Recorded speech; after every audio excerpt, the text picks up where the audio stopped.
Yo, Mark 9. They really don't think we can keep doing this. They don't think we can keep making hits about cameras. But I'm the cameraman. But I'm the cameraman. Stay creamy. Yeah, I started on a 50 mil lens. Now I'm about to bag 50 mil yen. I can shoot all day, I got stamina. Turtleneck on with my camera, yeah. Stay creamy, man, that's what they say. Shoes laced up and I came to play. Yeah, I'm first team, I'm a superstar. They call me Cream, like Abdul-Jabbar. Yeah, you have to face it, let's get back to basics. I'ma take the shot like it's a vaccination. I don't have the patience, I'ma shoot right now. Yeah, we undefeated and you gon' lose right now. Like click, click, click, click, swish. I can switch it up anytime like this. I'm a videographer and I'm on the verse. So when I shoot my shot, I don't miss. I'm gonna take the shot, take the shot, take the shot. You know I'm gonna take the shot, take the shot, take the shot. Pull up and take the shot, take the shot, take the shot. You know I'm gonna take the shot, take the shot, take the shot. Yeah, kid noon, I've been shooting my shot, ooh. The into it, I've been moving the rock, yeah. My shit's wet like I've been using a mop, ooh. You get that, yeah, I've been proving I'm wrong. I've been taking shots and now I'm starting to stutter.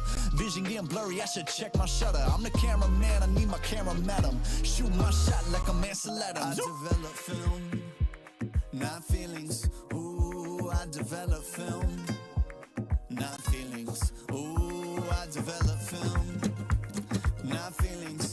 Ooh, I develop film, not feelings.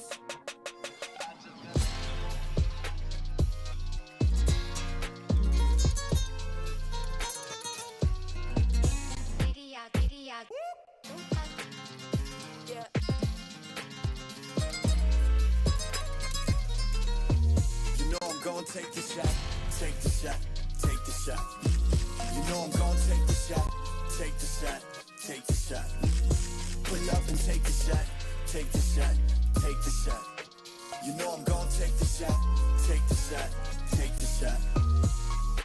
I develop film, not feelings. Ooh, I develop film, not feelings. Ooh, I develop film, not feelings. Ooh, I develop film, not feelings.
Yeah, I started on a 50 mil lens. Now I'm about to bag 50 mil yen. I can shoot all day, I got stamina.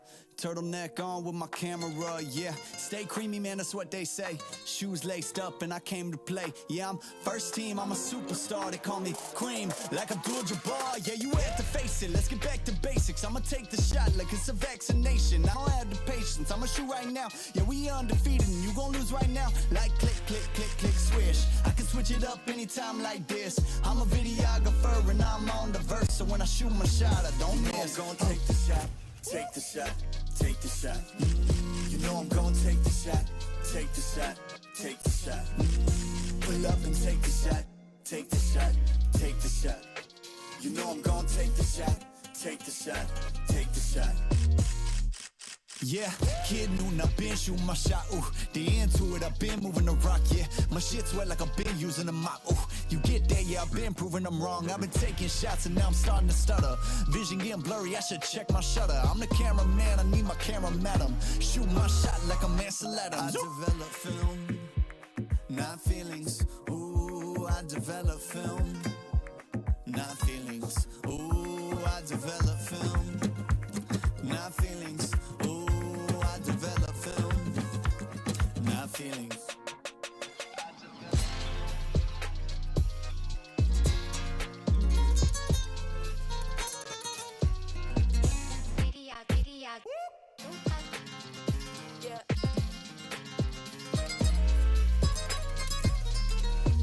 You know I'm gonna take the shot, take the shot, take the shot. You know I'm gonna take the shot, take the shot, take the shot. Pull up and take the shot, take the shot, take the shot. You know I'm gonna take the shot, take the shot, take the shot. I develop film, not feelings. Ooh, I develop film, not feelings. Ooh, I develop film, not feelings. Ooh, I develop film, not feelings.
Yeah, I started on a 50 mil lens. Now I'm about to bag 50 mil yen. I can shoot all day, I got stamina.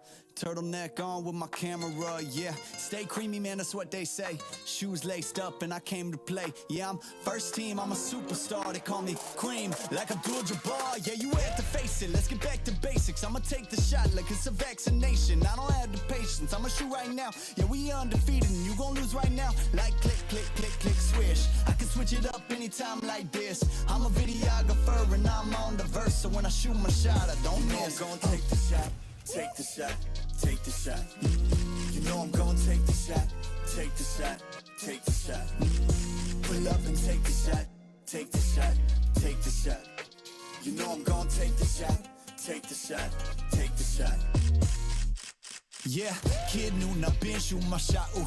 The into it, I've been moving the rock, yeah. My shit's wet like I've been using a mop, ooh. You get there, yeah, I've been proving I'm wrong. I've been taking shots and now I'm starting to stutter.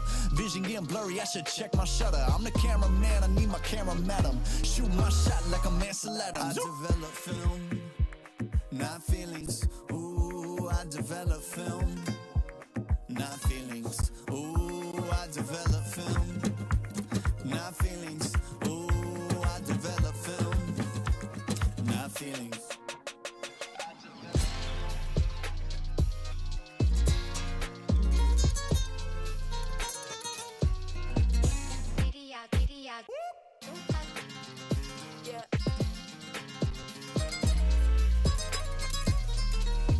You know I'm gonna take the shot, take the shot, take the shot. You know I'm gonna take the shot, take the shot, take the shot. Pull up and take the shot, take the shot, take the shot. You know I'm gonna take the shot, take the shot, take the shot. I develop film, not feelings. Ooh, I develop film, not feelings. Ooh, I develop film, not feelings. Ooh, I develop film, not feelings.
the CICA Series PH fall season. It is the end of week 2 for the fall season, and Group C and D will be making their final attempt to rake in some Globe Cup points this week before taking a little bit of a break. Mika Fabs over here with Riku and Osiris on desk duty. And guys, you have to catch me up on what exactly happened yesterday. But before we do, of course, thank you to all of our sponsors. Thank you so much to Mineski Philippines and to Riot Games and to Globe Telecom. You can hashtag reinvent your Wild Rift journey like never before. Own the enhanced gaming experience on League of Legends Wild Rift with the new Riot Go promo. Register now to get exclusive champions, emotes, kill baubles, and a whole lot more. Just get it now via the Gcash app and the Globe One app. And you can experience gaming at full speed with the Oppo A94 with its Helio P95 chipset, 6.43-inch Full HD AMOLED screen display, 4,310 milliamperes, and 30 watts VOOC flash charge 4.0. Victories and ranking up will be easy. Live life at full speed with the Oppo A94. At syempre, nandito din ang sekreto ng mga gwapong gamers. Kahit buong araw na naglalaro, hindi mukhang na-GG. Fresh pa rin at para fresh all day. Bring your clay game with you, Master All-in-One Clay Face Wash. It cleans 99.9% of germs, controls oil up to 12 hours, and helps prevent pimples. All-in-one. Bring your clay game with Master. Sekreto ng mga gwapo. And of course, help yourself to the best seat in the house from Secret Lab. Outfitted with a built-in adjustable lumbar support mechanism, fully adjustable armrests, and super supportive patent-pending cold cure foam for maximum comfort, helping every gamer secure that ace. Indeed, and of course, helping hosts and panelists stay up, discuss the teams as well, and stay comfy until we end, maybe at around, like 7-8 hours from now. And of course, Secret Lab, thank you so much. We just have to put that in there. And you can up your game even more as Virtual Hangouts Go Esports brings you events and programs like no other, starting with an apprenticeship program led by the pros, stream takeovers, and local and international tournaments. Just download the Globe One app and click on the Virtual Hangouts tab to get updated and get hashtag OL together now on the latest happenings on Globe Virtual Hangouts. Now, you guys need to let me know what happened yesterday. Let's check out our series highlights. I do hear talk of a reverse sweep. Chasing Dreams managed to chase those dreams. And I do think that Mermo ran into some trouble yesterday, starting with them. Yes, can you break it down for me? What exactly went down yesterday? Yeah, there was a lot of interesting stuff. I mean, you brought up Chasing Dreams. They were able to get that upset up against Omega, making Omega's run, I suppose, so far, at least for the first round robin, maybe a little shaky here and there. But at the same time, we're taking a look at Fennel Adversity, still 2-0, or still at the moment 2-0 when it comes to series. So excited to see, maybe at the end of the day, will they still finish their undefeated, series-wise at least, streak at the end of the first round robin?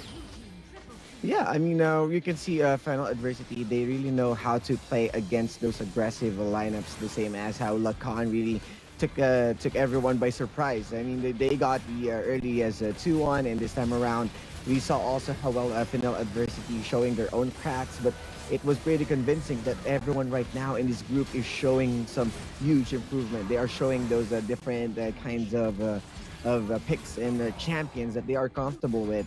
And this time, even Chasing Dreams also got 1 point against Omega. So there's no way that everyone right now isn't on their highest level. They are exactly at their best performance. That's interesting, and of course it's a big deal to take a win off of Omega Esports because that belongs to Chasing Dreams. Do you guys think that this team in particular might be able to fare better in their match today? And do you think that this means it's only upward for Chasing Dreams?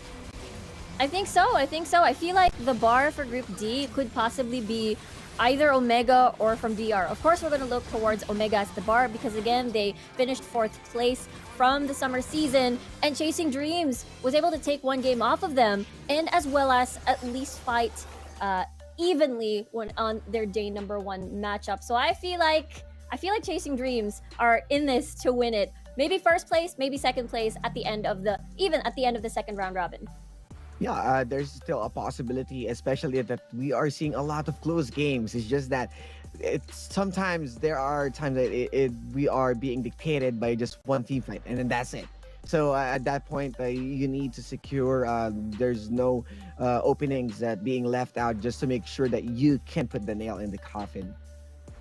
And final question, because we've already had 2 days of Wild Rift action over here. I'm very interested to know, because this, the first games that we've had that are on patch 2.4, and we do have that very crucial, early game sort of mix-up wherein we have the Rift Herald and the first Dragon spawning at the same time. Have you noticed any major changes in how the teams run their strategy? How are they coping with this change? And does it actually affect the early game as much as we foresaw? Well, for me, there is a lot of priority now on the Corki, just because he meshes well. If the Lucian doesn't work out, then Corki will... if the Lucian is banned, rather, in the draft, then a lot of these AD carry players would fall into this Corki pit. And this pit really meshes well with the 2.4 changes. And in the meantime, another AD carry that isn't exactly affected, the build isn't exactly changed, is Ezreal. And I find it interesting. It's still basically the default pre 2.4. And therefore, I feel like there could be some sort of evolution in the upcoming days as the teams get to adjust a bit more in the new patch. Yeah, and in terms of the changes from Rift Herald, there's a huge difference, because there are certain junglers that camping the Baron lane, making sure that they are gonna cover or get the early Herald, and then the team that's going to lose on the Rift Herald ended up also losing the Dragon, because they have to reset. They have to wait for the timers. So it was a quick transition. That you from Herald, you're going to take the Dragon as well in a jiffy, and then at that point it was a snowball onto the other side. It's kind of hard to answer towards the game. Yeah, and we've also seen the, sometimes the trade, bit of a negotiation. It's like, okay, you take the Herald, we'll take the Dragon.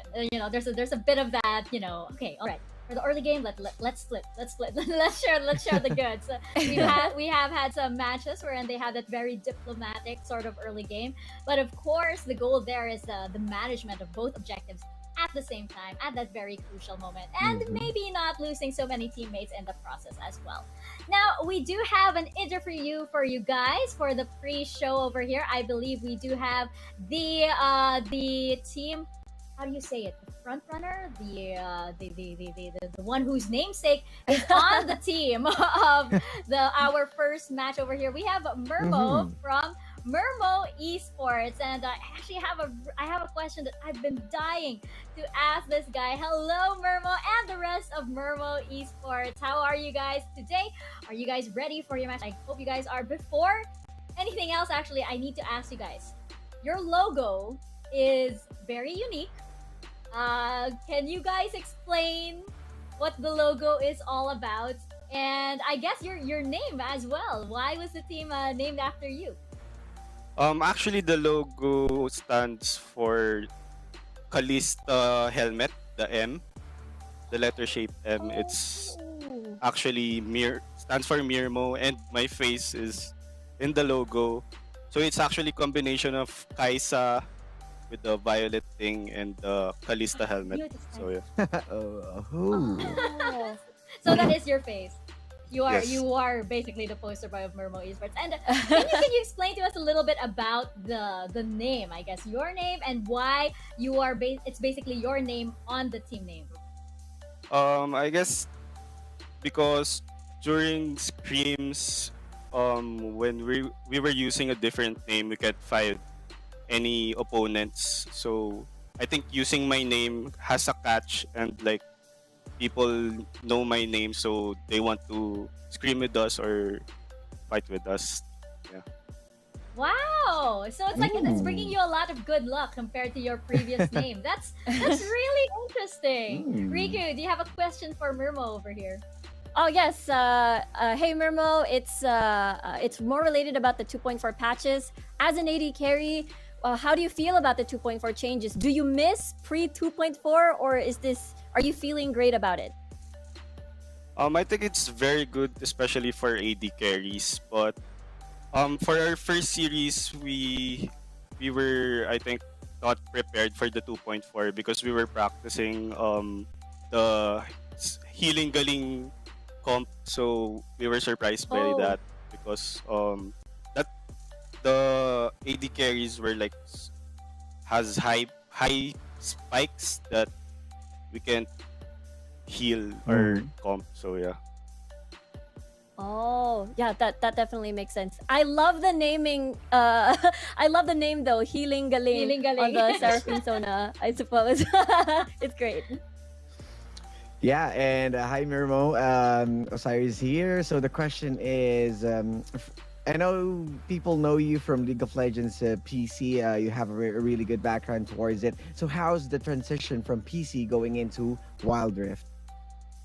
I think for me it's really easy because it's still League of Legends so it's just like what do you call this just literally transferring the game in the mobile, so there's no trouble for me or anything. I think it's more easy in mobile, but there are Okay. times that the mechanics for PC is I think easy because you can like for example Lee Sin. I think it's easier in PC because there are other skills and ward hops I think basically Wild Rift is a easier version because Lee Sin doesn't need ward to hop. So Yeah. I think they're making it easy for people to use. Yeah. Okay. Very good points indeed. Thank you so much for that, Mermo. Do you have any shout outs that you'd like to give, maybe to all of the supporters that you guys have out there, maybe to your teammates right behind you? Shout out to my teammates behind me, and shout out to my family, my mom, and also thank you to PPGL and Globe for hosting this tournament. Awesome. Thank you so much, Mermo. We are looking forward to seeing you guys in the Rift, and best of luck in your match. Thank you. All right, there you have it, ladies and gentlemen. That was Mermo from Mermo Esports, and yes, I can sleep now at night. I finally know what the logo's about. Those are void marks. Yeah, Yes. Void Marks and Callista helmet. We Yeah, know because we were confirmed. talking about it, right? We're like, oh, is that yeah. did that come from like Trademir or something? And then we're like, oh, is that Ares marks? Is that Kaisa's marks? Is it just general Warpaint? We finally know, and we finally have confirmation too. It is Mermo's face. It's Yes. Mermo's face. All right, let's have a look at today's schedule. We know that Mirmooo Esports are up first, and they will be up against Fennel Adversity. Here are your other matches as we proceed throughout the day. Leonite Esports versus Lakan. We have Jamie's Esports and Chasing Dreams, and we have DR Esports versus Omega Esports. Which matches are you guys looking forward to the most? I know that match 4 seems pretty exciting because it's pretty much the battle for supremacy for Group D. Yeah, I had to say the same thing, but I feel like third match would be very exciting as well. Especially we got to see Chasing Dreams managing to get that upset. Of course, Jamie's Esports have yet to score a point in the current standings, so I'm sure they're hungry to win today, and especially that today is the end of the first round robin. Yeah, and I'm really looking forward to the fourth match. The same as what Yuko and Infinity talked about is that it is the cherry on top or the dessert for this last day because this is the two undefeated teams and they are the ones who's asserting dominance and it's only one person who's going to finish the day. Yes, indeed. And of course, we have 75,000 Globe Cup points on the line per series. So rest assured that every single series here at the Sea Icon series, series does indeed matter because that is 75,000 Globe Cup points that these teams are taking home. You know, and because this is the last day of the second broadcast week, I feel like, you know, these teams are really going to make a scramble, especially for Jamie's Esports and Mermo Esports, who I believe yet to get a point on the board here. And, you know, for these teams in particular, I wanted to ask you guys what they need to do in order. I mean, like, these are very teams that are very raw at the moment. So for some of them, it's their first time in this Yeah. kind of tournament, especially for Wild Rift. What do they need to do in order to sort of like level that up as we review our group standings? What do they need to do, these two teams, in order to get on the level that maybe the teams on top are? I know it's pretty cliche to say this, but comfort picks, I'm sure, because this is their way to sort of, I wouldn't call it test the waters, but gauge on what else they can do within the series. So first game is a totally important game where they can adjust, especially when it comes to the draft. Yeah, and especially that in terms of drafting, there's so many choices right now. There's so many openings that being left out, especially with the Ragas being picked multiple times compared to summer season that it was being banned mostly, and there are also the traditional marksmen being landed down into the rift. So the options is there. It's just that the win condition has to be achieved in order to get those wins. Yeah, and I really do feel for these teams, especially for Mermo and Jamie's Esports in particular. Chasing Dreams, you're a little bit exempted because you took one from Omega. That's a lot. So I'm not including you in this group just because of that. That's bragging rights for you guys. But for these two teams in particular, it's again the first time that they're in this level of competition, perhaps, and particularly for Wild Rift. And at the same time, they did have patch 2.4 to suddenly adjust everything.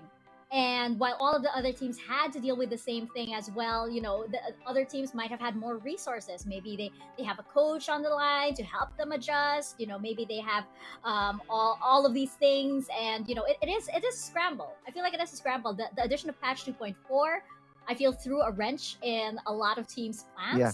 That they had for the Eigen series. It's working well for a lot of teams. Like, for example, for Lakan Esports, which we've seen Ison do wonders over there. But I'm pretty sure, like, for example, if this was played on the previous patch, maybe the scores wouldn't be where they are. Do you guys think the same thing?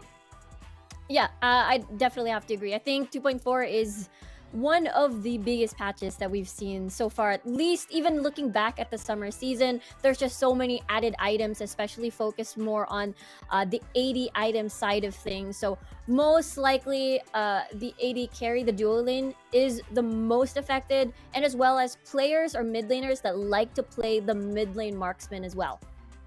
Yeah, and it opens a lot of potential picks, and we saw also the items that put Riven on a very good position with the Solari Charge Blade and power spikes earlier compared to what we expected. So there's so many fights around 4 minutes because of the Herald. So this is one of the biggest, and it actually hit Group C and D, which is somehow it's just a matter of who adapted first is going to rack up those points. So this is a big challenge technically for everyone, even on our ranked games, because there's so many things to consider. You already have, which is the biggest one, the Herald, and then you have this multiple item choices, and then you have another multiple traditional marksman coming into play. You have also the flex pick coming in from Lucian. There's so many things to consider, and at this point it's just that understandable for Mirmooo that they kind of need to adjust from healing galing to something that kind of put them into a power spike earlier than ever because of the 4 minutes battle. So I think at that point that's different. Yeah, it is. I mean, come on, I'm still adjusting my loadouts and everything until now, still finding the right combination and everything. We will be taking a quick break, but when we return, we will be heading into our first match of the day between Mirmooo Esports and Fennel Adversity. Don't go anywhere. We'll be right back. Yo, Mark 9. They really don't think we can keep doing this. They don't think we can keep making hits about cameras. But I'm the cameraman. Stay creamy. Yeah, I started on a 50 mil lens. Now I'm about to bag 50 mil yen. I can shoot all day, I got stamina. Turtleneck on with my camera, yeah. Stay creamy, man, that's what they say. Shoes laced up and I came to play. Yeah, I'm first team, I'm a superstar. They call me Cream, like Abdul-Jabbar. Yeah, you had to face it, let's get back to basics. I'ma take the shot like it's a vaccination. I don't have the patience, I'ma shoot right now. Yeah, we undefeated and you gon' lose right now. Like click, click, click, click, swish. I can switch it up anytime like this. I'm a videographer and I'm on the verse. So when I shoot my shot, I don't miss. I'm gonna take the shot. Take the shot, take the shot. You know I'm gonna take the shot, take the shot, take the shot. Pull up and take the shot, take the shot, take the shot. You know I'm gonna take the shot, take the shot, take the shot. Yeah, kid noon, I've been shooting my shot, ooh. The into it, I've been moving the rock, yeah. My shit's wet like I've been using a mop, ooh. You get that, yeah, I've been proving I'm wrong. I've been taking shots and now I'm starting to stutter. Vision getting blurry, I should check my shutter. I'm the cameraman, I need my camera madam. Shoot my shot like a Mansell Adams. I develop film, not feelings. Ooh, I develop film, not feelings. Ooh, I develop film, not feelings. Develop film, not feelings.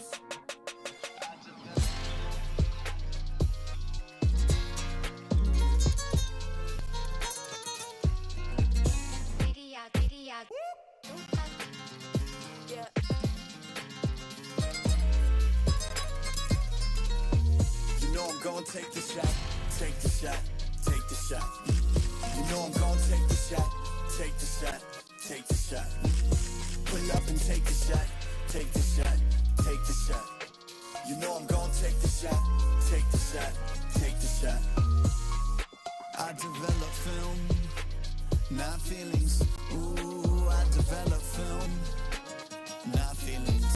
Ooh, I develop film, not feelings. Ooh, I develop film, not feelings.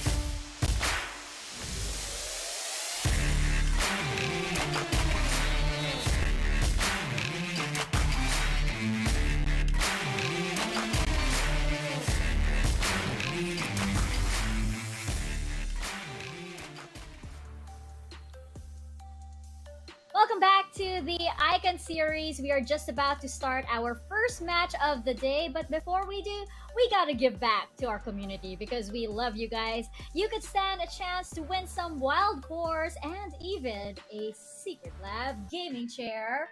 Right here, Osiris, how do they get some wild cores? We know you love us as much as we love you, and you love to share your fearless forecast with us.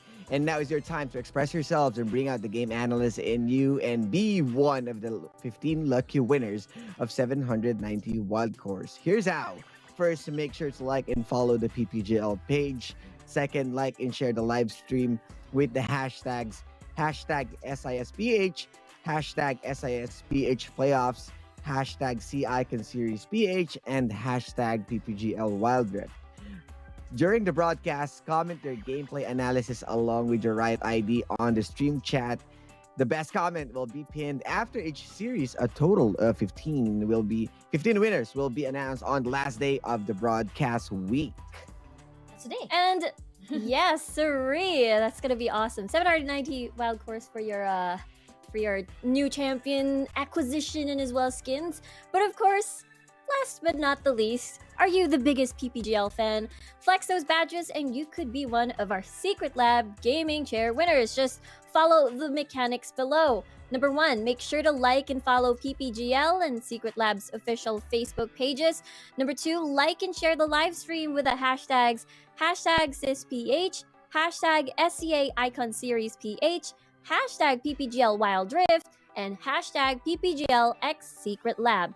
Number 3, before the end of each broadcast day, a link to the weekly Icon Series quiz will be shared in the stream chat, which you need to answer. And this will count as your raffle entry. One winner will be drawn and announced at the end of the fall season PH playoffs broadcast on June 29, 2021. So mark those dates. Mark those dates, people.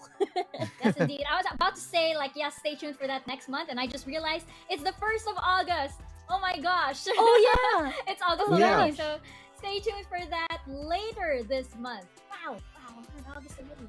Playoffs Yes. are so near. Playoffs are getting here indeed. And with that, we can start with our first match of the day. We have Mirmooo Esports versus Fennel Adversity. Now, this is going to be really tough for Mirmooo Esports. First of all, Fennel Adversity, they have been a pretty dominant team in this group. And Mermo are still having trouble finding their footing. I did hear that, yesterday's performance was a little tough on them. What do you guys think about how they're going to fare today? I know it's going to be really tough on this team. Yeah, I have to agree with you there. So far, I feel like it is just really the adjustment period from what we've heard from Mirmooo. It's, they've been practicing a certain composition, but then, 2.4 dropped. Maybe that composition isn't as effective anymore, and that means perhaps they can dig deeper from their previous comps that they've been practicing in scrims and bring it to Fennel. And I'm excited to see what they bring for this current match. Yeah, they did say that the name itself, Mermo, does bring them some good luck and does attract the right energy. So hopefully that that works for them here on the last day of this broadcast week. Osiris, I'm eager to hear your thoughts on this as well as we check out Mirmooo Esports' lineup. Now, after the interview from Mermo, I now understand the reason why they picked the Olaf, Hilingaling, Serafin Sona team comp twice.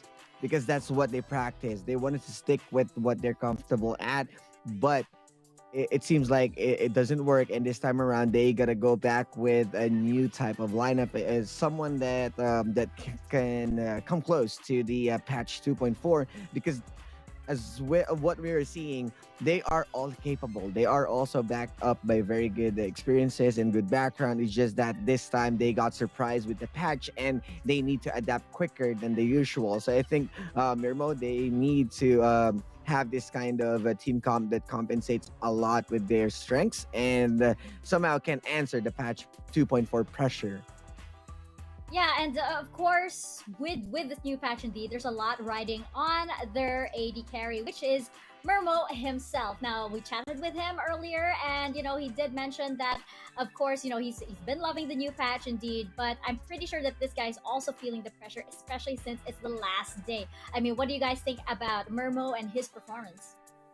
He was amazing in day number 1 when they went up against Lakan. Oh, yes, his so good. Lucian was insane. He was basically diving under towers all alone, no threats whatsoever. So I feel like once he either gets the Lucian or the Corki, I feel like he may have a comfortable game. Maybe get 2 peelers, 1 mid, 1 for your support, most especially, and yeah, as long as he gets the setup, the composition that allows him to shine, I think he can do great for this particular matchup. I mean, exactly. There's the reason why he is playing Lucian, and they went good against Lakan for the reason that they are sticking with what they're good at in terms of their micro plays. But if you're playing away or straying too much away from the patch 2.4, it kind of costs you a lot of games, and that would happen. So I think this time around, they kind of need to adjust. They need to go back with the game 1 Lakan type of lineup-ish. So at that point, I believe that they can come closer to Fennel Adversity. Yeah, I think if they really do build around the Mermo that we saw in day 1, that debut, I really think that this team can make it. I do like this team a lot. They're very entertaining. They've got a lot of personality. So yes, cheering for them indeed. And we love underdogs here. And I personally love teams that have logos like that. So I am cheering for Mirmooo Esports indeed. But they will be up against Fennel Adversity, and Fennel Adversity doing pretty darn good here in Group C. And I'm actually thinking ahead here for Fennel Adversity, like going into the playoffs, what is the next level for these guys? What do they need to do to get on the level of, say, RRQ or Team Secret? I think what we've noticed, I mean, we've seen this team before back in the summer season, and I feel like they've found a new light, like a new strength. And they were dubbed as, their playstyle falling more on this controlled aggression. But I feel like they've amped up on the aggression part of things, and I feel like it will immensely help up against slower teams, possibly that are waiting to scale. Maybe certain compositions that focus on the late game scaling AD carry marksman. Maybe if Mirmooo Esports decides to go that route. So early game can be incredibly strong and scary for this team. Yeah, and I greatly understand the reason that they are really dominating the controlled aggression. But whenever that they are coming into playoffs, it feels like they are a different team. So I wanted them to be more comfortable with what they're doing because they greatly understand their strengths. It's just that there are times that they got this questionable plays. They got this overcommitment. Yes, they are controlled, but there are times that they kind of mess up. But this time around, it will be the highlight of one player that we kind of see him mostly and saw him on a different level yesterday. Solo player highlight, I believe this is for Doming, who jumped also to being as an assassin, and we saw him mostly on a J4 on a Gragas at summer season. But this time around, you see the Olaf, you see the Kazakhs, and one memorable play from this guy is that when they won the team fight, they ran the Baron. It was a pretty bold play coming in for someone who's dubbed as a controlled aggressor, but they are respecting their fear or the isolation power from the Kazakhs. So they capitalize on that. You can see the kill participation, that's 67%, and the KDA of 5.60. So Doming really did step up for the fall.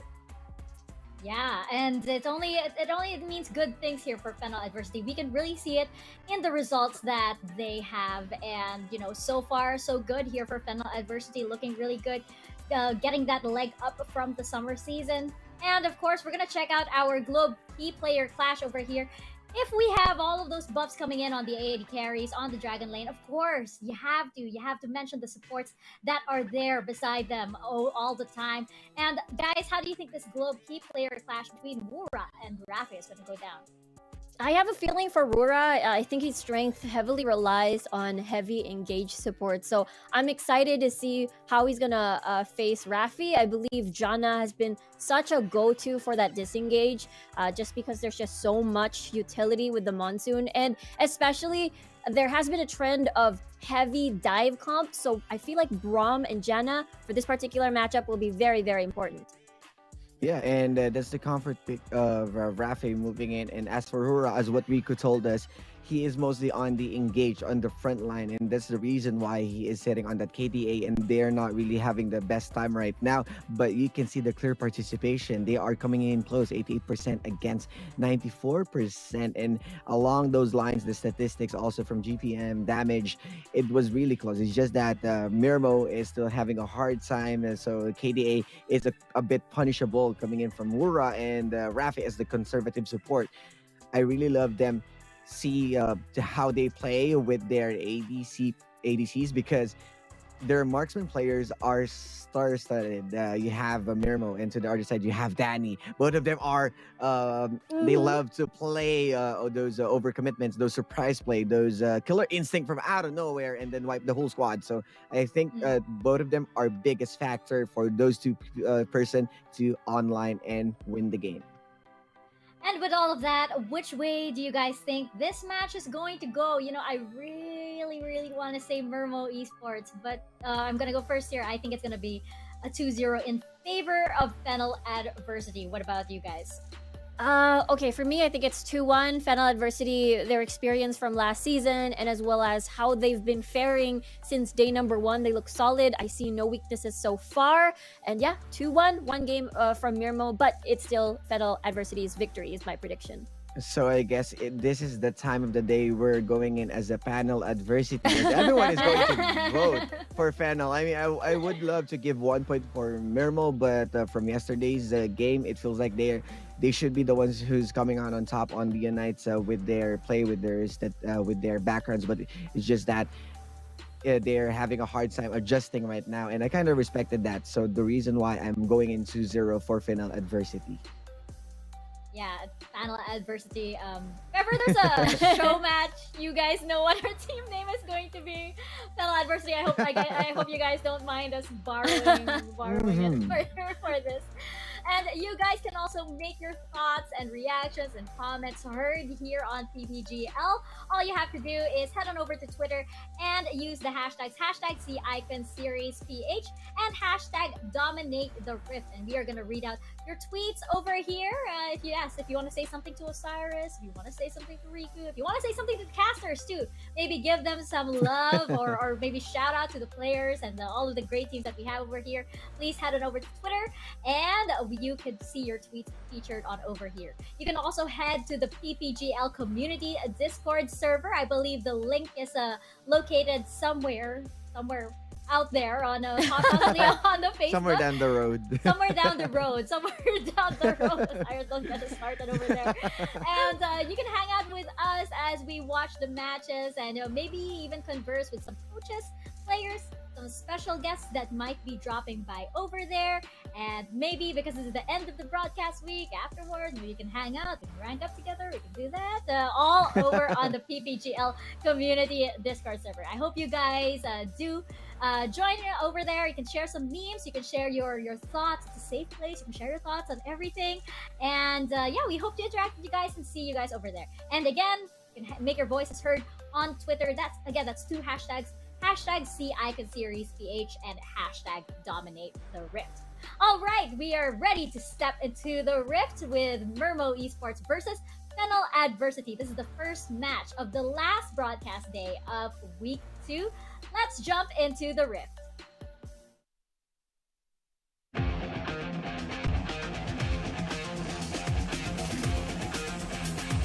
Minions have spawned.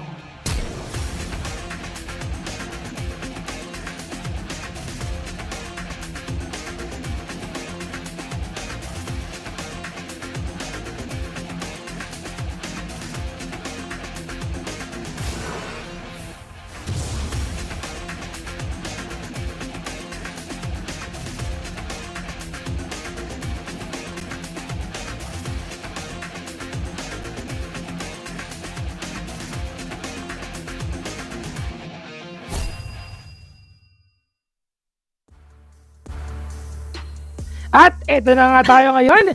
Magandang hapon sa mga nanonood dyan and welcome back of course sa Icon Series Fall Season. We are now at the Week 2, Day 3 para naman sa ating Group C and D, starting with of course Mirmooo Esports versus Fennel Adversity. Kami nga pala ang shoutcaster ninyo para sa ating Series 1. I'm Esports together with GG number 2, Sigiyang Gaming. Yan, what's up mga kaibigan? Eto na, Fennel Adversity laban sa Mirmooo Esports. Mirmooo Esports kasi hindi pa nila nakukuha siguro yung momentum nila. Although game number 1 nung day 1, maganda yung performance nila. I mean, XDXP with that Rengar. Sobrang unexpected the pick yun. And talagang nagmamaw si Mirmooo sa kanyang Lucian. Although nagkaroon tayo ng reverse sweep against Lakan Esports. Ito yung kalaban nila actually. Fennel Adversity. They went against Lakan Esports kahapon and naka-pull off sila ng reverse sweep against Lakan Esports. So, medyo interesting yung matchup natin eh. Yung team na Mirmooo Esports na reverse sweep, yung kanilaban nila na reverse sweep ng Fennel Adversity. So, ngayon, parang medyo di ba? If you talk about the matchup, parang medyo lugi yung Mirmooo Esports. Pero, in-explain din naman kanina nung interview, medyo lang sila, na-shock sila sa 2.4. Baka ngayon, meron na silang baon. May na sila. May power na, di ba? Yes, this is a matter of preparation talaga sa mga teams natin dito, no. Well, di ko naman sila masisisi because ang ating patch 2.4 is just I think 2 days, 1 day ahead lang before mag-start yung ating Icon Series for season for the week 2.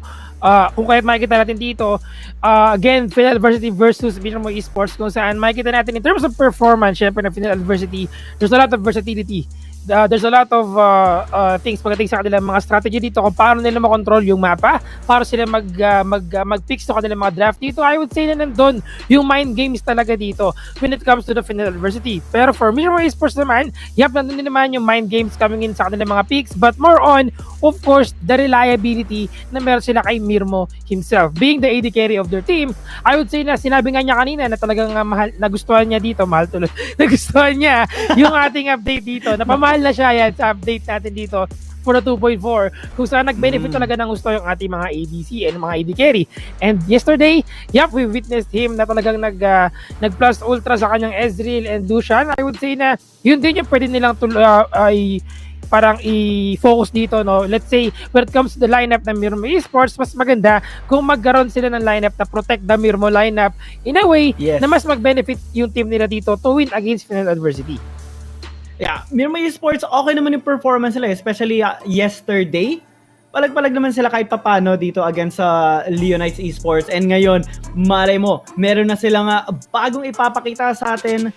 Looking at the bans, alright, Lucian is not available. Hindi bibigyan ng chance dito ng Mirmooo Esports yung Fennel Adversity mapikto. So magkakaisa na lang sila. And for Danny, ginamit na ito. Ang ganda ng performance ng Fennel Adversity overall with this Kaisa nung kalaban nila yung Leonites Esports. Yes, that's a very, pretty impressive playstyle indeed with Kaisa, no? And again, a lot of ADC benefited very well with the current meta or the current items na meron tayo dito.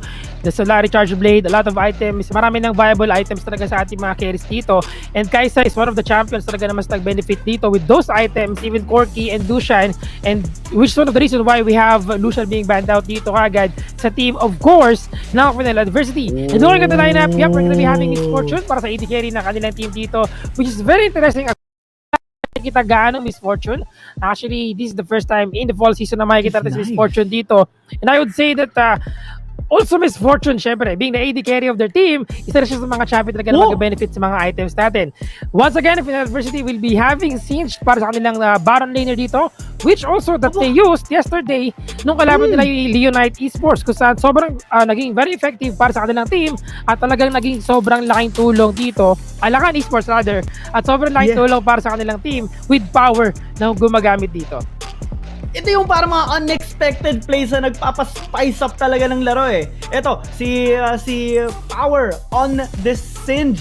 And ngayon, Mirmooo on the Misfortune.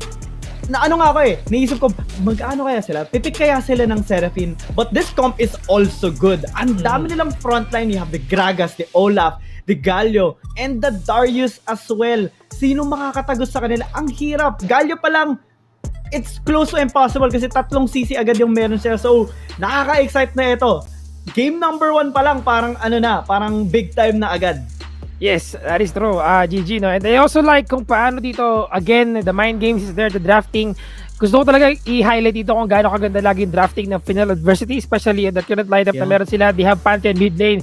They also have Rengar as the jungle of their team, which is very interesting because of course they have Janna to support their team. No, Rafi with that Janna is really deadly when it comes to the using of yung kanyang mga Eye of the Storm, the Monsoon, and Howling Gale para sa kanilang team dito. Kahapon may nakita tayong play ko saan nagamit ni Rafi yung kanyang Howling Gale dito just in time to help them get that Baron for their team. Another lane swap mga kaibigan, once again is the game 1 para sa ating Series 1, Fennel Adversity versus Mirmooo Esports. At simula pa lang, lane swap agad ang ginawa ng Fennel. Fennel Adversity, andito sila sa may Baron lane ng Mirmooo Esports. So, I'm kinda expecting na Mirmooo Esports magre-respond sila ng similar strategy.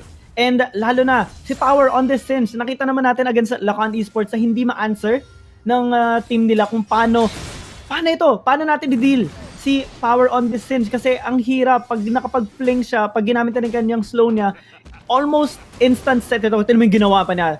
Attempting for that steal or like pag-reset, kaso handa dito si XDXP. Yeah, that was flash away pa. Yeah, that's right. That was a good attempt coming in from Power mismo, no, to reset the red buff. Pero yun nga lang, because there's the smite, automatically, kay HDXP na yan. And we're looking at a lot of movements already coming in from members of Fennel Adversity. Gonna try to gak out itong si Power. Dito nakita ko nangyari sa bot lane. Hinahabol nila ngayon dito.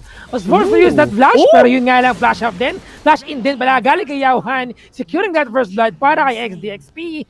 At still, going still in the bot lane.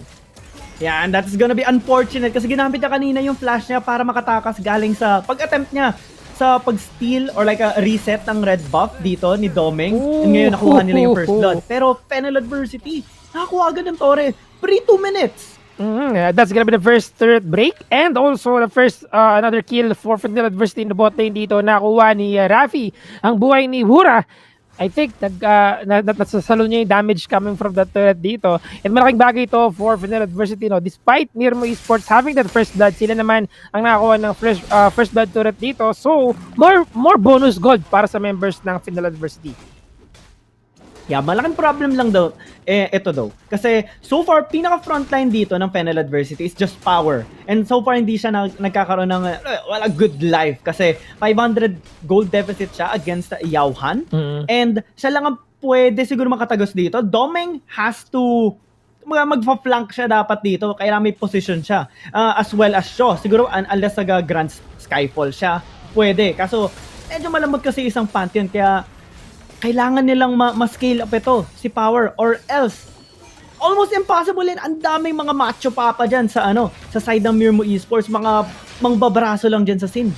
That is true. And kung i-compare natin sa lineup ng FLA kahapon, wala silang Oriana ngayon, no? Unlike yesterday with Singe together with Oriana, may bonus, of course, movement speed coming from the orb. Itong si Oriana could benefit very well para dito kay Power to make sure that he could connect yung kanyang fling and the mega adhesive. Right now, wala silang ganon, but we have Janna this time to give the bonus movement speed coming from his force champion. Pero naamoy ni Rafi na meron dito sa may bush, and that Howling Gale will give them the vision sa may bush mismo. But that's gonna be ultimate being pop-up, mga kaibigan. Bullet time kagad coming in from Mirmooo to dish out so much damage to clear out the minion wave really fast. At rigado ang buhay dito. Ang members ng Fennel Adversity, that's gonna be the ultimate Thrill of the Hunt being used kagad kay Domeng. Pero under the turret yan. Ultimate by Shaw. That's gonna be Hero's Entrance. Sunod-sunod ang palitan. Look at that turn around for Fennel Adversity. Nakaisa kagad sila. But andito si Yauhan. Tinatake si Shaw. But that's gonna be the shield being used by Shaw dito. Explosive cast. Dani na hatak sa loob. Pero si Power nasa likod siya. Super low na ang ibang miyembro dito. That's gonna be mega adhesive. And the bling. Pero mali siya ng natalbogan doon. Domeng will be falling down as well. Astan dito mga kaibigan. Itong si Emperor. Pero executed lamang si Rafi dito. At mukhang wala na mangyayaring trade because kalma lang muna sila after na isang trade na nangyari sa bot lane. Yeah, kumaga it is a 1-for-1 trade na nangyari doon. And ang ganda na sana ng response ng Fennel Adversity. Ang bilis ng pag-response nila sa may bottom lane. Nag-Grand Skyfall si Shaw. Nag-Thrill of the Hunt dito si Domeng. Kaso medyo nag-overstep sila. Nakakuha na sila ng isang kill a while ago. And si Shaw pa nakakuha ng kay may Sterax Gauge siya. Kaso they got a little bit greedy trying to get for more. Kaya napantayan dito ng Mirmooo Esports. And ngayon, sila may priority sa Dragon na ito. Yep, they have the control sa ating mapa at this point of the game because most now na silang nag-reset dito. They were able to recover properly. Pero ito na ang ating redemption para lang magbigay ng visions para sa kanila. That bet Dragon na yan for Mirmooo Esports because once again, they have the upper hand kanina pagdating sa positioning. Yes. And Fennel Adversity, they will try to trade it out with this Rift Herald para at least mapantay nila in terms of objectives. And maganda ito kasi they already cleared out the top lane tier 1 tower. Pwede nila ngayon basagin or attempt basagin yung bot lane, maybe even mid lane para magkaroon sila ng access sa blue and red side jungle dito ng Mirmooo Esports. Kasi medyo mahirap yun kasi bottom lane, binabasag na dito ng Mirmooo Esports. I really like how Fennel Adversity would like to give this one up na kasi they know that mas mahihirapan silang pumesto dito in the bot lane with that first turret na nandyan pa. Pero nahatak dito mga kaibigan si Danny. Danny was able to get away. Bullet time coming in from Mirmooo para makapitas ng isang champion. However, not enough damage na nabigay sa kanyang kalaban dito. But sinalo yung Ikachan Rain. But here comes the Grand Skyfall coming in from Shaw. For Shaw, another kill para sa kanya. That's gonna be 2-4-9 in favor of course of Fennel Adversity. But the Hero's Entrance really popping out sa ating bot lane pero hindi siya nakatalon. Hero's exit ka muna and Domeng with another kill sa ating jungle. Yeah, and while that was happening, Fennel Adversity nakapag-push pa sila ng mid lane. Naka-second charge pa yung Rift Herald nila. Kaya ang laking advantage na kuha nila doon. 3-0 plus 8 tower. And ngayon, makukuha na nila yung bottom lane. That was a little bit too greedy on the side of Mirmooo Esports. That is true. They're gonna be securing this one for sure. Pero wala na pala. Dito na ang member ng Mirmooo Esports. Delikado ang buhay ni Wuhan. Wow, Yawan! Really falling down. At iba na nga yung pangalan niya dito. Si Katchan Ray na galing dito mga kaibigan. Kay Danny, together with the Void Seeker, pero not enough to kill one more champion. Si Yawan yan. Nalito-lito na. Yeah. So, Yung isa, si Darius. Napunta na tayo sa ibang bansa. Yeah, sa ibang bansa na yun. Pero on the serious side, 7,000 gold lead before 7 minutes. Ganito kalaki na yung lamang ng Fennel Adversity on this kind of composition that is driven by snowball potential. They have the Rengar, they have a Pantheon. Even the Kaisa is now a little bit ahead sa kay Mirmooo. And nakahabol na dito si Power. Yung first blood kanina na nangyari sa kanya nung early game around the 1 minute, bawing-bawi na ngayon. Ahead siya ng around the 2,000 dito kay Yaohan. Kaya kaya na niya mag-split push. Kaya niya manggulo during team fight, and nakikita na natin yun kanina pa lang. Pero Yes, top lane, ooh. These are actually what Power is doing right now. Pero since my first turtle pa tayo sa top lane, delikado ang boy ni Shaw dito in the top lane. He have to use that first kill. But that's gonna be the stun. Connected to Mirmooo dito. Alam niya na siya tinitira ng kanya kalaban dito. Pero nung papasok si Domeng coming in from that tribush. Power. Pero siguro delikado kanya buhay. Gragas taking so much damage. Power so inside. Sobrang lalim niya. What is happening right now? Dahil may Grand Skyfall pa coming for Shaw. But that's gonna cost his life. Double kill para dito mga kaibigan. Kay Domeng. Isa pang kalmot ng pusa para sa pangatlong kill. Bigyan mo ako ng quadra. But nope, hindi yan sa'yo pupunta. Dahil yan ay na kay Danny. At second tier turret mga kaibigan ay open para sa FLA. Grabe! Fennel Adversity, ang gandang bait ginawa dun ni Shaw. Parang sinasabi dito ng Fennel Adversity, pangalawang beses na yan. Mirmooo Esports, ang yari na yun sa may bottom lane, nawalan kayo ng tatlong membro dahil nakapatay kami doon. And ngayon, top lane naman, repeat of history. And yung 7,000 gold lead kanina, lumagpas na ng 10,000 gold lead at 8 minutes. Sobrang hirap na makakomeback in this game. Although yung composition dito ng Mirmooo Esports is meant a little bit for late game, especially kapag nag-team fight sila, maganda objective control. Pero at this pace, parang hindi nila makuha ito yung tamang templa. Mahirap talaga kasi right now, I cannot say. Actually, Mirmooo is not hindi pa ganun kaganda yung items na dito, no, when it comes to yung itemization, being able to use itong si Miss Fortune. You need a lot of items to make sure na may mga, alam mo yun, mararamdaman yung bullet time mo. And kung mapapansin mo sa lineup nila, wala silang let's say a champion that could CC in a way na pwede silang mag-group up in a mid lane or sa isang lane dito, like yung mga Shockwave na Oriana, Cataclysm coming from Jarvan. Pero ito na nga mga kaibigan na Mega Elicim coming in from Power para di makatakaw si Yaohan. Pero Yaohan, mapipitas na naman siya. Pero din naman si Shaw, sacrificial piece lamang ba yan para sa isa na namang kill na pwede kunin dito na Mirmooo Esports. Pero hinahabol nila sila dito, super low na si Danny. May ultimate pa rin si Danny dito pero kinuha niya lang ang Honey Fruit. That's gonna be of course the make it rain para lang dito kay Mirmooo para mapigilan na pumasok ang Fennel Adversity. Domeng, medyo wala sila pagpasok dito. Walang ultimate si Domeng dito to use the Thrill of the Hunt para sa kanyang kalaban. Pero look at the damage coming from Domeng. Tamang pachi-pachi lamang, kalmot-kalmot lamang gamit itong si Rengar. Yeah, this is a good one on the side of Mirmooo Esports. 2-for-1 trade in favor of them. Yan yung mga kailangan na ginagawa nila. Hindi yung mga kanina sa bottom lane and top lane kasi nag-overextend sila. Pag sila yung sumusugod, nagsiscatter sila ng onte and dyan sila pinapunish dito ng Fennel Adversity. Lalo na kapag nag-overextend sila, pati si Mirmooo napapa-overextend and andyan lagi si Power, si Domeng and si Shaw para habulin siya. Not to mention Danny na pwede mag-killer instinct right into his face para ma-burst out agad si Miss Fortune. Kapag nagawa nila yon, broken agad yung composition dito ng Mirmooo Esports. What they did in the mid lane is a good punish kasi Fennel Adversity sila naman yung nag-overextend. Tinitry nilang pitasin dito si Wura and Yaohan and sila yung na-punish naman dahil sa attempt nila na yon. Yes, at yun yung dapat nilang iwasan dito, yung mga ganong klase ng mistake na pwede nila makommit. Pero Wura, nahuli dito mga kaibigan, pinagsasalo nila yung bullet time together with that ultimate coming in from Miss Fortune. Pero si Danny nasa loob, mali kaya yata kaibigan, wala ka ng ultimate para makapag-disengage. Si Yaohan nasa loob din dito, you have to use the decimate para sa isa. Pero si Power, coming from behind. That's gonna be 2-for-1 in favor rin ng Fennel Adversity. Yeah, and ngayon inaabuso ng Fennel Adversity yung lamang nila. Kasi lamang sila mga 11,000 gold lead. And dahil dyan, kahit magawa sila ng mga ganitong klaseng plays, kahit sabihin natin na very risky plays yung ginagawa nila, easy to punish, given yung gold state nila, kaya nila makipagbakbakan dito sa Mirmooo Esports. We saw them being initiated ng Mirmooo Esports, lalo na dahil sa cask ni Wura. Kaso, parang unfazed sila doon kasi alam nila wala namang gaanong damage yan. Especially yung mga ibang members pa ng Mirmooo Esports. 2 items pa lang dito si Mirmooo para kay Danny, going 3 na. Papunta na siya sa next item na dito after completing the Infinity Edge and Blade of the Ruin King. May ano pa, Exec Calling.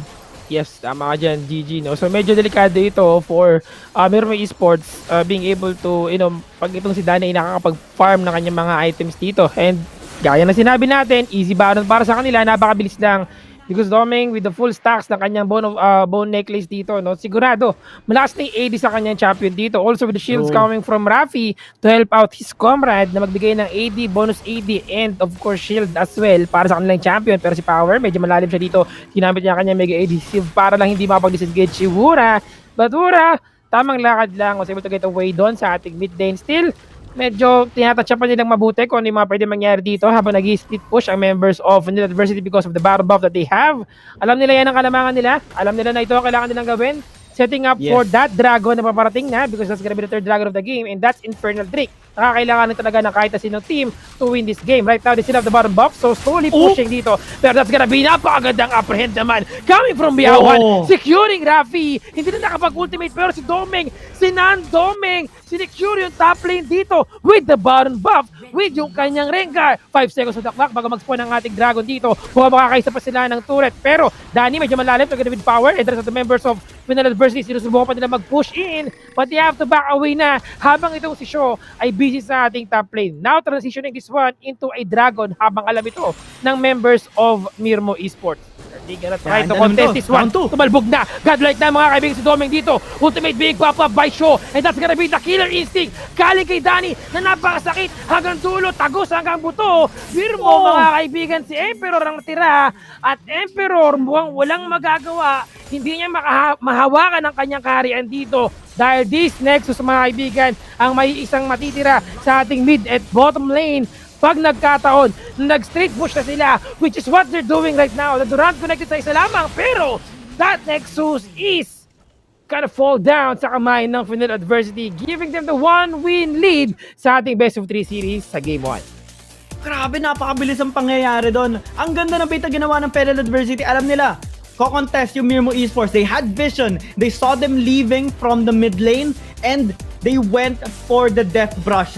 Dahil doon, walang information ng Mirmooo Esports, nakapag-capitalize sila, given their gold lead that they have, yung items sila, yung sakit nila as a composition, nanalo sila sa clash and they just went on ending the game. Ganda.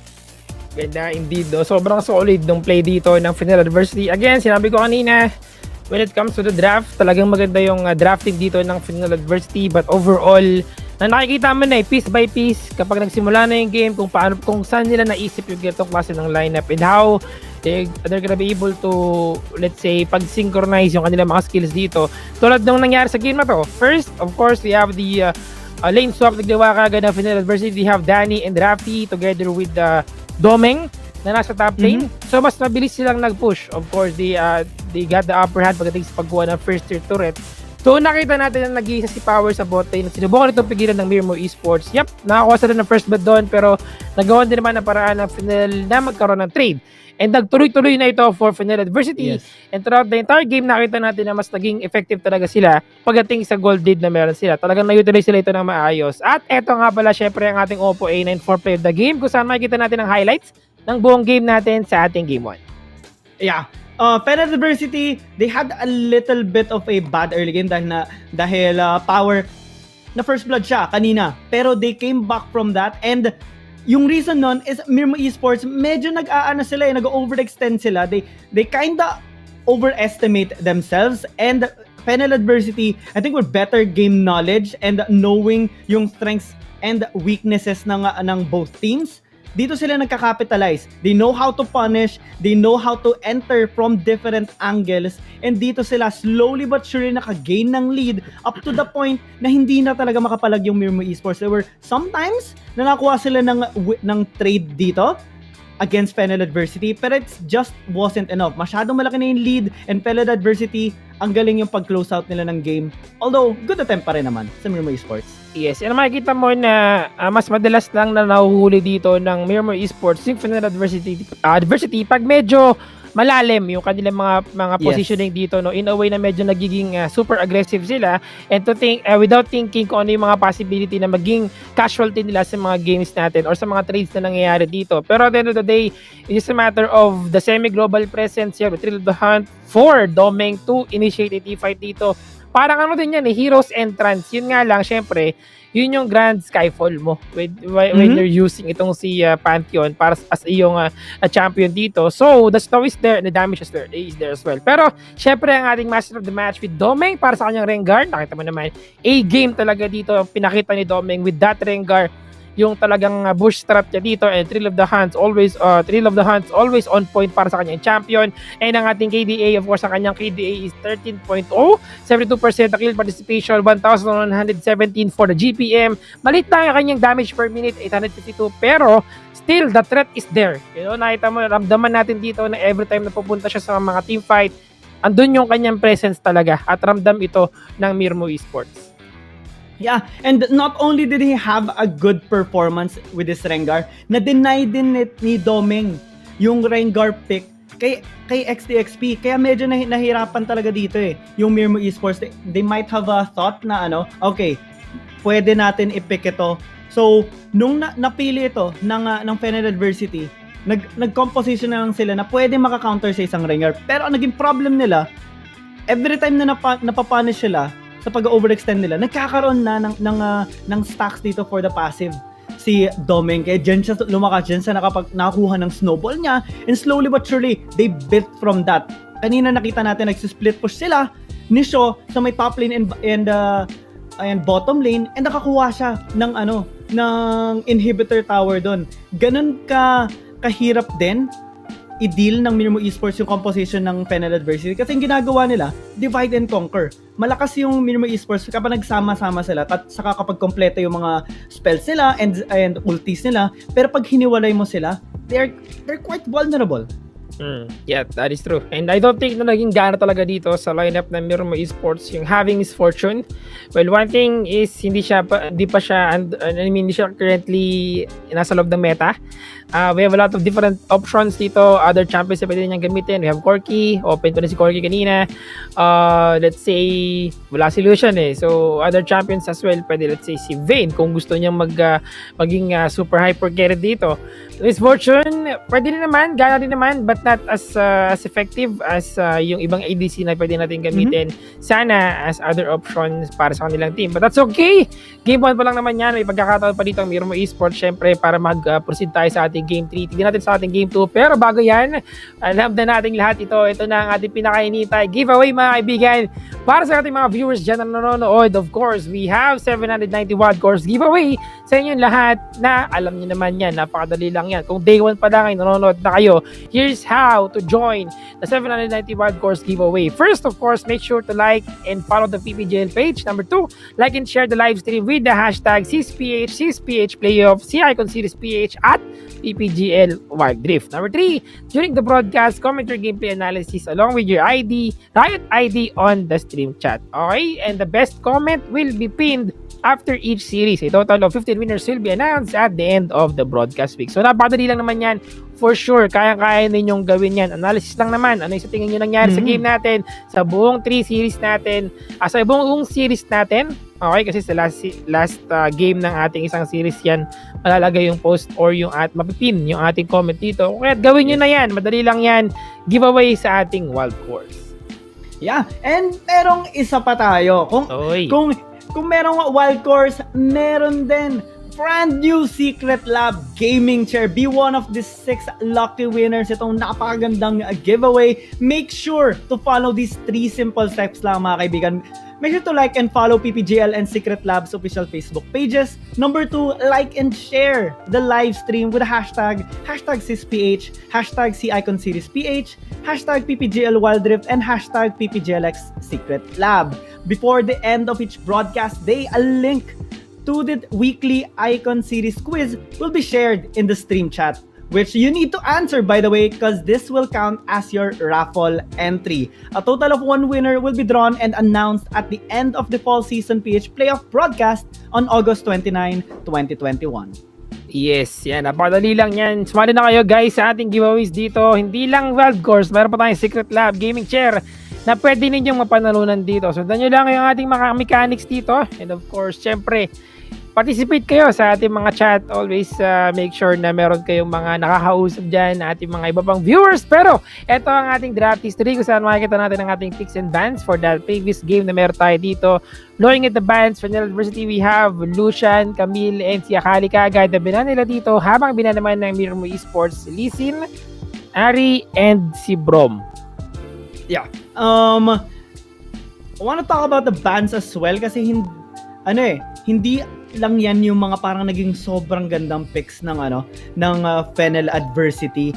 They also had some repeating champions na ginamit nila noong day 1 and day 2. Particularly the Jana na talagang pag ginamit nila itong dynamic duo ng Fennel Adversity, si Danny and Rafi, kapag nakuha nila yung Kaisa and Jana, so far in this group C and D's na week 2 natin, undefeated pa sila like in any game kapag nakuha nila ito. Kaya isa to sa mga dapat irespeto na threat na binibigay ng Mirmooo Esports. Kailangan maban nila ito, or else kapag ma-repeat nila yan, it's gonna be a problem.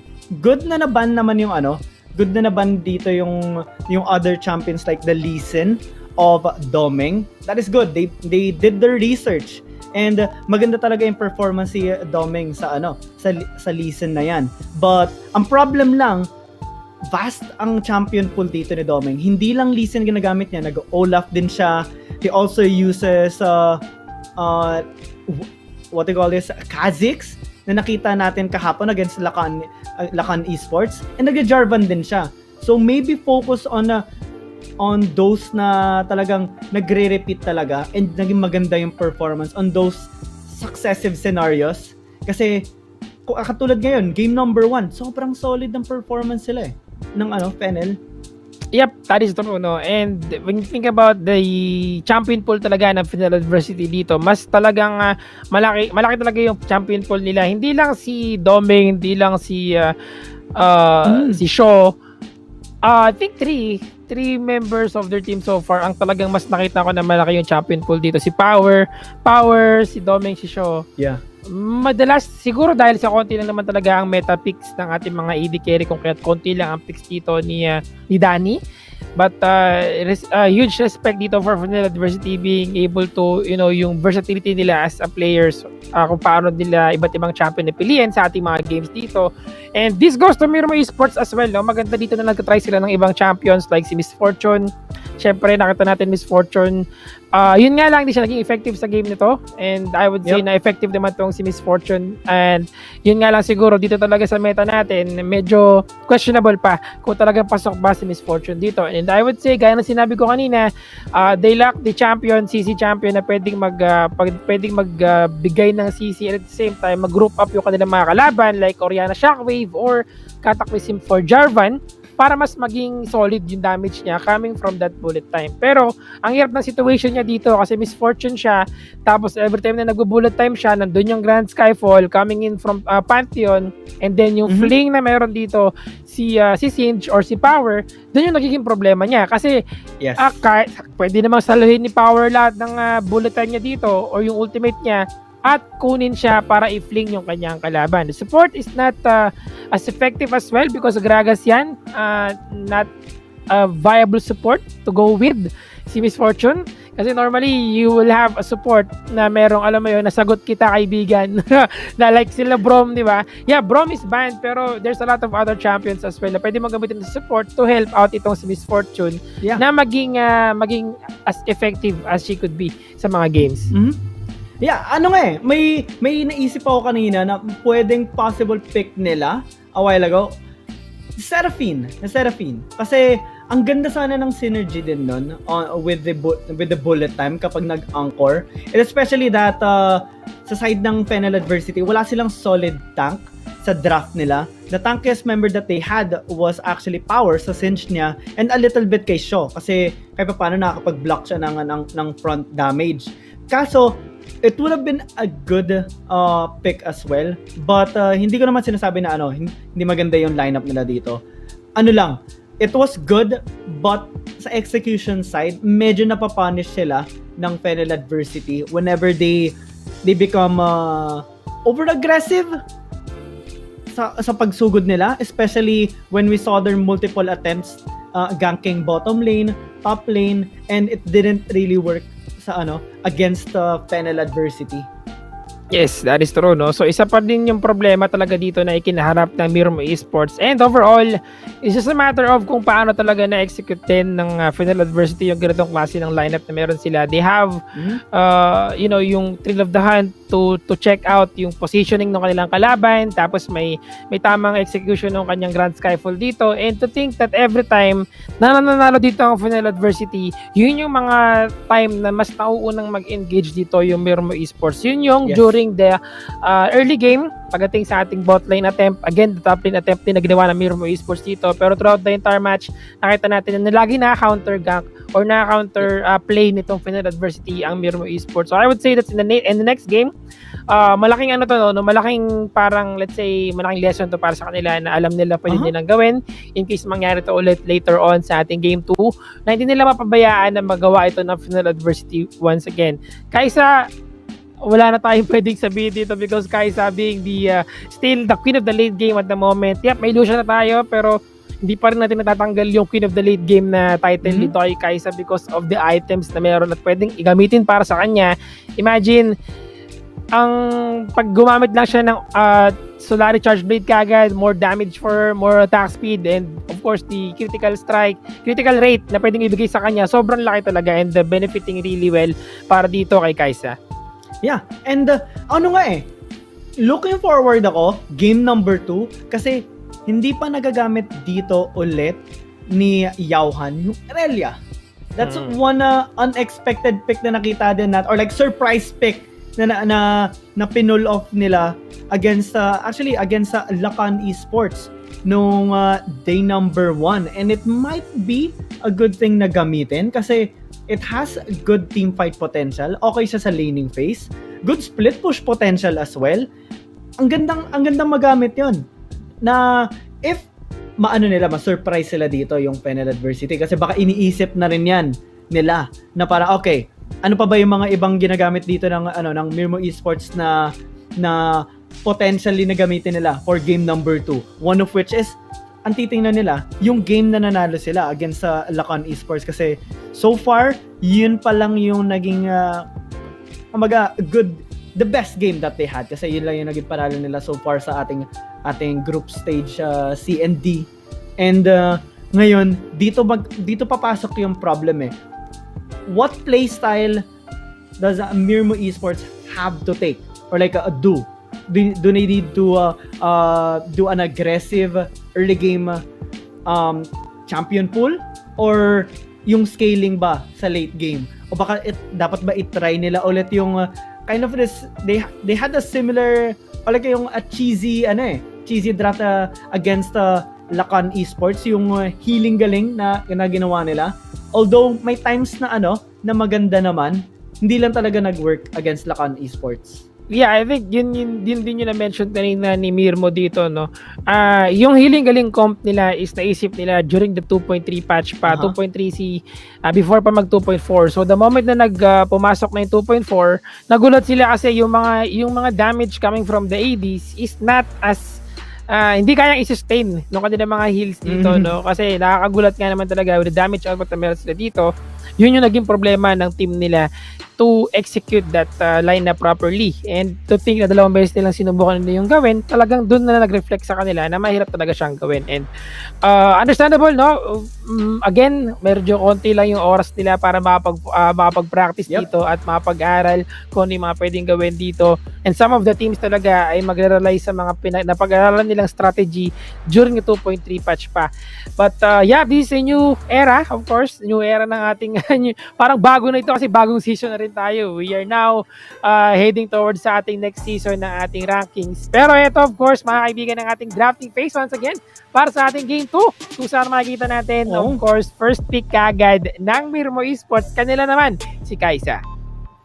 Oh, alright. Mirmooo Esports now getting this Kaisa.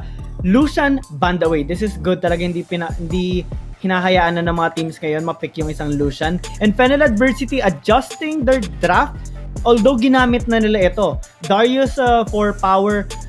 Doming on this Olaf show ngayon on Gragas. Parang, are they gonna use yung similar draft na ginamit dito ng Mirmooo Esports on game number 1? And it seems like they're medyo ginagaya nila yung bawat isa dito, no? Yeah. Pero Jarvan is the different jungle dito. And we have Seraphim and Sona. Galing again coming from the members of Mirmooo Esports and Fennel Adversity. You are gonna be having, of course, gaya na sinabi mo, slightly same lineup na meron dito ang Mirmooo Esports kanina. But I think they only have Gragas and Darius na mayroon ka pareho no kanina. But this time, they have a Sport na Gragas. Sa kanila naman yan. And Corky yung magiging ADC nila. And mid lane is going to be Oriana for sure. Yeah, I'm already sure that we're having mixed reaction in the comment section right now. Dahil sa composition dito ng Mirmooo Esports. Pero yung nakikita ko dito yung yung drive nila na gusto nila i-redeem yung composition nito. They know or they think, they believe that this will work against Fennel Adversity. One of the teams that are quite dominating right now. 2-0 sila so far sa sa Group C and D. And this is quite confident on the side of Mirmooo Esports. Maybe a little too overconfident. Ano sa tingin mo? I would say that medyo ganun nga yung situation dito because they have a Baron Kaisa. Yauhan will go for the Baron lane. If ipipilit niya yan, siya ay magso-solo lane dito going against power sa ating Baron lane. Pero mga kaibigan ng ating game 2 ay eto na tayo ngayon dahil handang-handa na tayo para sa susunod na bakbakan.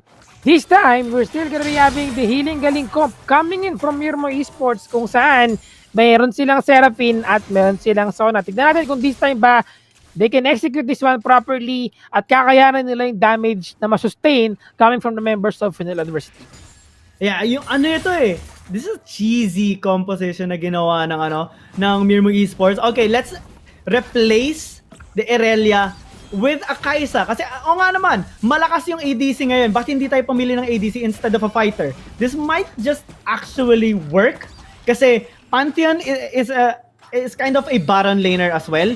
Seraphim, parang sa mid lane yan. And they added Sona. So, ang taas ng burst damage nila. They have good entry point. They have a good frontline as well kasi XDXP on this Jarvan, magtatank siya. And they have a Kaisa to actually deal significant amount of DPS and is gonna have a pretty good time here in the top lane kasi range advantage yan against sa Darius unless maklose lang yung distance kasi naka-ghosty power. Yes, tama ka dyan, GG, no? And one way na naisip kong way to win dito for Mirmooo Esports is to keep the distance lang talaga. Keep that DPS properly, healing lang itong si Kaisa. That's the main damage dealer of their team. At ang trabaho lang ni XDXP dito is to, of course, yung cataclysm and disrupt the positioning na meron dito ang Fennel Adversity. Fennel Adversity naman, on the other hand, they have a good CC, of course. Meron tayo Shockwave dito. We also have power for Darius dito. And kung kaya nakikita natin na pwede siya maging very effective sa kanyang Baron lane and the effectiveness as well pagdating sa paggamit ng kanyang apprehend, malaking tulong din para sa kanya. Ito na nga yung apprehend na sinasabi natin. Nahuli dito si Mirmooo, wala nang mana si Mirmooo. And ang first tier turret yata ay sinusubukan na kagad kunin ng Mirmooo Esports sa ating Baron lane. Habang sinusubukan din naman ito ng Fennel Adversity sa Dragon lane. Yeah, I think mauna dito yung Mirmooo Esports knowing that Baron lane towers are kind of squishier compared sa Dragon lane tower. Kaya lalo na may numbers advantage sila dito, masisecure nila dito yung first blood tower. And this is good for them kasi kanina, game number 1, it wasn't the case. Fennel Adversity, nakuha nila yung tower agad pre 2 minutes, kaya ang bilis nila nakapag-snowball into the mid game and even late game.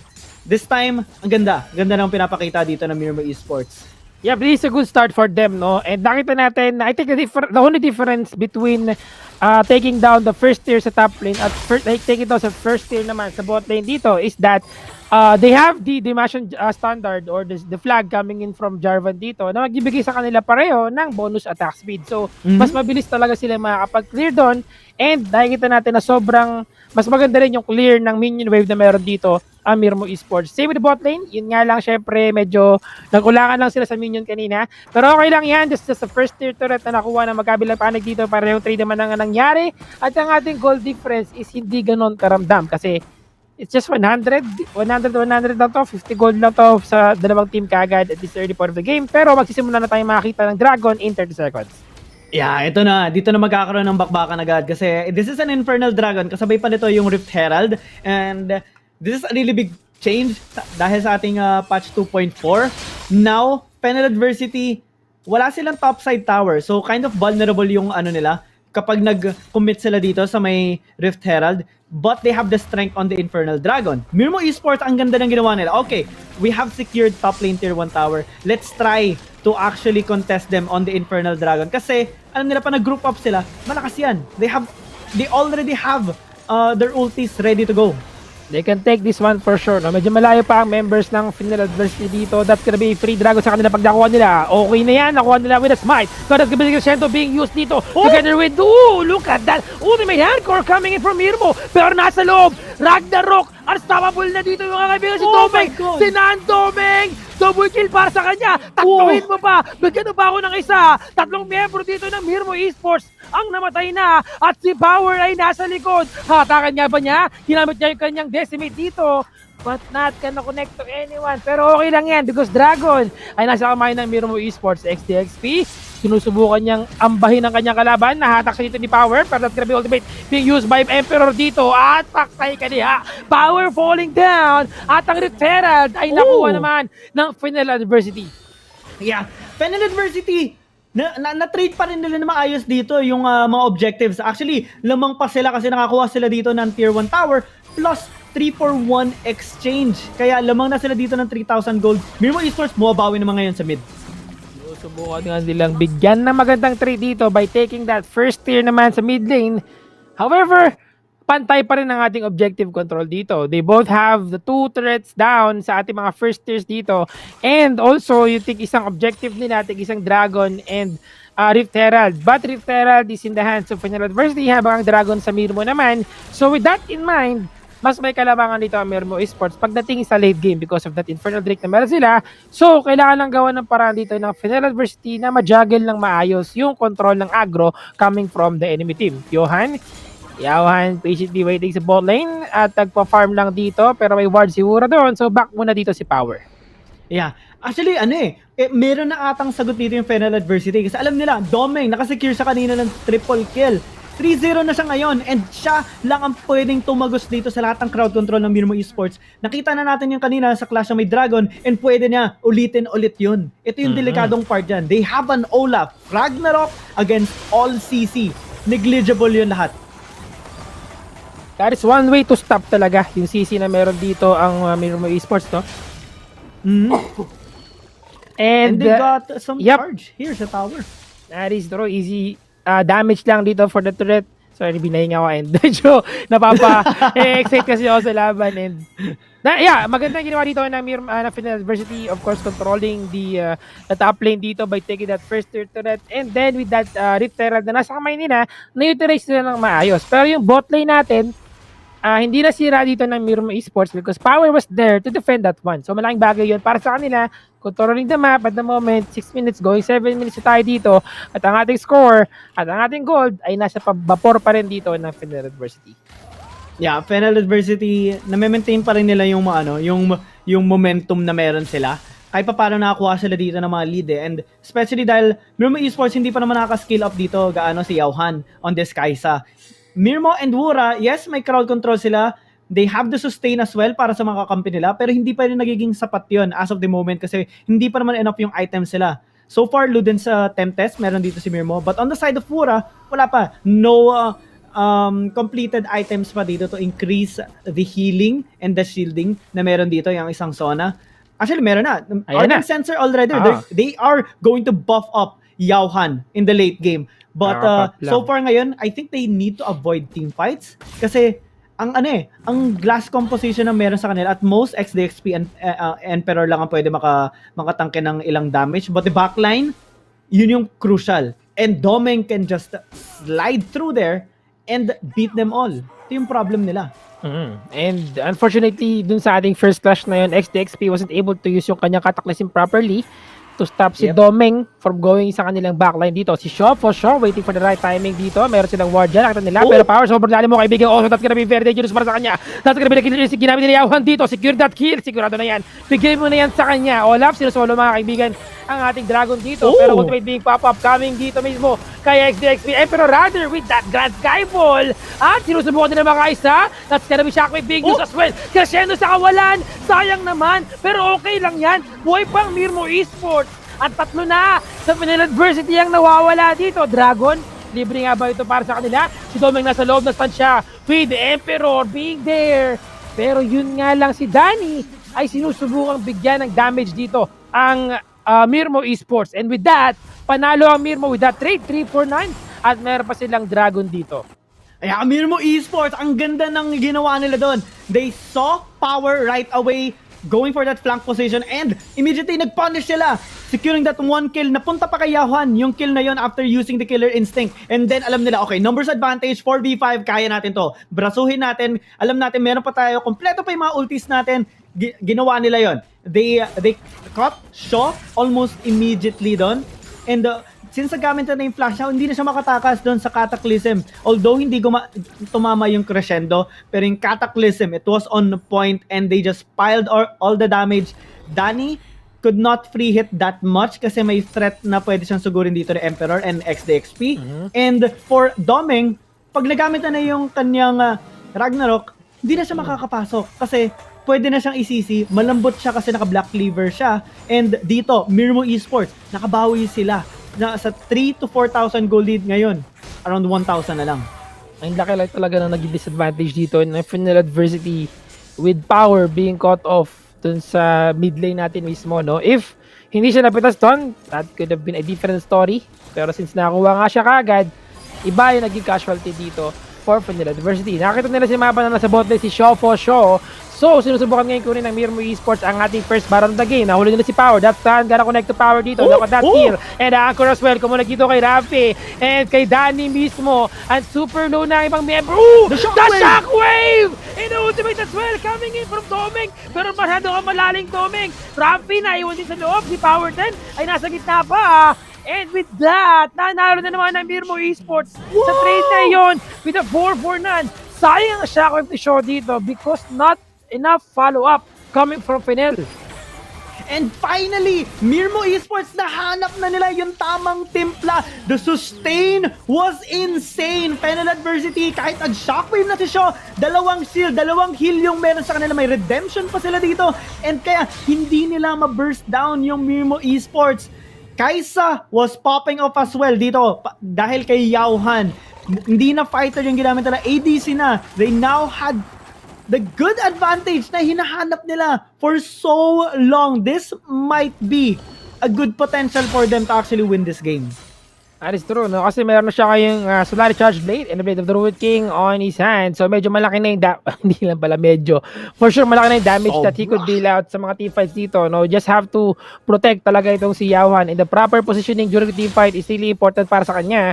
And looking at the items, of course, as you mentioned kanina, we have the heal, we have the Solari as well, na enchant dito coming in from Hura. So more sustained talaga para sa kanilang team at may hirapan talaga ng gusto dito of Fennel Adversity. They have to burst down kagad kahit na isang miyembro lang ng Mirmooo Esports to win and secure yung mga team fight dito. Kasi habang nasaprolong yung mga team fight, mas lumalamang yung Mirmooo Esports.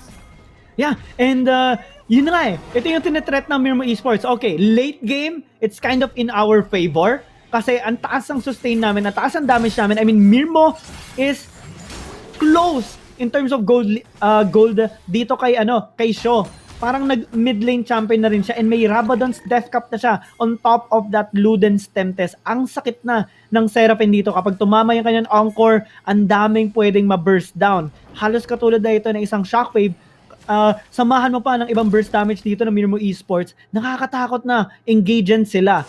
Fennel Adversity, we're seeing from them, nag-hesitate na sila mag-contest against Mirmooo Esports. Even si Power ay hirap na hirap ding mag-execute ng mga skills niya properly, no? Tuwing na gumagamit siya ng decimate dito, medyo malayo siya and hindi rin niya kayang i-sustain yung heal coming in from members of Mirmooo Esports. That's gonna be the Dragon being taken down by Mirmooo Esports at nag-shockwave pa sa kawalan si Shaw dito. Si Power ay nasa loob na naman. Hindi kaya yata dyan dapat base ng kalaban yan and Power will fall down sa kamay mismo mga kaibigan ni XDXP. Rather, si Emperor pala at may Dragon na sila ulit dito. 3 Dragon for Mirmooo Esports. Yeah, in Mirmooo Esports, they're slowly dictating the tempo, the flow of this game. Fennel Adversity, multiple times na nila ina-attempt dito na manalo sa teamfight or like mahanap yung spot nila. Pero speaking of spot, andito na si Emperor. Emperor used that Grand Skyfall para responde dito sa ating mid lane coming from behind itong si Shaw. Pero Shaw naramdaman ngayon kagad, so he has to flash away. At nakikita natin na nagkakaroon ulit ng movement dito. Back muna ang ating Mirmooo Esports. Probably gonna reset muna for a while. And isang napansin ko dito, walang merong grievous wounds ang team of Fennel Adversity. They only have one Executioner's Calling. And slowly nakikita natin si Shaw na mapunta na sa kanyang Morello Nomicon. Pero where is the Bramble Vest coming from these tank champions? Yeah, wala kay Power, wala kay Domain. Pero sneaky Death Rush? Di pa nahatak, muntikan na dito si Emperor. Medyo nakamoy siya ng konti doon sa kanyang 300 instincts. The Spartan instincts ang tawag doon, no? Na medyo naamoy niyang mabuti dito from that bush na meron nagabang from Fennel University. Yeah, and they dodged another turnaround of events dito against Fennel Adversity. And ngayon pwede nila safely i-threaten itong Baron take na sinisimulan na nila ngayon. Baron now being taken down by Mirmooo Esports. Pag nakuha nila ito, malaking bagay ito para sa kanila. Habang nauna ni Power si Emperor, 1v1 with the Great One. Habang may tulong pa, galing sa kanya tropa. XDXP, masyado kang malalim. Namatay na dito si Yauhan. Power Rider at nakuha yun ni Yauhan at the heal.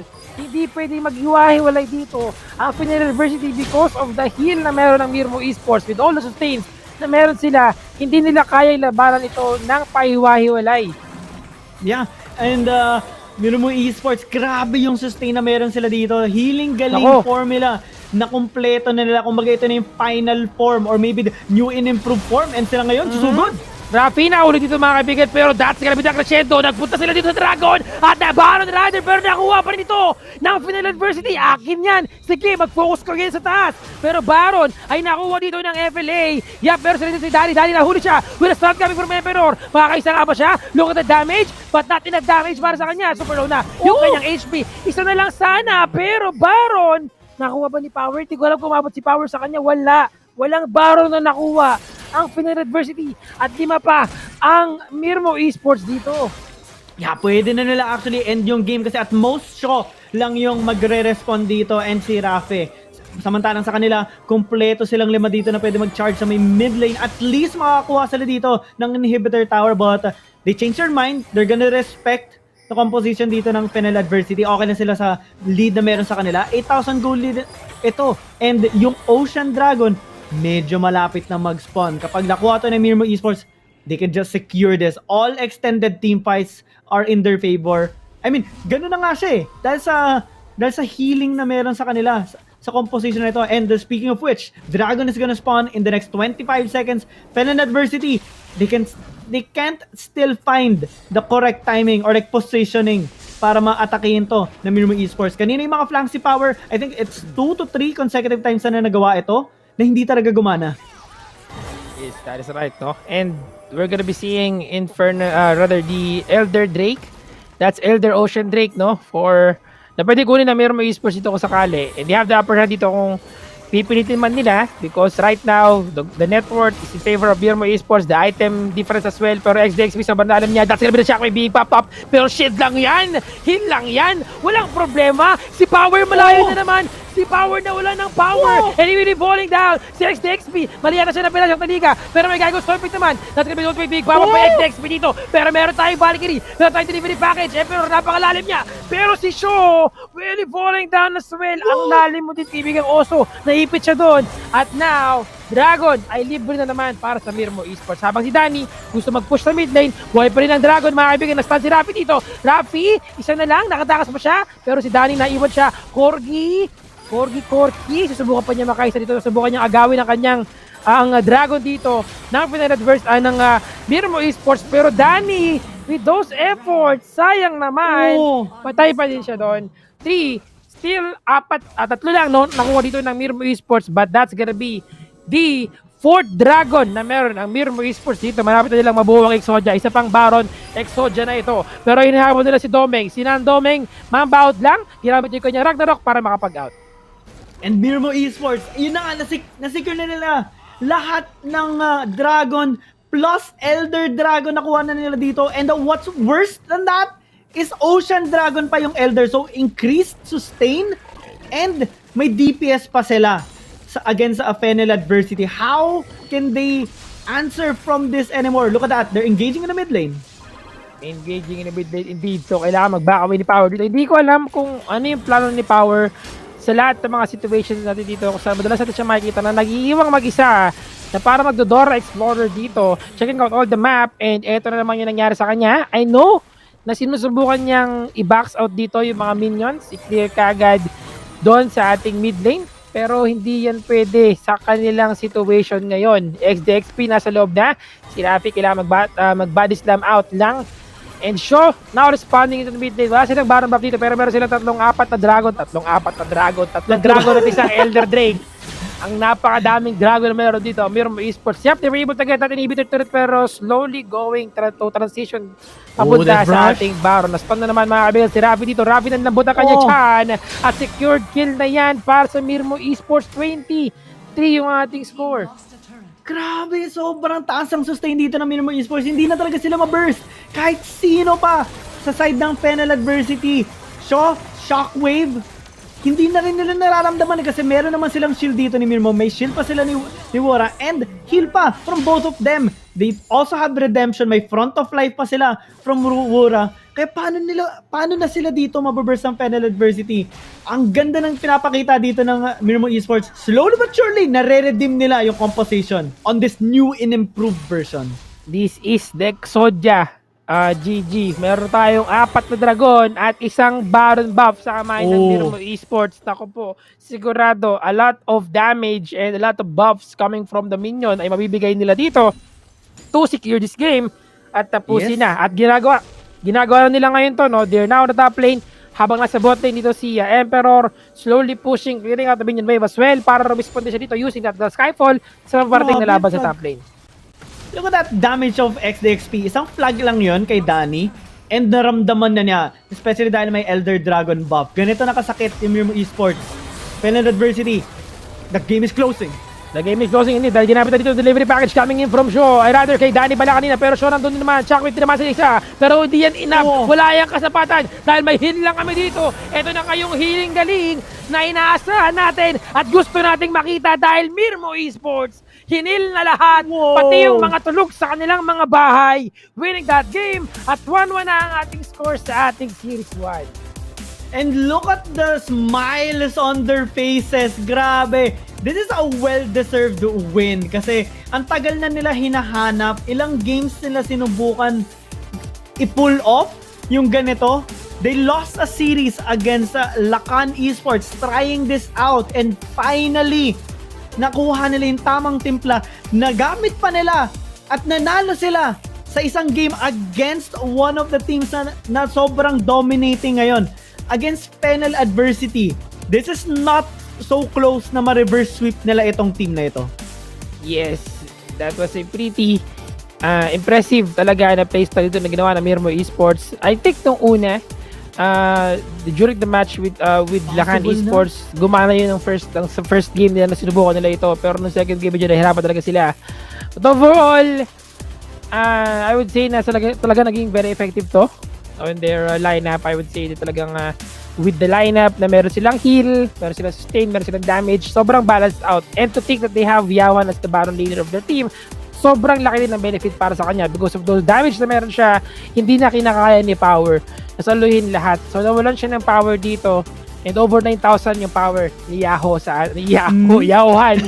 sa ating second game. What a name! Yaohan with that Kaisa. Pero mga kaibigan, ito nga pala ang ating opening and foreplay of the game. Gusto makikita natin ang ating highlights at kung gaano nga ba ka-intense ang laban na ito between Mirmooo Esports and Fennel Adversity. Yeah, Mirmooo Esports, they had a kind of a rough early game kasi Fennel Adversity naka-triple kill nga dito si Doming. And dito nakita natin kumbaga yung weakness ng composition ng Mirmooo Esports. Early game, hindi sila gaano malakas pag early game kasi they don't have burst damage pa.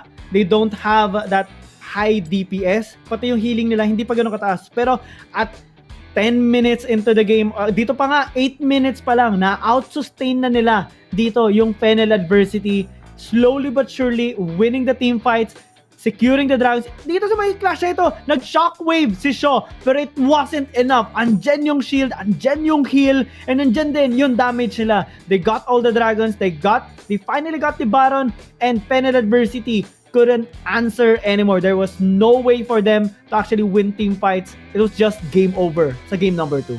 And I do think naiintindihan ko na yung reason kung bakit madalas na nasa backline si Power dito. Hinahatak niya yung ibang miyembro dito ng Mirmooo Esports, pero di kasi ganon ka-effective yun para sa kanila because they have to group up together. They also need the help of Power to tank all the damages coming from the members of Mirmooo Esports dito. Gumana to nung simula, kaya meron silang 3 kills dito yung ating first team fight kung saan nakita natin na lamang ang Fennel Adversity. Pero as the game progresses, mas tumalamang talaga dito ang Mirmooo Esports because they're able to stack up a lot of let's say AP para sa heal nila dito and the shields as well for their team. Pero syempre ang ating master of the match walang iba kundi si XTXP na mala-impactong cataclysm at mala-impactong pressure ang binibigay sa game na ito sa backline na meron dito ang Fennel Adversity. Ang kanyang KDA ay 17.0, ang kanyang kill participation ay 81%, namuntik na maging 100%, onting kills na lang yan or onting assist na lang, nandun na lahat. But also we have the DPM na 605 at ang DTPM niya is 1026. Looking at those items, talagang focus lang siya sa pang-disrupt ng positioning dito ng Fennel Adversity in a way na hindi sila makapag-free hit ng maayos. At nahihirapan talaga si Danny na pumili ng tamang target niya kasi every time na ginagamit yung kanyang missile barrage ay naaharangan lang ng pader nitong si XTXP. Yeah, and yung kulang na nga lang dito sa item niya, what more kung bumili siya dito ng Spirit Visage? Oh, that is disrespect. Increase healing received na 30%. Grabe, hindi na talaga mapapatay dito si XDXP kapag umabot pa sa point na yon. Pero congratulations sa kanila, ang ganda ng performance talaga. Yung mga cataclysm na pinakita dito ni XDXP, locking down the backline members ng Fennel Adversity. It was on top and pinapakita dito talaga ng Mirmooo Esports na yes, pwede itong composition nito. Nagamit pa nila sa isa sa mga pinaka-dominating teams ngayon sa ating Group C and D. And potentially, kaya nilang i-reverse sweep ang against Fennel Adversity sa series na ito. It's not so, hindi to imposible. Yeah, and hindi ko lang alam kung in this particular game natin dito para sa ating game 3 na it's a wise decision to go for the same lineup na meron dito ang Mirmooo Esports because knowing how Fennel Adversity play the game, mabilis silang mag-adapt sa situation and mabilis silang mag-adjust dito kung sa tingin nila na hindi ito gumana sa ating first game, hindi ito gumana sa ating second game. Natalo tayo dito and alam naman natin na ganito yung play nila pero what lack kung ano yung problema natin, what happened to us, ano yung pwede nating adjustment na pwede gawin. So gagawin nila yan sa ating next game. And Power, yun nga lang, again, nawala siya ng power dito. Mahirap nga naman talaga na i-counter out yung ganitong klase ng strategy. Paano mo pag-iiwalayin yung mga heal dito. But overall, it was a good effort coming from Fennel Adversity. I will say that they can still win the third game. Pero tignan natin kung anong klaseng adjustment at ano pang i-add nila sa nangyari dito sa ating second game. Yeah. So much information. Grabe. So much new things nangyari ngayon. Na-shock din ako nung nakita ko kanina na okay, magsa-Seraphine Sona dito, yung Mirmooo Esports. And napag-usapan natin kanina, yung change na ginawa nila na finally may Kai'Sa sila, naglagay sila ng ADC, it might just work. And yung bine-build up dito, yung na-build up ng Mirmooo Esports na gusto nilang i-redeem yung composition, they finally have done it. And it puts a little bit of a problem against or like to Fennel adversity kasi hindi lang ito yung strategy na kaya nilang i-pull off.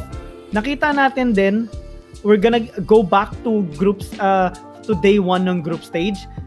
Hindi lang Seraphine Sona yung nagagamit nila. They also have the Rengar. So who do you ban now? Do you need to respect ban the Jarvan of XDXP? Kailangan bang i-ban yung Seraphine or yung Sona? Kasi if they do, it's gonna open up some other picks na pwede kunin dito ng Mirmooo Esports, like the Akali, like the Camille. Lucian, I'm sure hindi na to bibitawan ng hindi na to bibitawan ng Fennel adversity unless sila yung first pick.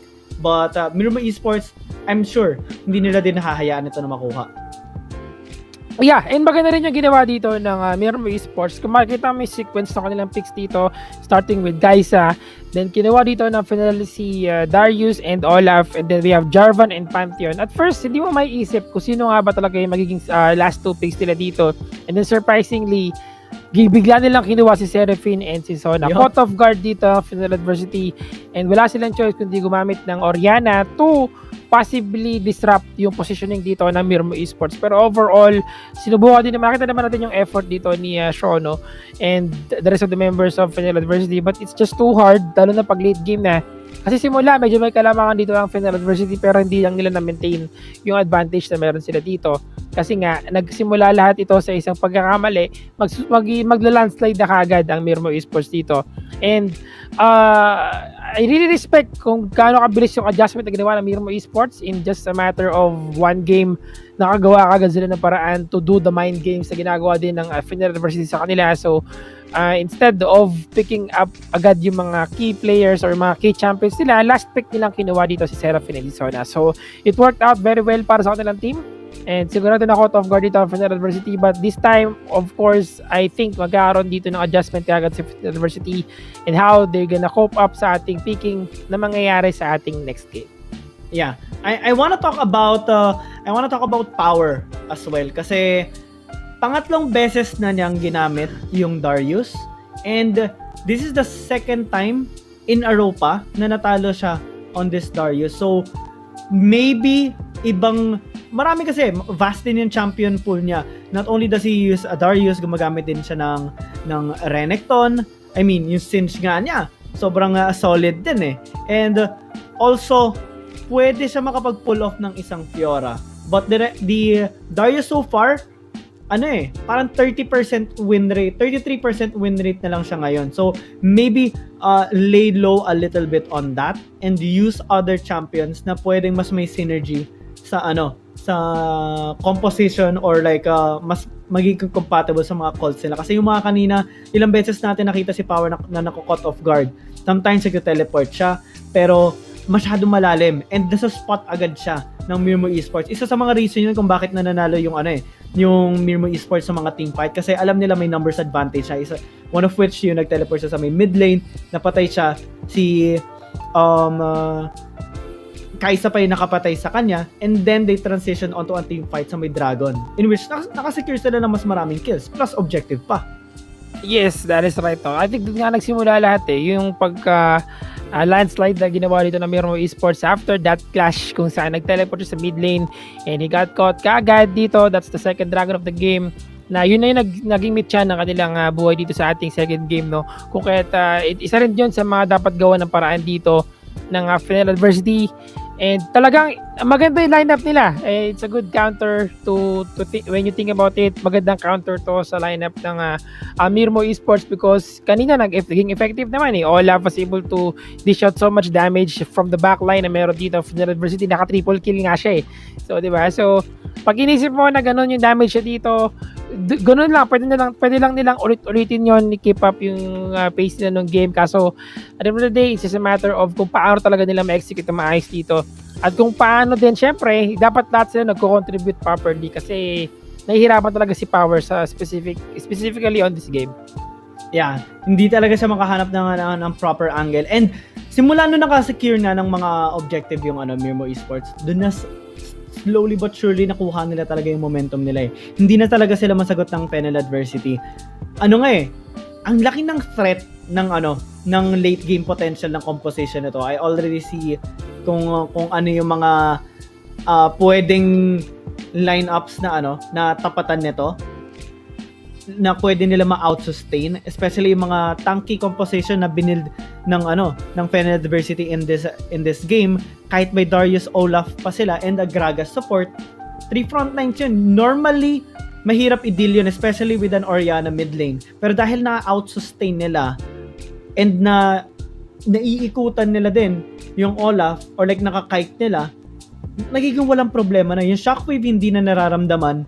Kaya maybe Fennel adversity, kung i-repeat ito ng Mirmooo Esports na draft, they need to find a way. They need to find a loophole. Kasi lahat naman ng composition may weakness eh. They just need to find it. Ang hirap lang. Ikaw ba? Sa tingin mo, ano kaya weakness ng composition nila? Ako kasi parang, I'm still thinking about it.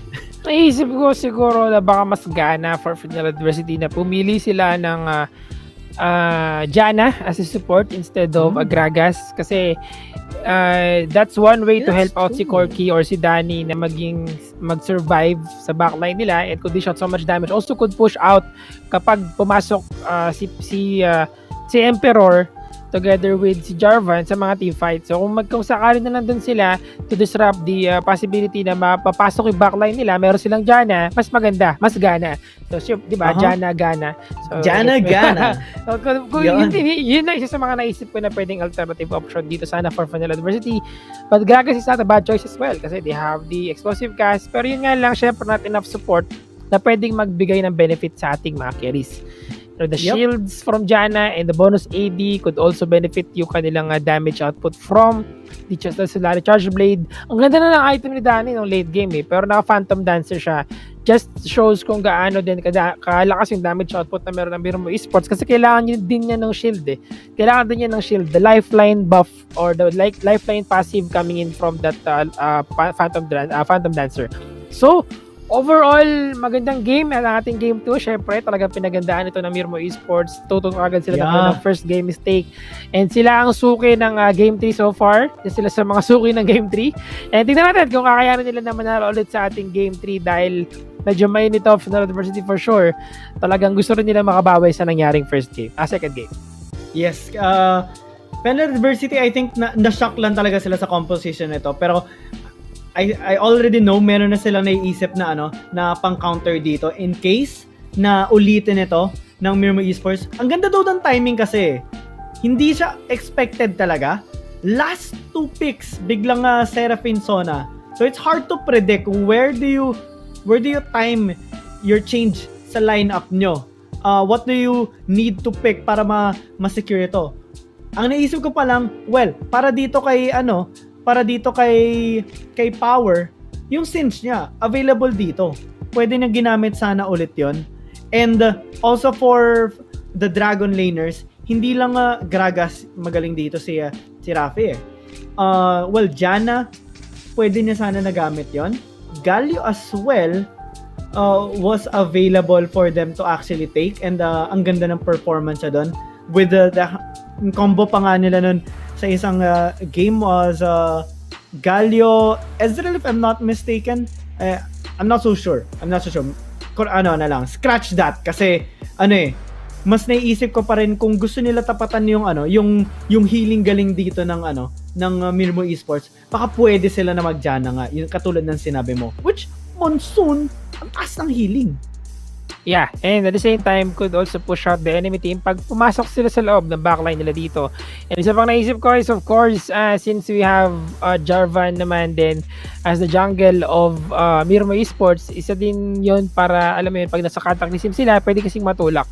No, pag pumasok sila dito sa mga terrains natin. Pero eto na mga kaibigan natin, game 3. Napakabilis naman. Mirmooo Esports versus Fennel Adversity. Same side tayo dito. Kung kaya't first pick kagad ng Mirmooo Esports ay walang iba kundi si Kaisa na naman. Is this gonna be a repeat of composition? Kasi yung bands natin, same na same. Nag-iba lang yung parang order niya. Pero it's gonna be insane. Mirmooo Esports magre-repeat. Oh, is this a Singe? Agaw Singe. Wow! Agaw Singe. Mukhang they're gonna be having Singe dito sa lineup ng Mirmooo Esports. This could be a Singe Senna. We'll see about that kasi hindi naman ban si Senna dito na laging ginagamit din ng ibang teams natin sa Group A and B. But instead, it seems like they're gonna be going with the same hitting galing comp, but this time they have Singe. They also have Jarvan. The difference right now is only Singe na pinili nila ngayon. Habang sa members naman ng Fennel Adversity, they have Fiora this time. Also Pantheon, Olaf still same. But we have the Chicken Duo, the Lovers Duo, ang ating Saya Lakan na combo sa ating bot lane. What? Mirmooo Esports are full of surprises today. Grabe! Grabe! Is this gonna be a Singe mid? Singe mid to! Against the Pantheon of Shaw. And oh my! Baka ma-pull off nila ito. Pag ma-pull off nila itong lineup na ito, this will be a shock to not only Fennel Adversity, pati sa mga fans ngayon, pati sa mga ibang kalaban na rin. This will be a threat. Kasi Fennel Adversity, pag matalo sila sa composition na ito na binild ng Mirmooo Esports, this will be their first series loss. And that is huge. An undefeated team so far sa groups C and D, matatalo ng Mirmooo Esports na 0-2 with this Healing Galing version 2 or 3 na composition. We'll see about that dahil eto na mga kaibigan ng ating Game 3 sa ating Series 1 pa lamang ito. Kung kayo ay kararating nyo lamang, siguraduhin nyo i-share nyo na ang ating stream dahil mainit ang ating tarima dito. Once again, Game 3, Mirmooo Esports versus Fennel Adversity, ang ating fake mid laner na si Emperor dahil for sure, sa simula lang yan magmi-mid. Maya-maya lamang nasa ibang lane na yan. Yeah, for sure. Tutulong yan sa pag-split push. And ang interesting nito, what would the interactions be sa ating mga lanes? Kasi so far ngayon, Yaohan against Power, normally Fiora strives or like has the advantage against melee opponents. Pero against ADCs, medyo mahirap yan unless meron ka ng pang close and distance yung ganyan, ma-pokes niya. But still, Yaohan can do the same. Auto-attack lang siya. And may Cathian drain din yan. Para pang kung ma-punish kapag nag-overextend dito si Power. That is right, no? And I think this time, Power is gonna have a lot of confusion kung paano niya i-disrupt itong si Yaohan pagdating sa Baron Lane. Dragon Lane natin dito kasi nasa bot lane sila. At nag-iisa ngayon si Emperor sa ating Baron Lane. Trying his best na mapigilan na ma-push kagad yung ating first tier top lane. Yeah, ang natutuwa ako dito. Ang unique ng comp. And Fennel Adversity, they're doing their very best to actually adapt from it. Nakita natin yung mga rotations sa ginagawa nila dito. Having the priority for the Scuttle Crabs. And I think, scaling-wise, Fennel Adversity makakapalag na sila dito because the Xayah deals so much damage, especially during team fights. Problem lang yung Anchor and yung Crescendo. Yun lang yung magiging problema. Yes, that is true. No? Pwede nilang maiwasan yan by getting a quick silver sash para sa kanilang mga champions. Pero could go for different items as well para magkaroon sila ng mas tankiness dito with those Gargoyle Stone Plate. Pero look at the movements coming from Mirmooo Esports dito. Always ready to support and help out itong si Emperor to win that Baron lane to get his farm properly. Habang okay lang, willing to let go yung ating ibang lanes dito to get all the minion waves and help out nga itong si Emperor. With that, meron na siyang Giant's Belt and I think could go for Rylai's. Could be a Rylai's as his first item dito later on. We'll see about that. Pero nasa top lane pa rin dito talaga ang ating Dragon Lane coming from Fennel Adversity. Yeah, gusto talaga nila makuha yung plate and they finally did and parang okay, nagawa na natin. Let's now rotate. Try natin makakuha ng mga ibang parts ng map naman. Pero I want to talk about Fiora against this lineup of Mirmooo Esports kasi malaking threat yan, especially sa backline. Kapag ma-pull off niya, pwede na ma-cancel din or like ma-block yung chain CC na ibibigay dito ng Mirmooo Esports. But very reliant yan sa early gold na makukuha niya. So far, okay naman. Actually, nakakapag-farm siya ng maayos against Yauhan sa may bottom lane. And this might be a crucial factor. Mirmooo Esports, kailangan nila ma-shutdown yung Fiora kasi mamaya hindi lang siya yung susugod. Susugod din si Domeng pati si Sho. At least isa sana ma-shutdown nila kung ayaw nilang maging problema yan during team fights. Ang mahirap dito, GG, kapag let's say nag-Grand Skyfall si Sho sa likod, let's say towards itong si Mirmo at si Ura, is walang enough, let's say walang follow-up talaga na maayos because their lineup is heavily reliable dito sa kanilang potential to go straight to the back line of Mirmooo Esports. Kung hindi maayos yung kanilang execute ng skills dito at yung kanilang proper prioritization ng kanilang target, mahihirapan silang manalo sa mga team fight. Pero sinusundan na ng Fennel Adversity ang ating Dragon, habang ang Mirmooo Esports naman will go for that referral. And mukhang ang transition dito ay isang first tier na naman sa magkabilang lane. Yeah, pero Fennel Adversity naman ngayon ang makakuha ang paprayo sa Dragon. Mukhang this is a sudden change of heart dito sa side ng Mirmooo Esports. Now gusto nila may establishing early game nila. With the Rift Herald, masisecure nila. Lalo itong tower sa may top lane. Although mag-trade naman. Una pa, actually, Fennel Adversity.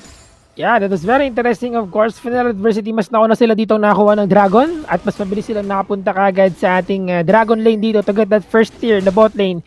Pero kung iisipin mo again, the dimension standard is there, the flag from XDXP para magbigay ng attack speed sa members ng Mirmooo Esports dito. Pero again, nauna nga si Fennel, so sila yung mas nauna dito kumuha ng ating first blood turret sa kanilang team. That's the first break, no? More damage, more bonus gold for the members of Fennel Adversity. We'll see if they're gonna be able to capitalize this one kasi sila yung may kalamangan ngayon. 5-minute mark, mga kaibigan. But movements already being done by Fennel Adversity dito by going for the top lane after nilang makuha kagad yung ating first tier sa bot lane.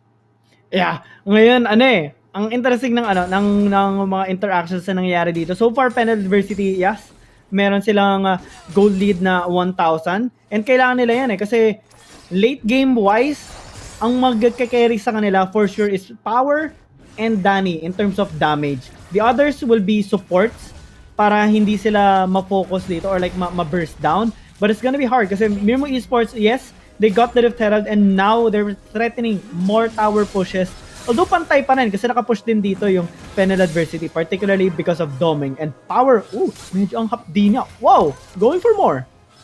Tamang patsi lang. Lunge lang dito galing kay Power. Here in the jungle to make sure that he can dish out so much damage against kay XDXP.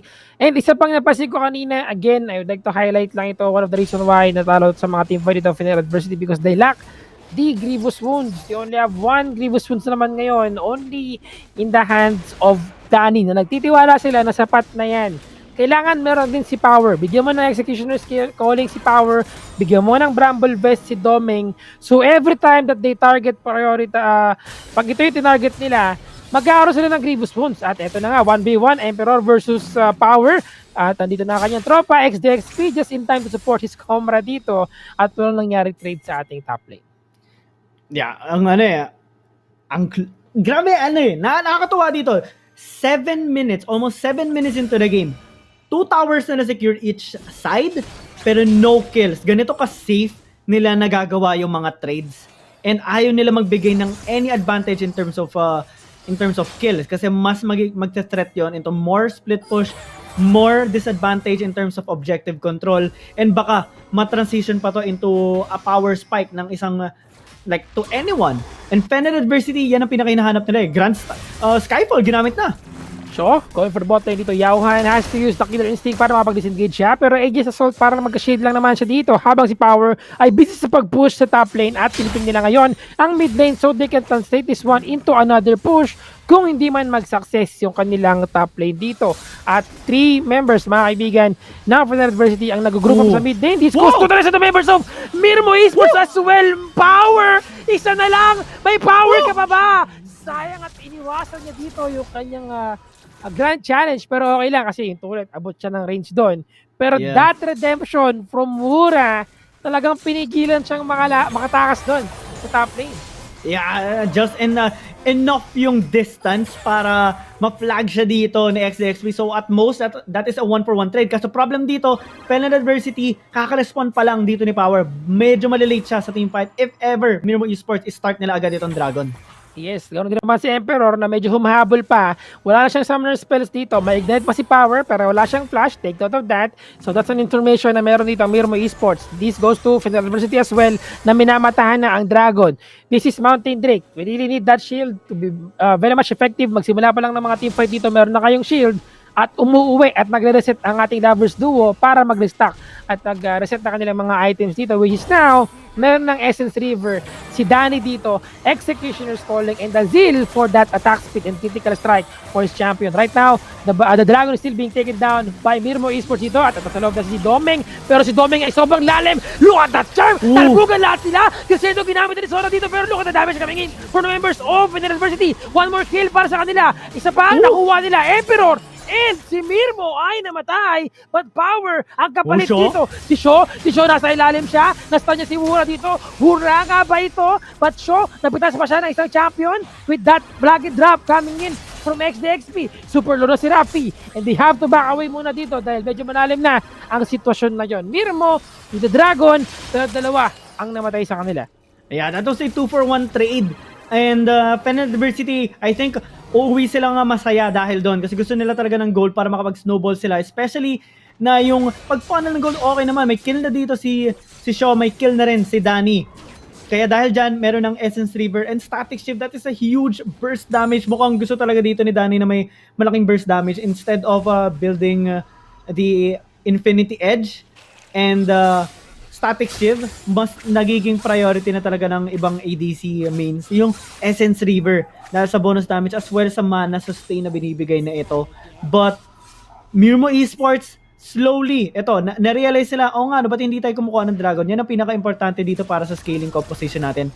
So ngayon, nakasecure sila ng Mountain Dragon and slowly, mas kumukunat na sila dahil Mountain Dragon nakuha nila eh.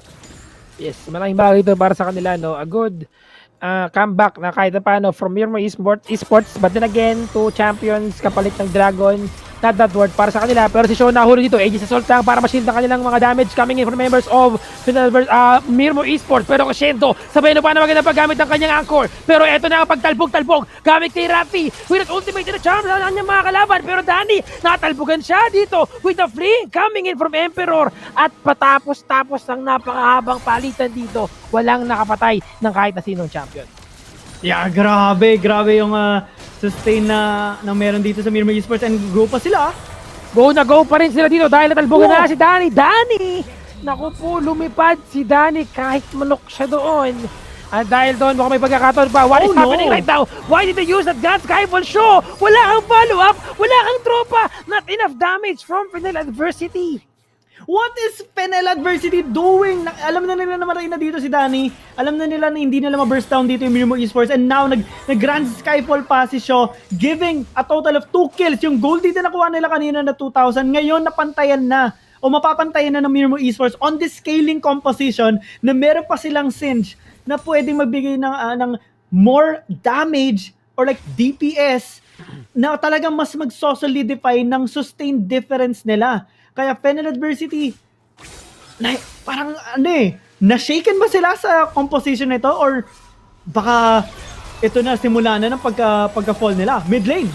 Mid lane indeed. Anchor ginamit dito together with that cataclysm coming from XDXB pero walang ganong follow-up coming from members of Mirmooo Esports dito pero that's gonna be the stun connecting from Shaw. Tumalbog-talbog na dito mga kaibigan. Itong si Domeng, hindi niya nagamit niya na yung Ragnarok pero nag-expire na yung kanyang Ragnarok habang busy yung ating mga Baron laners na mag-push sa ating bot lane at mag-defend itong si Emperor. Translating this one into a Baron pero naku po, ito na yung delegado para kay Rafi. Delegado, buhay mo! Mali ka ng ligang pinasok mo! Jump Rider! Pero si Shaw, hindi niya alam na may ward doon. Aegis Assault para iligtas sa kanyang sarili. Nasa grabe, Killer Instinct as well na ginamit dito. Niyauhan to secure that kill. At dalawa na sa member dito ng Fennel Adversity ang namatay at may pagkakataon dito na kunin ng Baron itong Mirmooo Esports. Fennel Adversity, hindi na nila alam kung ano yung gagawin nila dito against this kind of composition kasi so far hindi natin nakikita na umaabot ng kalahati yung buhay dito ng Mirmooo Esports after nila makakuha ng mga ganitong klaseng pag-scale. around this time, 13 minutes into the game, hindi na nila hahayaan na umabot ng half HP sila. Andito si Doming, pero for sure, mazo-zone out yan. How can you engage this? How can you kill these members? Mahirap talaga yan, indeed, no?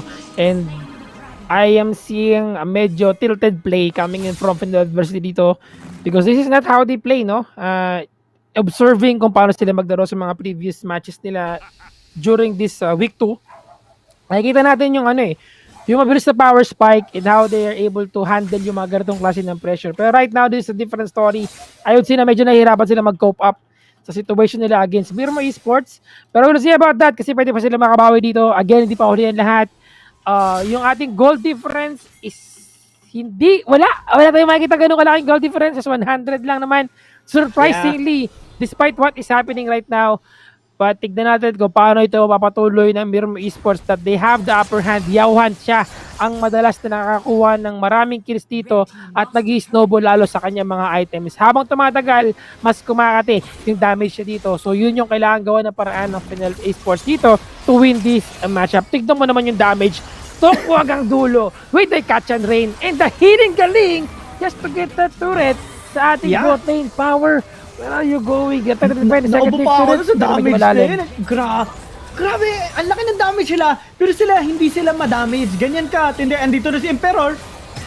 Napakalalim mo kaibigang Oso, but that's gonna be the use of that ultimate as well. Angkor at Crescendo, talbugan na. Nataklisim, STX, pinapakalalim. Pero si Yawan will be securing 1 kill. Si Danny, low na yung HP, tumalon at mag-smite. Si Choi nasa loob pa ng kanyang laban dito. Si Danny, natin si Rafi ay walang magawa dahil grounded siya. At may Baron buff pa sila. Pahil-hil lang sa Genty. Si Yawan, sinanulat ang damage from the Nexus. Ang kauna-una ang damage at kill para sa kanya. Triple kill para kay Pantheon. Pero Nexus ay pupunta sa kamay ng Mirmooo Esports. First win for Mirmooo sa ating Group C. What a huge fight and nice game para sa kanila. Grabe, napakaganda ng performance na pinakita dito ng Mirmooo Esports. They did what was thought to be impossible. Using this composition and winning their first series against an undefeated team. Fennel Adversity, isa to sa mga malalakas sa team ngayon. And naka-pull off sila ng isang napakagandang reverse sweep against sa kanila. Yauhan, XDXP, Emperor, Mirmooo, Wura. Sobrang synchronized sila. This composition is new to PPGL Icon series and they made it work. The best time possible, back against the wall with people questioning this kind of composition. And ngayon, pinatunayan nila. Kagana yan, sila ang mag-uumpisa niyan. Yes, that is right. Actually, maraming beses nang ginamit itong ganitong klase ng lineup, no? Pero this time, pull off lang ng maayos dito ng Mirmooo Esports. At sobrang gumana ito ngayon, starting with yung ating last game to this game. Talagang naging very effective yung ganitong klase ng lineup para sa kanila. Kasi kahapon, I think nung first day natin dito, ginawa nila to. Tinry nila pero hindi siya gumana. Kasi nga, sinabi ni Mirmooo kanina na pinag-aaralan pa nila, sinubukan pa lang nila. At after no isang araw lang, sige, apply natin ulit. Alam na natin kung ano yung dapat natin gawin. Alam natin kung ano yung dapat natin iwasan.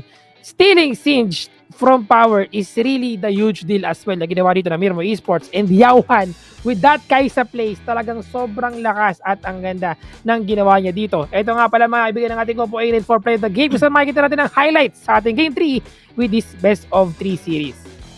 Grabe, Mirmooo Esports. Again, anong nangyari dito? 7 minutes into the game, sobrang tahimik. Although multiple attempts na nangyari, pero no kills. 2 towers destroyed by both sides. Pero nung nagsimula na yung mga laban, it was enough already for Mirmooo Esports. Nakapag-scale na sila eh. Enough na yung goal nila para ma-sustain yung mga damage dito ng Fennel Adversity. And Fennel Adversity, there were some times or like multiple times na gumawa sila ng mga questionable plays. One of which is here, Rafi checking face-checking a bush na high likely dito na nakapwesto yung Mirmooo Esports. Shaw using the Grand Skyfall unexpectedly na medyo questionable. But Mirmooo Esports, andyan sila lagi. They have each other's backs and using the healing galing na meron sila sa composition na ito, dikit-dikit lang sila. Stick to the goal, group together, parang parang power of friendship, I guess. If I remember correctly, during the Summer Super Cup, na ginawa ito ng Team Secret, one of the best way to counter this kind of strategy is to use Quicksilver Sash. They have 3 Quicksilver Sash in that particular game, kung kaya't nahirapan talaga ng husto ang Team Secret to pull off that kind of strategy. Pero ang ating master of the match, wala iba kundi si Yauhan with that Kaisa na meron 7.0 KDA pero 1,666 damage per minute. Look at that damage na parang mid lane na napaka-solid burst ang pinakita dito ni Yauhan. Yep, started with going sa ating bot lane, making sure that he can farm properly. Pero nagsimula lahat ito because of the CC that they have. They have the Cataclysm, they have the Anchor, they have the Crescendo as well.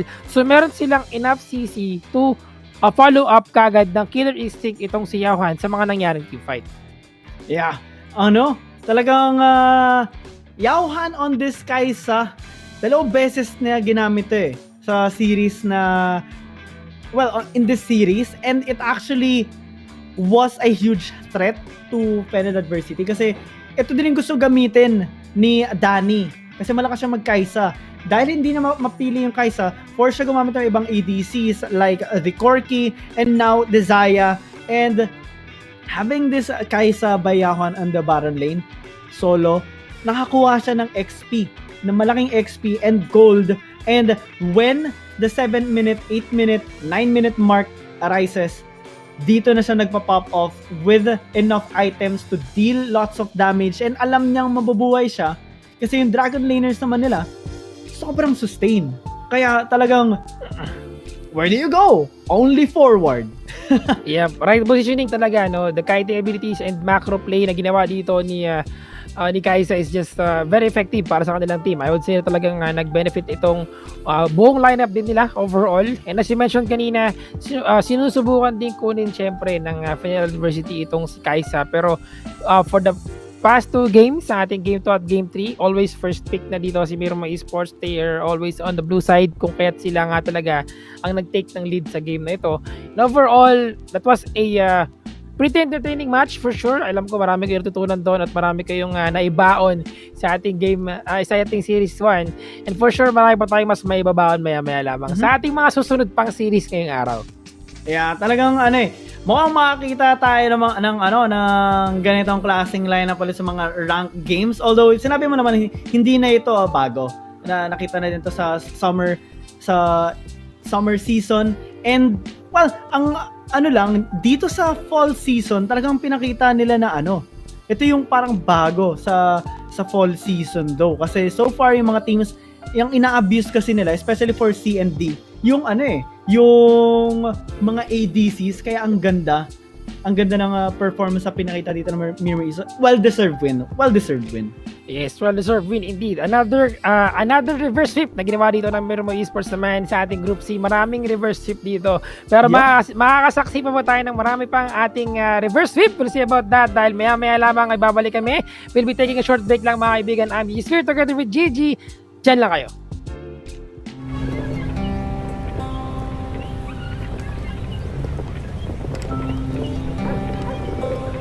Manong Fishball ang tawag sa kanya. Everyday siya kung dumating. Kaya parang institusyon na siya dito sa area namin.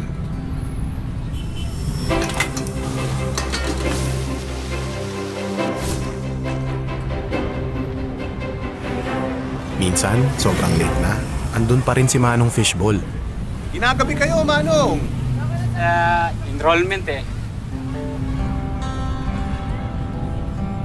After some time, yung karito ni Manong Fishball nadagdagan ng may bike. Hanggang kabilang kalye, nagtitinda na rin kayo, Manong? Ang notebook. Sunod na taon, pati menu nadagdagan. Nax, may squid balls na! Mahal kasi ang lapis. May kikyaw pa dyan. Bilib na bilib ako kay Manong Fishball.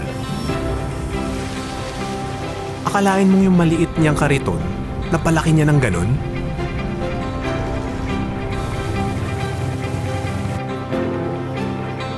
Ang nagagawa nga naman ng pangarap ng isang magulang. Anong grade na ba yung anak nyo? Tagal nang tapos sa mga bata. Ako naman ngayon. Manong Fishball ang tawag sa kanya. Pero sa mga araw na yun, many years ago, higit pa sa fishballs ang binigay niya sa akin. He taught me na walang di natutupad na pangarap sa taong handang magsumikap. Dami niya na. Panghapunan. Pantoga.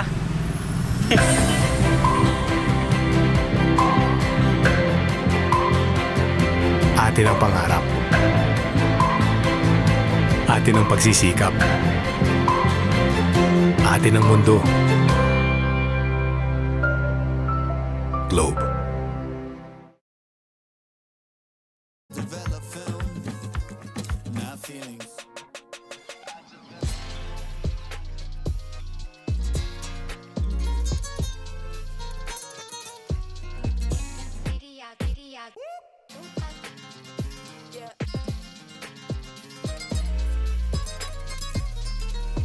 You know I'm gonna take the shot, take the shot, take the shot. You know I'm gonna take the shot, take the shot, take the shot.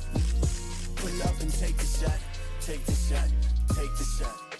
You know I'm gonna take the shot, take the shot, take the shot. I develop film, not feelings. Ooh, I develop film, not feelings. Ooh, I develop film, not feelings. Ooh, I develop film, not feelings.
You're watching the Sea Icon Series PH Fall Season, where Mirmooo Esports did this whole switcheroo thing on everyone, and the panel is doing this whole switcheroo thing as well. If you guys noticed a while ago, Yuko said to sit back and relax and wait for the panelists to come back. And now she's over here. We have her on the panel as well with Osiris. Now, as you mentioned, Mirmooo Esports managed a reverse sweep against Fennel Adversity, taking the series 2-1 and 75,000 Globe Cup points home in what was probably the most interesting match of Group C and D. I don't know. I loved it. I loved that series. That was just super interesting. The mind games coming in from Mirmooo Esports. I like it. I like it a lot. I think you guys have won me over. Let's check out the series highlights and get in depth into this discussion. There's a lot to unpack over here. I mean, starting with game one, they did have this rocky sort of start. I believe they brought out the misfortune, was it? And you know, we were talking about this a lot. I'm not a fan of the misfortune just because it requires a lot of setup over here, and we thought that, you know, this was clearly going to Fennel Adversity. What are your thoughts on this? We'll start with you, Yuko. Alright, so to start things off, we almost all of us predicted 2-0 in favor of Fennel. And I guess Mirmooo stepping up, it just goes to show how much power these teams had, how much advantage and how much secrets they have. I guess a lot of secrets in their pockets. And I love how Mirmooo Esports' rotations was in game number 2, game number 3. Not only did they get all of the dragons, but also they actually got the tempo, leaving Fennel Adversity to draft something that they thought is in their favor, but Mirmooo was just able to capitalize on that. Also, the encore and crescendo, beautiful, super satisfying to see. Yeah, and we've talked about game one off cam, Mika, that and the Riku, that it's a bit odd because you are looking into a misfortune and you have a support Galio that's going in. So you kind of need a peeling power, and you are left out in the back lines with a Rengar and a Pantheon. So that's really, I think that was a bad draft coming in from Mermo. But the second and third, it was the bad reactions coming in from Fennel Adversity, that they are trying to take the Olaf again and again, but it really doesn't fit in their playstyle and as well as as their comp itself. And I think they are afraid of the unkillable Olaf comp. But you are staying away from Danny, who's really good at Kaisa, being stolen by Johan. So I think at that point, it was really the momentum hitting them back. So Fennel Adversity failed this hard. You know what? I'm just really... I'm loving how Mirmooo Esports kind of redefined the unkillable comp that Team Secret brought out. I mean, would you agree, Yuko? I agree. This is something Infinity and I talked about. The unkillable Kaisa, as we gave it a title. I know, way back in the English stream. But yeah, Johan is very quiet in the early game, but towards the mid and late game, he is a problem. That's it. That's the description. He is just a problem. You also saw one play where in Fennel, they did use a flash to try and catch Johan off guard, but he just repositioned with the killer instinct, and he still has a flash. He also has a Kaiten Rain to just push your opponents back. So I like the fact that we thought he's all about this Irelia, all about this Darius, Renekton even. But boom, there's Kaisa. Yeah, and we were talking about it as well. I remember we were discussing this, you know, on the side. We're like, oh, who was mid?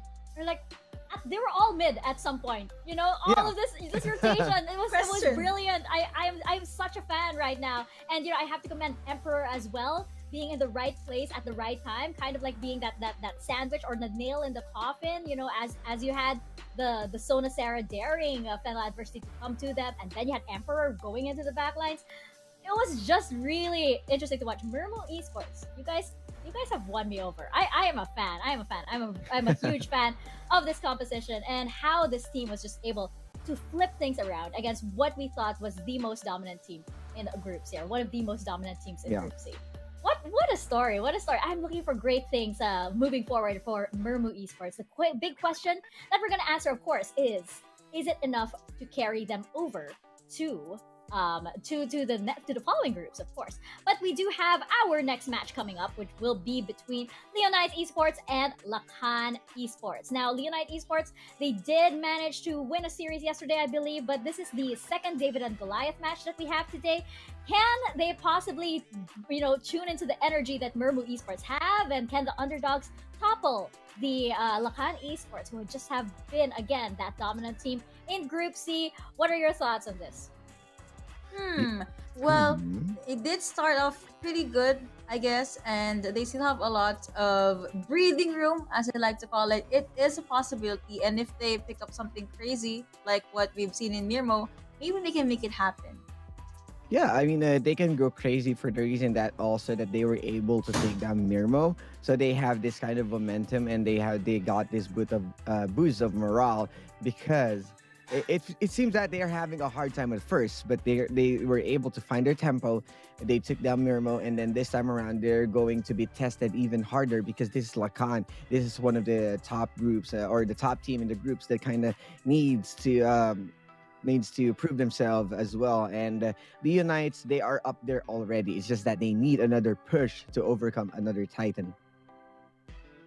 Yes, indeed. And Mhm. we're looking at a lot of really good players individually, but I feel like there's a lot still that Leonite Esports need to work on the team dynamics, especially when they're up against Lakan, who have been playing together for such a long while. And checking out our solo player highlight over here, which I believe will be Sean in the mid lane, I feel like they have to find some way to sort of like solidify and build on a certain player or maybe a certain player's playstyle. Could it possibly be Sean? What do you think, Yuko?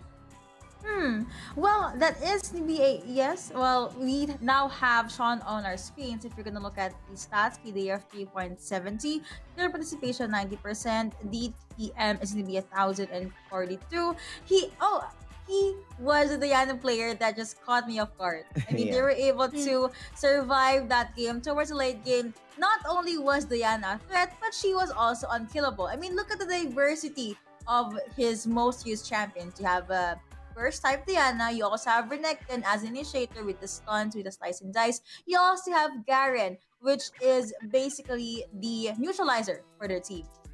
Yeah, and it says a lot on the damage taken per minute with the 1083.89 with the Garen. As you know, there are so many mid laners right now that are pretty flexible.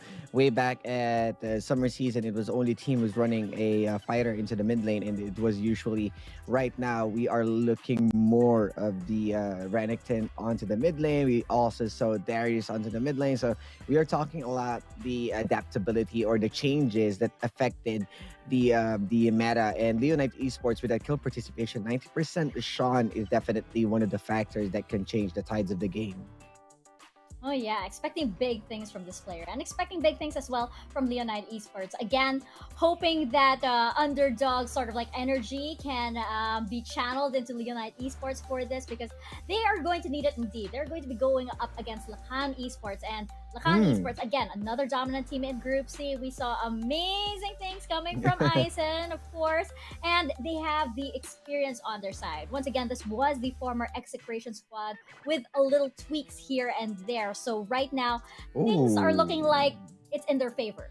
Things are looking like, it's looking like everything is going to favor Lakan Esports at this point, and Leonite Esports are going to have to step it up immensely in order to beat them.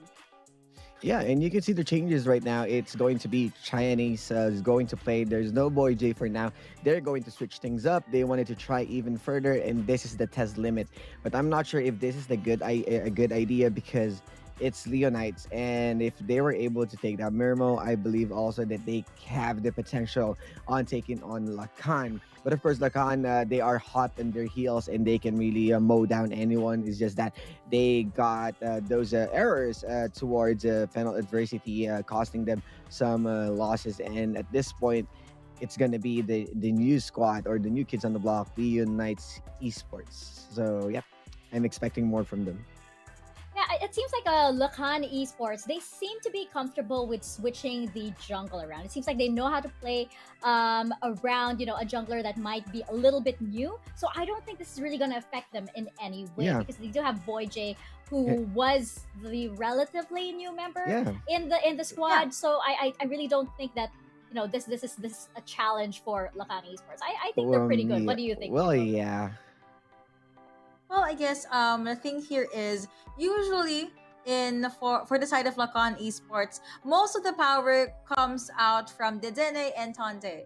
So if you're gonna notice towards their playstyle, the jungler is only ever present or he only has highlight plays towards the late game. So maybe we could be seeing an initiator rather type of jungler on Chinese, or are we still gonna be seeing an assassin type of jungler, which we kind of saw from Boy J way back. Still though, of course, a lot of the teams is gonna rely on Arjuk. I heard that he is the one that's calling out the positioning or telling them to just keep their 5-man unit together, and you have Aizen just safe at the back lines. Could be using a Kaisa, Corki, maybe even Lucian, but basically 50-60% of the damage is gonna come out from their ADC. Yeah, I love the point of Mika. It always has been this four solid members that knew each other. It's just that one jungler is going to change the pace of the game. But let's focus, of course, the solo player highlight for today's match in the side of Lakan. That would be the Ari main himself, which is one of the top players into the servers as Ari user. That's Dedene. And this guy also knows how to play Assassin. He is mostly on point. We saw him mostly on his matches and in the summer season, and Dedene definitely already knows how to play into the mid lane. And this is a bit odd for now that he doesn't use Ari for fall season, but we know that that's one of the comfortable picks. So this time he is expanding the horizons. He want to go with the Gragas, Ziggs, and Gaio for now, just to compensate for the team. He's mostly on a team player that wanted to go for the setups, wanted to go for the siege. He is on a 75% kill participation, and there's the damage per minute, which is 1,236, and he is not lacking in the damage department as what we love from mid laners. A lot of firepower indeed coming from Dedene. And of course, another player that Yuko highlighted earlier was Tante. I'm really interested to see this Globe key player clash that we have right now between Tante and I believe it's Jash on the side of Leonite Esports. What do you think is going to happen over here in this Globe key player clash? I'm curious to hear your thoughts. The stats are, you know, a little bit weird. The KDA is kind of similar, but the kill participation says a lot. Yuko, let's go with you first. All right, so if we're gonna, let's start with the kill participation. It just shows that Leonites, they love their team fights. Tante, we saw this. He is the one that usually wins the duels, especially if he is gonna be using that Riven. Gold per minute though has a slight lead over to Jazz. Again, they just really love their team fights. But when it comes to damage, because Jazz is able to farm more, he will be able to just dish out more damage, which also translates to him having 28% of the damage, whereas Tante only has 17. So Lakan, we basically see them as a team that moves as one. Think of a water, you know, it just freely flows. Whereas for Leonites, they tend to focus a bit more on the pickoffs, but again, it is going to be a two sides of a coin. Is it going to be heads? Is it going to be tails? What tactics are we going to be seeing for this series? Yeah, and it's fairly different. Yes, they come in close with the KDA, but you see the kill participation that it's around 76% for Jash and 48 for Tante. Yes, in terms of the damage, is you can see Jash is fairly higher, but you know how impactful Tante has been with his Riven plays with the setup. So we are leaning on to two different play styles that greatly affects the game and the team dynamics. So I'm really excited how the skirmishes or the 1v1s will be in the hands of these both players. Yeah, it's gonna be really interesting. And again, channeling that underdog energy that Mirmooo Esports just, you know, gave out, and hopefully it transfers to Leonite Esports. But I don't know, I'm favoring Lakan in this one. But before we jump into our predictions, I just want you guys to know, of course, that you can get into this panel action over here. All you have to do is send us your comments, reactions, and whatever thoughts you might have, and you know, let us know, how are you feeling. You can let us know on Twitter, and all you have to do is use two simple hashtags, hashtag #SeeICanSeriesPH and hashtag Dominate the Rift. And of course, you can also find the PPGL community Discord server. You can head on over here. Sometimes we have coaches, players stop by, and special guests as well. So we hope to see you in the community Discord. Let us know your thoughts there as well. It can be as candid as you want. But again, if you're active on Twitter, do join the discussion when we will flash your tweets over here. I believe we do have one right now, as an example for those that might be just tuning in. We have one right now that we can flash on over to your screens, and we have here from Irene. How do you say this again? Ariana. Ariana. Oh. Ariana in the mid lane, yes. Sana magka-on-site tournament na. You have no idea how much we want that as well. Same. You have no idea we want that as well. But of Kinda miss course we that. need. I know we do. We miss each other so much. It would be nice to just talk to Yuko, right? Hi. And Osiris. Hello. And Yeah. Osiris over there. Yes. Yes, indeed. It would be great to have that. But of course, right now, because we do have, the surge ongoing, we still have to be safe and prioritize Yeah. everybody's health and safety. But real soon, we're still praying for that as well, Ariana. And we can't wait to see you if we have this grand big event at Wild Esports. Can you just imagine it? Oh, okay. I'm gonna cry. I'm not gonna cry. Oh, no. Yeah, because we're going into we're not gonna Unless cry we'll because cry. we're going to panel no No cry. crying. Because we are going into our second match of the day. We're gonna find out if the underdogs of Group C will prevail today. Because this is match 2, Leonite Esports versus Lakan Esports. Casters, over to you guys.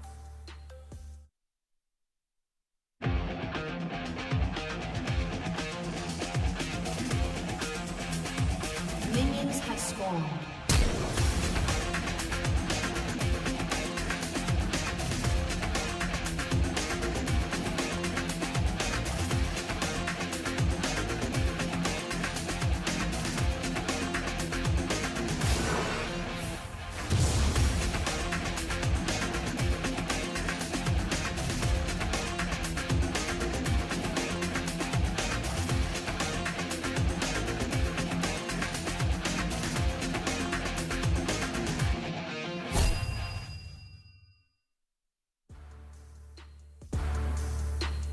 What's up mga kaibigan? Andito na muli tayo para sa laban ng Lakan Esports versus Leonites Esports. Kami po ang magiging shoutcasters para sa laban na ito. Giyang Gaming here with me is GG Sphere. GG Sphere, kamusta na? Okay na okay tayo dyan at sana okay din kayo dahil mainit ang ating susunod na series. This is going to be Leonites Esports versus Lakan Esports. Lakan, lakas. Sabi nga nila sa ating mga comments dito. And LK Esports naman din. Kahapon nakita natin of course yung kanilang mga laban dito. They are by far, I think kung di ako nagkakamali, 1-1 yung kanilang current standing sa ating group stage ngayon dito. Kung kahit medyo mainit ang labanan dito, talagang mas kailangan nilang magkaroon ng isang win lead para syempre mag-step forward yung kanilang points dito sa ating Globe Cup points. And of course, yung sa ating group stage. And knowing sa kung paano yung playstyle dito na magkabilang panig, I would say na magdidepende mostly sa kung paano sila maglaro dito. Overall, pagdating sa kanilang mga strategy, Leonites Esports, gusto ko lang i-highlight dito si Josh kung saan more on the aggressive side ng kanyang baron lane. For Lakan Esports naman, I would more on medyo binabantayan ko rin dito si Tonte with his Riven. Lagi niyang ginagamit during the past few days ng ating week 2. Actually, for Tonte, Riven yung ginamit niya nung naka-pull off sila ng reverse sweep against Mirmooo Esports. That was iconic kasi syempre parang ang lakas, ang ibang klase talaga yung paggamit niya ng Riven na yun. Naging threat talaga yon sa Mirmooo Esports. Hindi nila ma-answer kapag nagpa-flank na siya. Hindi nila mapigilan kasi napalaki ng damage. Kapag nakikipag-duel siya against Yauhan nun, kinakaya na despite Mirmooo Esports trying out the Irelia Baron lane as well. Dito naman sa side ng Leonite Esports, si Josh kasi very ang vast ng ng champion pool niya sa Baron lane. Kaya pwede niyang magamit iilan din na pwede niya maitapat sa Riven dito ni Tonte. One of which, well, okay din naman yung performance nila kahit pa paano nung kinalaban nila yung Fennel adversity. But yung nanalo sila actually sa side ng Leonite Esports, naka-pull off din kasi sila ng isang magandang win against Mirmooo Esports. Hindi nga lang reverse sweep, 2-0 nagawa nila. And Josh actually used Renekton and Diana if I'm not mistaken. And yung way na kinakraft dito ng Leonite Esports, parang ang hirap isipin kung saan pupunta yung mga champions. Kasi flex pick kadalasan nila ginagawa. Like the Diana, like the Corki, like the Darius, nag-Corki mid sila. And dito na, may kita natin, game number 1, Leonite Esports and Lakan Esports, champion pick na. Yes, first pick agad ginawa dito ng Leonites Esports ay si Jana for the support na kailangan nila talaga sa kanilang team. Dedene will be having Annie dito. Nakinuha kagad ni Tonte. Ay nakita naman natin, nakalam naman natin kung gaano kagaling si Dedene sa paggamit ng kanyang Ari. Even during the summer cup, summer season, nung nasa execration pa sila, talagang eto rin yung hinahanap ko, yung Ari ni Dedene. Yun talaga yung mala-impactong Ari niya during the time ng ating summer season. We'll see about that kung magiging as effective pa rin siya during the summer season, ngayong fall season na. Boy J will be having Corky para sa kanilang I think ADC, marksman, since they have Ari na kagad para sa kanilang mid lane, habang si Andy naman ay kukuha ng Lee Sin and Renekton para sa kanilang second and third pick. It's just gonna be a Kha'Zix. Oh! Kha'Zix gagamitin dito para kay Boy J. And this is gonna be a big thing kasi, well, it threatens not only yung frontline, pati na rin yung backline. And, eto na. Mukhang todo-todo na dito yung Lakan Esports. Talagang lakas-lakan ang pinapakita nila ngayon kasi nilabas na yung Riven dito ni Tonte. Riven once again will be picked by Lakan Esports dito, coming in for Tonte. And in response to that, ang pinili ng Leonites Esports ay si Vayne at si Twisted Fate. And this time, mukhang pinag-uusapan natin ito kanina, no? Keep Distance will be playing for their team and not Yanzu. Kung di ako nagkakamali at kung di man nila mapapalitan yan, maya-maya lamang si Keep Distance nga ba ang maglalaro dito. Tignan natin yan maya-maya at pag nag-finalize na ang ating mga picks dito. Last pick mga kaibigan for Lakan Esports na walang iba kundi si Brom. Very interesting picks coming from Lakan Esports dito. They have a very good CC from the concussive blows, of course, the Winter's Bite coming in from Arjuk, maya-maya lamang, the stuns from Riven, from Tonte, and the charms from Ari.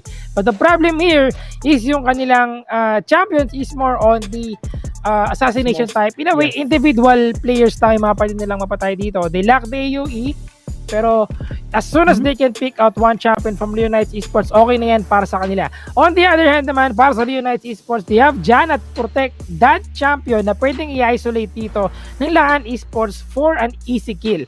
So, susubukan nilang pigilan yan, susubukan nilang gawa ng paraan na ma-disrupt nila yung possibility of picking out a champion from Lakan Esports. So, with Lee Sin and Twisted Fate, nakikita ko na yung trend dito. Pwede nilang gawin dito is Lee Sin. Every time dito kung saan pumunta si Lee Sin, nandun yung destiny na manggagaling kay Sean to support his comrade. At sabi ko na nga ba, Yansu will be playing pala as the support syempre ng Leonites. Janice is here as well. Kaya okay, tama yung mga naisip natin kanina. But yun nga, dito sa side ng Lakan Esports, yung pinaka-frontline lang nila dito is Arjuk. Maybe Tonte, kahit pa paano kasi may shield siya and all that. Kaso medyo malambot sila. Kaya pwede din sila ma-pick off dito ng Leonite Esports. Especially that Sean is using the Twisted Fate. Pag tumama yung kanyang gold card, magiging malaking factor yan. And also row 1, late game insurance ng isang Vayne ay laging nakakatakot. Ang ganda naman ng row 1 na yan, ng kanyang skin, no? Sentinels of the Light. Hindi titingnan mo pa Vayne. Kitang-kita mo yung kanyang, kung ano man yung nasa likod niya, yung ano niya yata, yung pag nag-silver rush, silver ball siya dito. Pag ginamit niya yung kanyang ult, he can pretty much show yung kanyang weapon dito, no? But looking at the laning phase, nakita natin na maganda dito yung laning natin, pero it seems like they're gonna be doing a lane swap for Leonites Esports habang nasa bot lane naman syempre si Corky na nagsosolo lamang si Aizen, just getting out the minion wave and farming lang against kay Josh, habang nasa top lane naman syempre sila Tonte and si Arjuk. So medyo same sa ating first game kung saan mas nakikita natin yung aggression kagad, and bot lane si Josh muntik na with Valkyrie na ginawa kagad dito ni Aizen. Yeah, I think Leonite Esports gusto nila kaagad makuha dito yung top lane tier 1 tower para magkaroon sila ng good priority rin para sa Rift Herald, in which may kita natin na later on, ko-contest sila yung Infernal Dragon kasi may hirapan na yung Lakan Esports sa may top lane kapag magawa nila yon. But now, they are setting up for a gank actually. Medyo delikado dito si Arjuk. Well, sisecure naman nila yung Scuttle Crab and tumama din yung gold card. So, Leonite Esports, they have a good early game right now. Yes, okay na sa kanila yon. Meron naman na silang scuttler. Yun lang naman ang gusto nila dito.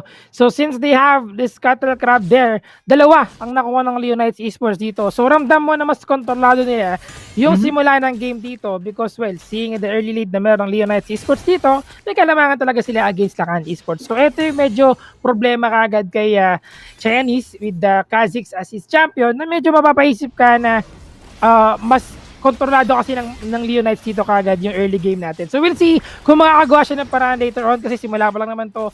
Getting out of Scuttle Crab is not a big problem para sa ating mga junglers pero 120 gold pa din yan para sa ating jungle dito. But Andy 69, surprisingly, behind pa din siya sa ating gold pagdating dito kay Chinese. Yeah, kahit pa paano nakapag-farm naman dito si Chinese eh. And ang problem actually dito para sa Kazakh spec na ito is he can't gank top lane dahil sa switch na ginawa dito ng Leonite Esports. Ko-contest nga nila dito yung pag-push ng Lakan Esports sa may bottom lane. So they might actually be faster in securing this first blood tower. Tingnan natin kung sino makakuha dito. Yeah, they will win. Mauuna sila. Pero again, 4 champions grouping up together para lang makuha yung ating first tier dito pre-4 minute is not a good idea. Pero okay lang yan. Doon naman sila. Nakuha naman nila yung first tier dito. So walang problema. Kasi again, with the buff na meron tayo sa ating mga turret before 4 minute mark, the more champions around that first tier, mas makunat siya dito at mas maganda yung kanyang armor. Medyo delikado dito si Tonte. Inahabol niya siya dito ni Rowan. Force 2. Use the shield. Pero that flash in coming in from Sean secures the first blood of this game ngayon. Lakan Esports, mukhang gusto nila lumaban. Si Dedene dito sumusugod na. Andiyan yung stun, nandito na rin si Janice, and the damage coming in. The monsoon is not enough para ma-heal dito yung kakampi niya. Rowan is dead and the rest of the members tumatakas na. Gold card ginamit ulit para lang pastaw. Si Andy nakabang nandito sa may brush, and that will be it. 1-for-1 trade on the top lane, pero Lakan Esports may prior sila dito sa Rift Herald. Naiintindihan ko yung nangyari doon kay Rowan. Mahirap ka naman talagang makatakas kapag ang mga kalaban mo dito is really chasing you down directly. No, wala silang magawa ditong responde. Even the shields ko from Yanzu na wala ng Chanzu na makaisa pa sana kanina.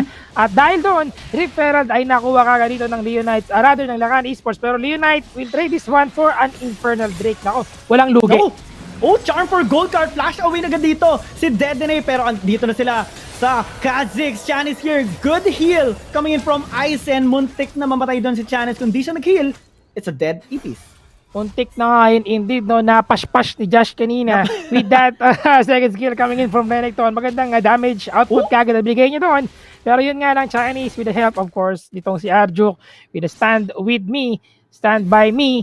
Ayan ang skill niya na nagbibigay ng konting armor, of course, sa kanyang teammates dito. So right now, of course, 5-minute mark mga kaibigan, we have the Dragon in the hands of Leonite Esports habang ang ating Rift Herald ay nakailakan. Lakan, Josh, natabay?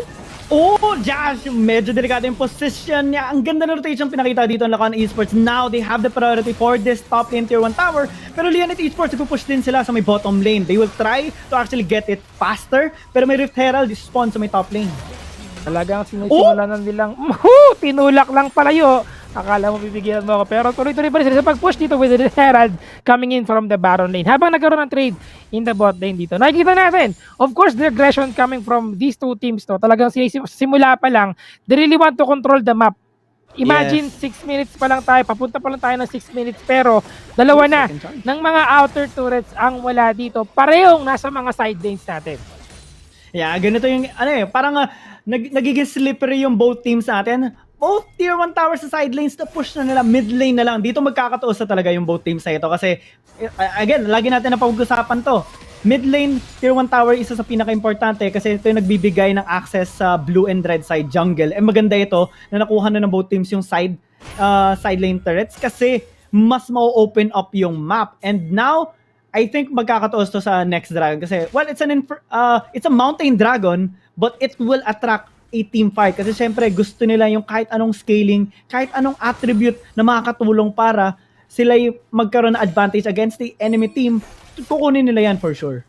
Yeah, and when you think about it, ang madalas lang naman talaga na hindi kino-contest dito ng mga players is yung ating first dragon. Pagdating ng second Drake, since wala na silang iniisip na first tier sa ating mga side lanes, pwede na silang mag-contest talaga to get that second dragon. And another confusion pagdating sa pagkuha ng Rift Herald. So talagang hindi na nila pag-iisipang mabuti kung kailangan ba nilang kunin yon. At least once na meron na silang upper hand dito to get that position para makuha yung Dragon, kukunan na nila yan. At nakuha dito ng Leonites Esports, mga kaibigan, rather ng Lakan Esports pala, ang ating Scuttle Crab. So they have the vision advantage pagdating sa ating jungle.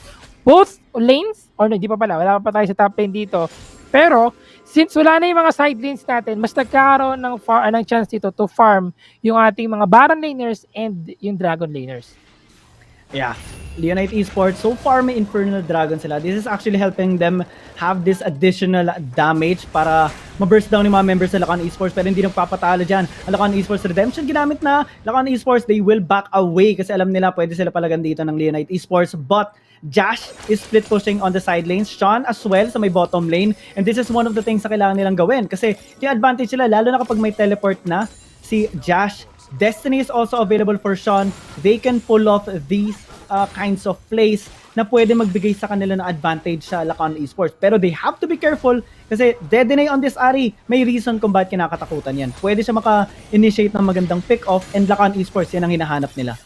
Yes, at talagang hanapin mo talaga yung Ari ni Dedenay na talagang alam mo naman with those charms always na hiding lang sa mga bushes natin dito.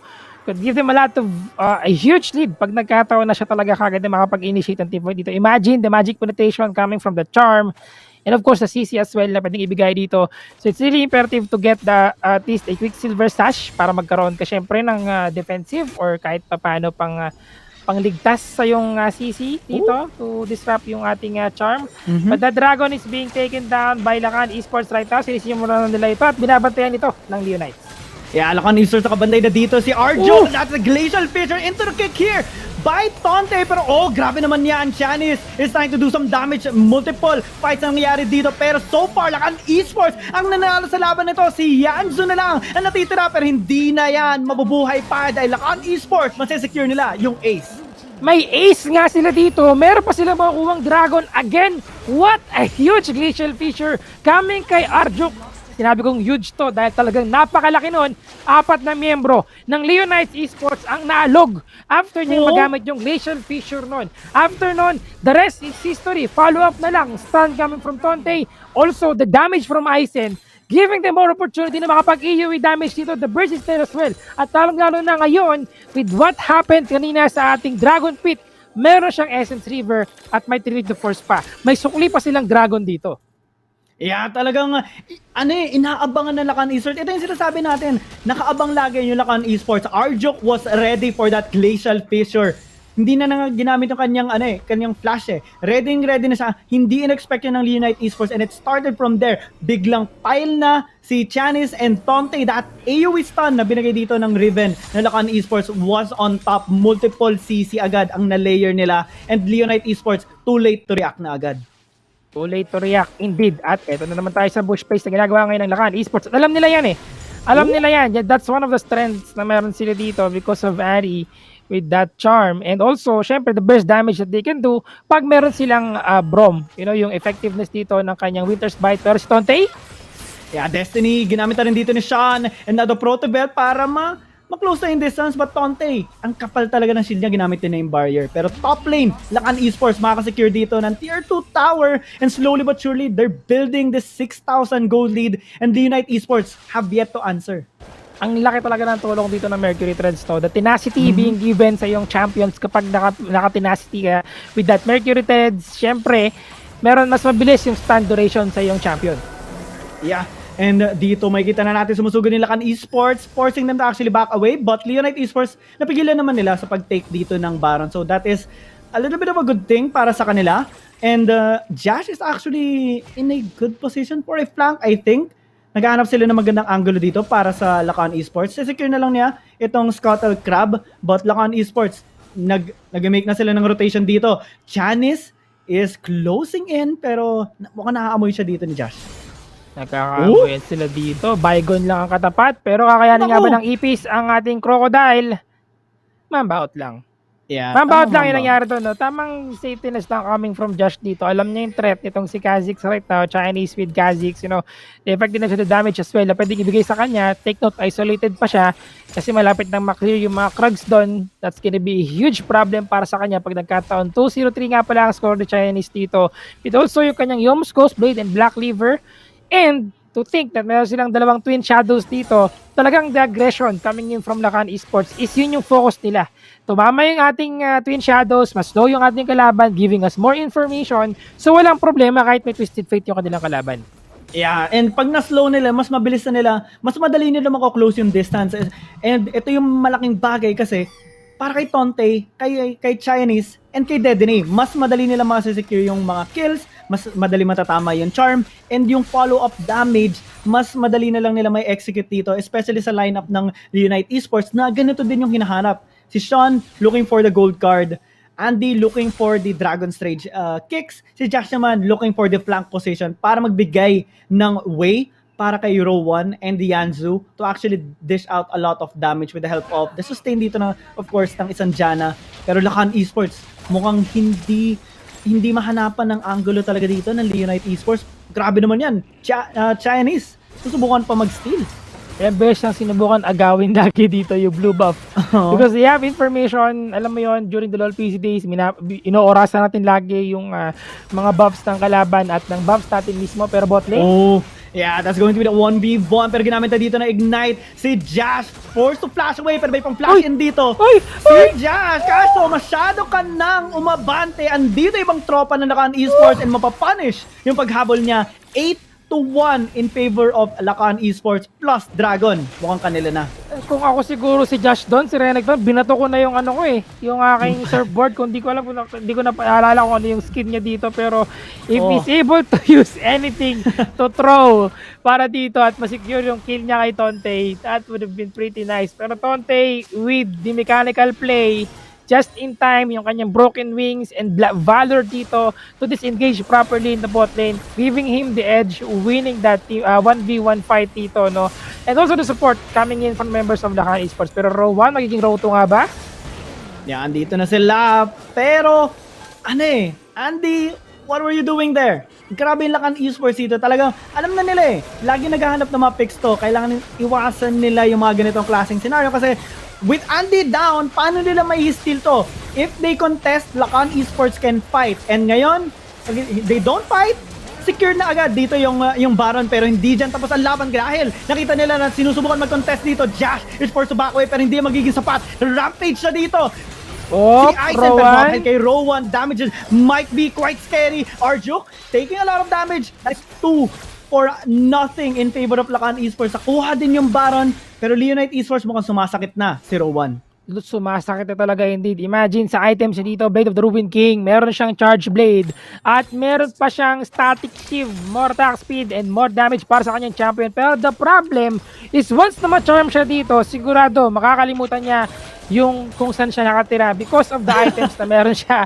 The charm is gonna be bursting him for sure. Kung kaya't, hindi pa upgraded yung kanyang boots dito, no? I think the physical vamp boots dito yung kanyang item. And wala siyang Mercury Thread. So kung hindi siya Quicksilver Sash at tinamaan siya ng Charm or ma-stun siya dito ni Tonte, even the Winter's Bite na galing to kay Arjuk, that's gonna be a big problem para sa kanya. So kailangan niya iwasan yon.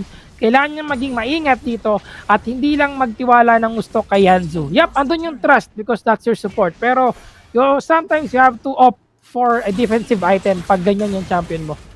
Yeah, and ngayon nakikita na natin Lakan Esports really dictating the flow of the game. 10,000 gold lead ang meron sila ngayon against sa Unite Esports. And ngayon, susugod na si Dedenate. The charm would not connect, pero dito naman si Aizen para mag-push ang bottom lane. Mid lane, sabog na rin. Top lane, mapupush na rin in just a short while. Dahil dito kay Tonte, Sean is very low. Slowly but surely, Lakan Esports, nasisecure na nila ang game na ito. Sobrang dilim na ng mapa para sa Unite Esports. And just in time lang to, mamaya, para sa Ocean Elder Dragon na pwede kunin ng Lakan Esports.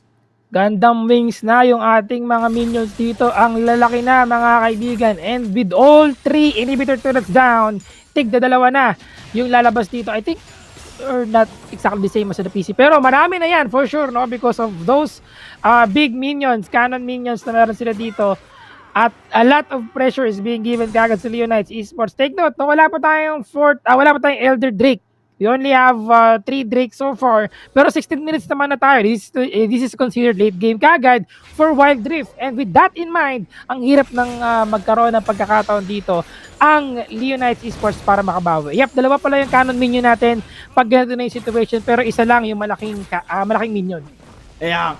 And eto na, bad comes to worse here on the side ng Leonite Esports kasi yung Elder Dragon malapit na mag-spawn pero Lakan Esports mukhang gusto nila i-end na. Ngayon din, Chinese, grabe naman yan na damage. Grabe yan, Void Spike lang yun pero halos kalahati na kagad yung buhay dito ng ni Roll 1 pero dito na tatapusin na lang ng Lakan Esports. Very fast game, a dominating game in game number 1. Ang hirap talagang makaisip ng way to try na ma-disrupt dito or magkaroon ka ng pagkakataon na makapag-free hit ka with Vayne as your AD carry. Si Rowan, ang ganda ng ginawa dito ni Chinese, no? Huge respect for Chinese dito, picking out Kha'Zix and then upgrading yung kanyang Void Spikes dito to slow down si Rowan. So, anong nangyayari? Syempre, when you're using Vayne, you need to keep up the distance. You need to use yung final hour dito and yung tumble so you can dodge the skill shots and free hit properly. Pero kung may slow yung kalaban mo dito, mahihirapan ka. At yun yung nangyari sa kanya with that Void Spike na meron si Chinese. Ito nga pala syempre ang ating stats kung saan makikita natin 0-4-0 si Josh dito sa top lane.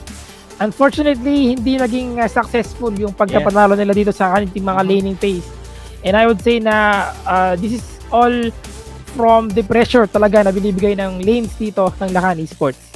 Kaya talagang ibang klase yung presence, aggression dito ng Lakan Esports. Talagang lagi sila naghahanap ng plays. Ang daming beses nila pinunish dito yung overextension ni Josh, Andy, Sean, even Rowan at sometimes. And hindi makahanap dito ng any kind of position yung Leonite Esports. I mean, titignan pa lang natin yung score, 11-1. Lahat ng clash na nakita natin, isang beses lang nakakuha ng kill dito ang Leonite Esports. And that comes to show how dominant this game is by Lakan Esports. As we see here, sa Oppo A94 play of the game, yung kill na yun lang naging kill ng Leonite Esports.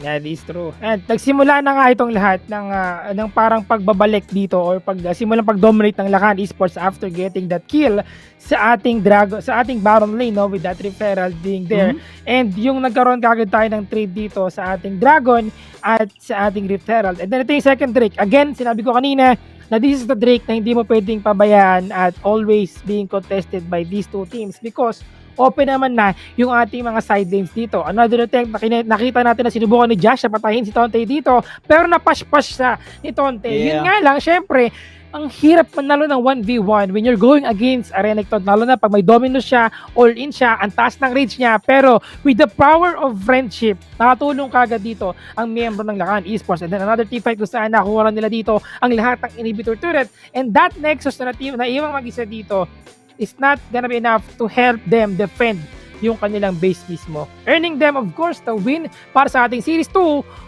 At between these two teams, we have Mirmooo, Lakan Esports at Leonite Esports. Hindi ako baka move on sa laban kanina. Oo nga. Pero master of the match natin is no other than Aizen. Grabe yung damage output din na binigay dito.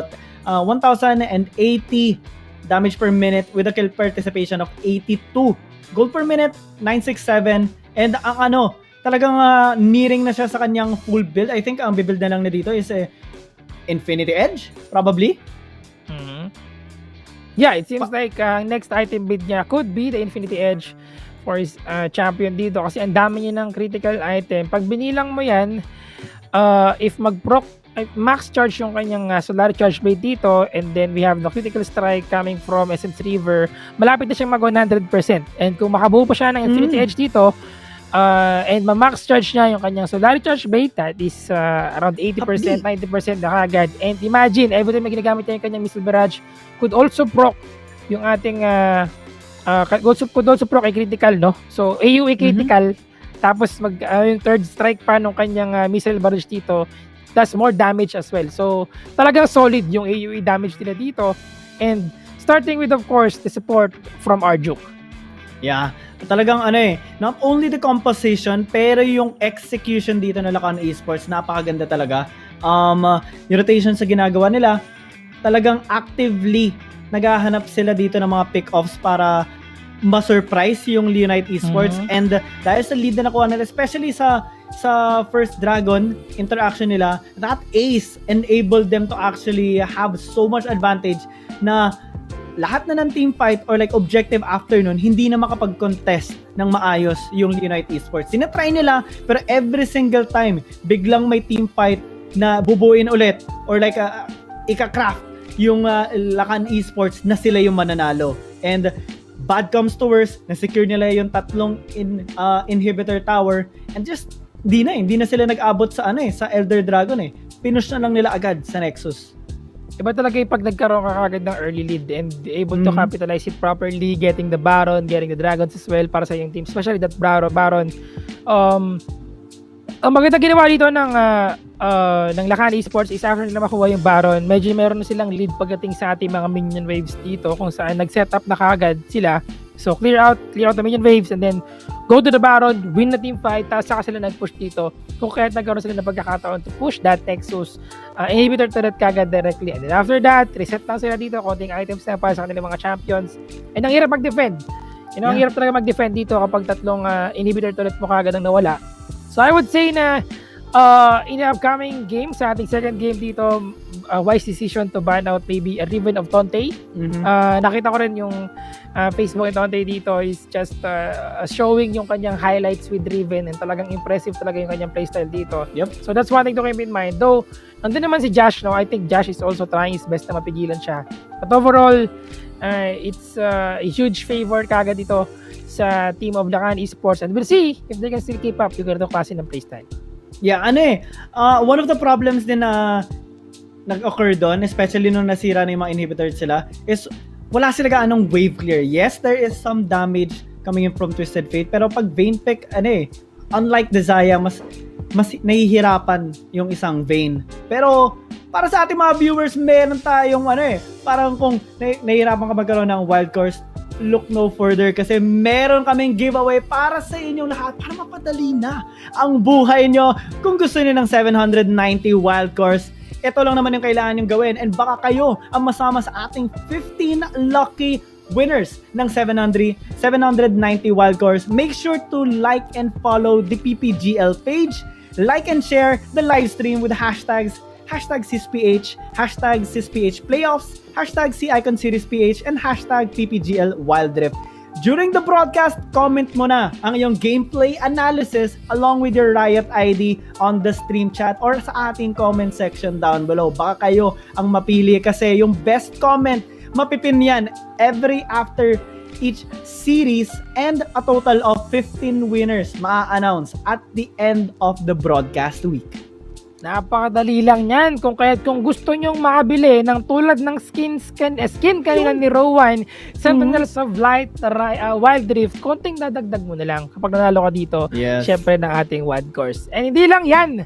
Meron pa, wild course. Wait lang yan. May wild course tayo, pero meron pa tayong upuan. Ito ang malaki, mga kaibigan. Be one of the lucky winners, 6 lucky winners of a brand new Secret Lab gaming chair. Kung gusto ninyo, ito lang ang paano. Ask me how. Make sure to like and follow PPGL page and of course Secret Labs official Facebook pages. And number 2, we have like and share the live stream with the hashtag SISPH, SIConSeriesPH, PPGL Wild Rift at PPGLX Secret Lab. Number 3, before the end of each broadcast day, a link to the weekly Icon Series quiz will be shared in the stream chat, which you need to answer. This will count as your raffle entry. And a total of 1 winner will be drawn and announced at the end of the fall season PH Playoffs broadcast on August 29. So again, every end ng ating broadcast day, dun lang ilalagay yung ating quiz dito. So kung kayo ay manonood mula simula hanggang dulo, syempre, dun nyo lang makikita yung ating raffle. So sagutan nyo lang yan and that will count as your raffle entry. Kung manonood kayo simula hanggang dulo, make sure ipaabot nyo na hanggang dulo kasi syempre, alay mo, dahil dyan, nakaupo ko na sa isang napagandang upuan. Nga naman talaga, Secret Lab, talagang solid. A premium quality and comfort nga naman talaga laging parang pinapakita nila. Hindi, kita nga natin. I mean, si Gigi's pero nakakatulog. I mean, kahit ako, nakakatulog ako dito. Parang talagang solid. Pero on the serious side naman dito, Lakan Esports versus Leonite Esports. Talagang Leonite Esports, nahirapan sila dito. Sobrang nahirapan sila dito. Nakita natin yung dominating win dito ng Lakan Esports, and one of which is we can talk about the drafting. Kasi sa side ng Leonite Esports, gusto nila ng early game. That's why they picked up the Renekton, Lee Sin, and the Twisted Fate.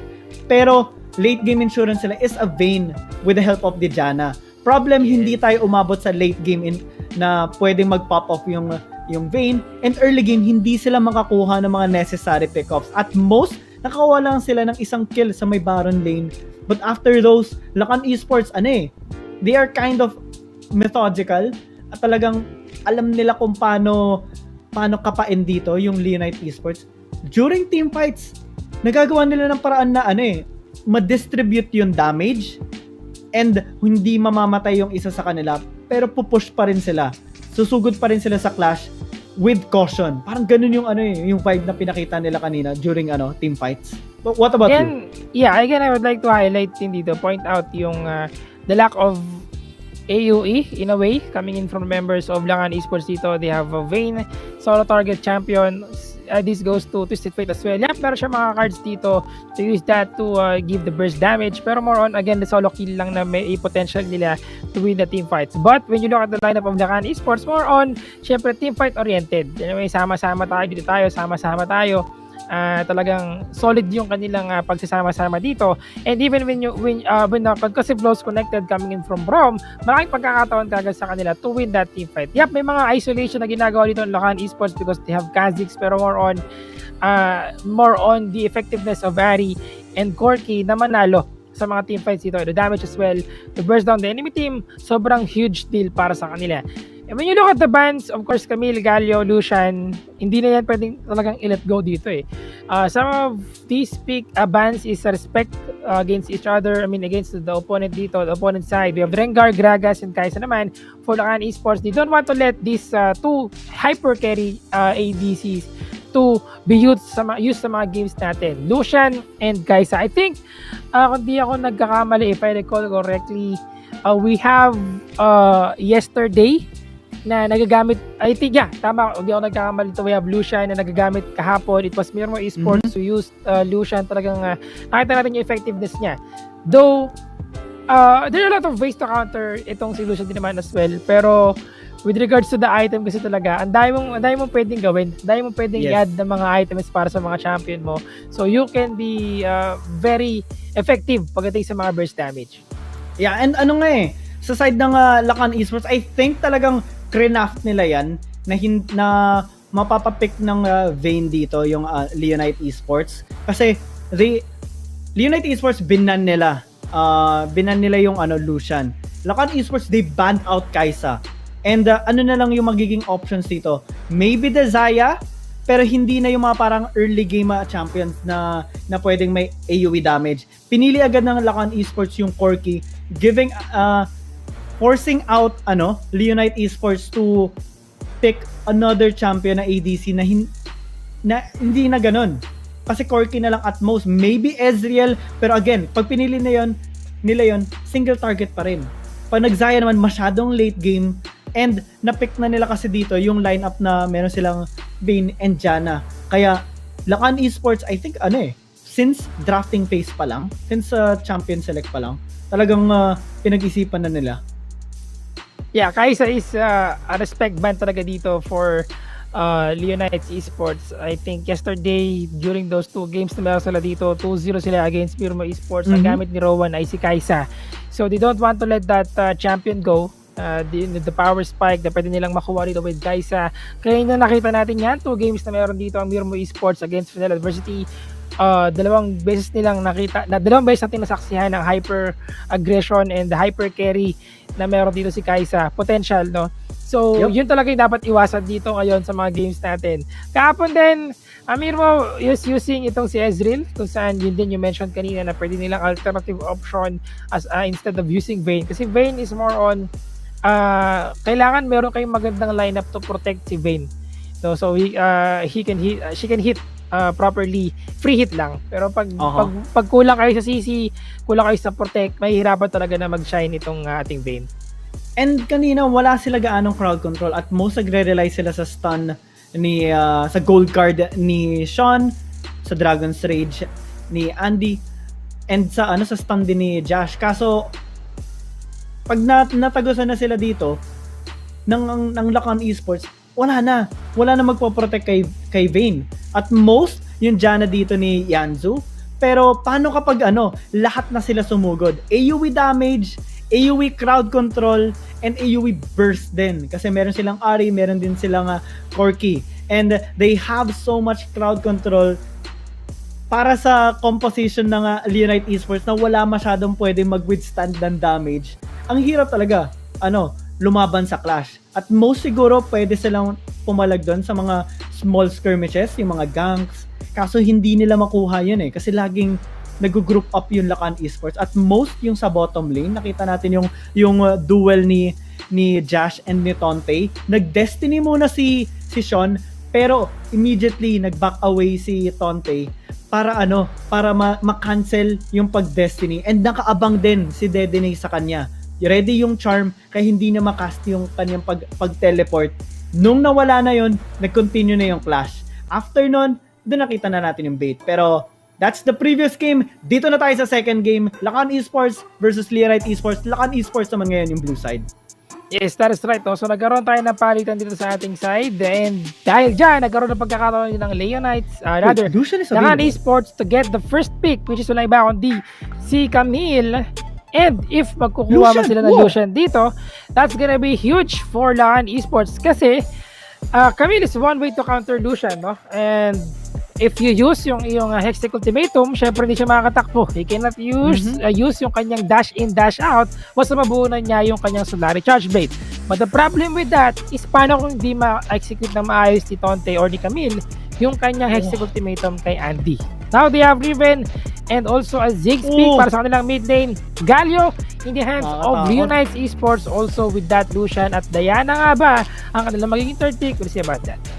Yeah, nakakatakot dito yung yung lineup ng Lakan Esports. Dedene with the Ziggs, isa to sa mga ginamit nila against Mirmooo Esports na sa nila sa reverse sweep. Pero Sean here covering the Diana. Oh, lalak na niya. Going for team fight sila, and if they go with this Wukong, talagang solid draft na agad to. Hindi ko pa sure kung ano yung last pick nila. Amoy game 3 na naman tayo dito mukhang game 3 nakakamoy ako ng game 3 dito kung titignan ng mabuti yung lineup dito ng Leonite Esports. They're more on the team fight oriented lineup dito, no? So very interesting coming from their team at nakikita na natin kaagad yung pwede nilang magawa dito. The potential to win the team fights dito is there, but since Arjuk have Janna's support, I would say na ito yung magandang pang-counter na ginawa nila sa lineup na meron ang Leonite Esports. Yeah, you want them to be able to prevent yung kalaban na maka-engage. Janna, as always magandang pan-disengage yan. Pero medyo mahirap to kasi halos lahat ng members dito ng Leonite Esports may engage. Kaya parang ang hirap nito na pigilan yung composition na build nila, especially that they have Diana, Renekton, Wukong, and also De Galio. Oh, grabe, ang daming engage yan, ang daming crowd control yan, and to top that off, meron din Lucian. So how would you deal with that? This time, ginawa nila ng paraan na yung sinabi natin kaninang focus sila sa individual kill. This time, since yung kanilang lineup dito is more on team fight oriented lineup, mas magiging effective sila dito, I would say, sa paparating na laban. Pero mga kaibigan, ito na ang ating Game 2. Lakan Esports versus Leonite Esports. Series 2 pa lang to, kaya meron pa tayong dalawa pang series after itong game na ito. Kung magkakaroon man tayo ng Game 3, mainit to sigurado. I would say na mas malaki ang chance na magkaroon tayo ng Game 3 dito because of the lineup alone na meron ang Leonite Esports. Pero, waiting sa Gedli. No, Andy, medyo delikado yung position mo kasi Lakan Esports nag-invade na sila, pero andito na rin si Josh, ready tumulong. Kaso ang hirap kasi 4v2 ang mangyayari dito kung sakaling pumalag sila. So Lakan Esports, early game, talagang sinicure na nila yung steal. Good shove pa ng wave na ito. Yes, nakalimutan nilang meron silang jungle dito na sarili. So, they will be taking down the red buff na meron dito si Andy. A little bit sad for Andy na wala siyang red buff dito. Pero that's the strategy na ginagawa ngayon ng Lakan Esports, backdooring yung ating top lane, freezing the lane, clearing out the minion wave kagad dito top lane dito so we can pretty much push kagad yung ating turrets. So ito na yung trend na makikita natin sa ating 2.4 patch, no? Since sabay na yung ating Rift Herald and Dragon, they really have to get that turret as fast as they can. So pag dumating yung time na 4 minutes na tayo, mas madali na sila makakagalaw at makakapag-decide kung anong dapat na objective ang kunin nila. Yeah, and ano talaga parang dahil sa Ziggs pick na ito ni Dedene, mas mabilis sila makakuha ng tower. And they have so much split push potential because of this Riven and Camille pick. Pwede din nila pigilan yung pag-split push ng Leonite Esports kasi meron silang Ziggs. Mega Inferno Bomb lang kapag nagpo-push, pigil na agad yung attempt dito ng Leonite Esports. On paper, ang ganda ng lineup ng pinapakita dito ng both teams kasi parehas silang may weak side and strong side. And dito natin may kita kung sino ba ang makaka-spot ng weak side na yun or like makaka-exploit. Sino din makakapag-solidify ng strong side nila kasi ngayon, so far, okay pa naman yung mga rotations. Medyo tahimik, medyo peaceful tayo. Pero pagdating ng first dragon, ako sigurado, yan na yung bakbakan. When you look at the rotation of Chinese and Arjok dito, no, after nila pumunta sa top lane, getting out the red buff kaagad from Andy, the rotation sila papunta dito sa bot lane, slowly papuntang Dragon lane, now that they have the level 5 ultimate, once na masira na dito, makuha na ni Chinese yung kanyang red buff. So, pwede nilang pitasin kaagad dito, kunin kaagad yung first kill sa Dragon lane. Rowan, again, sinabi ko kanina, mahirap yang makapag-dash out when tatamaan siya dito ng Hextech Ultimatum coming from Camille. And Hextech Ultimatum onto Rowan, yan yung sinabi mo kanina parang pag na-lockdown na nila itong Lucian na to, mas madali makakapag-pile ng damage dito si Tonte, mas makakapag-Mega Inferno Bomb. Ito yung yung OG combo pa nga, Camille Jungle kapag may Ziggs. Pag na-lockdown na isa ng Hextech Ultimatum, pwedeng gitnain yan ng Mega Inferno Bomb and mababurst down agad yung target nila. Leonite Esports, they need to be careful of that. This is the classic, no? Classic strategy talaga. Pag meron kayong Ziggs, either you have Jarvan as a support or Hextech Ultimatum na simula pa lang nung dating mga previous seasons natin dito and even the summer season, ganoon din naman ang ginagawa nila. Pero nahuli ng ton.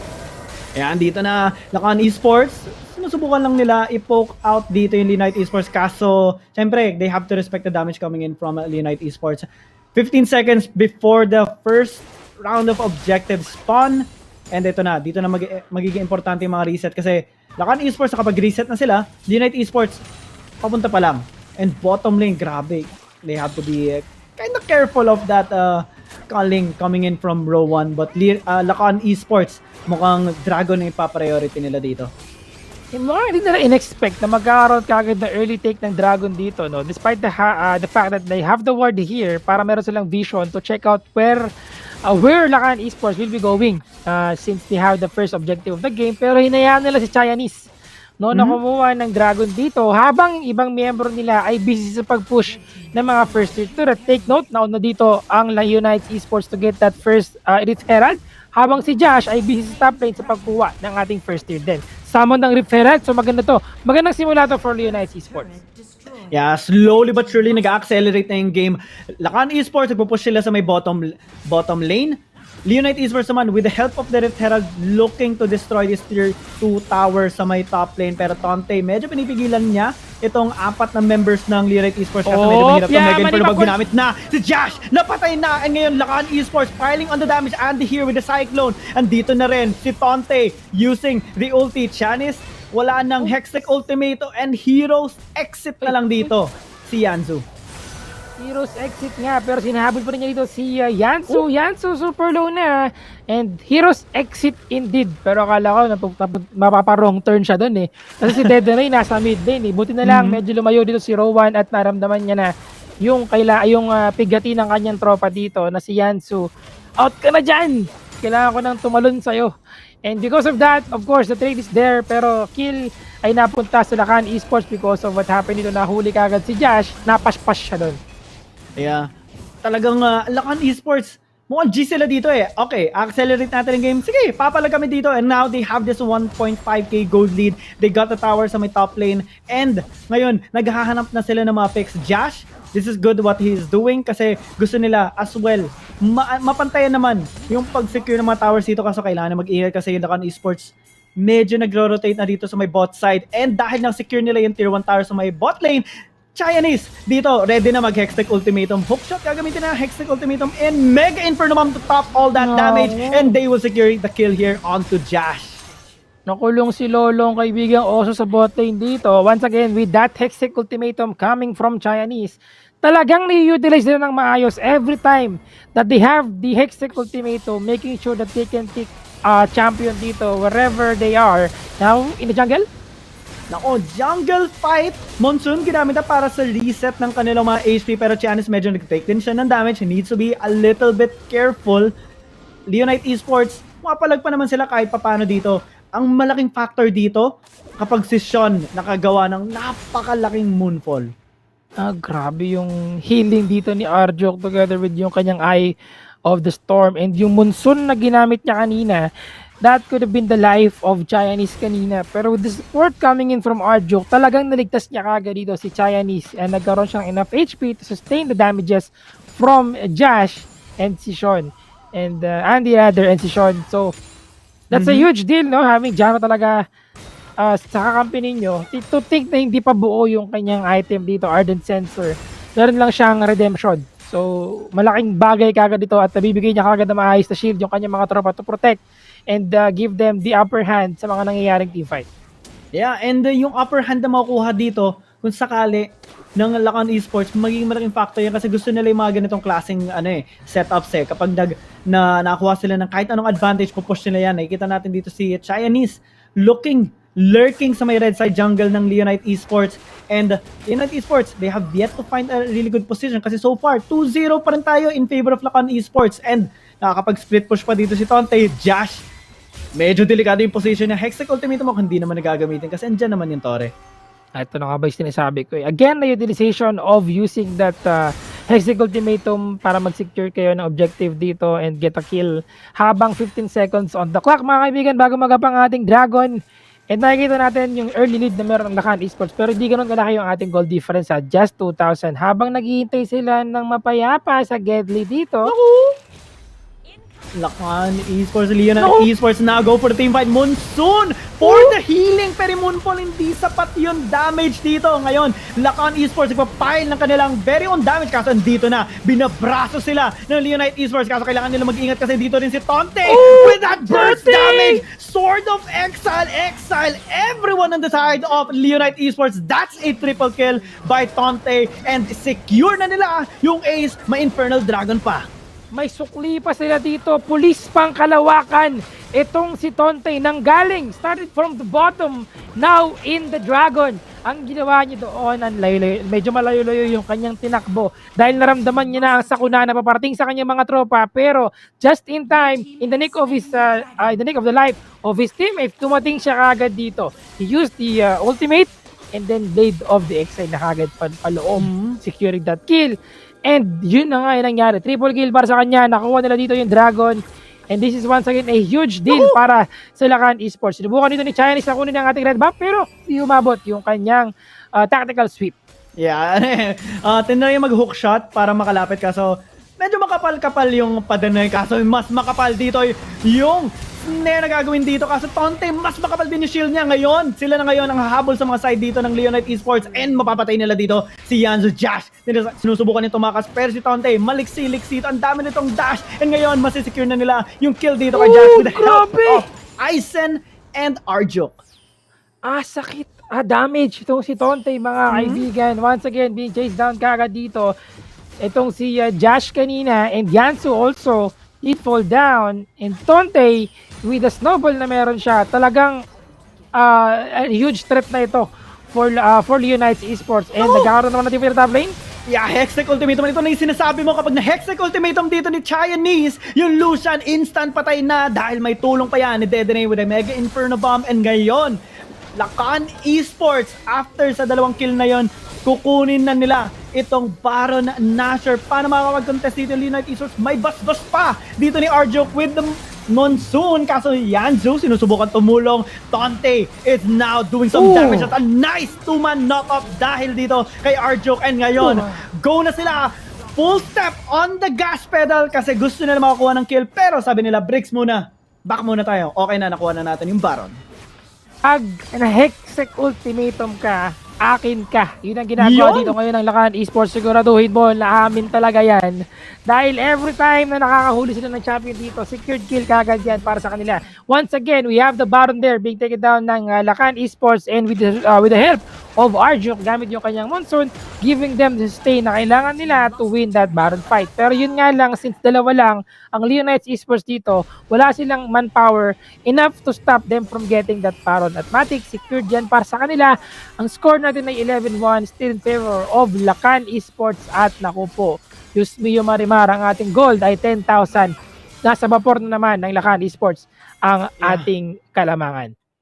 And ngayon malaking problema to para sa side ng Leonite Esports kasi very reliant sila on teamfights, pero paano kayo mananalo sa teamfight kung kaya kayo i-braso dito na Lakan Esports? Speaking of braso, ayan na sila. Nag-exec ultimatum na dito kay Yanzo and mapapatay na siya. Ngayon si Andy naman ang next target, and the flash in here by Tonte was amazing. Moonfall para makatulong, pero hindi yan sapat para mapigilan ang side ng Lakan Esports. And dahil sa dalawang kill, make that triple kill. The flash in with a hook shot. May tulong pa dito na Monsoon kasi Chinese nag-golden siya dahil sa kanyang stopwatch, pero dito na mukhang tatalunin na dito na Lakan Esports yung Leonite Esports dahil 12 minutes pa lang, pero panalo na dahil sa lamang nila. Papaawit ka talaga ng Pompey kay Tonte dahil sa ginawa niyang performance dito with that Riven, winning the laning phase. Hindi lang yun, throughout the entire game, tignan mo, talagang pinagkakalmot yung kanyang ulo dito kasi nakita natin yung akala ko magsisigaw sila dito eh. Really huge play no, for Lakan Esports. And once again, nagsimula lahat ito, syempre, dun sa ating parts sa may top lane. They were boxing out the minion waves, and then kinuha nila dito yung ating red buff, and then slowly, unti-unti pa nilang kinontrol yung game natin by winning the laning phase as well, and then getting that first dragon of the game. Tapos nag-landslide na ito hanggang dulo. Ito yung ating match stats. Siyempre makikita natin dito 15 ng ating score total. Tonte with 606. No, siya ang MVP natin. Matic mo na yan. Lista mo na yan. Pero once again, good efforts coming from Leonites Esports. Pakita natin dito yung effort of especially having Lucian on their team. Medyo nahirapan lang talaga si Josh dito and si Andy to execute properly yung kanilang mga champions. And look at this, one death lang sa kanila, similar to game number 1. Ang difference dito, they had more kills. Ganito katindi yung pinakita dito ng Lakan Esports. Kanina 11-1, ngayon 15-1. Very commendable efforts pa rin naman dito sa side ng Leonite Esports, pero Lakan Esports it's just like they're on another level eh. Sobrang ganda ng performance sila dito. They find ways to actually avoid yung mga good strength points dito ng Leonite Esports. And as we see here sa ating Oppo A94 play of the game, ang ganda ng performance talaga pinapakita dito ng Lakan Esports. Pag nag-hextech ultimatum na si Chinese, andyan na si Tonte, andyan na si Dedenate, susugod na rin pati si Aizen, and pag pumalag dito yung Leonite Esports, okay lang. Kasi andyan naman si Arjoke with the Monsoon. Talpak ka talaga dito pag nagkataon. Kasi imagine, Ziggs and Corky together in one team. You know, may missile barrage na, may mga Mega Inferno bomb pa. The damages is just, kaya talaga dito. Pang-ratatatat talaga pag nagkataon. Again, another tip ay gusto natin na ginamit nila dito ang Hero Centers, pero ito yung mamang pulis pangkalawakan, mga kaibigan, coming in from behind. Ginamit yung kanyang Blade of the Exile. And then, Valor, of course, the Starn, coming from Tonte dito, talagang inisa-isa niya ng piniga dito ang Leonites Esports. At first, medyo kaya pa talaga, makakagawa pa sila ng paraan sana na manalo sa mga teamfights natin dito. Pero simula nung teamfight na yon, nag-snowball palalo itong si Tonte at naging Pompey na nga siya. Killing spree dito, mga kaibigan, itong si Tonte kanina. But throughout the entire game, it's just the hassle na ang hirap manalo sa laning phase dito for Josh and Andy. Even si Sean, nag-struggle lang gusto sa kanilang mga lanes.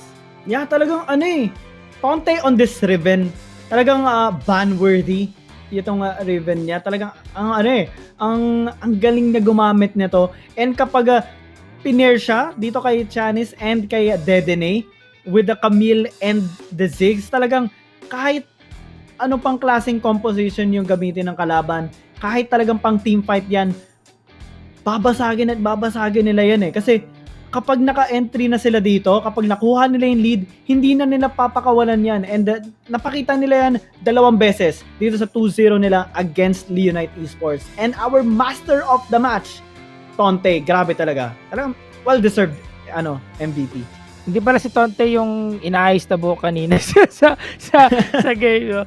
Pero inaro nila eh. Sini-cheer up nila. Nice one. Pero Tonte, mga kaibigan, matiklista nyo na yan. 12.0 KDA. Kill participation of 80%.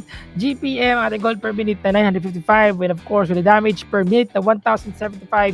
Talagang well-deserved yung kanyang pagiging master of the match dito with that Riven. To think na hindi siya nagbagong item dito, no? Wala tayong nakikitang Solari Charge Blade. Wala rin na Vori Quick Blades. But instead, the standard Riven PC. Riven PC version. We have Black Lever, Death's Dance, yung kanyang Mortal Reminder, and then yung kanyang Hextech Protobelt, yung Protobelt Hextech enchantment dito for more damage output and to close up the gap immediately. And with those damages na meron siya dito, talaga ang nahirapan dito ang Leonite Esports na mapigilan siya sa kanyang effectiveness throughout the entire game. So I would say that overall, syempre hindi lang naman nag-revolve around Tonte yung buong game eh. But talagang malaki yung contribution niya, especially in that team fight kung saan nalo sila si Dragon. Yeah, talagang it's hard to get a read on Lakan Esports. Parang ganun yung ganun yung vibe na pinapakita nila dito sa game na ito. They're kind of unpredictable. Do not underestimate Lakan Esports, especially yung mga picks sa ginagawa nila na ito. There's a reason why undefeated pa, if I'm not mistaken, yung Riven dito ni actually no, there's a one game na natalo lang yung Riven ni yes, Tonte. It's against Fennel adversity, pero other than that, puro panalo. Ngayon 4 wins na yung Riven niya with just 1 loss. Ganyan kataas yung win rate niya. It's ban-worthy na champion if gusto talaga na and ngayon pinakita nila na talagang pag nakuha nila yung picks sila, talagang they will punish every single mistake that you make and make you regret it. Ganun. That is right, no? Talagang the effectiveness is there. And talagang nakita natin kung gaano kalakas dito ang Lakan Esports in this particular series, no? And I would say that they have to keep this up lang so they can continue winning games sa ating Group C. But magkakaroon tayo ng Group D, maya lamang syempre sa ating next series. Pero bago yan, magkakaroon muna tayo ulit ng napakabilis lang naman na break, mga kaibigan. And I know excited kayo sa ating susunod na game dito. Once again, yan nga pala ang laban sa pagitan ng Leonite Esports versus Lakan Esports. I'm Sphere, together with Giyang Gaming. Kita tayo ulit, maya lamang. Play League of Legends Wild Rift anywhere with Globe Prepaid's Riot Go 80 for data and premium bundles. Enjoy exclusive items you can unlock. See ya!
You know I'm gonna take the shot, take the shot, take the shot. Yeah, kid noon, I've been shooting my shot, ooh. The end to it, I've been moving the rock, yeah. My shit's wet like I've been using a mop, ooh. You get that, yeah, I've been proving I'm wrong. I've been taking shots and now I'm starting to stutter. Vision getting blurry, I should check my shutter. I'm the cameraman, I need my camera madam. Shoot my shot like a Mansell Adams. I develop film, not feelings, ooh. I develop film, not feelings, ooh. I develop film, not feelings, ooh. I develop film, not feelings.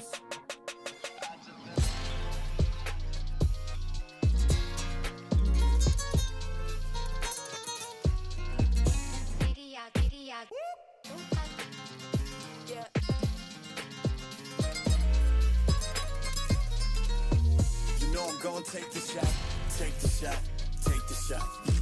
You know I'm gonna take the shot, take the shot, take the shot. Pull up and take the shot, take the shot, take the shot. You know I'm gonna take the shot, take the shot, take the shot. I develop film, not feelings. Ooh, I develop film, not feelings. Ooh, I develop film, not feelings. Ooh, I develop film, not feelings.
You're back at the C-Icon Series PH fall season, where Lakan Esports have just secured another win and are dancing their way to the top of the leaderboards. I like the little post-game celebration.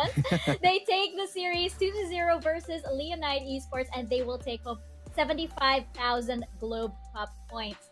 Now, checking out our series highlights, previously, I really do have to commend Lakan because previously we saw Eisen really popping off, but what we saw today was really more a lot of teamwork. So it wasn't just like the icing Yeah. show. It was all of them really coming together. I love how, they really were confident in their setups and planning everything out. You really saw the preparation that came in from Lakan. What do you guys think?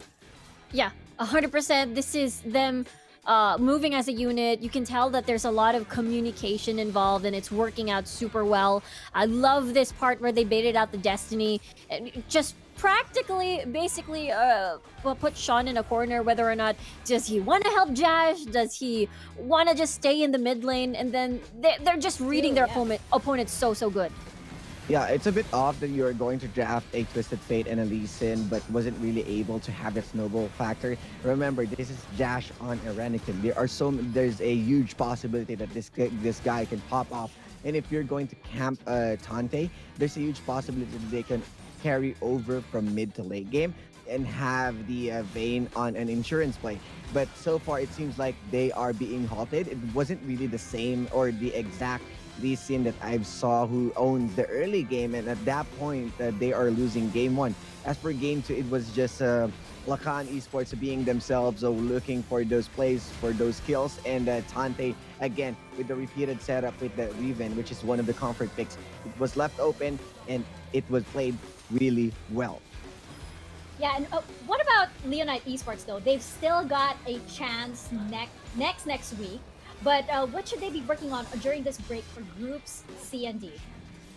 Okay. I think it's all about that trying to find their identity, because I feel like this 5v5 is so good for them. It's just that they haven't really exactly found the opportunity to execute the layering of the CCs. I mean, the setup is there, but I think in that particular game, we didn't get to see rope present after the setup. I feel like working more on the coordinated 5v5s would be really, really good come next week. Yeah, I mean, they just have to work on with, they have the idea of the draft, it's just that the win condition wasn't really able to achieve. So at that point, it was, they are around the map messing around. So I think they just need to make it as smooth as the execution is and make sure that they can get those snowball factors that they can capitalize on. Yeah, and we hope the best for them, of course, as they move into the following week, and I keep saying next week, groups C and D, because you have that little bit of a break for them. So I hope this break does them well and they can regroup, and maybe we'll see them get that win when they come back and perhaps exact revenge on Lakan Esports. In the meantime, though, congratulations to Lakan Esports, still maintaining at the top of the leaderboards for groups C and D. And now we move over to the start of Group D, of the Group D matches. We have match number 3, Jamie's Esports versus Chasing Dreams. Now, Chasing Dreams, checking out their lineup once again, they might not have won yet, but I'd say that they're riding on a high because of that one game from Omega. Now, do you think that win yesterday was what they need? Is it onward and upward here for Chasing Dreams? Yeah, I absolutely think it's onward and upward here. I think it really did help, of course, the momentum that they want to bring in and see what their strengths and what they want to focus at. Of course, we got to look into how their early game has been on point, the way that they funnel in all their resources to knock out, key players from the opposite team, and then they keep doing that. I feel like that is a formula that works for them, and the center of that could possibly, one of them could be motivate rather. Yeah, and exactly. Motivate. He is keeping himself on his toes and was really able to snag those wins against the Omega. And I wanted also to touch on Cool as his Baron lane presence, as the Fiora was able also to have those 1v1s. But I wanted to put the solo player highlight, of course, Motivate. Going back on the point of Riku, one of the factors that will change this game is the mid lane, because Jamie's Esports mid laner is also impeccable, and Motivate is the guy also that needs to focus on winning the lane because he is mostly using on the Aurelia that has the dead ball potential. You can also rely on the Darius that can snowball at that point, the Gragas that can go for the setup. So all in all, it's just a motivate that can really function himself. We also seeing here a 65% kill participation, which is fairly good for a mid laner's presence and can really go to places if he get that Aurelia. Well, we hope that they'll be motivated enough to chase their dreams. Aren't you liking how all of these names are actually falling into place and forming this easy way to incorporate everything for chasing dreams?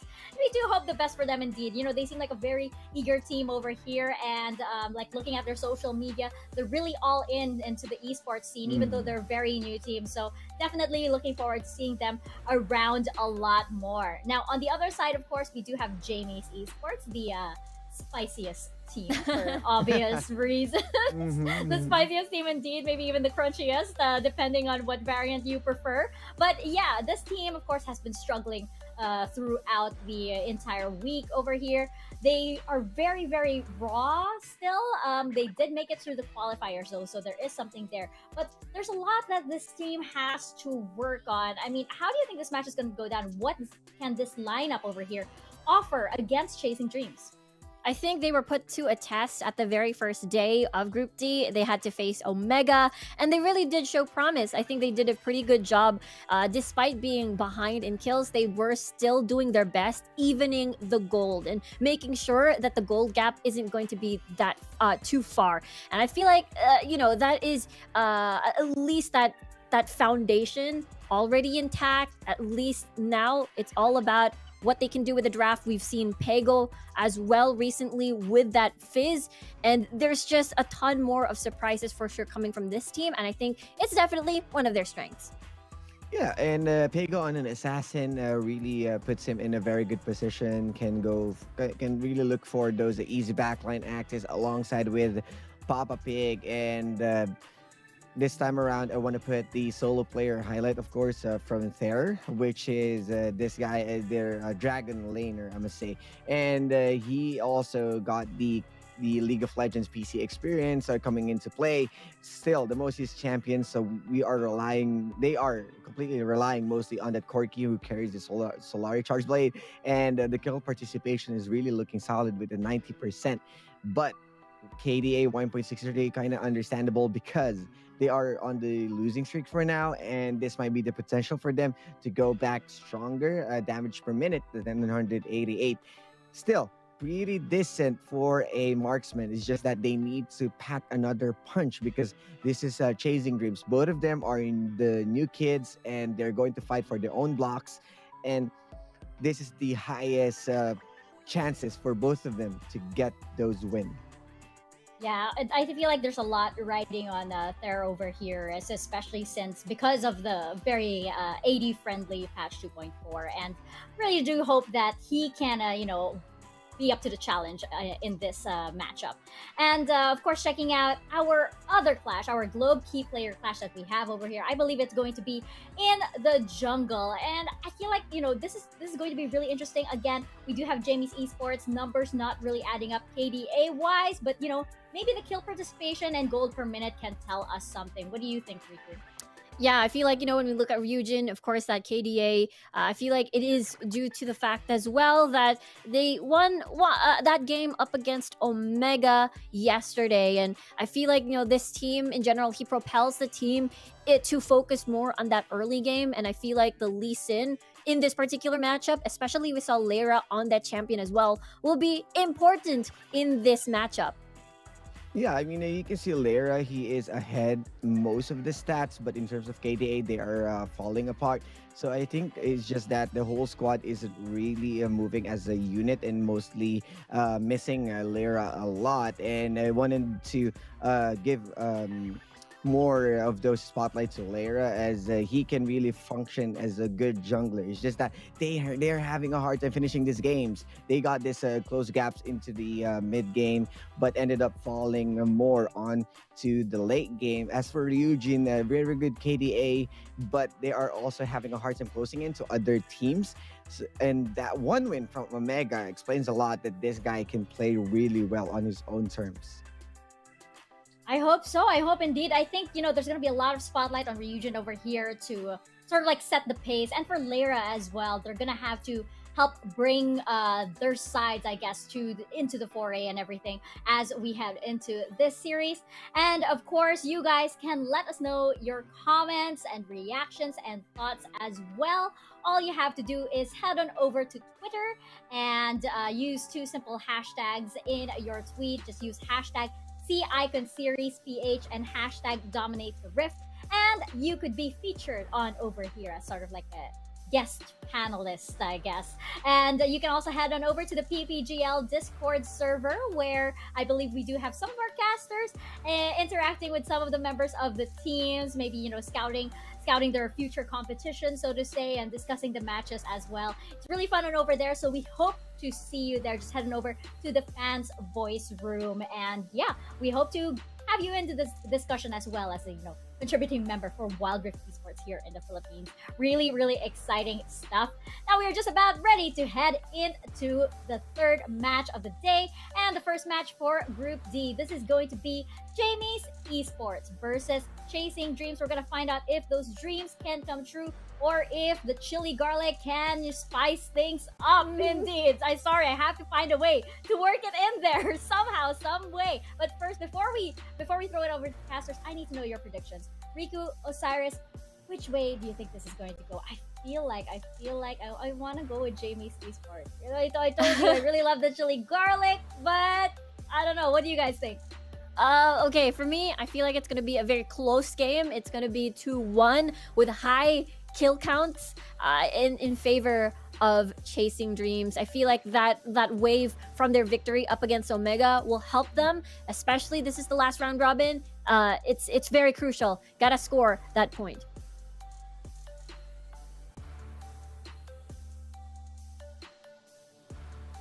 Okay, so I want to go with Omega, the same as Riku, because the win against Omega explains a lot. I mean, that's a base team, and you were able to snag one win. Explains a lot with the predictions, and I'll go with 2-0 in terms in favor of course, Chasing Dreams. Big shoutouts to Pyro and Jamie's, but this time it's Chasing Dreams. I feel like both of these teams are very, very friendly indeed to the talent. So I hope the best for both of them. But I do think this is going to be a 2-0 in favor of Chasing Dreams. I feel like they're riding that momentum. It is no small feat indeed to take one game from Omega Esports, especially when it's your debut at the Icon series. So I feel like there's something there. There's something in there indeed. But Jamie's Esports, love it. Love the chili garlic. So love the chili garlic.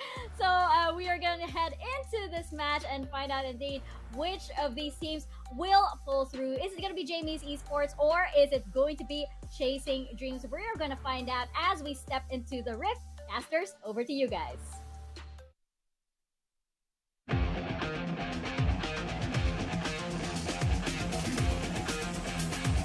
Minions have spawned.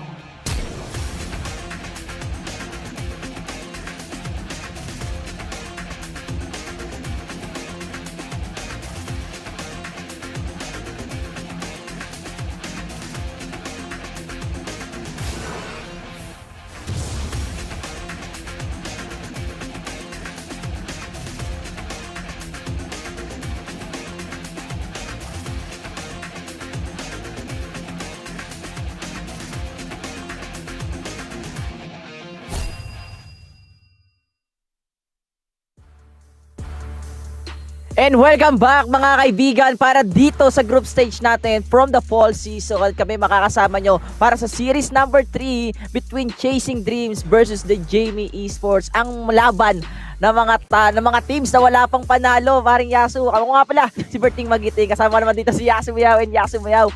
Ano yung tingin mong pwedeng mangyari dito sa dalawang teams natin? Gaya nga na sabi ko, parehas to, wala pang panalo. Oo nga eh. Tama ka naman doon, Bertie. Kumbaga, same boat sila ngayon, no? Pero kasi, sabihin natin, chasing dreams, at least, meron silang, may nanalo naman sila, at least one game against Omega kahapon. And what's more, Omega yan, and hindi natin makakaila yung lakas dito ng Omega, ikaw na din nagsabi. Omega, parang all-star silang lahat no? Nakita natin yan, napatunayan na din nila yan back nung Summer Icon Series pa lang natin. Pero this time, these two, feeling ko isa sa kanila nga naman ang magpapatunay kung sino nga ba yung mas angat and sino yung pinaka mas bababa at sino yung mas medyo aangat kung sino yung mananalo sa kanila later on. So, Chasing Dreams and Jamie's Esports dito. Sabi nga ni Madam Mika, no, Jamie's Esports, makakapag dagdag flavor ba sila ng spiciness dito sa kanilang magiging game, or Chasing Dreams. Maaabot na kaya nila at least closer, a little bit closer sa kanilang mga pangarap. Pero alam ko kanina, may pinag-uusapan tayo about sa pearl na necklace. Si pearl na necklace. Si Leira. Guys, eto guys kanina lang po namin nalaman na yung saktong-sakto kasi si Leira, yung jungle ng Jamie Esports, meron siyang pearl dun sa leg niya. So pag binaliktad niyo po yung Leira, magiging Ariel.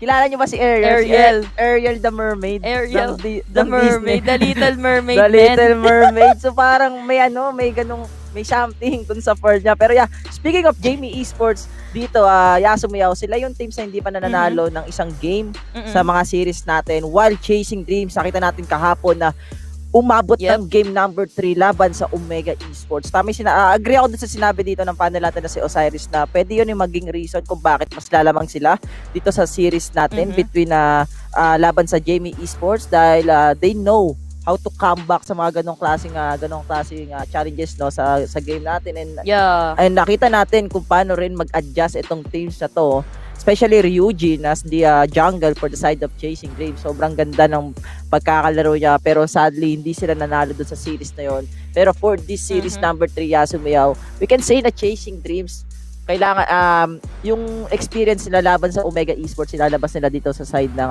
Jamie Esports dahil alam naman natin na this is the day number 3 ng group stage ng bracket C and the D, and we know naman itong dalawang teams na to wala pang panalo, nasa rank 3 sila ng ating bracket, and hopefully na isa sa kanila, actually isa talaga sa kanila, hindi hopefully, isa talaga sa kanila ang mananalo ng series. Malaman na to, paring Yasu. Tuntua ka na naman, pare ko. Pero anyway, medyo sidetrack lang tayo. Ingat-ingat tayo. Malakas-lakas ang ulan. Malakas ang ulan. Parte dyan. Gaya dito. Medyo nananalangin ako na kapit lang sa lahat. sa lahat ng nandito sa akin. Pero kapit lang din tayo kasi parehas na teams na nga na to. Paulit-ulit namin binabanggit. Wala pa sila na ipanalong series. Pero isa talaga sa kanila ay kailangan talagang kumapit ng matatag. Now we have the draft phase ng ating first game for the third series. Nasa blue side nga itong Chasing Dreams, Jamie's Esports naman sa red side, and kita naman natin Corky agad yung sinecure, but Akali lisin dito sa side ng Jamie's Esports. Kanina sinabi mo malakas maglisin yung jungler ng Jamie's. Leira is a good player using the lisin dito. Nakita natin siya sa mga previous series niya. Talagang ginagawa dito ni Leira yung mga Dragon Rage with multiple knock-up para sa teammates niya. Pero ang nagiging resulta kasi noon sa side ng Jamie Esports is not enough the damage mula dun sa kanila. But look at this Chasing Dreams with the Corky first pick. Yasumiyaw, we can say na more on the psycho ang ginagawa dito ng Chasing Dreams. Even though na-pick na nila yung Ari as a mid lane, pwede kasing maging Baron laner etong Corky na to.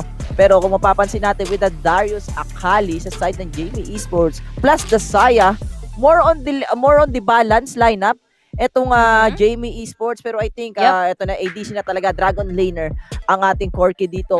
Fiora and the Wukong plus the Alistar to counter-engage yung ibang miyembro ng Jamie Esports. I think Lakan is good. And there you go, ang magjowa, the power couple ng Jamie Esports dito, Yasumiya. What can you say dito sa mga lineup na meron tayo? Well, Jamie's Esports, lagi nilang tinatry or madalas nilang tinatry dito sa ating Full Icon Series. Itong ang power couple. And unfortunately for them, wala pa nga silang naipanalo na laban even with this power couple na nasa lineup nila para sa side ng Jamie's Esports, no? Pero let's see dito kasi looking really good. Ikaw na din nagsabi na balance yung kanilang composition dito para sa side ng Jamie's Esports given na may Akali and may reliable sila na Darius. Pero Darius, imi-mid lane nila yan. I'm not really sure kung magiging okay, palit pala. Baron Sige, lane. palit ulit. So yeah, Baron lane Darius. So between this matchup, Fiora and Darius kasi weather yan. Hindi naman natin sinasabi na Egul sa isang Fiora. Depende pa din kasi yan. Once na may Bramble Best na dito agad, which is more likely bubuuhin agad ng isang Darius no pagpasok ng game natin para ma-punish or at least ma-slow down yung pagpa-farm ng isang Fiora para hindi siya makapag-snowball agad-agad. Pero it still depends. Malay naman natin, napaka-cool neto ni Cool kung madadodge niya yung lahat na ibabato sa kanya dito ni Ryukin and Okay. Chasing Dreams. Baka sakaling sila na nga makakuha ng kanilang pangarap. Pero as we see right now, probably sharing lang ng ng XP pala. Sharing ng XP at the middle lane niya habang hardlish naman din ang Ayos ginagawa ng yun, jungler para sa side ng Jamie's Ayos Esports. sila, sharing ng HP, no? Kung HP, no? alam mo, Soraka, boy! speaking of sharing HP, if ever na may ganong klaseng champion na dadating sa Wild Rift na parang yung HP mo is na noon, magdidikit sa iisa. Sobrang OP siguro niya. Pero yeah, this is the series number 3.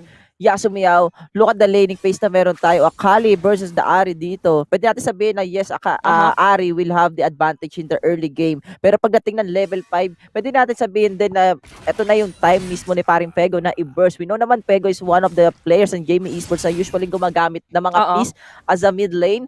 But look at the camera na meron tayo dito sa may bandang barrel natin. Ryuken versus School of Fiora plus Darius.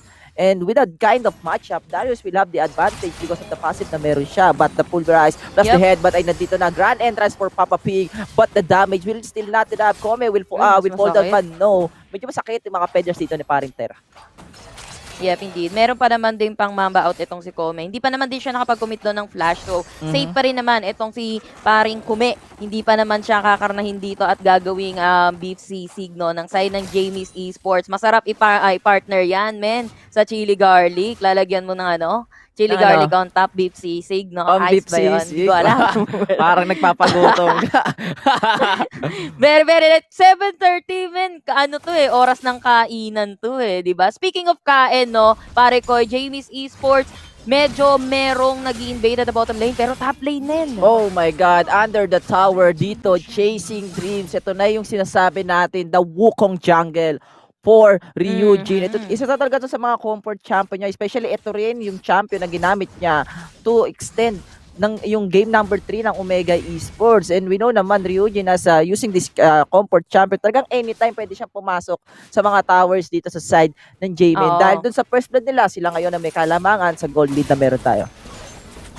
Yeah, bahagya pa lang naman as of now. Pero ito, si Motivate mukhang minomotivate dito ni Pego. Or by the way, baka pwede niyang i-shutdown yung motivation dito ni Motivate kasi napupush under the turret. Napakagandang charm no. Napapush na rin dito ni paring Pego yung kanyang barrier. But Motivate will use the Ignite as well. And as of now, medyo nagkaroon tayo ng onting kilitian sa may bandang gitna. Both teams are just waiting for the objectives na meron tayo dito. Yasumiya, pero sa may bandang taas, hinatak pabalik. Ryuken versus School. This is a little bit disadvantage from Ryuken because of the level na meron mismo dito yung ating Fiora. This is a level 5 Fiora. So most likely meron na kagad siyang duel na pag inatake yung mga vitals niya. Plus damage, also a life steal mula dito sa champion na to.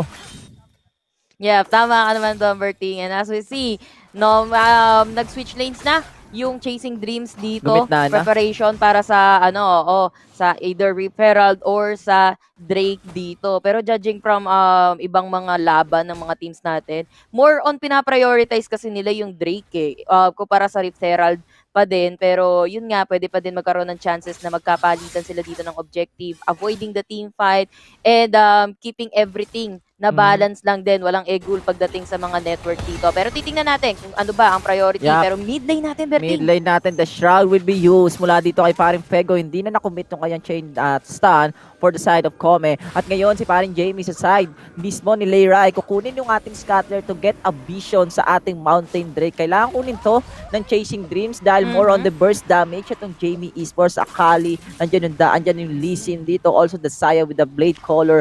Pero ito na yung isa sa mga crucial. Yasumiya, mamimili sila. The information is there sa Bumak side si Corky eh. ng ating Jamie Esports because Corky is not here. Kumuha siya ng package Kailangan niya yung package dito para ma-split yung ibang membro ng Jamie Esports. Pero wala nangyaring clash doon. Yasumeo, nagkaroon lang ng konting stand-off. Kumuha lang ng konting information. But Jamie Esports, susundan nila at pupunta sila sa ating Rip Herald.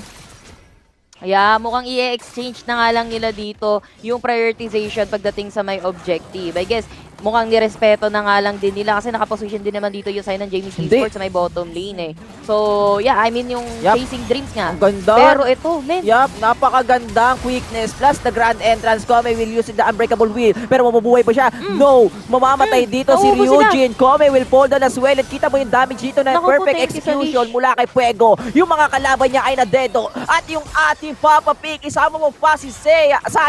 At walang buhay dito si paring Motivate. At eto na, si Lyra, the Little Mermaid, and Motivate is down. Papa Pig is here, and Shino, yung ating Corky, kasama niya yung alaga niyang Corky. Valkyrie out under the turret ang mga ibon dito. Pero meron akong aso. Nandito na rin yung unggoy at yung Animal Planet sa side ng Chasing Dreams. Takbo, Papa Pig, takbo.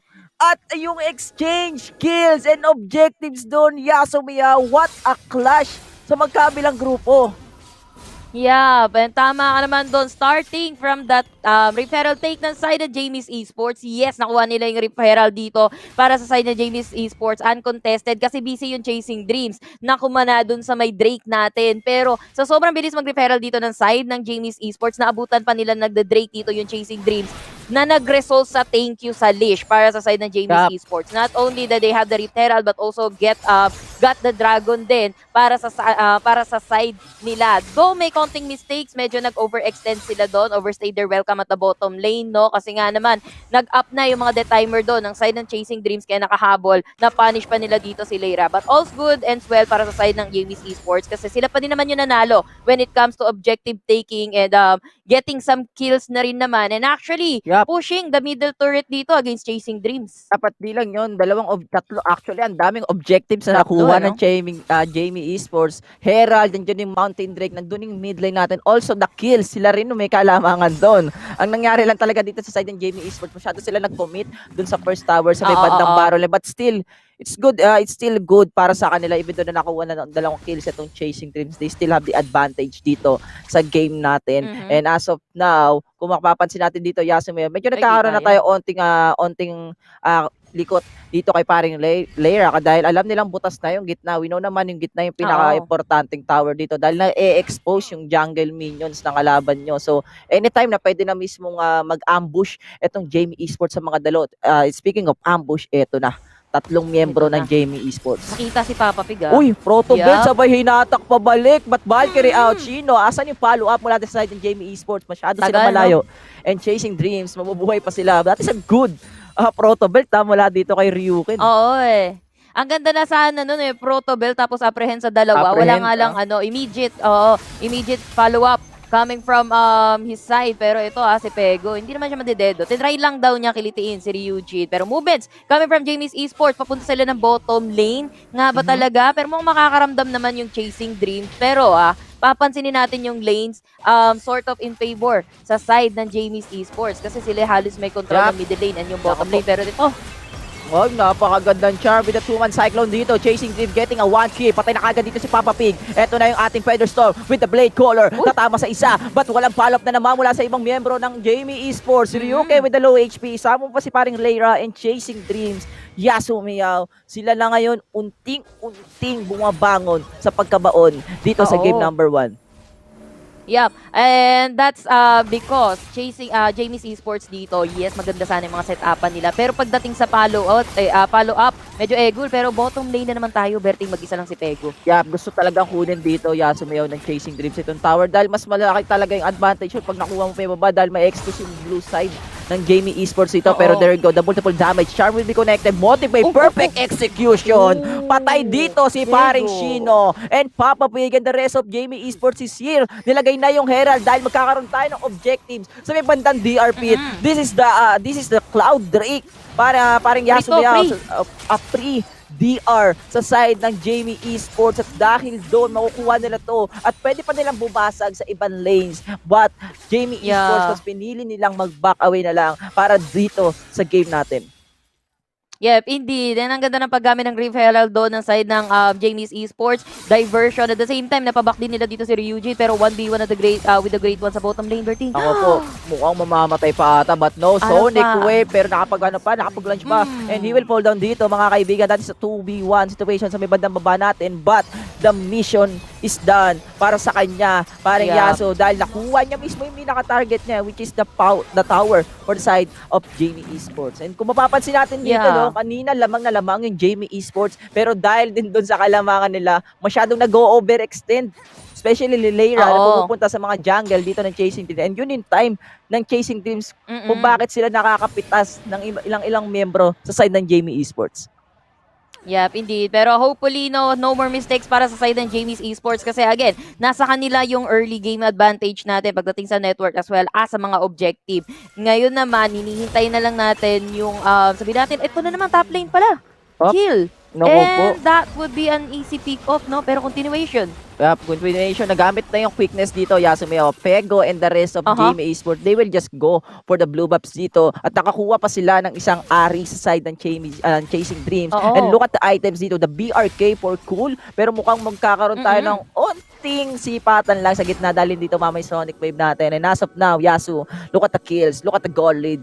Jamie Esports have the advantage at 2DR at pwede pang mabasag yung bandang baba. Walang information na, walang information. There you go, another cyclone mula dito kay paring Ryuji. Ito na yung multiple damage na binibigay sa side ng Chasing Dreams. At mukhang mamamatay dito si Darius. Upper head will be used pero walang life sila kasama yan. And look at Lera, pero si the one-on-one Ari versus the Monk. Ano ang gagawin ng isang Ari dito? At mapapatay siya. Yung baka ay nandito na pero the flash is here. Lera is still alive while Saya, yung ating Ter, gumagawa ng milagro sa Baron lane natin.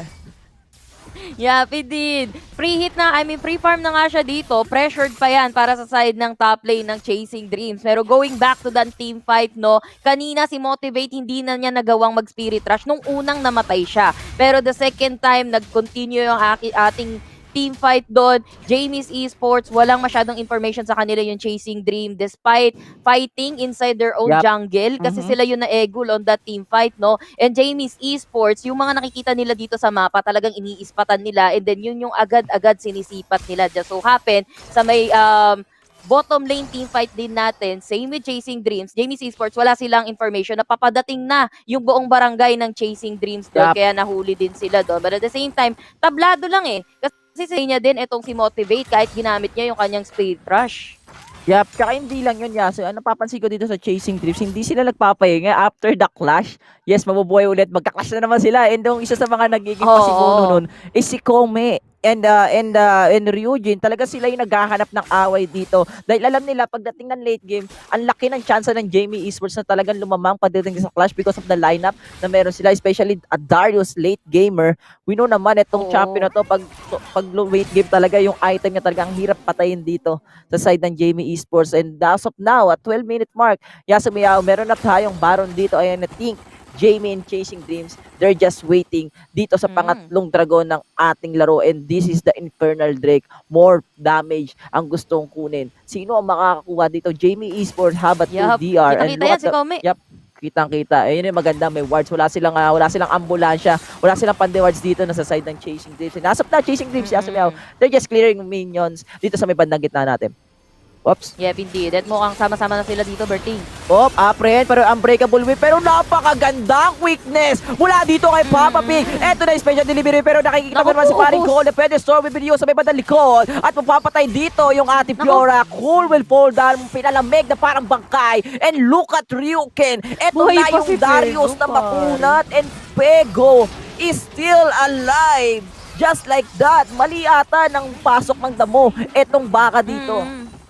Yeah, maling pinasukan ng liga ng Chasing Dreams doon. Nakala ko sila yung naka-prepare doon pero mas preparado pala yung Jamie's Esports. Again, information is the key, pero si Shino mukhang Shine. That's die on Japanese, pare ko. Pero mukhang buhay pa din naman to, itong si Shino, no? Kasi under the turret, meron na siyang baka, andun si Kome. kumbaga. Pero yeah, Jamie's Esports, ang ganda ng paggamit nila ng information na nakikita nila pagdating sa mga wards placement din and yung mga choke point, no? And very well commended si Pego. Grabe, nag-beyond Grabe the lines gumalaw. talaga siya doon. Oo, yatarp agad si Motivate. Mukhang nawalan siya ng motivation agad doon, pre. Kaya kailangan niya ng motivational slap talaga. Yun, kung mapapansin talaga natin dito sa side ng Jamie Esports, ang hirap pasukin ng backline nila. Dahil if ever na papasukin mo yung Saya or the Akali, maka-crowd control ka na. Even there, meron siyang pedestorm dito para makapagbigay ng time sa kanya na makapag-reset kahit paano dito. And kung nangyari mismo kay Paring Cole, getting behind sa side ng Jamie Esports, ang ginawa lang dito ni Nifter is lumipad lang sa ere at wala na siyang nagawa at na-burst na kagad siya ng Jamie Esports. Pero isa sa mga commendable talaga doon is si Pego na sobrang bilis ng kanyang shuriken flip and the perfect execution sa side ng Chasing Dreams. Ito talaga yung maganda sa lineup ng Jamie Esports. They have the change CC, also the burst damage, and look at the damage, no, sa may bandang gitna. Ang bilis mag-clear wave. With the 5-0 Akali, Yasumiao, with the Leandris as well. Talagang para kang naka-ignite sa kada skill ng ating Akali dito. Men, si Akali naka-stone plate enchant. Pare ko, pampalaki ng kanyang buhay dito. Pampakunat nga naman. Kasi he's got the damage eh. He's got the damage sa tatlong naunang item niya. So, kailangan niya na nga naman talaga mag-survive. Pero Pego, may information dito yung Chasing Dreams. Kailangan niyang medyo dumistansya. Chasing Dreams, kailangan nilang gawin to sa kanilang in favor. Kasi nga naman, di na sila pwedeng magkamali pa at this point. Sila yung nasusuffocate sa sarili nilang side as of now, sa side ng Chasing Dreams, and napipilitang mag-react sa ginagawa dito ng Jamie's Esports. Pero yung top lane kasi, may nangungulit. Yap, may nangungulit-ngulit dito and that is Ryukin. A one-on-one situation sa may bandang baron lane natin while Papa Pig will go there. Pero yung ating camera ay nandito sa may bandang red buff ng Chasing Dreams. Samantala sa may bandang taas ay merong bakbakan na nangyayari. I think Ryukin will fall down and Cool is here. That is a 1-1 exchange for both teams. Pero ngayon, dahil wala mismo yung pinaka-tank ng ating Jamie Esports, I think hindi sila lalaban dito. Bagkos Leira ang kukuha ng segue sa may bandang baba natin. Ito magagawa yung baka kung di panoorin yun.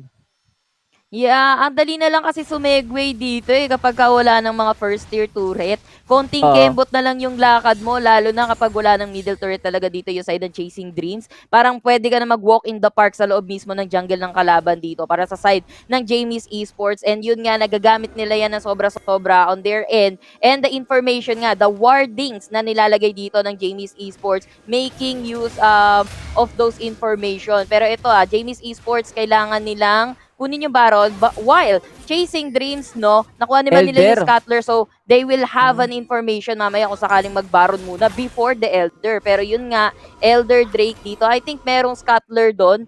Kung sino makakuha ng Scuttler, malamang pwede gawin nilang advantage. Oo, pwede nilang gawing advantage yan. Pero Chasing Dreams kasi walang matasan eh. Elder Drake as of now eh. Yap, si Pego dito talagang laro-laro, no? Ang ganda ng pagkapasok dito. Pero speaking of pasok, look at this, the 3-man quickness from Papa Pig. Nasa ng iba? Eto na si Pare Kobe with the flash out. Pero wala na ba siyang buhay? I think wala siyang buhay. But the stun will not connect dito mula kay Kobe. At ang ibang miyembro ng Jamie Esports will just bail out. Buhay na yung ating Ocean Elder Dragon. Mga kaibigan, at look at Leira, the Little Mermaid. Go in, pero sinipa dito yung ating Monghe with the charm. And the quickness will not connect. Eto na yung ibang membro ng Chasing Dreams. And look at Ryuji, napilitan siyang mag-bomb out dahil alam niyang kulang sila sa damage na ibibigay sa side ng Jamie Esports.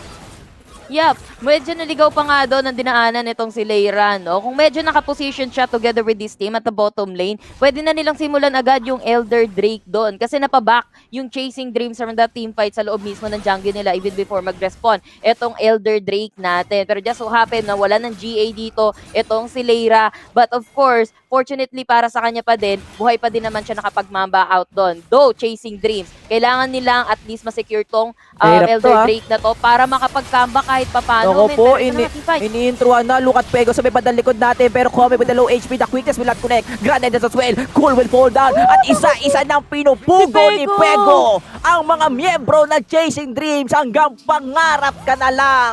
Sabi dito ng Jamie Esports and Peppa Pig and the rest of Jamie, they will just go sa third tower dito sa may bandang gitna natin at anoon gagawin ng isang Yordle na merong helicopter dito sa gitna. And I think game number 1 will secured by the Jamie Esports. Yep, Jamie na nga ito. Ito yung spice na hinahanap natin.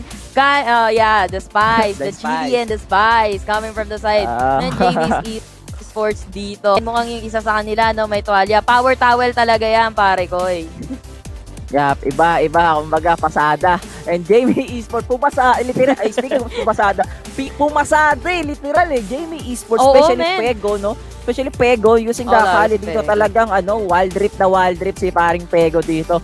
Talagang gusto makakuha ng 75,000 Globe Cup points or 75,000 pesos dito dito mismo sa group stage natin. Kanina sinabi natin dito, Chasing Dreams have the advantage pagdating sa experience because of nangyari nga dun sa Omega. Pero sabi dito ng Jamie Esports, kahit hindi kami nanalo ng miski isang game sa series, eto na yon ang simula, ang ganti ng api. And look at the stats na meron tayo dito with this kind of KDA mula sa Akali. Talagang deadly, talagang literal na deadly assassin Etong champion natin, look at, even cool, no? Even cool in the rest of Chasing Dreams. Ginagawa niyang si Pego na mumugo, parang yun na talaga yun Oo, parang no, ginagawang pugo dito ni Pego yung mga kalaban nila. Pero that's what you get nga naman kasi kapag meron kaya na well farm, kailangan mo lang naman kasi iwan sa kusina itong si Saya. Kapag naiwan mo sa kusina, of course, mahirap na ding hulihin yan and as well as may damage na rin siya. Ang kaiba kasi sa composition ngayon ng Chasing Dreams at saka Jamie's Esports, again, Pego, kaya niyang lumipad, literal, papunta sa backlines dito ng side ng Chasing Dreams. Meanwhile, Chasing Dreams, walang nagba-backline sa kanila. And if may makapag-backline sa kanila, again, Saya can just reposition himself para nga naman hindi siya mahuli agad-agad dito. And para makapag-buy time pa na respondihan siya ng mga sangga niya dito or even tulungan dito ni Papa Pig. And all in all, I think it's just Pego din na hindi din kasi hindi din talaga nagpapatalo, talagang literal na saksak ng saksak, man, pinipiko yung mga nasa likod. Yup, and ang hirap patayin talaga ng isang Akali, especially wala kang ghost sa side nyo or the lens kahit papaano dito. Pero ito, Yasumayaw ang ating Oppo A94 play of the game para dito sa game number 1 natin. Ito yung naubos ng Jamie Esports yung Chasing Dreams, and even though na nakakuha sila ng early advantage dito sa game number 1 natin, talagang sinigurado dito ni Pego at ng mga tropa niya rito na sila yung makakakuha ng game natin. Ang ganda sana ng mga initiation ng Chasing Dreams, dito na sila nakakapag-comeback because of the 1x1 or the positioning of Jamie Esports. Pero yun din yung time ng Jamie Esports para ubusin yung mga tower ng Chasing Dreams sa ibang lanes. Kumbaga na gano'n na sila trabaho lang, walang personalan. Oo.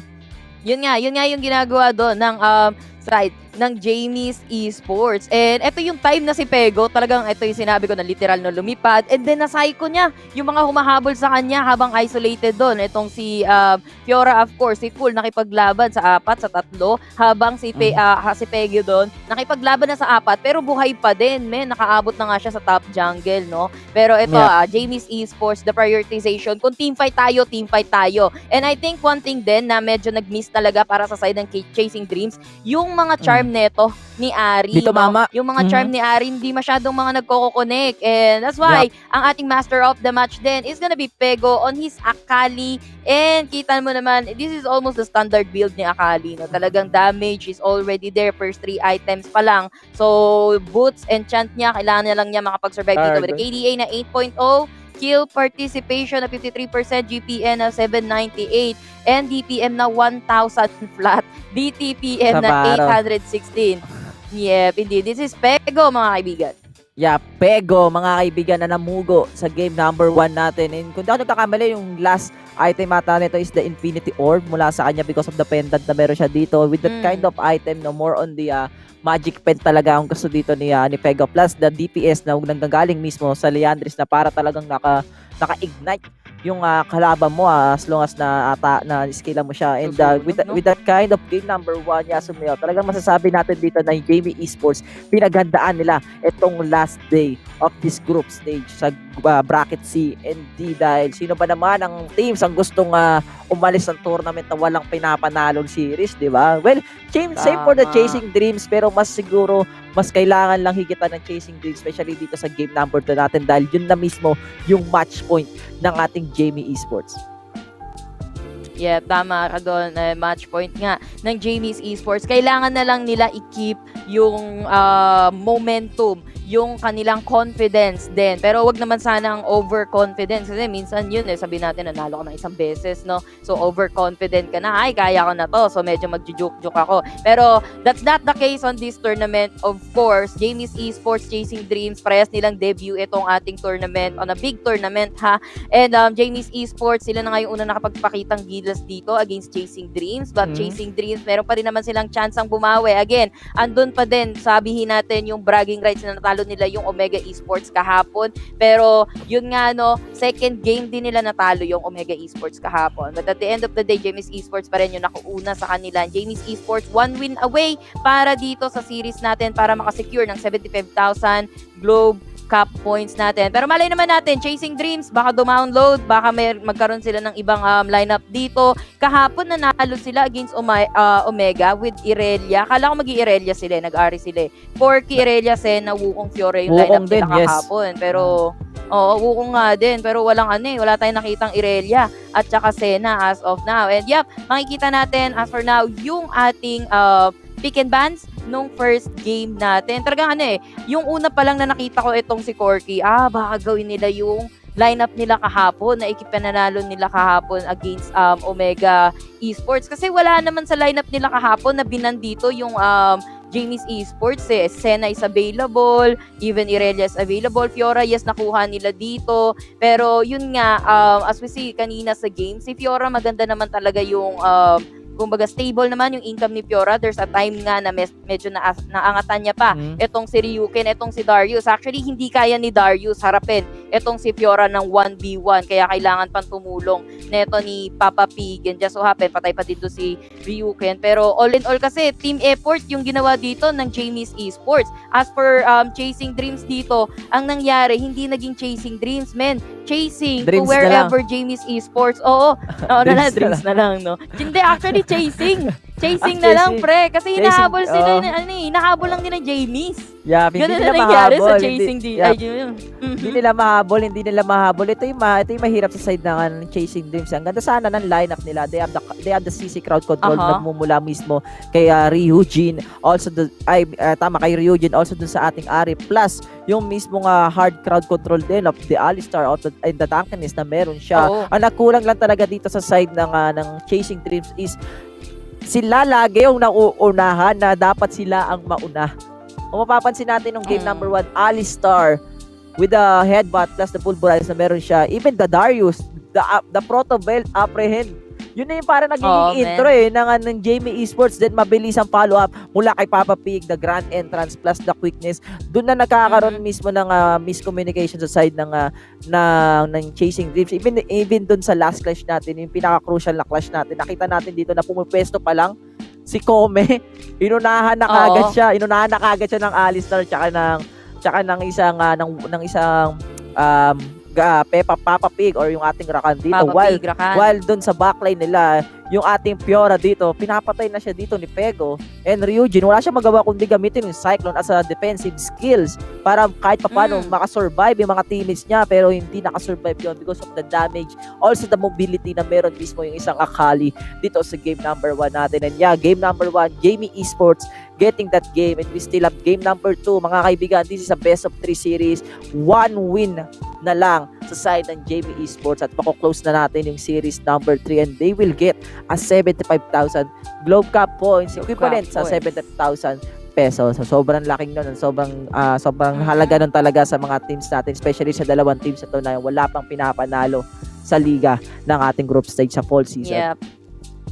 Yep, 1.1 piso, no? Imagine. Tama ka naman, Overting. Pero yeah, Jamie's Esports, nung unang mga moments ng Jamie's Esports actually. Hindi masyadong kumbaga maganda siya pero hindi ganun ka-solid kasi nabanggit natin, no, yung sabi natin apprehend and then yung mga follow-up, medyo natatagalan pa sa follow-up. Pero as the game progresses, nung nagsama-sama na din dito yung Jamie's Esports, pagdating sa mga objectives, no, na ipapasok naman nila yung kanilang sunod-sunod na skills, yung symphony of skills nila dito, layering ng skills, kumbaga, and the CC, which is good for them. And yeah, one thing to note din, Jamie's Esports, nahahati nila yung miyembro dito ng Chasing Dreams. And all because of Pego. Pego, nakikip busy niya yung 4 habang si Fiora dito, si Cool sa side ng Chasing Dreams.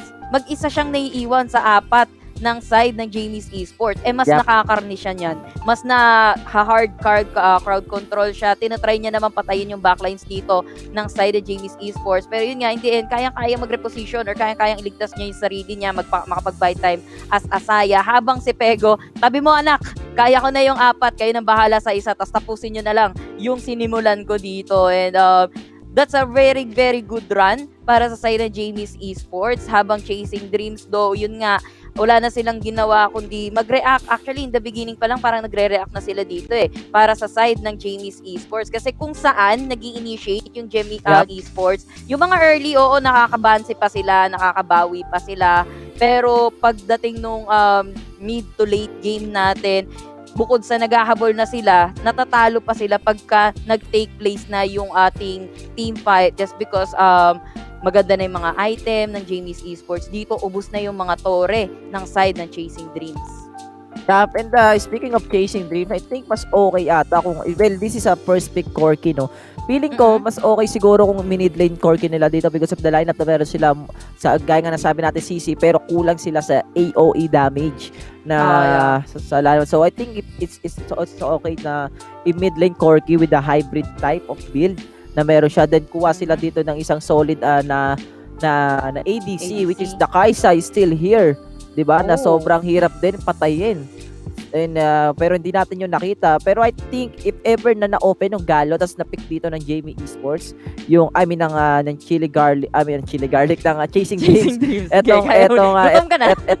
Etong Corki, Yasumeo, I think pwede nilang gawin Galio mid sana kasi naban yun ng Jamie Esports But yeah, Chasing Dreams, they need to adjust. Kailangan talaga nilang i-adjust. Kailangan nilang ilabas lahat ng tinatago nilang baraha dito sa game number 2 natin dahil match point para sa Jamie Esports. Siguro onting ayos lang sa mga mechanics nila dito sa game number 2 and pwede na siguro na makuha yung game. But we know naman Jamie Esports, alagaan nila tong kalamangan nila. They have the momentum dito sa series natin. After getting the game number 1, maganda yung laro ng mga players sa side ng Jamie Esports, especially Akali or si Pego and Leira as well. And kanina nga pinag-usapan natin, Leira is one of good player na gumagamit mismo ng Lee Sin dito sa group stage natin. Di tayo pinigude ito because of the Dragon Rage, because of the smite na meron siya, yung mga secured smite niya sa mga DR natin. Talagang ako na parang anak itabi mo, hindi sabi pasmado, gano'n.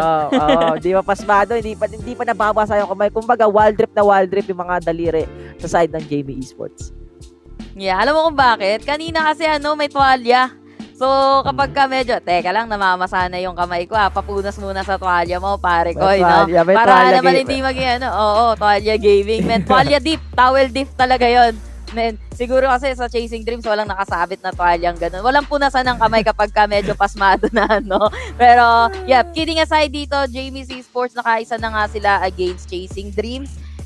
Chasing Dreams, kailangan pa rin nila talagang mag-step up dito. Pero at the end of the day, kung sino man nanalo sa series na to, syempre medyo aangat in terms of the rankings. Lalo na last day na kanilang first round robin, no? So next week na ulit yung bawi nila dito. Hopefully mas mag-improve pa yung mga teams natin na somewhere nasa bottom ng ating mga rankings. Pero hindi pa rin naman tapos yung series na to. Jamie's Esports, again, sila may kalamangan pagdating sa ating series and they just have to keep up the momentum habang Chasing Dreams, no? Sana ma-chase talaga nila yung dreams nila na nandito. And hindi lang yung puro chase kasi ang hirap nun. Sila talaga yung nagre-react sa ginagawa ng Jamie's kanina. Yeah, panghirap ng puro habol, no? Tapos di naman nagpapahabol yung hinahabol mo sa Chasing Dreams. Kailangan talaga nila i-build up pa masyado yung kanilang gameplay dito. Also, the shot call is very important, especially sa jungle role na meron mismo si Ryoju dito. Dahil yung game number, bumabase lang ako sa nangyari kasi nung game number. Mas nauuna pa mismo yung support kaysa dun sa jungle, which is jungle is setter kasi siya setter role kasi siya mismo yung nag-initiate talaga. Siya yung nagbibigay ng tempo. Siya yung nagbibigay mismo ng tempo or momentum sa mga teammates niya. Pero hindi natin nakita yon dahil sa side ng Jamie Esports, masyado daw mabagal yung chasing creep. So sila na kaagad yung mauuna dito. And Jamie Esports getting that game number 1 is very good for them dahil nabuboost mismo yung kanilang momentum dito. Also the spiciness. The spiciness. Umiinit na laro ng mga players natin dito, and chasing trips kailangan lang talaga nilang galingan at onting adjustment lang. Game number 2, Yasumiya, what do you think will happen dito sa magkabilang grupo natin? Tingin mo ba meron ba mga champions na lalabas dito like the Leona, like the Kaisa na sinasabi ko kanina, or even the Senna na sinasabi mo kanina? Alam mo, pwede namang kunin ulit ng Chasing Dreams yung Kaisa kasi ginagamit din nila yan. Yung Kaisa nila on Chino, somehow it's pretty good. Just so happen, hindi nga dinanalo yung Kaisa na yun. Pero they put up a good fight against Omega Esports kahapon. But Chasing Dreams, I guess, siguro nanalo kami sa Corky. So first pick Corky para sa atin na nga to. But enough of the speculation from us, di ba? Kasi ito na nga yung drafting natin for the second game ng Chasing Dreams and Jamie's Esports. First pick ulit yung Chasing Dreams dito. Ngayon, ipaprioritize nila si Gragas. And as you see, respect ban kay Akali agad. Pinahirapan talaga sila ni Pego kanina, men. Yup, pinahirapan. Even Lee Yasumiya, they ban their own champion dito ni Lera as well, diba? So talagang dalawang champion ang tinanggal dito, pero nag-stick sila sa isang Kha'Zix. But look at this, Chasing Dreams with the Gragas, Corky, and Asena lineup, more on the burst damage, also the crowd control. Jamie Esports, ito yung maganda sa side ng Jamie Esports, Yasumiya. At Darius Wukong plus the Twisted Fate, for sure mabilis ang rotation mula sa kanila, especially the Destiny of the Twisted Fate. At lalong-lalo na sa 2.4 patch natin, isa to sa mga pinalakas na champion, yung Twisted Fate natin, because of the Charge Blade na meron dito. And pag nakapag-luden sa Echo plus the Rapid Parkador, ang hirap patayin itong champion na to, and the range na meron siya dito ay sobrang layo talaga. And with the Brom, last to the second pick of Jamie Esports, what do you think? Ano yung Dragon Lane nila dito sa side ng ni Jamie Esports? Papa Pig na rin. Alam mo, si Papa Pig lang, no? Talagang type mo si Papa Pig, Papa no? Pig, Pero to answer your question, natitira na lang dito, pwede sila magsaya pero walang Lakan. Kaisa. Or pwede sila magkaisa. Oo, Kaisa. Or Varus? if gusto nila. Pero saya pa din, no? Varus, though I don't see a Varus pa naman sa side na Jamie's Esports. Pero eto Jamie's Esports to, nag-corky na din sila from before, pero actually, saya pa din yung ipaprioritize nila. Okay lang daw kahit walang Rakan. Pero I think okay lang din kung Rakan yung pinili na nila dito. Kasi even with the Brom, yung laser neto ni Senna, yung first kill neto ni Senna, tumatagos pa din eh. Yeah. Tumatagos pa din doon sa shield neto ni Brom. So maaapektuhan pa din yung mga nasa likod neto. Pero other than that, pwede naman niya din ma-block dito yung mga missile barrage coming from Shino or from this Corky ng side ng Chasing Dream. Pero in terms of the composition, man, looking really good yung composition dito ng Jamie's Esports. Sa first game na pinakita nila sa atin, binanggit ko kanina, ang ganda ng pag-utilize dito ng information na nakukuha dito ng Jamie's Esports pagdating sa mga wards, yung mga vision. What's more, meron pa silang Twisted Fate. So, kita, parang I see you, wala kang kawala di ba? Parang you're gonna be the apple of my eyes. Mukhang Yatarchi agad di ba? Now you see me. Kaya pag nag-Destiny, mambout, now you see me, now you don't.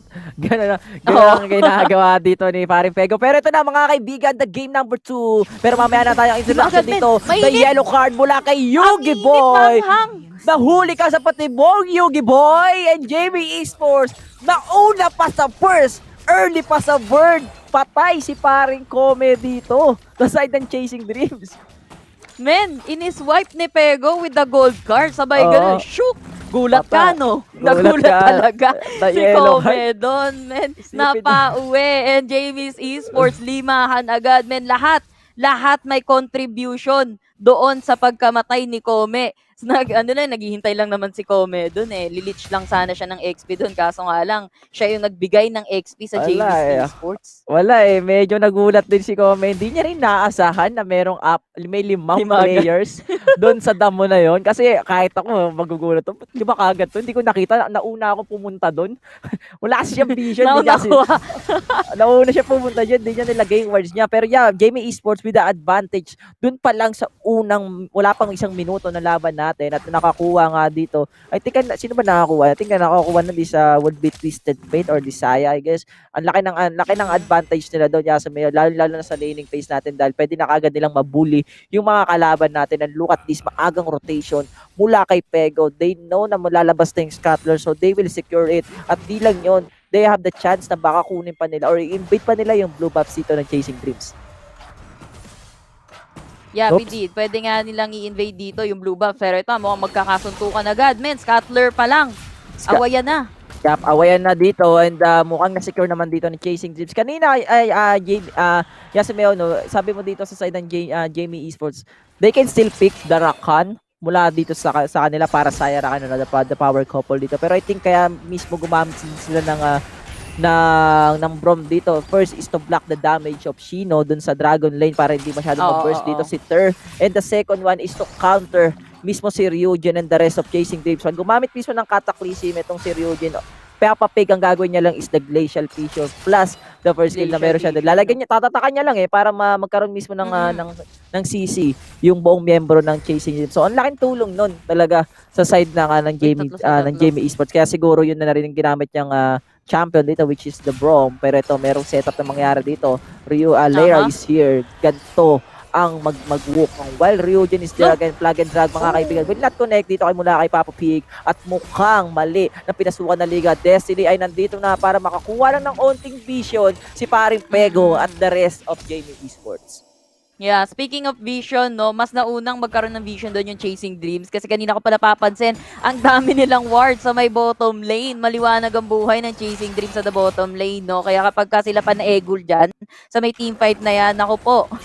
Pero Jamie's Esports, hindi nila nakikita yung iba, yung jungler doon sa mapa kasi nga naman yung placement ng wards dito, deep in the jungle nga ng Jamie's Esports. Pero yeah, mukhang mag-rotate agad grabe ang tapang ni Pego doon, no? Confident meron daw siyang alagang unggoy sa tabi-tabi. Pero ito na si Leira, men.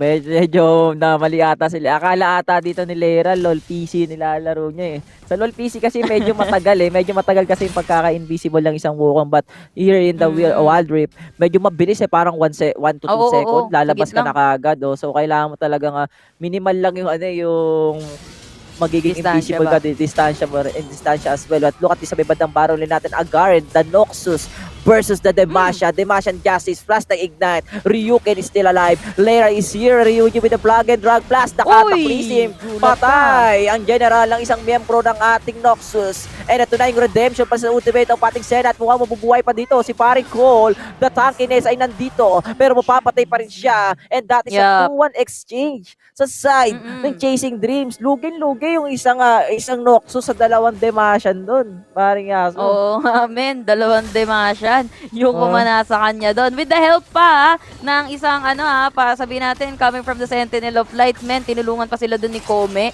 with that ultimate, the Zoning of Shadow, diba?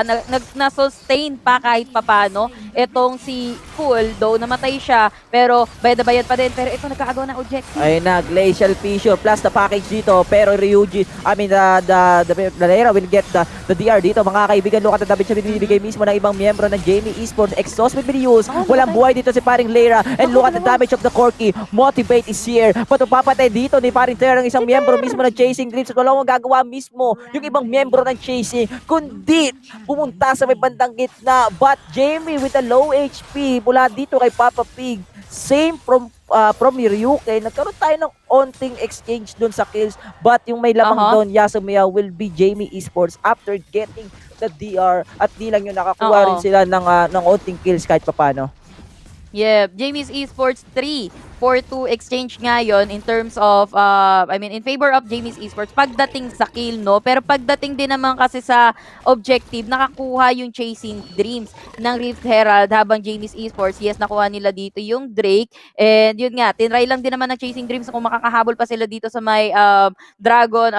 Unfortunately, sila pa nga yung medyo natagilid yung Vapor. Pero okay na din kasi at least medyo nag-gap nila dito. Etong sitter, medyo napalaylo nila ng farming itong sitter. Naipit siya dun sa loob mismo ng pit. Wala na siyang magawa. Hindi na rin siya matutulungan dun ni Papa Pig nga tsaka ni Ryuken since low health na etong dalawa na to. Pero still, buhay pa din naman ang pangarap or ang pangarap nga nito ng side ng Jamie's Esports. Same with Chasing Dreams kasi looking good na yung mga initiation ng Chasing Dreams. This time, nakakapag-initiate na sila. And gaya nga nung sabi mo, no, yung mga jungler sila kasi yung nagbibigay ng initiation kasi sa mga team fight. And we see, si Ryujin na halos yung nauunang mag-initiate dito. Kung di si Ryujin, si Motivate. Just so happen, cool, hindi pa niya din kayang tangkihin yung binibigay dito ng Jamie's Esports sa ngayon. Oo. Yup. And as of now, no, with the item of cool dito, meron na siyang Deadman Plate, Yasumi. So I think kahit papano, pwede niya nang i-take yung damage kahit papano yung ibang miyembro sa side ng Jamie Esports. Pero I think kailangan niya lang ng onting distansya rin because of the feather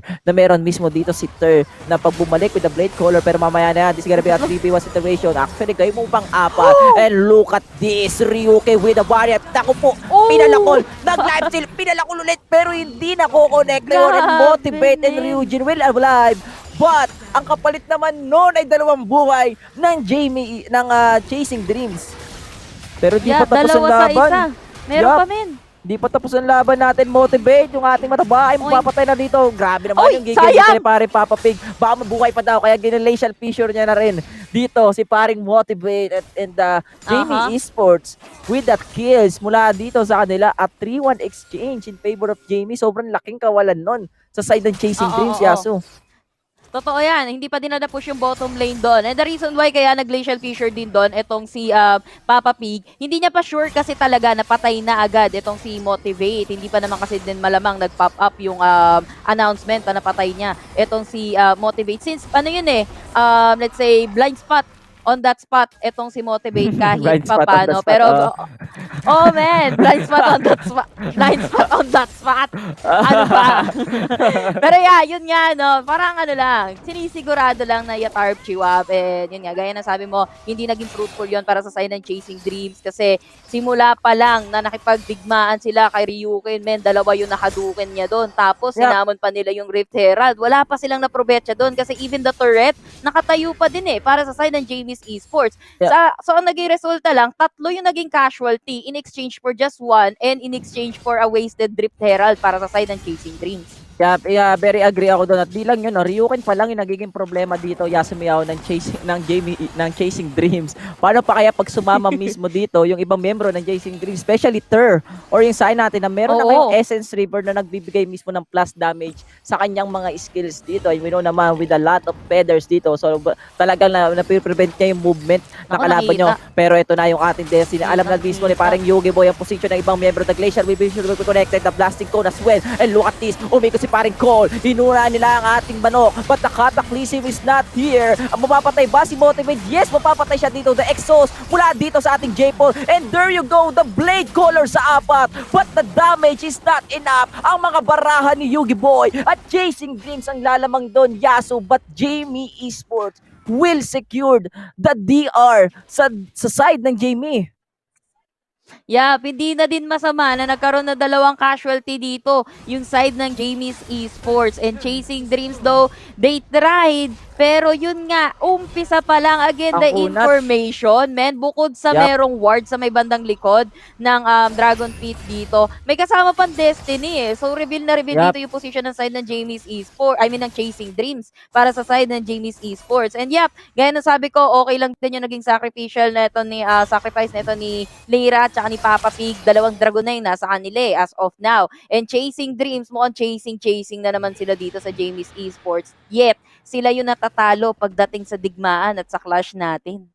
Tsaka hindi lang yun Yes, they have the Destiny dito. Pero pagka Destiny kasi dito ni Pego, naging burger sila Sila yung naging Burger. palaman sa burger. Sila yung naging palaman sa burger. Nasa gitna sila ng dalawang tinapay. At wala silang magawa doon kundi puntahan na lang talaga yung DR. Pero ito na yung ating plug and drag mula kay Ryujin. Pero hindi ko connect. Hindi niya i-commit yun. But there go, the cataclysm. Mas explosive kas as well. There, using the pedestal. Pero I think mapapatay dito si Ter. And hasta la vista, baby, mula sa kanya. Mamamatay dito si paring Ter. Dalawang members sa side ng Jamie Esports will fall down. At papapick na lang natitira dito in Chasing Dreams. Yasumiao with the 4-man rotation dito. At wala mismo yung dalawang membro ng ating Jamie. They will go straight sa paring Baron na sure. Yup, indeed. And they have all the right. Wala dito si Leira para sa side ng Jamie's Esports. Pero going back to the teamfight at the top lane, no? Magandang save sana yon coming from Papa Pig kung nag-connect kay J4. Etong kanyang Glacial Fissure. Kaso hindi And also, kahit nag-stasis, etong si Ter, nagkaroon pa ng nakareceive pa siya ng somewhat damage coming from the ultimate neto ni Senna and ended up dying doon sa redemption enchant talaga neto ni Senna. Talagang hindi na talaga bubuhayin etong si Ter. And ang dami kasi ng Chasing Dreams doon. Lahat ng barangay ng Chasing Dreams na doon sa may top lane habang yung dalawa kasi sa side ng Jamie's Esports nasa bottom lane resulting to a death neto ni Leiran as well as neto ni Ter. Pero yun nga pwedeng gawing kasing stepping stone ng Chasing Dreams yung na-secure nila na Baron na yan. Kailangan nilang i-utilize yan at least mapabagsak nila yung middle turret ng side ng Jamie's Esports. Kasi buhay na buhay wala pa sila halos complete access sa jungle dito ng Jamie's Esports. Yep, and mapapansin din natin dito, Jamie Esports, they don't have a damage as of now, especially third dito. Hindi pa siya yung ADC na most likely talagang kakatakutan mo pagdating sa clash. Kasi Jamie, si Ter kasi dito and the rest of Jamie Esports, dumidikta sila kung paano gagalaw in Chasing Dreams.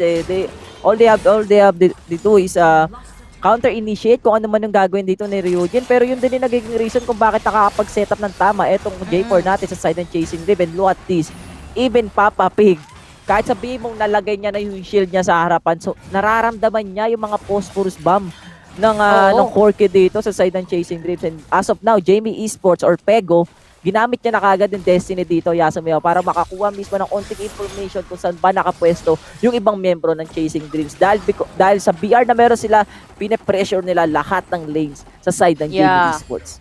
Well, kailangan talaga yan ng Chasing Dreams. Kasi dalawang dragon na yung na-miss nila So, might as well magamit nila at the maximum usefulness itong Baron buff na to na nakuha nila. Later on kasi, ito na nga, meron na naman tayong dragon dito. Cool. Meron na siyang mga pangtangking items dito. Tatlo na yung kumikinang na tangking items. Tapos yung enchantment niya pa. Stone Plate. So, probably, kaya niya ng somehow mag-soak sa damage dito ng side ng Jamie's Esports. And ikaw na rin may sabi, hindi pa masyado masakit itong si Ter, pero ito na, Dragon, pero hindi na maaabutan. Ay, naku po, hinati ni Shino yung river natin na akala mo si Moises. Pero kita mo naman dito si Ter with the pre-hit dito, mga kaibigan, katakay sa BBQs, pero Ryuki with zoning sa dalawang miyembro sa side ng Chasing Dreams. Pero yung ating manok, pinaikot-ikot ni paring Cool, the Blade Caller, meron tayong dalawang clash, even si Direk, hindi niya na alam kung sino pa yung papanoorin niya, and Ryuken pinagbabarel ni Senna and Chasing Dreams. That is the official team ace mula sa ating Oppo.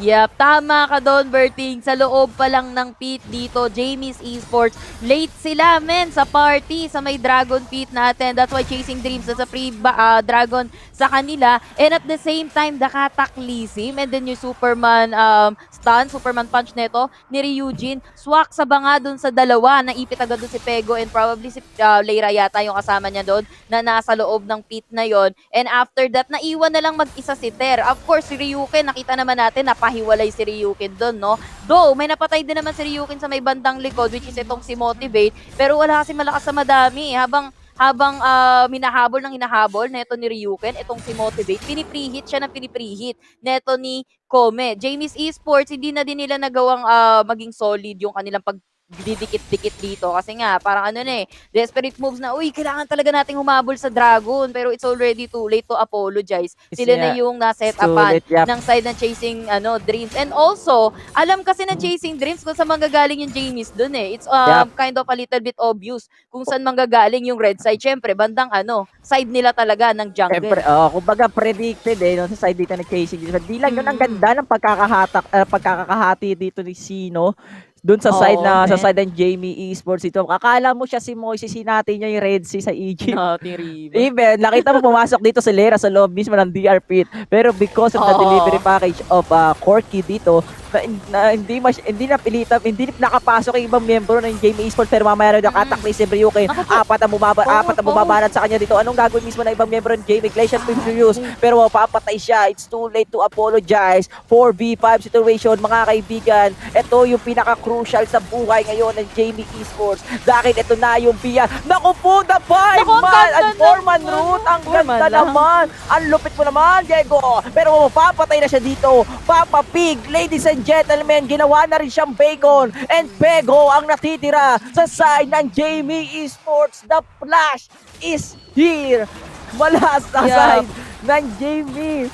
Trinidor siya ng flash. Oo. Grabe yun, Jamie's Esports, they tried. Again, not enough yung kanila pagtatry dito. At mukhang si Pego nagdedelegado kasi na-backshot na din siya dito ni Kule. So, distansya na lang muna. Pero Chasing Dreams on that team fight. Sena, si Kome ang nagdala with that 4-man route coming from this Sena. And that's why, guys, you ban Sena, di ba? Yeah. Kasi pagka dikit-dikit kayo, dikit-dikit din kayo nakatali talaga sa lupa. Giving the chance na makapasok dito ng Cataclysm and of course, yung layering ng skills ng CCs coming from the Chasing Dream habang pumipreheat itong si Shido na may kasama pang mga rolling barrel dito ni Motivate. Talagang AOE. They have the burst para sa side ng Chasing Dreams. And sabi ko nga kanina, si Cool, meron na siyang enough na kakunatan para mag-soak in sa damage ng Jamie's Esports. And what's more, Jamie's Esports at that point, wala si Ryukin Wala sa kanilang tagatangke ba? Hindi enough yung shield neto ni Papa Pig and kanina nasayang actually yung Glacial Fissure niya kasi nga tinry nilang sagipin dito si Ryuken yet hindi niya nasagip so wala silang pang ticket to go away on that team fight. Wala silang at least pang back away. So naubos talaga doon yung side ng Jamie's Esports kasi wala nang no choice wala nang information din wala na ding destiny. Kaya di lang yun, sobrang layo rin talaga ng positioning dito ni Ryuken. Alam nila na pwede magkaroon ng BR bar pero nandun siya sa may baron na lane. Pero hindi niya inaasahan na may mga tao dun sa damo mismo sa may bandang dulo ng ating BR. But look at this, ladies and gentlemen, the upper hand. Pero masyado atang mainit ng patarima mismo ng ibang miyembro ng Jamie Esports. Patay mismo yung ating Elder. Makukuha mismo ng Chasing Dreams. Katakli si Bibidius pero napakagandang Cyclone. But look at her, mamamatay dito yung ating Ibon. But ang natitira na lang sa side ng Jamie ay walang iba kundi si Ryuken. Nasaan si Ken? Pero siya na lang ang natitira dito. I think he will fall down. Ito ang laban ng isang mataba at isang macho. Motivate versus Ryuken. He have the blue buffs plus the red buff. But ang meron mismo yung ang Chasing Dreams dito, Yasumiya will have the BR plus the Elder at mukhang tapos ang boxing dito sa game number 2. But no, Ryuken. Makakapagdepensa pa siya dito sa game natin. Yep, tama ka naman doon, no? Pero ang layo, ang tagal dumating neto ni Ryuken makauwi. Kasi nga naman, sabi malamang nasa ng Chasing Dreams dito. Wag mo pa uwiin, pare, butas to. Binutas na nga ng Chasing Dreams yung bottom lane dito. So, probably, pagka nakasecure na naman ng isa pang baron, yung Chasing Dreams, pwede na nilang tapusin yung game na to. Ang hirap nito. And, less than 1 minute, mag-up na naman dito yung baron. Pero same with Jamie's Esports actually. Sabihin natin, maubos dito yung Chasing Dreams. Pag nakuha dito ng Jamie's Esports, yung baron, may matira sa kanila even 3 or even 4 sa side ng Jamie's. Kaya din nilang straight to the base ng side ng ng side ng Jamie's Esports. Kasi probably matataas na yung timer neto, lalo na kapag kasabay-sabay silang naya-tarp-chi. Pero ito maganda na yung grounds na sinisimula ng First of the Black Mist, They have the vision. And dalawa lang sila. Nagkatakutan, Hindi pare ko. inatak, hindi inatak. Akala ko prehend dito ni Ryukan. I think if ever na hinatakin yun, I think they have the advantage because of the positioning of the Chasing Dreams. Wala dito yung ibang miyembro niya. Pero look at this, sa may bandang baba natin, Pego, kalaban ni isa. Pero dito sa may bandang taas na napapalaban mismo si Papa Pig. Ginawa na rin siya ditong Bacon. This gonna be a 4v3 situation. Look at the damage, look at the destiny. Eto na si Yugi. Boy, ang ganda ng flash! Plus the body slam, Leira will fall down. Wala na yung Unggoy, wala na rin mismo yung champion na may pinto. At yung ating Garen ay pupunta sa Nexus nila. But Jamie Esports, makakapagdepensa pa in Chasing Dreams. Yasumiyaw. Dalawang Baron clash na ang naman. nangyari at Baron na naman sila dito. At gaya nga nasabi mo, if ever na makuha to ng Chasing Dreams, ang laki ng tsansa na baka ito na yung end game dito sa game number 2. Yup, indeed. Pwede na tong idisisit pansit ng Chasing Dreams. All the Barons are secured by Chasing Dreams. Meron pa silang 2 Dragon dito. And what's more, nasa kanila ang Elder Drake para sa side ng Chasing Dreams. Jamie's Esports. Dun sila nagkamali sa unang Baron take pa lang kasi talagang yung pagkamatay ni Ryuken kasi siya yung pinaka-threat nga naman. From that point onwards, yun na yung naging stepping stone ng Chasing Dreams para makapag-flip pa ng table against Jamie's Esports dito. Jamie's Esports, kailangan nila ng depensang Marino dito kasi bukod sa Baron buff, butas na yung bottom nila na as we see, no, Chasing Dreams, hiwa-hiwalay sila dito ng lanes. Probably to put pressure on all sides ng Jamie's Esports at paghiwa-hiwalayin sila. Malamang lamang na sa items talaga dito yung Chasing Dreams. And ang kunat din kasi talaga neto ni Ryujin, neto ni Lahat Motivate, as well as ni Cool. Ang kukunat na nila, Yep, ang kukunat para silang mga para silang lang gym na dito. Plus the BR buffs na meron tayo dito. Also the Elder. Yasumiyaw, look at the explosive kasabog yung buhay dito ni Paring Pego. Wala na kagad siya buhay dito. This is the last stand mula sa side ng Jamie Esports. Napakaganda kataklisip sa tatlo. Nagkarambola ang Jamie and Chasing Dreams. The dream is still alive, mga kaibigan, and look at them. Grabe naman yun. Grabe yung tubig. Parang pambatakan talaga yung iniinom eh. And congratulations to them. Oo, iba. Ang galing. May tuwalya rin pala. Oo, may tuwalya din pala. Walang lamangan, men. Lamang lang. Kung meron man lamang doon, yung side ng Chasing Dreams, lamang sa tubig, pare ko. Ang dami, talagang cool lang sila dito. Kalmado lang. Pero this is good. This is really good, man. Chasing Dreams. Nakabawi naman sila ng isang game against Jamie's Esports. Sabi sa inyo, magta-third game to eh. Galing. Kasi to dalawang teams na to.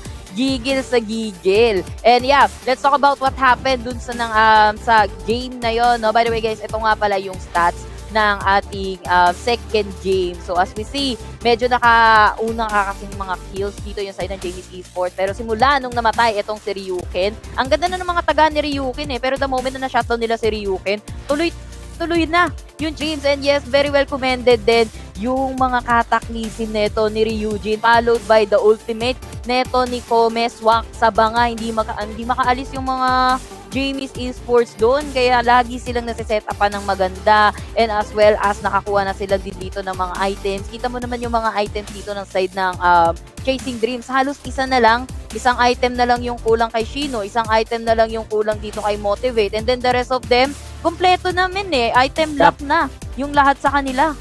Tsaka hindi lang to naging problema mismo dito ng Jamie Esports. Yung ADC nila, yung isa sa mga pinaka-main damage dealer nila, which is Saya or si Tur, is hindi masyado nag-inflict ng damage sa side ng Chasing Dreams because of the tankiness, also the itemization of the Garen, J4, and the Gragas. Nakumapasin na natin dito yung cataclysm sa mga DR. Laging nahuhuli dito yung 3 membro sa side ng Jamie Esports. Pero hindi na iiwan doon, hindi na sasama doon. Yung Saya natin, but look at Cool kung anong ginagawa niyan. Naka-target lock-in siya after the cataclysm. Siya na talaga yung humaharap dito sa side ng Jamie Esports. And look at that, the damage, no? Wala talagang damage Tingnan mo yung mga... Wala talaga kahit nag-blade caller na nga Diba? Wala talaga. Yun isa sa mga pinaka-downside ng Jamie Esports dito. Yung pinaka-damage dealer nila. Also, Ryuken, ito yung isa sa mga pinaka-crucial Yasumiyaw. Yung unang BR natin. Nagkaroon dito ng misplay or miscoms siguro si Ryuken na hindi niya alam. Also, the flash of Pego, the 4-man route. Buti na lang kamo, walang masyadong mabilis sa follow-up doon for the side of Chasing Dreams dahil Kaso nagamit na yata pa nila din yung nagamit na nila yung skills doon kay Ryukan, but gaya nga sabi mo, top pa rin sila doon at naubos pa rin sila doon at yun na, tuloy-tuloy na yung snowball ng Chasing Dreams. Yeah, man, always and always. Kung di dahil dito sa replay na to, men, di natin halos mapapansin talaga. Yung mga ultimate ni Kome, pasok eh. Bukod sa nagbibigay na ng barrier sa mga kakampi niya, men, tumatama pa ng husto, sumusolido pa sa side ng Jamie. Sa'yo na naman, nag-ulti na naman siya dito. And alam naman natin kapag ka nag-ulti, etong si Sena, information din nga pala yun, men. Kasi kitang-kita sa mapa, napakalaking flashlight niyan. Kumbaga yung flashlight mo naka-number 100. Sobrang laki nang nare-reveal ng ultimate neto ni Sena. Of course, helping itong si Ryujin na ating master of the match with those cataclysm na hindi na talaga nakakalabas yung mga kalaban nila with the KDA na 23.0. Kill participation na 96%. GPM na 893 with a DPM na 936 with a DTPM na 1,188. And look at this item. This is a very tanky Jarvan. And ito din yung naging dahilan kung bakit walang halos hindi niya ramdam yung damage na binibigay sa kanya ng Saya ng side ng Jamie's Esports. Yup, and the master of the match para doon sa game number 2 natin, Yasumiya, walang iba kundi si Ryujin mula sa side ng Chasing Dreams using the J4 and with the 96% killing participation, talaga makikita natin yung mabilisang rotation mula sa kanya. Even though na naunahan sila in the first blood, and Ryujin doing his job. Gaya nga nasabi mo kanina, Yasumiya, Chasing Dreams, parang it's all part of the plan. Game number 1 matatalo sila, then game number 2 dun sila babawi dito, and we have the game number 3 gaya nga nangyari dito kahapon sa kanila laban sa Omega, pero ang nangyari doon natalo sila. Pero for this game, this is very crucial for them dahil this is the last game of their series, especially dito sa bracket natin and we know naman na pare silang walang panalo, so they need to win this game. And look at the items of Ryujin dito, Yasu, more on the kunat factor. Tignan mo yung Omen pa lang, doon pa lang parang mabibwisit na si Saya. Diba? Shutdown na agad siya doon. Shutdown ka na kagad kahit sinong ADC. Kahit sinong ADC ang kalaban pag gumamit ng Randuin, parang lahat, parang 50% ang damage ko nawala. Diba? Para with all the items, with all the new items ngayon na pinag-usapan natin, puro crit yung item na to eh. Sabi ng Randuin dito, hi. Hi. Are you free to talk, baby girl? Wala shutdown agad. Yung mga crit. Tsaka meron pang may onting slow pa yun may onting slow pa yun kahit sa paano. Kaya kahit sa takbo pag nalapitan ka mismo ng champion na merong Randuin Omen, sobrang dalim. Sobrang hindi ka talaga makatabo. Anytime pwede kanyang anytime pwede kanya talagang habulin. And with the reduced damage from the critical strike nga dito sa side ng Saya dito, talagang parang nawalan ng silbi, especially the Mortal Reminder of Saya and the Essence River sa kanya, kasi with the Randuin's Omen plus the rest of the items of the Ryujin dito, doon pa lang sulit na sulit talagang. Hindi lang isa yung tank mo, tatlo pa sila, Gragas, J4, also the Garen na nandun mismo. Sa Garen pa lang problemado na, doon pa kaya sa doon pa kaya sa dalawang macho sa side ng Chasing Dreams. Yeah, tama ka naman doon. And you see, para sa side kasi ng Jamie's Esports, simula nung si Ryukin lang kasi talaga yung sumasalo ng lahat sa kanila. And yes, nandun si Papa Pig, pero yun nga sabi ko nga, parang hindi na nagiging enough yung barrier or yung door, yung pintuan neto ni Papa Pig, kasi even yung pintuan tinitibag na, parang gawa sa kahoy, hindi gawa sa metal yung pintuan neto ni Papa Pig. And yes, mga miss chance to save with those glacial fissures, hindi na nagiging enough to disengage, and even nagagamit nila para lang masayang yung glacial fissure dito kasi hindi din nila nagawang sagipin talaga etong si Ryuken. And yung moment na nag-teamfight sila at the top lane, hindi din niya nagawang sagipin etong si Saya. So in the end, Chasing Dreams, ganito din naman yung pinakita nila nung first game, kaso hindi nagiging fruitful para sa kanila. Pero in this game, dito sila talaga nakabawi, talagang nakuha nila yung mga important kills, lalo na yung pag-shutdown kay Saya dito. Yes, naging threat sa kanila si Ryuken, pero midway na-eliminate nila yan, and yun nga, ginawa siyang stepping stone talaga ng side ng Chasing Dreams. And then from that point onward, talagang ragaragasan na dito yung kanilang pag-chase. Hindi lang basta-basta chase kasi talagang literal naging Chasing Dreams sila dito, resulting to their win, paring Berting. Yep, Chasing Dreams to Fighting Dreamers, no? Malalaro to ang galawan dito ng Chasing Dreams dito after the loss of the game number 1. Para talaga silang Naruto talaga dito na bumangon kaagad then nakapag-comeback sa game number 2. But we know naman sa mga ganong klaseng anime or movies, pag natalo ka, mananalo ka, tapos meron ulit challenge, no? So this is the next challenge for the side of Chasing Dreams. The game number 3, the last game of this series, and Jamie Esports, gaya nga ng sabi natin dito, they have the momentum ng game number 1, also the game number 2, pero shinutdown sila ng Chasing Dreams dito, and we are here sa game number 3. So we are very excited kung sino ba yung mananalo dito sa game number 3 natin. Look at the picks na meron tayo dito. Yasumaya, first pick, Graga sa side dito ng Chasing Dreams. So pwede natin sabihin na isa to sa mga comfort champion talaga nila, na mas priority na itong Gragas kaysa dun sa other champions na meron tayo. Pero ito isa to sa mga pinaka-interesting sa side ng Chasing Dreams. They always ban the K6 or K6 dito sa group stage natin. Siguro there's something, may something siguro sa champion na to na ayaw nila.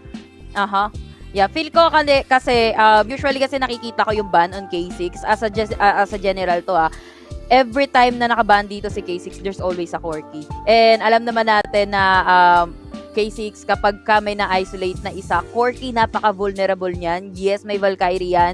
Yes, may special delivery package yan. Pero si K6 kasi kayang-kayang maghabol dito sa Corki na to. And alam naman natin, kapag ka well-farm bang isang K6 dito, men, yatarp chiwap Actually, kung i-imaginein mo, kapag ka masyadong nag-gap itong Corki, tapos may K6 sa kalaban na well-farm, kaya niya one hit wonder Kaya niya kalmutin lang Kagatin, magana agad yung mata neto ni Corki dito sa ipis na to. Pero that's just maybe a theory from me, no? Pero more like, yun nga kasi nakikita ko, ban si K6, lagi may Corki.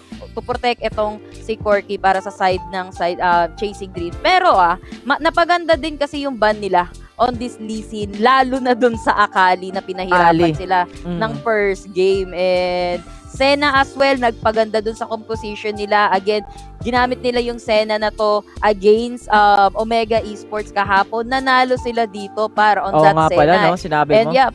Alam naman natin si Senna, support lang yan pag early.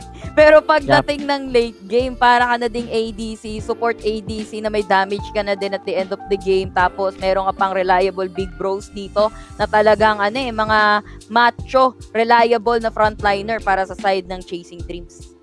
And ang ganda, agree ako sa sinabi mo na ganda na pagkakaban kay Lee Sin, also the Akali, dahil nagkaroon mismo yung Chasing Dreams na i-block yung mga potential comfort champion dito ni Jamie Esports at gumamit ng other champion, which is ito nga yung naging resulta. They pick the Darius, they pick the Wukong as well, na nakita natin na sobrang ahead etong Chasing Dreams pagdating sa mga lanes natin, even though na nakauna nga yung Jamie Esports dito. So I think sa game number 3, Yasumiyaw, they will still stick dito sa tatlong bans ng Chasing Dreams, yung K6, yung Lee Sin, also the Akali. And for me, if ever na meron kang isang ibaba na champion dyan na kailangan mo talaga ibigay, I think that is the Lee Sin of Layra, dahil so iba yung nagiging gameplay niya pag nagli-listen siya. Also nadadala niya yung mga teammates niya sa mga Lee Sin play niya, sa mga kung paano siya manghuli dito sa side na sa teammates niya. And as of now, Chasing Dreams, for me, feeling ko hindi pa talaga yung 100% potential nila. Parang meron pa silang tinatago dito sa group stage natin, and we are waiting kung ano ba yung mga champions sa pwede bang i-pick dito sa side ng Chasing Dreams, dahil yung Jamie Esports, kung di ako na magpakamali, baka iba na talaga nila yung Gragas dito sa game number 3, or i-open nila yung Galio, then itapon na nila yung Gragas talaga. Kasi sobrang laki ng impact nung Gragas nung game number 1, nung game number 2. Kahit sabi mo ang ganda ng pasok ng ibang miyembro ng Jamie Esports, ang ginagawa lang dito ni Gragas, explosive gas, body slam.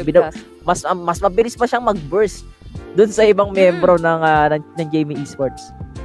Yep, indeed. Yun nga eh. Kasi Gragas talaga, burst type talaga. Lalo na kapag iniwan mo din. Mid lane Gragas, di ba? And, yep. And Jamie's Esports, ang masasabi ko lang dito, kung gusto nila, sabihin natin, may one step ahead, Chasing Dreams. 4K, 2 games na sila dito. Yes, napatay nila yung, hindi sila, natalo nila yung Chasing Dreams with a 4K first game.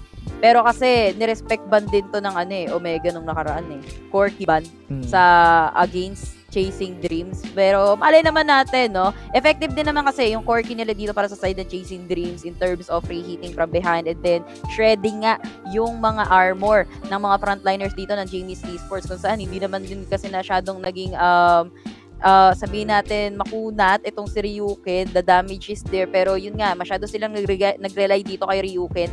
Nung napabagsak na talaga si Ryuken, everything goes downhill. Pero we'll see, no? Chasing Dreams, pwede kasi talaga nilang i-secure pa rin yung Corky kasi hanggat nananalo ka, why not? Ito yung piliin natin. Even Senna, ang daming mga bannable champions against Chasing Dreams.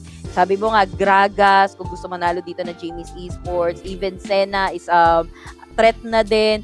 And isama na nga din natin itong si Corky na consistent din na pinipik talaga ng Chasing Dreams. Yes, pwede silang magsaya dito. Magkaisa for Shino na ginamit nila against Omega din and then last time. Pero more on nagiging effective kasi yung match nila kapag ka may Corky, lalo na talaga pagka may Senna.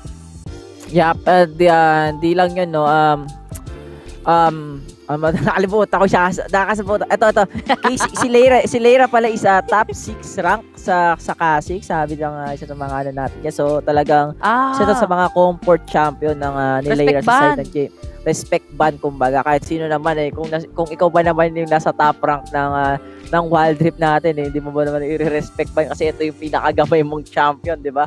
So why not i-respect ban mo itong K6? Pero I think kahit hindi naman siya nasa top, isa rin to sa mga parang deadly champion because of the burst damage na meron mismo yung K6 niya in the early game. Kahit sabi mong pagkakuha niya ng red, usually ang ginagawa ng K6 nag-i-invade na kagad to kaya niya kasing i-burst kagad yung jungle, di ba? Using the skills na meron siya dito and we know naman itong K6 pag nakakuha kagad ng a lot of kills in the early game is ang bilis niya mag-momentum even pag nakapatay siya refresh kagad yung mga talon-talon niya so ang hirap patayin itong champion na to so tingin ko isa rin niya sa mga kailangang tignan sa side ng ating ng ating Chasing Dreams. Pero ito na, Yasumiya ang ating game number 3, the last game para dito sa series natin, Chasing Dreams versus the Jamie Esports. Look at the bans. Gaya nga nasabi natin dito, they will stick sa bans natin dito. The K6, the Lisin, the Akali, and look at the picks na meron tayo. Agragas, Kaisa. I think this is gonna be a Nami or a Brom, but the Senna pa rin para sa kanila. Senna pa din. Yeah, kasi madali lang naman mag-fasting Senna. Pero ang ganda na decision na ginawa dito ng Jamie's Esports, stealing away that Corky against Chasing Dreams. Pati si J4, na nakawin na nila. Against, kukunin na nila against Chasing Dreams dito. Seryoso na yung Jamie's Esports. Habang Chasing Dreams, looking good pa rin naman yung first 3 picks nila with Kaisan. Alam naman natin, lagi naman. Late game yan. And Senna, I'm not sure kung magsasaya pa sila dito. Pwede nilang i-mid lane 4 ito, Pero, hindi open si Akali, by the way. Nakita ko kasi si Akali. So, akala ko open si Akali. Ban si Akali, ban si Akali dito, pero they will go back to picking that na Ali. At the same time, Garen din. I think Oriana, Irelia para dito sa gitna natin. So, this is a mid lane Irelia plus the Ari. Well, for me, Ari versus Irelia, there's a chance na lumamang talaga yung Irelia dito because of the dashes na meron siya, especially the lifesteal na pag nakakapatay siya dito. Pero this is a competitive scene, this is a professional scene. So, yung Ari mismo ng Chasing Dreams, magiging maingat din talaga siya dito, especially with the J4 jungle. Level 3 pa lang, pwede nang dumalo to using the plug and drag. And very crucial para sa magkabilang grupo. Pero based sa lineup dito, Yasumoyaw, I think Chasing Dreams will have the advantage pagdating sa late game. For me lang pero mas rin kasi ako sa JME Esports dahil yung late game din nila, also the early game is ang ganda rin. They have the CC crowd control, they have the Lakan, they have the J4, they have Irelia, also the damage mula dito sa Darius and the Corky, while Chasing Dreams more on the tankiness, more on the huli factor, pero isa lang yung AOE na pinaka-burst nila, which is the Ari dito. Pero ito na, Yasumiyaw, the game number 3, the last game para dito sa series number 3 natin between Chasing Dreams versus the Jamie Esports. Sino ang uuwing walang panalo sa group stage ng fall season? And look at this, Pare the ko. 2v2. Oo. Mainit. Talaga sharing lang again ng XP at the mid lane habang hard leash ang ginagawa ng Jamie's Esports talaga sa kanilang mga jungle dito. Nagkaroon din naman tayo ng leash coming from the side ng Chasing Dreams, no? With the help of Sena, sabay balik na sa kanya-kanyang mga lanes. And again, muling paghaharap, men. Demashen at saka Noxian again sa may top lane. And this time, si Jarba naman ay nasa side ng Jamie's Esports. Pero again, mid lane natin, masyado silang hot, men. Mukhang napakain ng chili garlic itong si Pego. Kasi ang spicy niya dun eh. Ang spicy niya talaga. Yun ay sinasabi natin eh. Yung kalaman na isang Irelia, yung mga dash niya sa mga minions. Also, meron siyang konting life. Take note, this is Irelia with the Conqueror. So, more on the physical damage talaga dyan. Especially, ang Ari mid lane is a squeezy champion. So, anytime na magkamali dito si Motivate, talagang hindi siya motivate dito. Mukhang madedepress siya dito kay Pego sa gitna natin. And look at this, maagang rotation kay paring Ryugi to get the minions sa may bandang gitna. Also, makakuha man lang ng mga plus gold sa mga wards natin sa side ng JV Esports at mabilis na scatter para sa kanila. Yep, indeed. Pero one for one scatter lang din naman yan na, na mangyayari as of now, no? Kasi nagkapalitan lang sila dito, nagkasalubong na nga sila ng yung dalawang jungler natin. Pero may rotation na nga ba talaga agad kay Ryujin. So far looking good ang mga vision dito. Supplied doon sa may top lane ng side ng Chasing Dreams. Habang Jamie's Esports, maganda din naman yung mga ward placement ng para sa side ng Jamie's Esports sa may bandang bottom ng ating mapa as of now. Wala naman tayong mga deep wards. Actually, mas madami pala yung mga wards, mga mata ng Jamie's Esports, not only sa bottom lane, pero din sa top lane. Pero yun na nga, top lane, medyo na-miss natin yun. Pero feeling ko, tinagasa mo yan, pare ko eh. Kung kanina nung game number 2, medyo lumamang yung isang Garen sa Darius natin. Yup, dahil si J4 ay nasa side niya, pero mamaya na yun sa may bandang baba natin, the grand entrance will not connect mula dito kay Papa Pig. Medyo mainit yung laban din, no? Sa may bandang baba, hindi lang natin masyado napapansin. Pero I think Shino and Kome will have the disadvantage para dito sa side ng Chasing Dreams because of the CC na meron mismo si Papa Pig. Also the burst damage from Tear, Phosphorus Bomb, Gatling Gun as well. Lalo na pag nag-level 5 pa, di ba? So talagang malulugi sila. Ito na yung nagiging problema ngayon ni Motivate. Yasumiyahu nag-miss yung is that a charm mula dito kay Motivate. I think that is a charm, will not connect sa may bandang gitna natin. Ito na yung problema ng isang Ari, yung Blade Surge ng isang Irelia sa may bandang gitna. Ang hirap talagang tamaan ng isang champion kung masyadong mabilis yung kalaban mo. While sa may bandang Baron line natin, Ryu, as usual, mambubuli talaga ang isang Darius pagdating sa Baron lane. Yeah, ganun yun nga, binubuli niya nga itong si Cool and trying again kung mapapatay niya nga ulit. Pero going back sa may middle lane, no, imaginein mo kung tumama yung charm doon ni Ari, could have been a death para kay Pego kasi naka-ready na yung mga skills niya doon, even the ignite and near the turret yun. Kung matcha-charm niya doon si Pego, mapupunta siya under the turret and matutulungan pa siya ng turret to take down this middle lane ng side ng Jamie's Esports. Pero ito judging from their levels dito sa may top lane, mas naunang nagle-level dito itong si Ryukin and 13 seconds na lang mag-up na din yung mga next objective pero nagkakainti na naman yung top lane. Nako po, patay na naman dito. But the damage is not enough para ma-shutdown si Ryukin doon under the tower. Yung ginawa dito ng isang Darius, ito na yung kalamangan ng Darius. You don't mess with this guy if pag nakakuha talaga siya ng isang kill dito dahil ang laking potential na talaga mabuli ka into the next round. But ito na, Yasumiyahu, Jamie Esports, wala mismo yung kanilang Garen. This gonna be a 5-on-5 situation. Ano yung gagawin ng ibang miyembro ng Chasing Dreams? Ito na yung ating Curse of the Blackness, ang ating blasting goal para sa kanya, pero the redemption is there. Pero makukuha ni paring Rhea ng ating DR. Special package ito mula kay paring Terminator is here. Wala ng damage, the exhaust, patay mismo si Ryujin and Chasing Dreams. Sila ang nalugi doon sa clash sa may bandang DR. Yeah, pinatian sila doon ni Ter ng special package. And yep, yung si Pego as well, ang ganda ng position ng kanyang Vanguard's Edge doon. Alam naman natin na kapag tumapak ka doon sa may Vanguard's Edge, mai-slow ka. So matatagalan ka sa pagpasok. Andun din yung explosive cast, pero hindi naging fruitful agad yun para sa side na Chasing Dreams. Pero another objective na naman, yung pinagtatalon-talunan nila dito. Ako po, hinatak na parang isda. Kome is down. Napakagandang follow-up mula dito kay Papa Pig with the grand entrance plus the quickness, pero yung Ryuken, mapapilitan siya gumamit ng flash para hindi siya ma-burst ang ibang miyembro ng Chasing Dreams. But Jamie Esports, Yasumiao, getting the Herald dito after the DR. Ang laki ng lamang nila sa game number 3 of this series.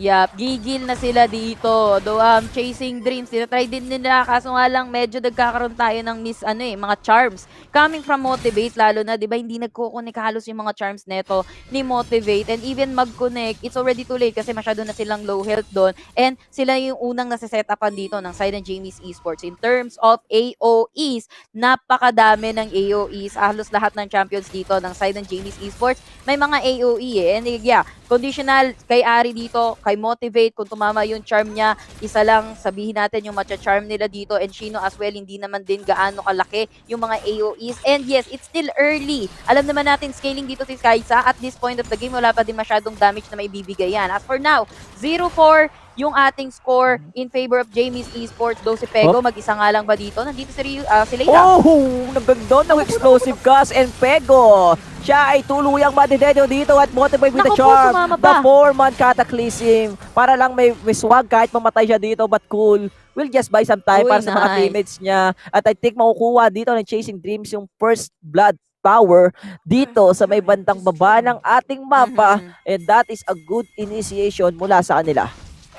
Yep, indeed. And magandang bawi yan para sa side ng Chasing Dreams. And Leira, maling tarima yung napasok niya doon. Men, 4 na yung kumana doon kay Pego. Pero wala na siyang magagawa eh. Nakapag Superman punch na siya eh. Hindi na siya makakaalis doon. Even committing that cataclysm. Ang kaibahan nga lang, Jamie's Esports, di sila nakakuha ng trade doon. Kasi even full, hindi siya namatay. Pero mid lane. Grabe naman dito si paring Pego, medyo mainit ang laban niya, pero ito na yung plug and drag. Wala siyang ating cataclysm dito. Wala na rin buhay mismo ang kanilang mid lane. Walang iba kundi si paring Pego. So mamba out yung magkabilang grupo. But Chasing Dreams still have the upper hand para dito sa game number 3. And look at the items of Garen, the Desmond Plate, also the Ari dito na meron ng Looted Echo. So the next clash na meron tayo dito, Yasumiao, pwede nang bumaon yung mga Rasengan ni Motivate dito sa side niya. Oo, man. Yeah, speaking of Motivate, kanina pinansin ko, sabi ko hindi yata tumatama yung mga charms nito. Ngayon, every time na tumatama yung charms, isa sa Jamie's Esports, kundi tarp duguan, men. And it's always Pego, medyo nagiging napapadalas na customer dito ni Motivate. And Chasing Dreams, maganda na yung pinakita nilang discipline sa may middle lane. Sila yung lamang sa HP dun after the team fight, pero hindi sila naging greedy. Pwede silang mag-jump under the turret, pero sabi nila, anong makukuha natin? Mapupush ba natin yung turret? Baka tayo pa magkaroon ng casualty dito. So, good decision to pull out coming from the side ng Chasing Dreams. Ngayon, mayroon na naman tayong objective in 11 seconds. Magre-respond na yung second Drake natin. And Chasing Dreams yung nakaset up as of now dito sa pit. Nakuha nila yung scuttler dito, Yasumiao. Wala rin mismong explosive cast itong si Ryujin. So anytime na pumasok dito yung ibang membro ng Jamie Esports, wala silang pang counter engage. Ito na yung ating Curse of the Black Mist. Ano yung gagawin mismo ng ibang membro ng Jamie Esports? They just want to reset this Elder, but the root is here. Papa Pig, kailangan niyang mauna para magandang setup. Speaking of Papa Pig, the grand entrance plus the quickness. But Ryujin, my boy, with a smile, at mukhang isa-isang pinapatay ang mga taga Jamie, the chili garlic. Look at Ryujin, dunk it, pero hindi niya madadunk at patay yung 4 na miyembro. Tumama pa yung root at Pego mukhang madededo. Paring Cool, palamigin ka muna, masyado mainit dito when Pego umigot-igot na parang turumpo. And that is the unofficial team ace mula sa ating Chasing Dreams, Yasu. Yep, indeed. Jamie's Esports, they don't have enough damage to burst down agad-agad yung Drake na sinimulan nila. Kasi nakita nila yung Chasing Dreams sa may middle lane. O sige, magpupush nila sa may middle lane. Pero sige, sinimulan natin itong tower na to. Pero I mean yung dragon na to. Pero Chasing Dreams kasi, yung may vision. Remember, meron silang scuttle na vision doon. Scuttler na vision doon. Yep. So, kayang-kaya lang nilang pumasok ulit. Yes, nakikita na Jamie's Esports kung sa manggagaling dito yung Chasing Dreams. Pero yun nga, Ryujin, explosive cast, and as well as sa hindi hindi pasmado niyang kamay. Remember, may tuwalya kanina din si Ryujin. And yun nga, hindi naging pasmado yung kamay dito ni Ryujin. Naagaw pa nila yung Drake. And at the same time, no, at this point, pili ko si Shino, yung item neto, enough na para bakbakin yung mga hahabulin nila. Yung killer instinct niya, ang tapang ng killer instinct niya kanina. Pero he's got the damage and kalat-kalat na rin kasi dun yung Jamie's Esports at that point. Alam mo, Yasumeo, natatakot ako dito sa side ng Jamie Esports kasi ganto rin yung nangyari nung game number 2. Kung mapapansin mo, yes, Ryukin, ang ganda ng start niya dito sa game number 3. Pero nung same with the game number 2, ang ganda ng start niya rin, di ba? Ang ganda rin ng KDA niya. Pero natalo sila doon at nag-snowball nga yung Chasing Dreams. At mukhang ganito rin ang pwedeng mangyari sa kanila. Dahil Chasing Dreams, after getting the 5-man deaths sa side ng Jamie Esports, nakakahabol na sila dito sa game natin. And look at the items of the Kaisa. At 3-0 Kaisa is very deadly, mga kaibigan, with the BRK plus the IE. Also, the execution record na meron siya dito. So, lahat ng sustain na meron ka, babaon talaga sa kanya. Especially they have the Saya with the gloves, no? Na talagang plus slow, plus root. So, ano pang mangyayari sa inyo? More on the CC rin talaga tong Chasing Dreams. All you have to, ang gagawin na talaga dito ng Jamie Esports, kailangan lang talaga nila na mabilisang burst damage mula sa kanila after Papa Pig using the grand entrance and the quickness na meron siya. Yep, hindi. Tama ka doon, Berting. And mukhang may nag-aabang sa... Uy, naku, nakita sila, naramdaman sila doon. Nakita na naramdaman pa. So, back away na lang muna para sa side ng Jamie's Esports dito, no? Pero going back, doon kay Kaisa, yun kasi yung pinaka-safest na ADC. Kaisa is actually the safest ADC. Kasi in all aspects, kahit sabihin natin mamatay siya 1-2 beses, ang bilis kapag-farm And nakikita natin si Shino ngayon 3-0. So, asahan mo namin itong Kaisa na to, ang yaman na neto. Kung ikukumpara natin kay Ter, na hindi pa din nakakakuha ng kills dito, pero merong din death itong si Ter. Kaya nagagap itong Corky na to against this Kaisa. And top lane natin, Berting. I think they will give the first tower dito. Yasumeo, walang magawa dito si Ryujin Kahit sabihin mong pagpapaluin niya si Ryujin, si Ryukin dito, pero sa may bandang natin, mga kaibigan, dalawa ang kalaban niya, the 2v1, but Pego will almost all die mula sa kamay mismo ni Paring Cool, pero nandun naman mismo si Paring J-Paul para supportan siya. Pero yung ibang miyembro ng ating Chasing Dream, they will go for the BR, the explosive cast. Nasa ng smiter nila, walang smiter, pero Ryujin will secure the BR. Ladies and gentlemen, and Chasing Dreams late sa pasok. Etong si Lyra at sila ang makakakuha ng pinaka-importanting objectives sa Wild Rift natin. Yep, indeed. Chasing Dreams, nawalan man sila dito ng 2 miyembro. Pero okay lang kasi Baron pa din yan. May nakita ko si Lyra naglalakad mula bottom lane. Late na siya doon sa Baron. Hindi na nga yata siya nakasundot ng isa Pero that's still good para sa side ng Jamie's Esports kasi namatay nga din dito itong si Ryujin. Matitake nila yung dragon na to somehow. 2 dragons in under ng Jamie's Esports dito. Sabihin natin, pwede sila makabawi. Though medyo nagko-close na yung net worth natin para sa side ng Jamie's Esports. Pero 2K kulang-kulang pa din naman yung lamang na kembot ng side ng Chasing Dreams as of now. Pero Chasing Dreams, I doubt na makakapag-push sila ng Torre dito kasi desidido yung Jamie's na magprotekta. Look at the placing ng wards. Top lane, mukhang nararamdaman nila na iyon yung ipipressure ng Chasing Dreams na next for against Jamie's. And look at the items ng ibang miyembro din ng Chasing Dreams. More on the especially Ari dito na may Rabado na siya and the Eludence Echo. I think going for the Infinity also most likely talaga sobrang sakit niya. Maganda rin ang pagkakagamit dito ni Pego na gumamit siya ng Wit's End para ma-counter mismo yung mga magic armor. Pero sa may bandang baba, the Vanguard will be used. This is gonna be the one-on-one. Pero medyo lugi dito si paring Pego dahil itong garing na to, kahit sabihin mo makalakas yung damage mo, kaya niya kang patayin pero napakagandang explosive cast mula kay Ryujin para magpaghiwalayin yung 2 miyembro ng Jamie Esports and they will just ignore yung ibang membro ng Jamie and they will just go for the tower dito sa may bandang Baron lane natin. At di lang yun, Yasumiyaw, dahil gusto pa nilang kunin yung pangatlong tower. While sa gitna, ibinabasag na rin ni paring Motivate. Sa baba naman dito sa paring Cool. So meron tayong 3 players na pumapasag sa iba't ibang mapa, pero kita mo naman yung crowd control sa side ng Jamie Esports. Ryuki with the low HP at walang magawa yung ibang miyembro ng Jamie kundi tumakbo sa mga mahapding atake ng Chasing Dreams dito.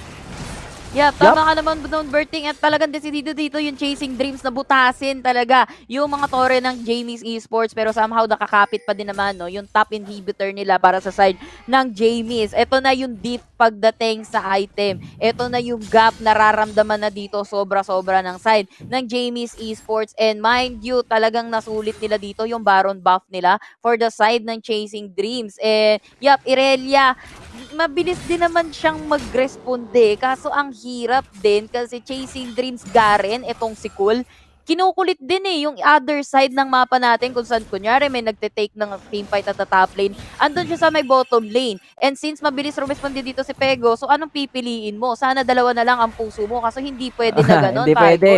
Hindi pwede, isa lang talaga ang dapat mong piliin. Hindi mo pwedeng pagsabayin dahil mayayari ka sa dulo doon. Pero ito nga Yasumew, no, kung may epekto na yung energy drink, yung ininom na yung Monster energy drink ng Chasing Dream, unleash the beast mula sa kanila.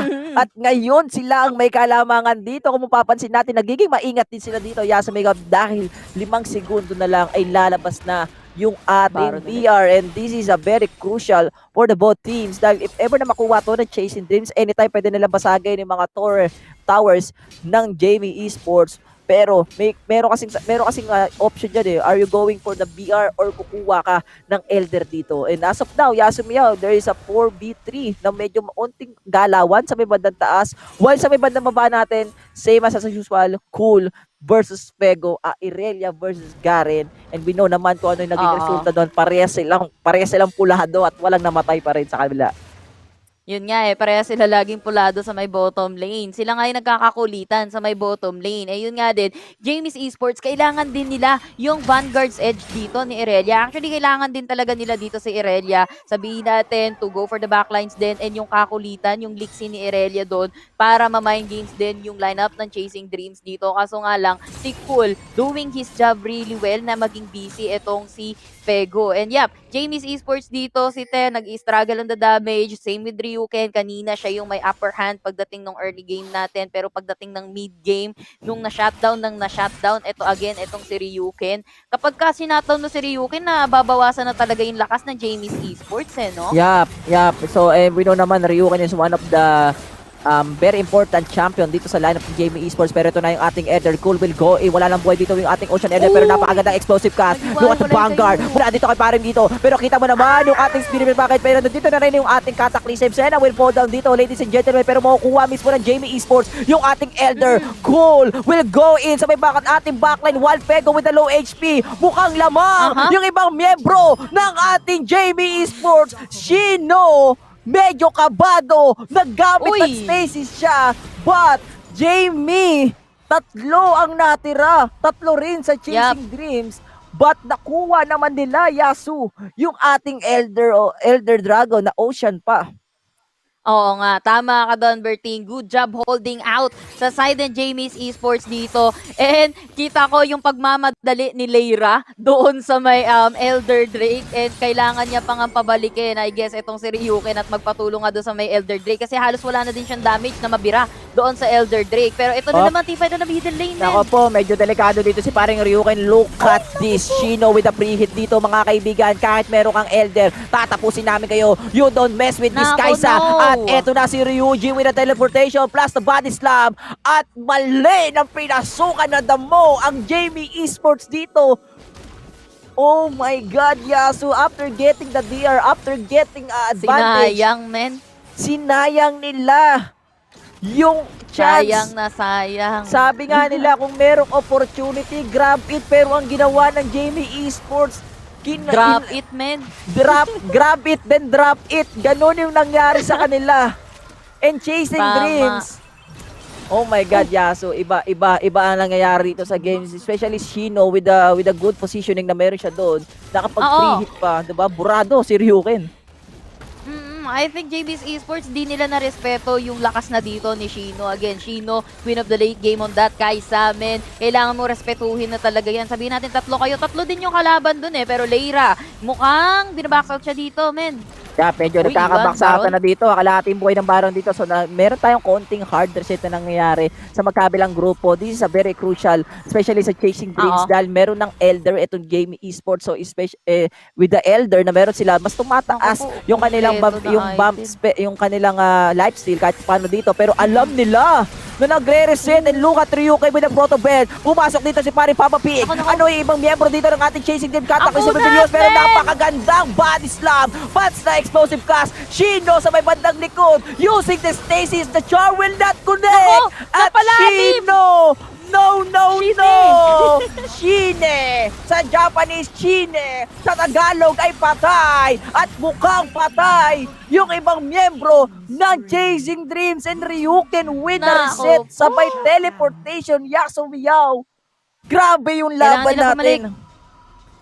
Pero kailangan pa din dito ng Jamie's Esports bumalik. Remember, 2 lane ang kanilang kailangan protektahan dito. Jamie's Esports, yes, napaka-delicious dito ng Baron, pero mukhang delicious din kasi yung kanilang yung Nexus nila, dito. Kita mo, half HP na lang yung natitira sa Nexus. Pero ang nangyari kasi doon, paring Berting, they took a lot of time para sa side ng Jamie's Esports na pabagsakin dito si Cool. If it weren't doon sa Noxian Guillotine, eto ni Ryuken, hindi nila mapapabagsak etong si Cool. And yep, I think mistake din yon kay Shino. Yes, he's got the damage. Meron nga naman siyang nag-generate na barrier on that killer instinct. Pero naubusan, namatayan sila dito ng isang taga-defender, isang taga-soak ng damage against Jamie's Esports. So yung pag-killer instinct niya, maling-maling tarima talaga yung napasok niya doon para dito kay Shino. Kaya nga, na-shine, napahiwalay din siya doon kay Kome. And at that point, si Kome, nagamit niya na yung ulti niya. So wala na siya na-generate na barrier pa doon sa mga kasangga niya, lalo na nung after ng killer instinct dito ni Shino.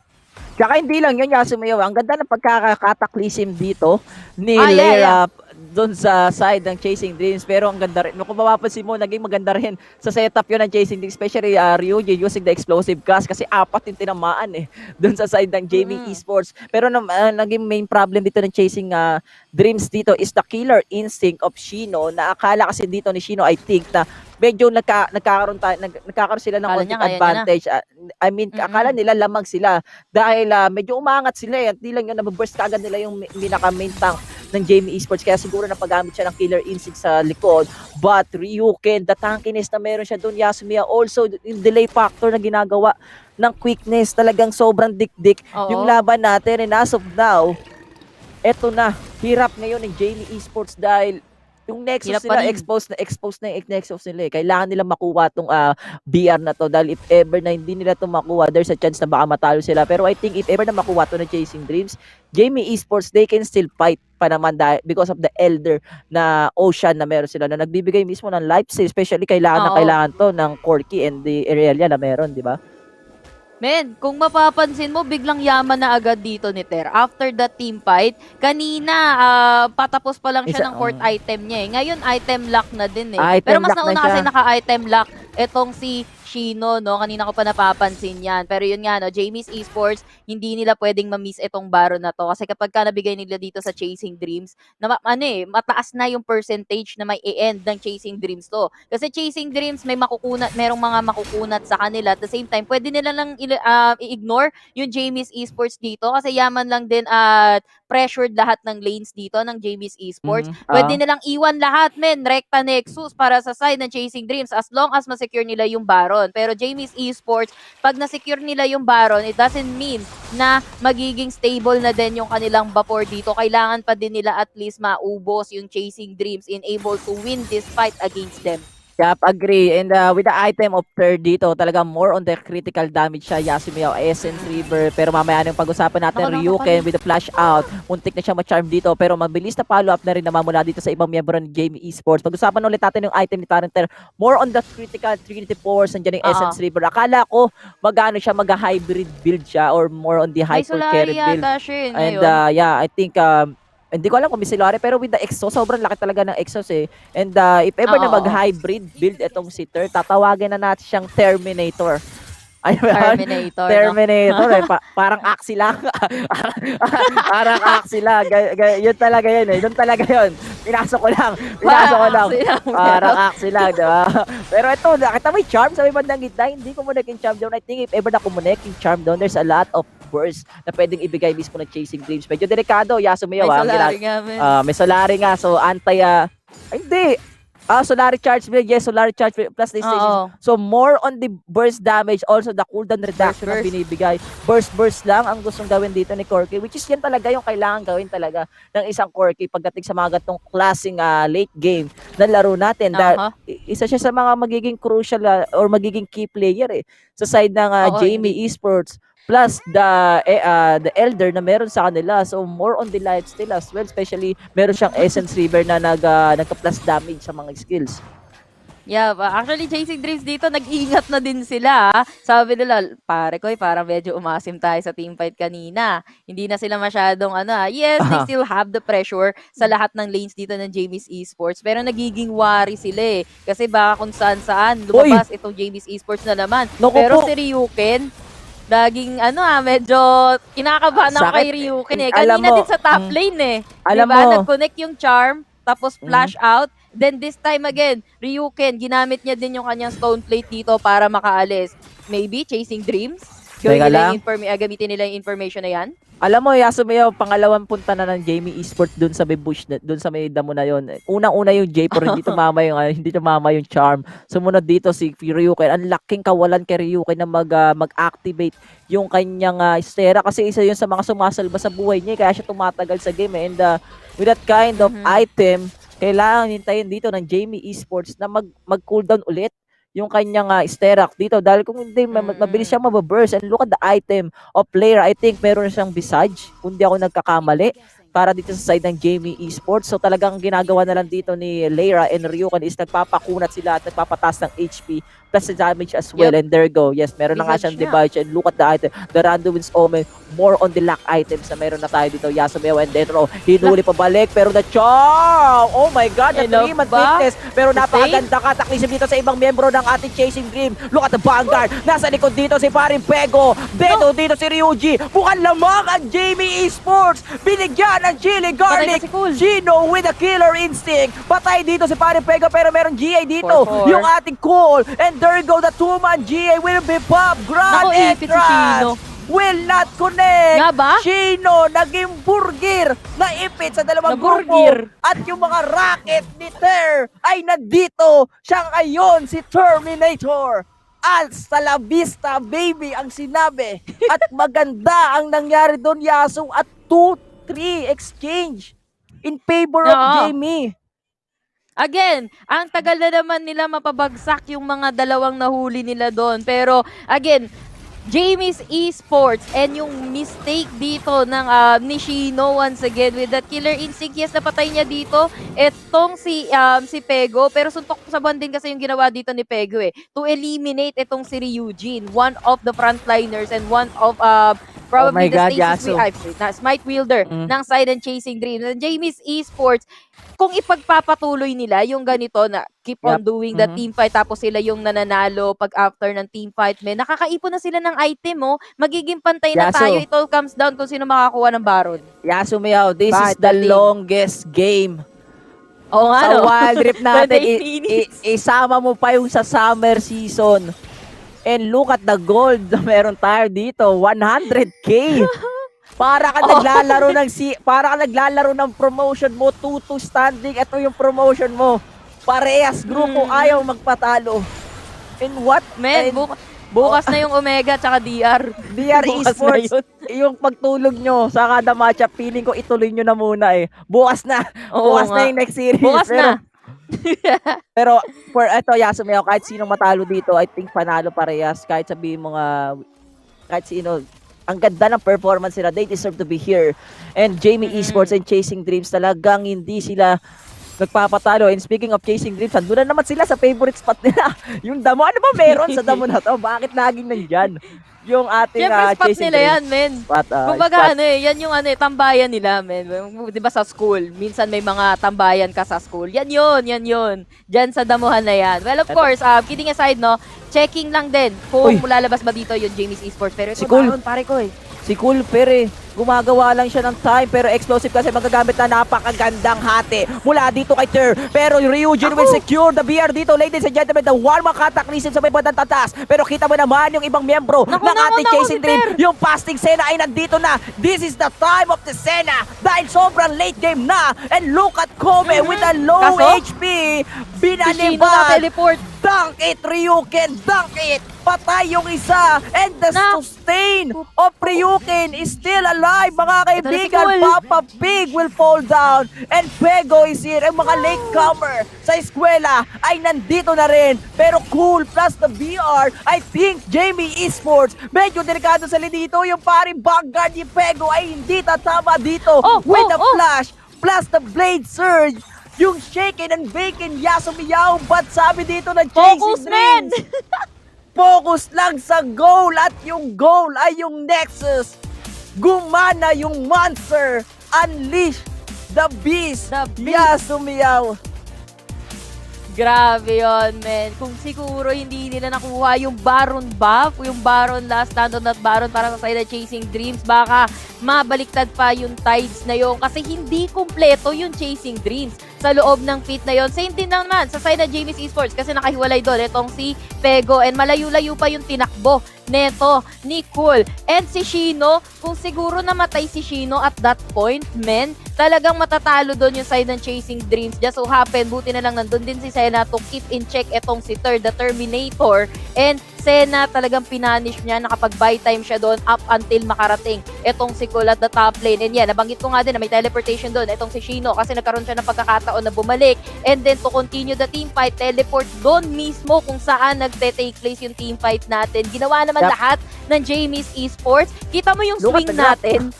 Actually, medyo swimming pa nga sa Jamie's Esports because of those kills na nakuha nila even after ng Baron take ng side ng Chasing Dreams. Pero still, naubos sila doon and masyado vulnerable yung kanilang Nexus doon. So, dalawa yung iniisip nila dito para sa side ng Jamie's Esports. It's either to go back or to keep on fighting.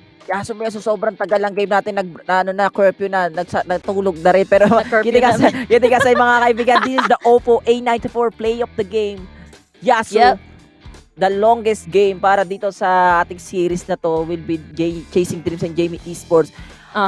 Yung sobrang late game na yun, Yasumiyaw, yun na yung time ng Senna kasi doon na nag-online yung fasting Senna na sobrang tindi niya talaga pagdating sa dami even na micro as well. And isa sa mga pinaka-notable moves na ginawa mismo dito ng Chasing Dreams is yung ginawa ni Cole dun sa last BR clash natin, yung binigyan niya ng space yung mga teammates niya. Nagpakita siya doon sa may bandang third tower, aladora siya doon, nagtatakbo siya doon. At yun yung time kung bakit na-start yung ating BR at walang masyadong contest na nangyari doon. And look at this, ito isa sa mga pinaka-crucial na nangyari sa side natin, yung killer, yung medyo benta moves ng Jamie Esports, Yasu. Yep, indeed. Yung sila na nga lumamang doon kasi sila nakakuha ng Elder, no? Tapos nag-stay pa. Pero ito, kahit nahuhuli nila dito si Cool, ang tagal nung time na ginugugol ng Jamie's Esports, ang dami nilang na-burn na mga skills dito. And just so happen, nagkakaroon lang din sila ng mistake para sa side ng Chasing Dreams. Kaya naman lumalamang din sila. Lumalamang din yung Jamie's Esports. And nakipaglaban pala sila sa choke point doon. Kaya ang sarap nung flawless duet nung stun neto ni Pego doon sa Chasing Dreams. And kita mo naman, sulit na sulit din yung ultimate neto ni Senna habang pumi-preheat. Yun na sila at that point. Pero halos pantay din Wala din naman masyado na probecha after the team fight itong side ng Jamie's Esports. Even mapabagsak nila yung ibang mga miyembro na side ng Chasing Dreams. Multiple flash. Ito yung sinasabi mo, Yasumiyaw, na medyo masikip talaga Ito talaga, ilang beses tayo nag-clash doon sa clash na yun. Talagang, we know naman yung lineup na magkabilang group face more than AOE. Ito naman, si Fasting Senna. Si Fasting Senna, look at the damage of Senna. Wala kaagad buhay si Corky. Even Ryuken, na kahit siya dito, ni Shino using a Kaisa na merong BRK and even the Vanguard. Yung pinaka-crucial na skill sana dito ni Pego na Vanguard na tatama sana kay Ryujin is hindi kumonekta doon at after that, napilitan na yung ibang member ng Chasing Dream na kaya na to tapusin. This is the second Baron. I think third or second we just go for the Nexus. And that is our game number 3, ladies and gentlemen, master of the match. Para doon sa game, walang iba kundi the man, the myth, the legend, si paring Shino, using the Kaisa with 455 damage per minute and 94% Yasu killing participation. Kill participation. So, grabe to. Mga present pa. Alam mo, ang tagal ng game natin. Tapos parang ang bilis, nabuo na din agad dito. Item lock na din agad itong si Shino. Kung meron pang ibang mga slot ng item dito, dito sa ating wall drip, no? Makakabuo pa siya ng mga 3 buong item eh. Kasi sobrang tagal nung game natin and malamang sobrang dami na ng natirang pera nito ni Shino. So makakabili pa talaga siya ng napakadaming item. Pero that has been the game, no? Shino, may mga mistakes na naganap doon, lalo na doon sa mga river fight, sa pag-aagawan nila ng Baron. At the end of the day, sila pa rin talaga ang nanalo para sa side ng Chasing Dreams. Kumbaga, nakamit na nila sa wakas at least one step forward. One step na mas malapit na sila doon sa kanilang dreams. Kumbaga, hindi sila yung uuwi na walang panalo. Actually, hindi naman sila uuwi kasi nasa bahay na kanya-kanyang bahay na sila, par. And yun nga, kumbaga matutulog nang nakangiti na lang. Matutulog na yung Chasing Dreams para papaliginipan pa yung mga pangarap nila. Pero congratulations to them, Yasumiyaw, getting their first series dito sa group stage natin. And Jamie Esports, nalulungkot ako sa Jamie Esports kasi as a former Aldab fan forever, di ba? And alam naman natin yung Aldab, and we know naman hindi rin biro yung pinaghirapan, hindi rin biro yung pinagdaanan nitong Jamie Esports, same with the Chasing Dreams. Pero isa lang talaga yung pwedeng manalo, Yasumel. Sabi nga nila, there's only be one King of the Hill, and Chasing Dreams ang mas gutom dito sa game natin. And congratulations to them. Binigyan tayo ng magandang laro para dito number 2. Pero I think mas maganda yung susunod na series natin, Yasumayaw. That's gonna be between Omega Esports versus the DR Esports. Pero mamaya natin pag-usapan yan, ladies and gentlemen. Meron tayong mga giveaways na ipamimigay sa mga malulupit na manonood dito. So kung gusto nyo pong manalo ng 790 wild cores dito mismo sa ating broadcast, all you have to do is make sure to like and follow the page of PPGL. And septo dyan, like and share the live stream with the hashtag SISPH, hashtag SISPH Playoffs, hashtag C-Icon Series PH, and hashtag PPGL Wild Trip. And during the broadcast, comment your gameplay analysis along with your Riot ID on the stream at 15 tao po ang mananalo. And i-announce po na yan sa broadcast sa end of the broadcast of the week. So ano pang hinihintay nyo? Sumali na kayo sa malupit nating giveaway. And Yasumiyaw, meron pa tayong isang malupit na giveaway. Tama ka naman doon, Berting, no? Muti ka na ako doon. Pero, parang meron pa tayo nauubo ka pa tol, Parang nauubo ka pa. Namaling wrong hole, pare. Pero, eto meron pa tayo sumunod na giveaway, of course. Meron tayong giveaway sa Secret Lab Gaming Chair. Kung gusto nyo maging isa sa 6 lucky winners ng ating brand new Secret Lab Gaming Chair, sundin nyo lang itong mga steps na to. Make sure na naka-like and follow pa rin kayo sa PPGL at saka sa Secret Lab na official page, Facebook pages. And syempre, like and share itong live stream na to with the hashtag SISPH, hashtag C-Icon Series PH, hashtag PPGL Wild Trip, hashtag PPGL X Secret Lab. And syempre, bago mag-end yung broadcast day natin, magkakaroon tayo ng link sa ating weekly Icon Series na quiz na i-share sa stream chat na kailangan nyong masagot ng tama kasi yun yung magiging raffle entry nyo para sa giveaway na to. And all you have to do is do the example, kung ano man yung kailangan nyong gawin dito sa ating mga giveaways, ladies and gentlemen. And that is our series number 3 para dito sa group stage of the fall season between Chasing Dreams versus Jamie Esports. At nanalo doon is walang iba kundi the Chasing Dreams with the 2-1, and they will get the 75,000 Globe Cup points. At kami nga pala nakasama nyo sa series na yun. Ako nga pala si Berting Magiting, kasama ko naman si Yasumiya. Huwag kayong alis. Susunod na pinakamainit na laban between DR Esports and Omega Esports. Diyan lang kayo.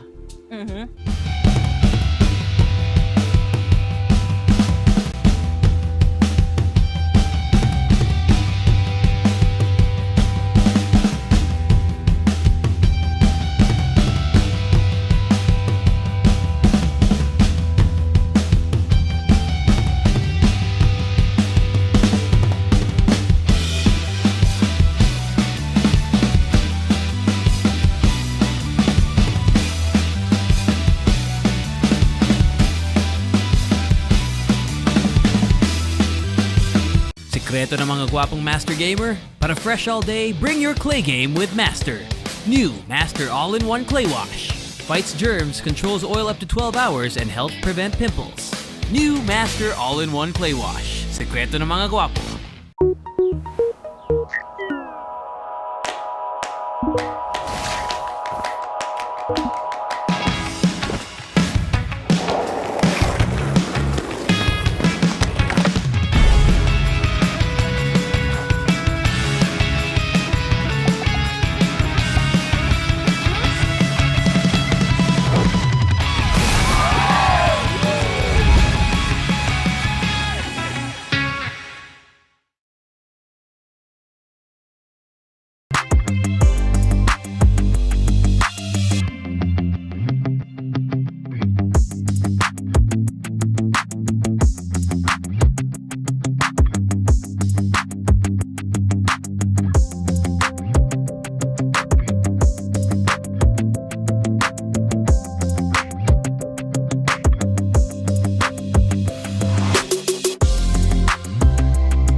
Say, shoes laced up and I came to play. Yeah, I'm first team, I'm a superstar. They call me Cream, like Abdul-Jabbar. Yeah, you had to face it. Let's get back to basics. I'ma take the shot like it's a vaccination. I don't have the patience. I'ma shoot right now. Yeah, we undefeated and you gon' lose right now. Like click, click, click, click, swish. I can switch it up anytime like this. I'm a videographer and I'm on the verse. So when I shoot my shot, I don't miss. I'm gonna take the shot, take the shot, take the shot.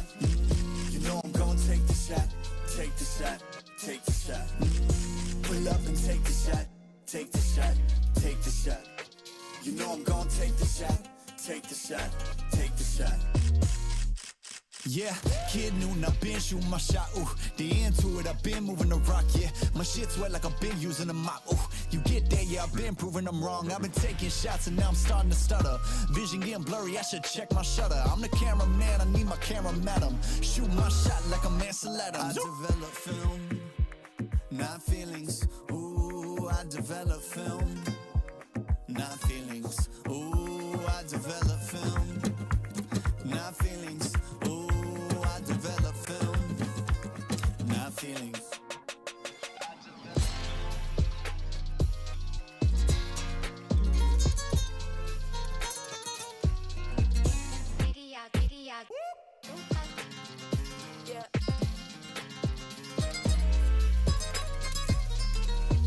You know I'm gonna take the shot, take the shot, take the shot. You know I'm gonna take the shot, take the shot, take the shot. Pull up and take the shot, take the shot, take the shot. You know I'm gonna take the shot, take the shot, take the shot. I develop film, not feelings. Ooh, I develop film, not feelings. Ooh, I develop film, not feelings. Ooh, I develop film, not feelings.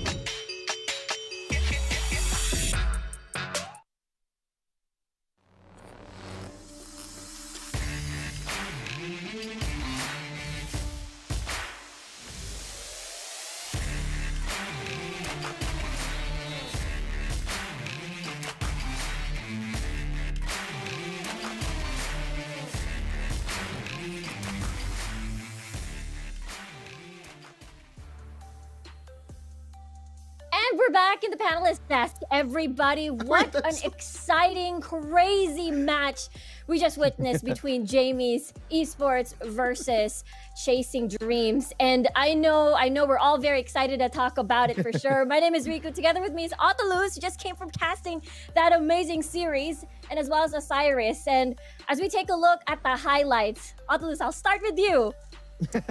Me? Lay it on them. Lay it on them. Lay it on us. Just final thoughts. Final thoughts. Okay, final thoughts. Well, okay, final thoughts. Again, game number 1. It was it Chasing Dreams or was it Jamie? I forgot already after what happened. But yeah, Jamie's Esports got the win of securing multiple dragons, right, on game number 1. And the Fiora combination with the Wukong wasn't really effective. On game number 2, Ryujin really did win the game for the squad, starting the game for 0-0. And on game number 3, 30 minutes. Do a quick replay. I think that's the best advice I can give you. Yeah, I mean, it was Jamie's Esports who's playing as what we've known to them, their identity in terms of being aggressive. And there are times that they are reckless, and it was punished by Game 2. And let's go overall, of course, with Game 3. I mean, this is the reason why they're having a hard time winning to those other teams, is because they're having a hard time closing games. Yes, they are starting strong. They got this momentum moving into mid-game, but when it's time for the late game, it's always about the play safe part. Like, they're going to try to slow down when they needed it most to be faster than the usual to stop the game. And at that point, it was Chasing Dreams. Yes, good decision on playing it safe, but it kind of cost them a lot. If you're going to check the graph of the goal deficit, Jamie's Esports went up to 100k for the reason that it was prolonged by Chasing Dreams. They could have grouped up into the mid lane or go for a Baron bait. It feels like they're having a hard time doing any of the closing actions to stop Jamie's Esports. And at that point, it was really a matter of the battle of less mistakes. And it happens that they got their fair share of mistakes, but it was pretty evident for Jamie's that this time around they fell.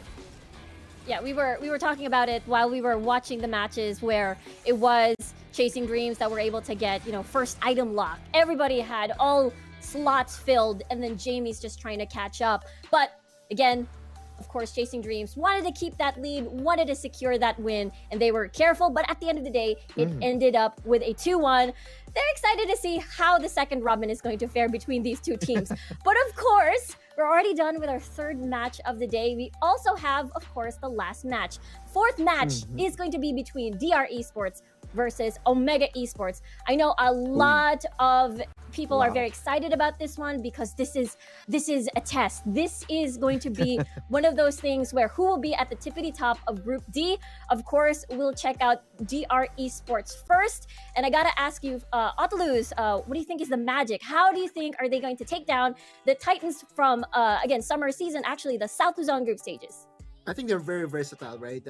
Devil J just brought a different version of DR Esports from the DR Esports that I was casting a couple of months ago. Again, I think the price acquisition of Devil J and Edaf really did bring out the best of DR Esports. Now they are very confident of putting carries onto the Baron laner. Meanwhile, Edaf, that is also known for carry junglers such as the Graves, is now willing to play for the team, going for the Jarvan multiple times, and also has I think that was the Lee Sin game yesterday. Not to mention their celebration. I think they have the best celebration out there. And that is, I think, the secret recipe for all the wins of DR Esports. They know how to have fun. Yeah, and everyone is really capable in terms of taking up Omegas. I'm not really sure how they're going to win against them. It feels like this is the match wherein it's just a matter of who's going to have to capitalize on the mistakes of each other, and someone needs to have a perfect game just to make sure that they can win against each other. But of course, the solo player highlight I want to go touch, I believe, is this a Devil J or Gospel? I almost forgot. Oh yeah, it's Gospel. Gospel first, Right. of course. Yeah, let's go later for the surprise, of course, at Omega. But this will be, so far, Gospel, as what Othel has told us as Zenshaw. So sounds familiar to you guys. I believe that was from Infuse Othelus, if I'm not mistaken. Can you Okay, Infuse. One of the good players of Infuse, and it's reflecting on his experience. 74% kill participation in the KDA of 19.33. Damage per minute, 1,189 with Porky, Lovely, Jin, and Lucian. So the first Jin user for now that picks up by DR Esports, and really looking good with those stats. 19K, that's too high. Riku. Yeah. It is. It is pretty high. He's crazy. I mean, very understandable again. Zenshaw Gospel now. He has been one of the staple names for sure back in the League PC days. A very familiar face and name as well back in the Pro Gaming series. And very excited to see this matchup for sure, because this is veterans versus veterans. It's like years of build-up and experience. And of course, DR Esports are going to go head-to-head up against Omega Esports. Of course, Omega has been, again, back in the summer season. They were able to qualify. They even finished top at the South Luzon group stages, finished fourth for the summer season playoffs. And of course, let's start again with Oteluz. What do you think is the magic? What are your expectations? How do you think, which lane do you think are they going to play around with? It's too hard to predict. All I know is that Impressive is not going to take the backseat here. We all know that when he is given the go signal on his Riven, on his Lee Sin, so many in, right? He's in to carry the games for Omega Esports. Now, every time, whenever we see a 5-headed dragon, if there's ever one, there are so many mouths to feed that we have to really consider. Is it the time for Arisen to show up? Because we know Arisen is a very good Akali player. He played Darius yesterday that was also very effective. But if you have so many mouths to feed, you can only allocate so much resources that at the end of the day, you have to carefully plan out as to who's going to really be your focal point in this particular game. And knowing the conditions of DR Esports of late, in where Edaf was really shining out of his mind, I think this is going to be a mid-jungle synergy that will be tested out. Yeah, and and of course, from the solo player highlight, this guy has been one of the pillars of Omega, one of the players also that plays a lot of Ziggs way back then, and pretty excited with the surprise, of course, as everyone on the Omega squad, we know that they have their own caliber. And the solo player highlight, let's go. Any moment right now, this is, of course... Let me guess, Arise? Time lapse, I think. Is it? It's Ziggs? the Oh, it's the birthday boy. We give the spotlight to the birthday boy because time lapse. It's his birthday. Right. Happy birthday! And I was waiting for the flash because, of course, the banger and 7.67 KDA kill participation of 63% damage per minute, which is 1,658.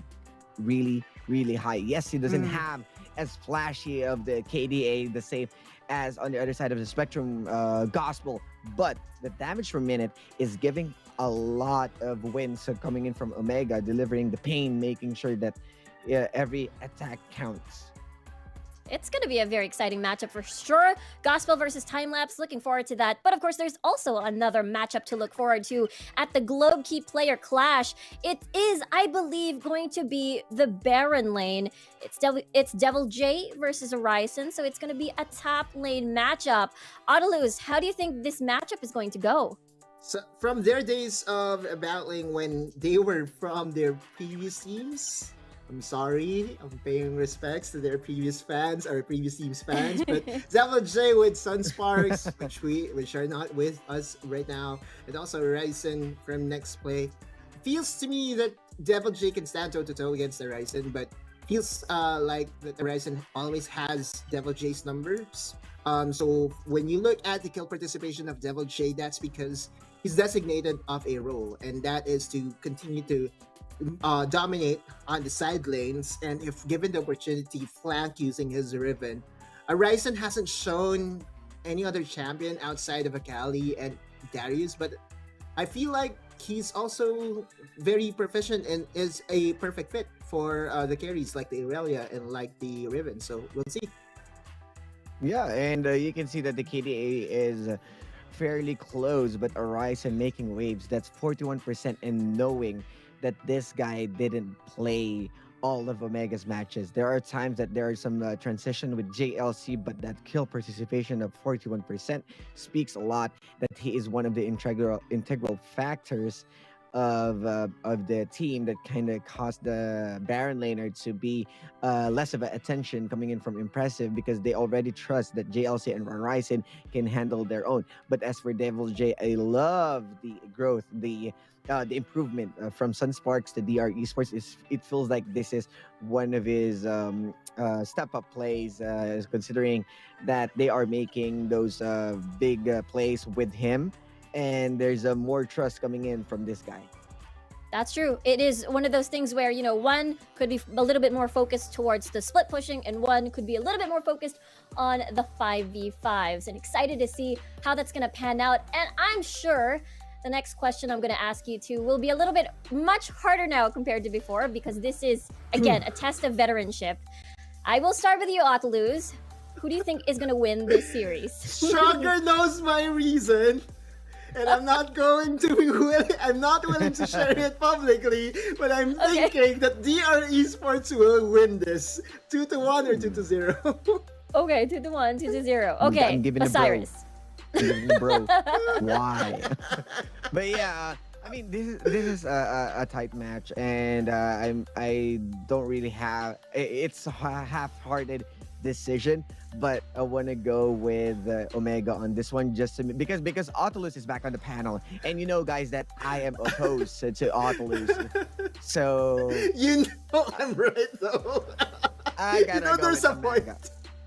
Okay, Omega. The panel is split, and I am the tiebreaker. Okay. So, okay, this is gonna be hard. I'm gonna go with 2-1 in favor of Omega, because we've seen Omega back in the summer season, and that is my reason. Okay, all right. But of course, if you want to join in the fun, join in the conversation, we're at Twitter. You can tweet at us, tweet your reactions, tweet who your favorite player, favorite team is. What do you think so far of the Group C and D performances, especially the match that we just saw in the third series? I'm sure you guys have plenty of reactions, so do tweet at us. Don't forget to include the hashtags, #CIconSeriesPH, and as well as #DominateTheRift.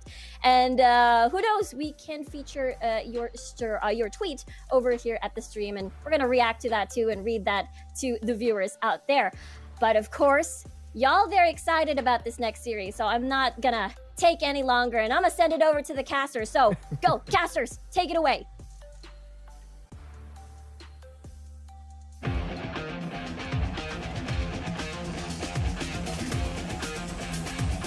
Minions have spawned.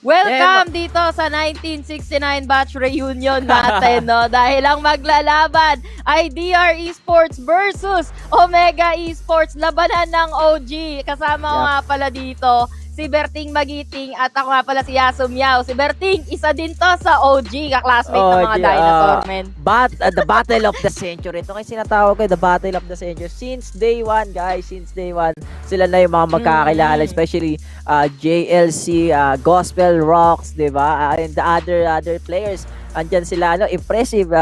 Sila impressive. Parang, at dito mo makikita yung yung mga player na more on the experience, stronger lahat.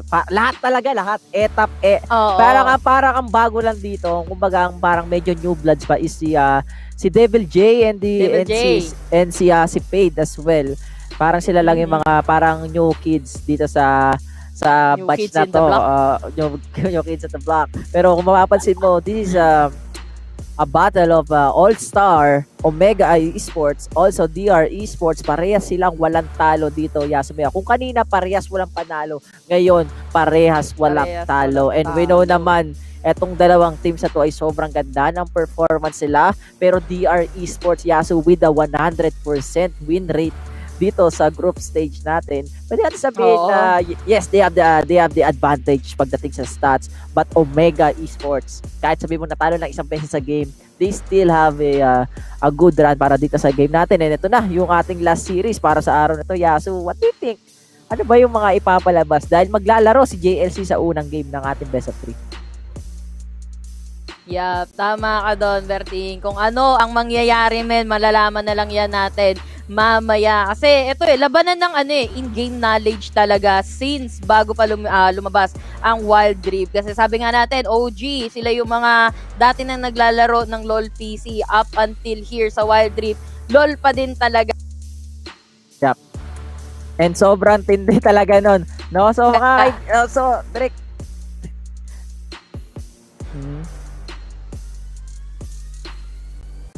So, yeah, guys, alam niyo naman, guys, DR Esports and Omega Esports dito, gaya nga nasabi dito ni Maring Yasu, is pare silang OG, wala pang Wild Rift dito.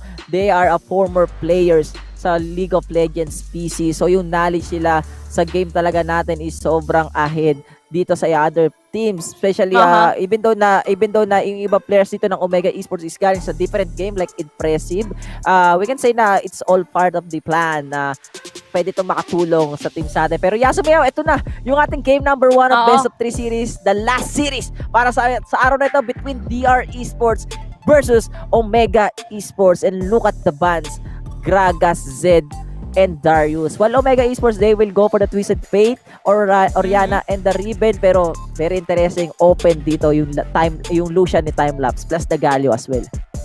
Yun nga, ang daming naka-open dito. Even the Camille, makukuha na din yan ng side ng DR Esports. And hopefully, no, kapit lang, Berting.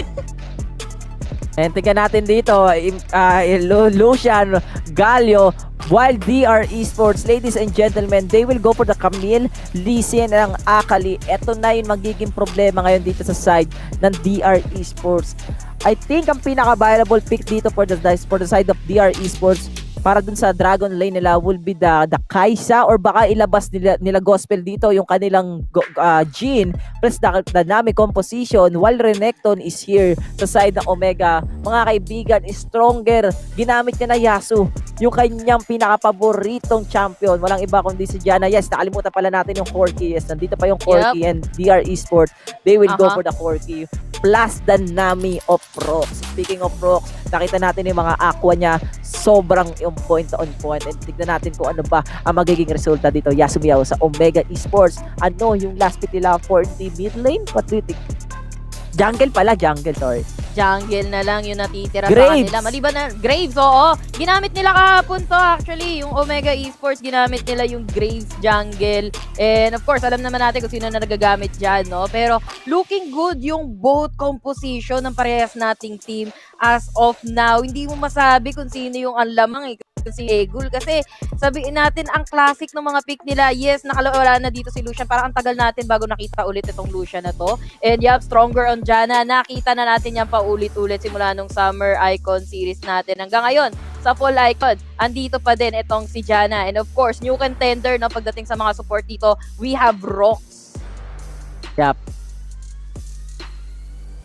Yep, we have Rox dito. And speaking of Rox, sobrang on point talaga ng mga, especially gagamit niya ngayon is one of the comfort champion niya dito, no? Yasumiya also sa mga nanonood sa atin dyan. Pero isa sa mga pinakamagandang, also the interesting pick mula dito sa side ng Omega Esports, mga kaibigan, is the Graves.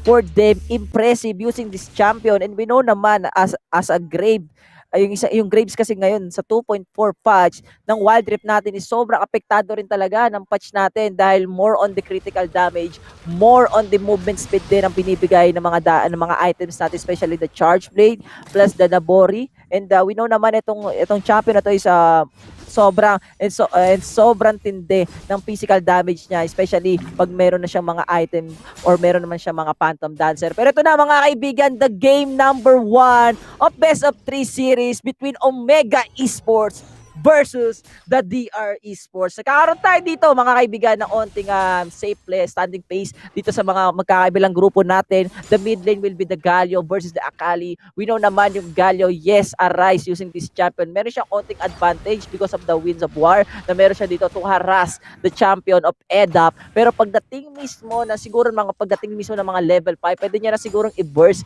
etong Galio natin sa may bandang gitna. Well, for the side of Omega Esports dito, meron silang lamang pagdating sa clash because of the Conat factor, also the crowd CC na meron sila because of the hero entrance na binibigay mismo ng isang Arise or ng isang Galio natin, plus the Moonsoon, also the sustain na binibigay mismo ng Diana natin. Pero sa may bandang taas, the one-on-one Arise versus Devil J, medyo delikado ang buhay niya dahil isang alligator or buwaya ang kalaban ng isang gunting. At alam naman natin na pagdating sa duel in the early game, medyo lugi talaga ang mga champions na nakikipag-duel sa isang Renekton. So, very interesting, no? Sa mga nanonood dyan na Omega Esports, they will go for the 3-man rotation dito as soon as possible na lumabas kagad yung ating scuttler. Di lang yun, DR Esports, they get the scuttler dito sa may bandang baba. Pero kung mapapansin natin dito, Gospel just getting alone the XP dito sa may bandang Dragon Lane natin para makapagpa-level kagad siya. Pero time-lapse, siya kaagad yung unang magle-level 5 kumpara mo dito sa isang Corki na naka-solo lane kanina, while Devil J mukhang Arise talaga yung ahead pagdating dito sa game natin. And as of now, 2 minutes into the game, mga kaibigan, wala pa rin nagkakaroon ng kills or casualties sa magkabilang grupo. And look at the items of the Devil J and EDAP dito. Both players, meron na silang Sheen. So basically, parehas silang kukuha ng ating Triforce, pero ang ginamit dito ni Devil J will be the Executioner Calling to anti-sustain yung mismong damage or yung life steal mismo na binibigay ng ating Renekton dito sa ating game number 1. And parehas maingat yung ating mga players, also that both teams dito sa game natin, dahil kung sino makakuha dito guys, kung sino po ang makakuha ng game number 1, is sobrang takas ng momentum na yung bibigay sa kanila. Take note, this is the last game for this day at parehas silang walang talo, especially DR Esports with 100% win rate sa group stage natin ay sobrang taas na pwedeng i-boost sa moral nila dahil grabe naman, 'di ba? 100% sa isang group stage, hindi ka natalo miski isang game, sobrang taas ng also the comfortness ay tataas din para sa inyo. And look at the items dito, kung mapapansin din natin, I think Arise will go for the Roa para magkaroon siya ng onting HP, also survival capability, tumagal siya sa mga clash natin, while Gospel, I think mag-i-stick dito si Gospel sa Mana Mune or the Triforce if ever na malagi siya mapapatay dito sa game namin. Mana Mune, Yasuo Miyaw yung pwede niyang gamitin dito or the Triforce. Pero look at that, Valkyrie out, and ito na yung kalamangan ng isang Lucia sa 2.4 Yasuo plus the Janna composition sa Dragon Lane. You have the sustain, you have the movement speed, at di lang yun, you also have the damage. Yep, I'm alive, pare ko. And buti na lang wala pang first blood.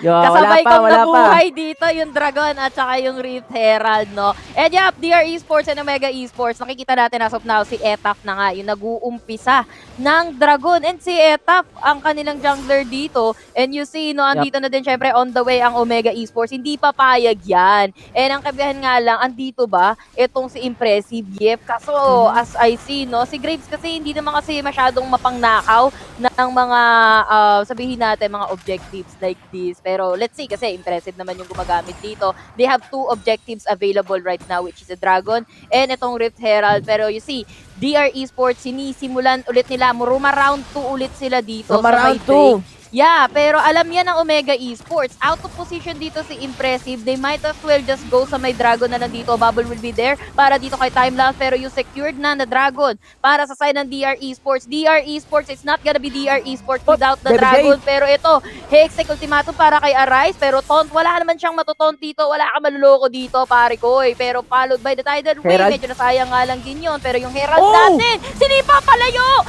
Amin ang inyo! Walang sa inyo nga naman. Pero yun nga lang, mamamatay pa rin dito si Impressive with the tactical swing coming from this Camille. Oh my And God. hindi pa sila natatapos doon kasi even si Arise, men, Arise will fall. Hindi na siya Arise, pare koy.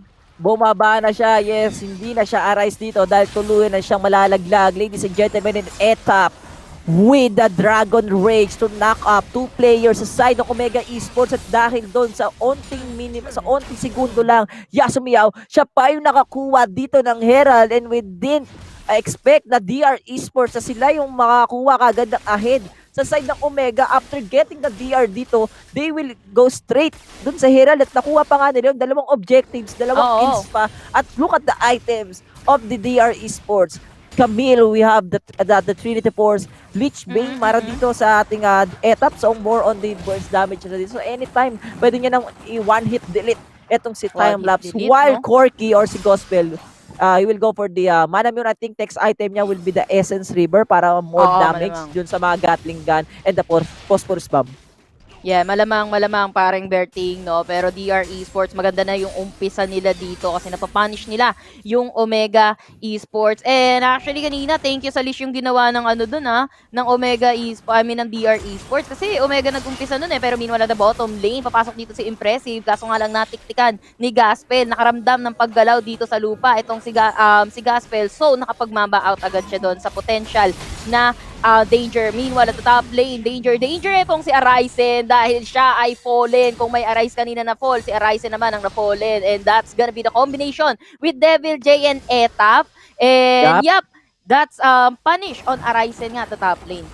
Medyo may kalamangan dito mga kaibigan ang double E kaysa sa double A ng Omega Esports dito. Maganda pinapakita especially Etap using the Lee Sin sa side ng DR Esports. Talagang sinesecure niya yung mga objectives, also the kills na gusto niyang kunin dito. While sa may bandang Dragon Lane natin, Yasumiao, typical Rocks and Gospel combination. Talagang sila talaga yung nambubuli sa lane. Ito talaga yung gameplay nila dahil sa sobrang tagal na nila magkakilala, alam na nila kung kailan mag-a-adjust, kung sino mismo yung tamang nilang ipo-focus par. And look at that, the item, the difference sa magkabilang grupo natin, medyo may kalamangan dito si Rocks and Gospel. And as of now, Yasu, Omega Esports, they just playing safely dito sa game natin. Dahil sa onting ahead ng DR Esports, pwede mag-snowball sila if ever na i-commit ng Omega yung mga clash dito sa game natin.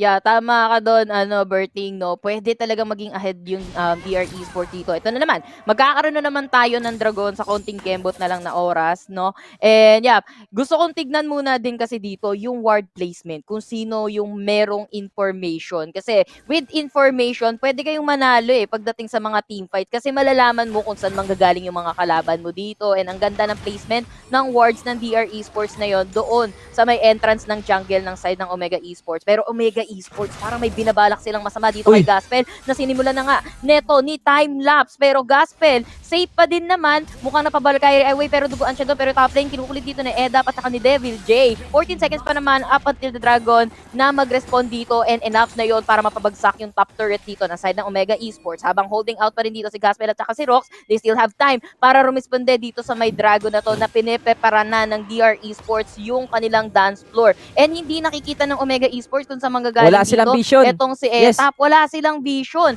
And Omega Esports, egol talaga sila dito pagdating sa mga CCTV as for now. Pero wala pa naman din kumakana dito sa may Dragon. Timelapse and etong si Stronger, playing it safe Lamang kasi as of now, yung side ng DR Esports pagdating sa pera and pagdating sa vision sa ngayon. And eto na nga, Twin Shadows. Natiktikan na nila dito itong si Rox, pero hindi sila mag-go in Berting.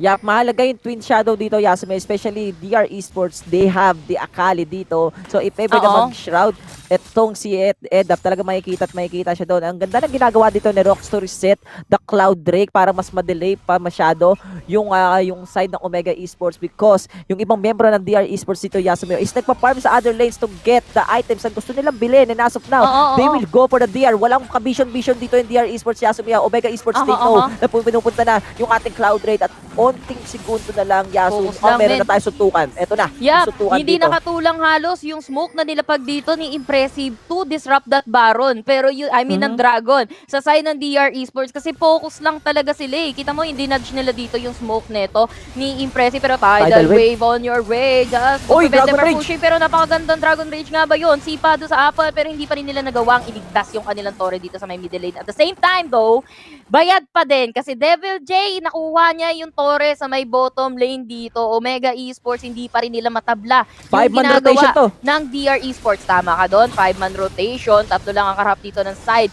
ng Omega Esports pero kung todo dodge yung DR Esports dito, bakit ka nga naman magte-take ng fight na egol kayo? Habang si Camille, don't mind me, sabi ni Devil J dito, doing my job pare koy, and mukhang isa na namang Torre ang luluhod sa side ng Omega Esports nang walang pagdedep coming from them. Devil J talaga dito, talagang focus lang siya sa goal. Gaya nga ng sabi natin, Yaso, naka-turn off na yung notification niya. Talagang wala na siyang distraction dito. Dahil tatandaan nyo guys, distraction lead to distraction. And Devil J, with the mindset of focus the goal, talagang ginagawa niya lang dito, sige, mind my own business. I'm going for the turret. Okay? Dalawang tower English na cast, nila Berting, Yasu let's niya. go! Easy English cast, di ba? So, yung top lane, man. wala ng dalawang tower, even dun sa baba. So basically, Omega Esports, sila ngayon nila sa pressure dito. While DR Esports, pa easy lang sila, pa dogi-dogi lang sila, tine-check lang nila kung saan ba mag-rotate itong Omega Esports. And take note, yung mga wardings, Yasu, ng DR Esports ay sobrang ganda. Talagang to the point na kahit saan sila pumunta, alam nila kung saan pumunta. Pero Yasu Mayaw, ito na, sa baba. Arise and Hexic Ultimatum para sa kanya pero nasta naman siya. In time lang din yung pagdating dito ng Heroes Entrance neto ni Arise. Pero that's two ultimate na nagastos dito ng side ng Omega Esports, Dominus at saka yung Heroes Entrance. Pero ito si Timelapse nag-flash in pa men para mapabagsak pa. Pati si Gospel si dito. Rox, naku si Gospel nagdarasal na. Pero buhay pa rin naman dito si Gospel. Ang kaibangan nga lang, bawas sila ng isa. Pero Jana, stronger with the Monsoon, trying to sustain yung namatay niyang kasangga dito. Pero the Dragon Rage will be there. Itong si Etap na tonta nga with the Stasis on. Buying time nga lang daw kasi nandito naman din itong si Devil J. Dubuan ang tatlo sa side ng Omega Esports seeking the protection under this turret at the middle lane pero hindi pa tapos kasi si Devil J tumama pa nga Etap to secure that kill again kay Impressive and more kasi mapapatay din ginawang crooks itong si Arisen sa top lane ni Devil J.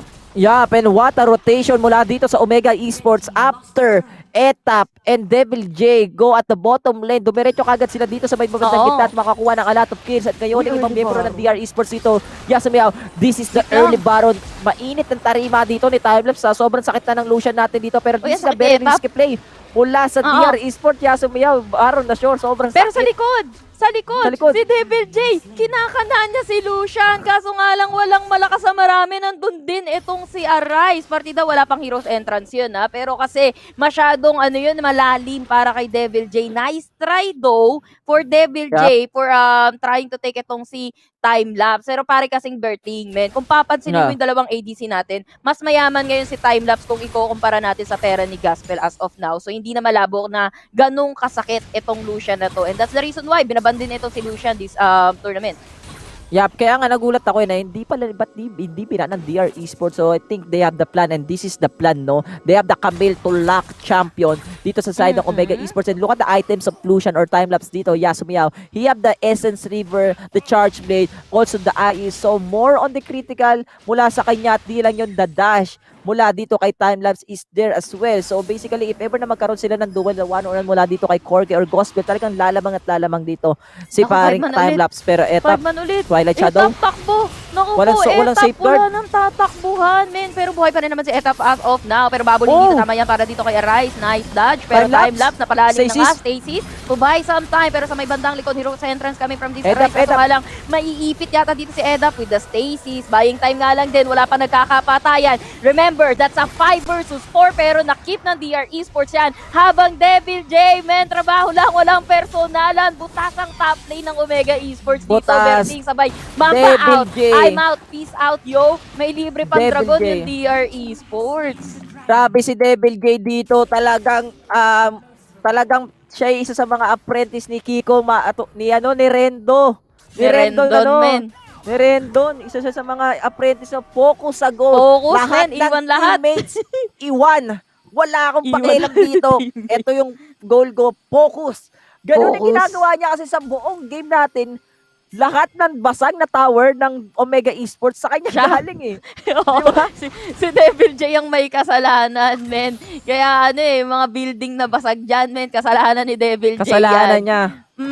And Omega Esports dito, men, holding out on that second tier turret na mamatay-matay na din, halos naghihingal, nag-aagaw buhay na yung kanilang middle turret habang butas, exposed na yung kanilang top lane dito. Pero si Devil J naman ang pagpaplanuhan ng pamilya ng Omega Esports nga ba? Meron dalawa dito, timelapse, nakaabang lang, Arise and Go, mukhang go. Pero kasi ang Camille kasi ang likot niya ni. Ang hirap ulihin, kita mo hookshot away lang. And si timelapse, trying his best. Naku po, hindi niya nasulit yata yung damage na ibinigay niya dito kay Camille. And meanwhile, DR Esports, Oy, sinutuloy na dito yung Baron. Pero nandito na si Edap taking down impressive and explode. Hextech, ultimatum. Oh my God! Edap! And yung Edap natin dito, may perfect execution. Like, es perfecto yung ginagawa talaga. Neto ni Edap, Arise na lang ang natitira para sa side ng Omega Esports. And wala na magbabaron, men. Rekta na, focus na, Rekta na. kasama ang buong pamilya. Rekta na, rekti, ikot-ikot Oh my muna God, parang Sarah G. Pinaikot-ikot at dinurog-durog and look at that! Grabe naman yan! The model! The power pose! Oh my God! DR Yung highlight Esports! ng game, men! Oh my... Oy, tayo! Oy! Tigil mo na! Tayo! Iba! The double E combination defeat double A ng Omega Esports, mga kaibigan, dito sa game number 1 natin. And Yasumiyaw, DR, the 100% win rate still alive dito sa group stage natin. And look at, so, alam mo, DR Esports, sobrang bibo talaga ng mga to. And with the double E, ang ganda ng laro ng double E dito, Etap and Edap. Same with Devil J. Sila talaga yung para naging creepy. And look at DR Gospel and DR Rocks. Gospel dito with the 0 deaths, 0 kills, 3 assists. Talagang nakita natin dito na yung Dragon Lane is nagkaroon lang ng onting safe play. Kahit sabihin mo, muntik na sila magkapatay, pero hindi sila masyado nagko-commit sa mga ganong kills. Talagang pine-prevent nila yung pagkakapatay sa isa't isa. And time-lapse using the Lucian. This is the first Lucian na makikita natin na matatalo Yasuo sa group stage natin. Yup, indeed. Actually, meron namang damage talaga doon. Etong si Lucian. Pero just so happen, man. Alam mo yung nangyari? Si Gaspel at saka si Rox, naging mascot sila dito para sa side ng DR Esports. Sila yung distraction, kumbaga, para sa side ng Omega Esports. Habang si Devil J talaga ang tunay na bida. Kita mo naman, bukod sa focus on the goal, tapos pagdating niya, men, clean up na lang yung ginagawa niya dito. Yes, andun yung mga the moves dito kay Edap. Pero ito mali ni ito yung magandang pasok dito ni Timelapse. Yes, na-punish niya dito itong si Rox. By the way guys, this is the Oppo A94 play of the game. And kaya dito natin nakikita, ito, Edap moment to, men. Kita mo yung akali na to. Talagang perfecto sa kanyang mga perfect execution at 5-point strike and wax in, wax out. Then, hina-highlight pa nga ng isang Camille. Devil J, napaka-busy niyang tao after ng team fight. O sige, punta na ako dito sa may top lane right away. Kita mo naman yung pinapakita din dito ng DR Esports na nira-rubber band nila yung Omega Esports. Medyo nagpapa-egol sila pagdating sa pwestuhan. Pero nililibang lang kasi nila yung Omega Esports Kasi Omega Esports, they are rotating 5-man rotating. So talagang vulnerable yung mga tower nila. Hindi nila nadedepensahan agad-agad. Yes, indeed. And di ko alam kung ano nangyari sa side ng Omega Esports. Talagang gaya nga nasabi mo dito, hindi nila protektahan yung mga base. And look at the snowball mula dito sa side ng DR Esports. Ang naging reason din talaga kung bakit tatalo dito yung Omega Esports because of the speed push na ginagawa ng isang Camille na hindi na dedepensahan dito ng Omega. Hindi rin natin nakita dito Yasuo na nagkaroon tayo ng close fight para doon sa game number 1 natin. So we can say na almost one-sided din yung game natin, but Timelapse is the one who tried to fight doon sa game natin. But look at this, the master of the match para dito sa game number 1 natin. Walang iba kundi si Devil J, ang tunay na J dito sa laro natin using the Camille with 833 damage per minute, 70% killing participation. Sa sobrang lupit netong mag-push. Akala mo na sa watchlist Yasumiyaw. Pusher na pusher. Grabe, no? Isipin mo, isipin mo yung Camille. 'di ba? Usually Camille is Oo. champion na usually na pumupunta sa lane, pero siya ang trabaho niya is mag-push sa isang lane. Ganun siya katindi. Ano kasi Fiora? Di ba? Oo nga eh. Camille is the new Fiora, man. Alam mo kasi, Devil J is a pusher, pero walang tumutokhang sa kanya. Yun ang problema dito ng Omega Esports. And yeah, Devil J just doing his job. Yun nga, no, focus lang kung focus. And sabi ko nga sa inyo, napaka-busing tao, napaka-busing champion neto ni Devil J. Kanina, talagang after team fight, switch agad. Walang walang downtime sa mga ginagawa dito ni Devil J. Talagang trabaho kung trabaho lang. Bawal lang day off. Puro OT lang ang ginagawa ni Devil J. Yup, and Devil J, he deserved to be the master of the match, no? Para dito sa ating game number 1. But we didn't expect na yung Lucian ni Timelapse is matatalo dito. Just nakita natin yung impact ng isang Lucian or ni Timelapse dito sa game number 1 natin. But the kunat factor of Omega Esports is not enough. Okay sana yung Graves lineup dito sa kanila to smoke screen lang, and we know naman sa 2.4 Graves is one of the champions na tinamaan din talaga ng ating patch dito because of the new items like the charge blade, like the IE, diba? Or the bloodthirster or the phantom dancer as well, etc. And siguro DR Esports dito, one of the reason kung bakit sila lumamang at bakit din sila nanalo dito, Yasu, sa game number 1 is because of the DR clash nung una plus the Herald Steel mula dito kay DC kay Etap. Yup, sobrang ganda, sobrang on point. Para silang domino after sa baba, dumiretso sila sa taas, bumalik sila sa gitna, bumaba ulit sila. Ganun na lang sila parang meron silang sinusundan na step yung DR Esports and Omega Esports. Tinatry nilang mag 5-man rotation, especially dun sa may bandang taas, na sa may bandang river natin. And that is the one of the reason din kung bakit si Devil J is nakapag-push ng first tower to second tower dun sa baba nila. And we know naman na basag na yung top lane, basag na rin yung baba. At di lang yun, nabosit pa nila yung Omega Esports. Ang tagal nilang naghintay sa damo, tapos kita pa sila doon ng DR na parang inaabangan lang din sila doon sa blue buffs, di ba?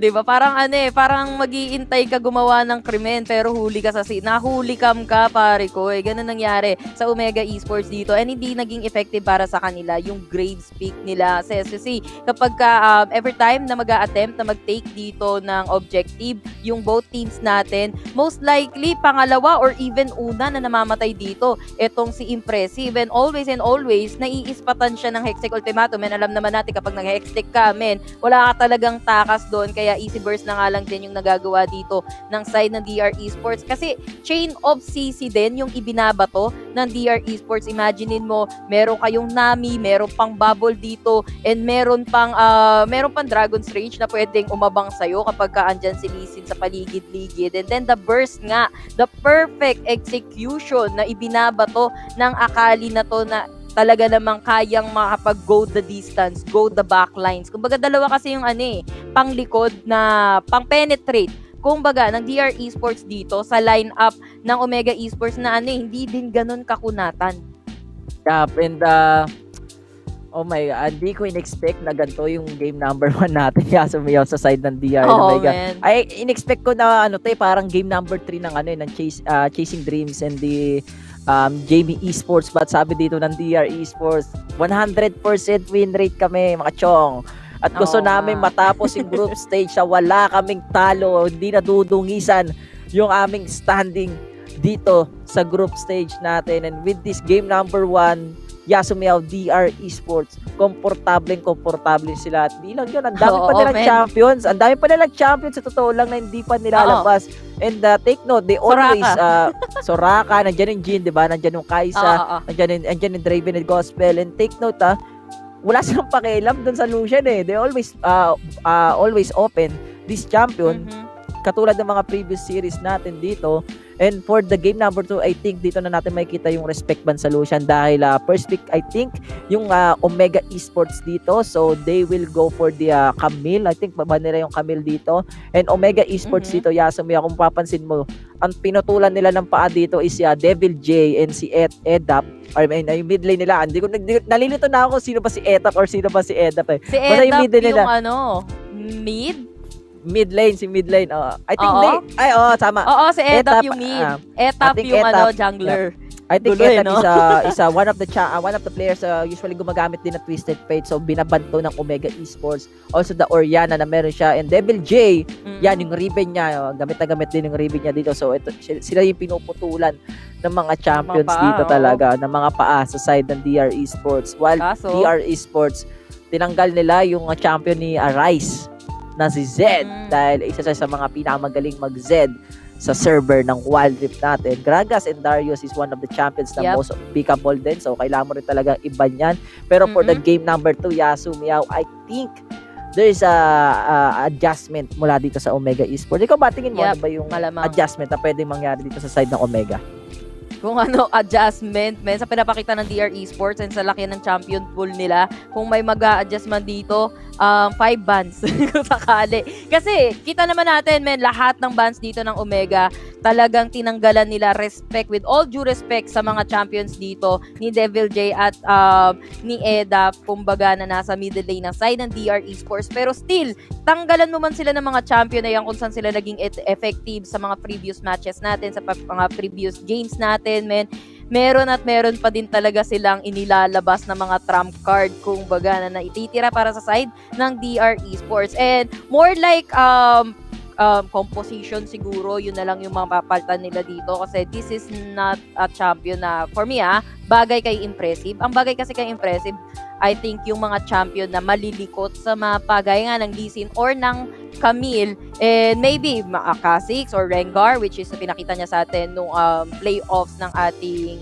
summer season. Pero Graves kasi, hindi din kasi siya yung pinakamabilis na mag-rotate sa mapa. Yes, andoon yung smoke screen dito ni Graves, pero kita mo naman, DR Esports, wala silang pakialam dun sa nararamdaman ng smoke screen na binabato dito ng isang Graves. Kahit nasa ilalim sila ng smoke screen, tuloy pa din, focus on the goal, focus on the objective yung ginagawa doon ng DR Esports. And Lucian, maganda na yung pick ng Lucian dito ng side ng Omega Esports. And actually, mas mayaman nga siya kanina, pinoint out ko, kaysa kay Corky.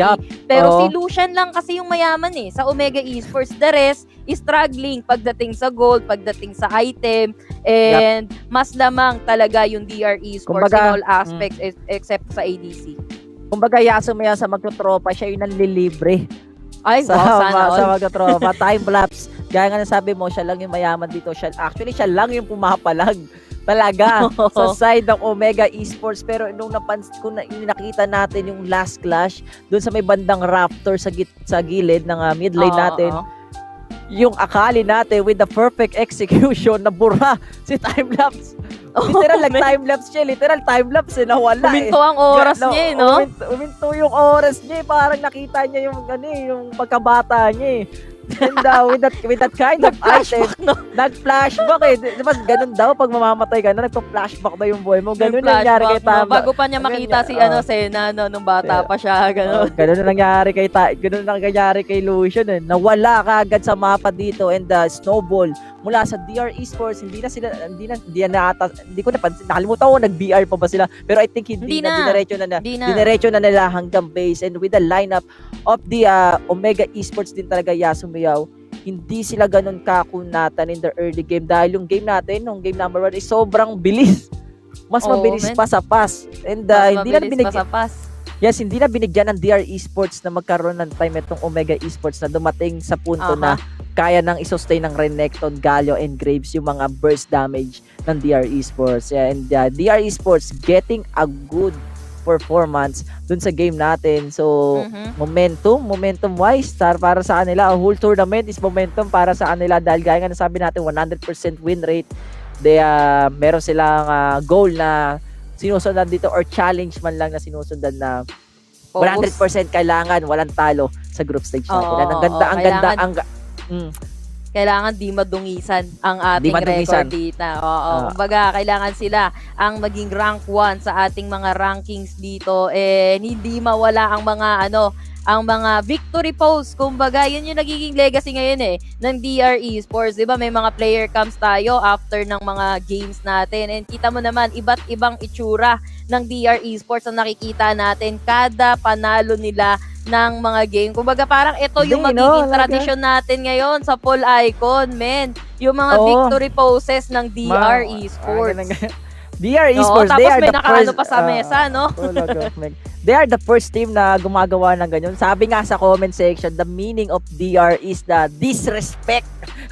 Pero sabi lang. Binasa mo lang, okay. Binasa ko lang guys. Okay, huwag kayo masyado dyan. Binasa ko lang po yung sabi sa comment. Pero yeah, I think hindi naman disrespect yung ginawa. Ano lang, more on the funny side ng DR Esports. Kasi kung makikilala niya naman siguro yung mga players at hindi naman talaga sila more on the serious ano rin yan, mga kuwela rin yan, especially si Gospel and Rocks.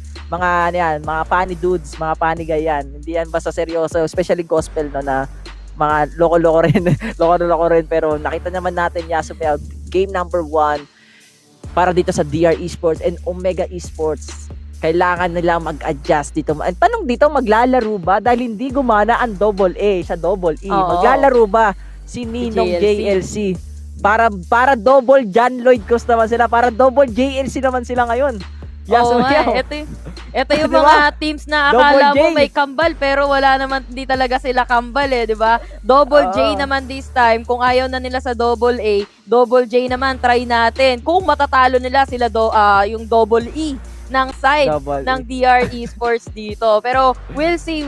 Kasi usually Omega, ito din ang kagandaan sa Omega Esports kasi even sabihin natin 6-man, itong si Arisen, talagang binibigyan nila ng spotlight. Pinapalaro nila, manalo matalo, talagang laban pa din dito. And same lang distribution ng mga games dito. And that's good kasi parang showcase mo din talaga na kahit na nag-iiba kami dito ng lineup, kahit na nag-iiba kami dito ng mga players, solid pa din somehow yung laruan nila. It's just nagpo-fall off lang pagdating sa composition ng mga champion and countering yung mga champion na pinipili nga dito ng kalaban. Well, DR Esports though, confident sila Well, they have the right para maging confident dito. Kasi malakas sila as a team, yung mind games nila and yung focus talaga yung showcase naman dito ng DR Esports.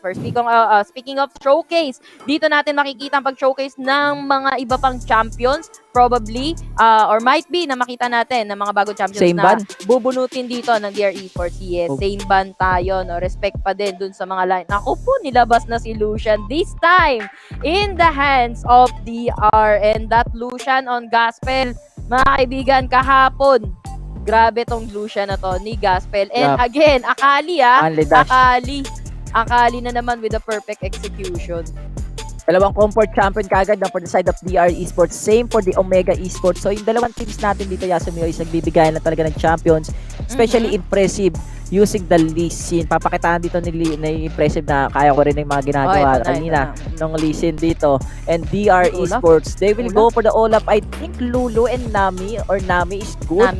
And there you go, Nami is good to counter-initiate yung mga pagpasok mismo ng Omega Esports. Especially yung Safeguard plus the Dragon Rage sa side ng Omega Esports. And Omega Esports, they will go for the Galio and a Kaisa. If ever na ito yung, I think this is a Galio mid lane. So basically, a Lulu or a Braum champions yung pwede mo lang i-pick or a Janna. So Lulu is good for the wild growth. Also, the mga polymorph na meron siya dito. But DR Esports, Yasumiao.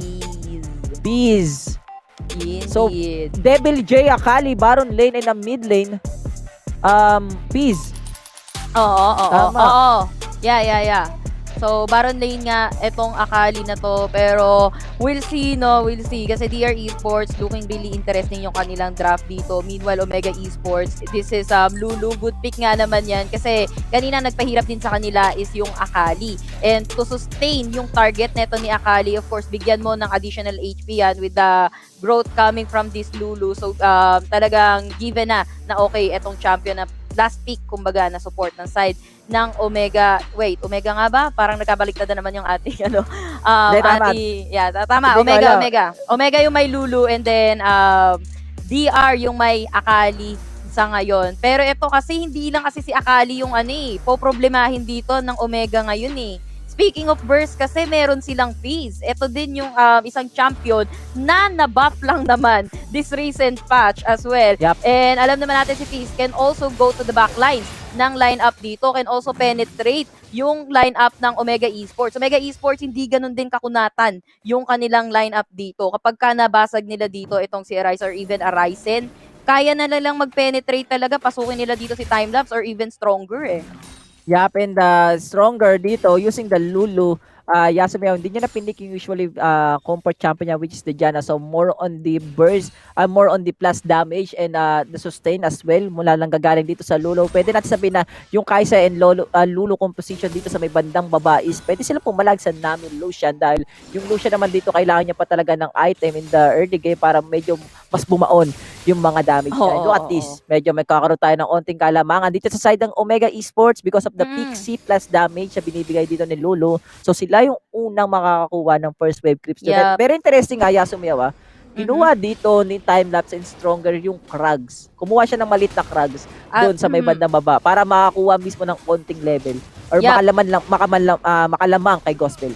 Yeah, kasi may time naman din kasi sila dun eh. Kasi mas naunang nagpronta dito yung mga minion wave ng side ng Omega Esports. So making use of those the downtime times na papadating pa lang yung next na wave dito. So they have all the time nga naman. And also that sa Kaisa, talagang mabilis magpa-gold to. Ito yung kailangan i-watch out ng DR Esports. Malamang pagdating sa pera, mas magiging mayaman itong si Kaisa. Pero yung top lane yata natin, nakaramdam si Devil J. Napakomit naman siya dun ng flash at the same time pati ng barrier. And safe pa din naman. Pero tatlo na yan, Berting. Yup, grabe. Tatlo ang rumagasa dito kay David J. Kung ikaw hindi tumama. Yung Sonic Wave na impressive and that's not impressive mula sa kanya. Pero sabi dito ni parang Etap, medyo mainit ang tarima ako eh. Galing ako sa tubig. Kailangan pumasok pero yun na yun.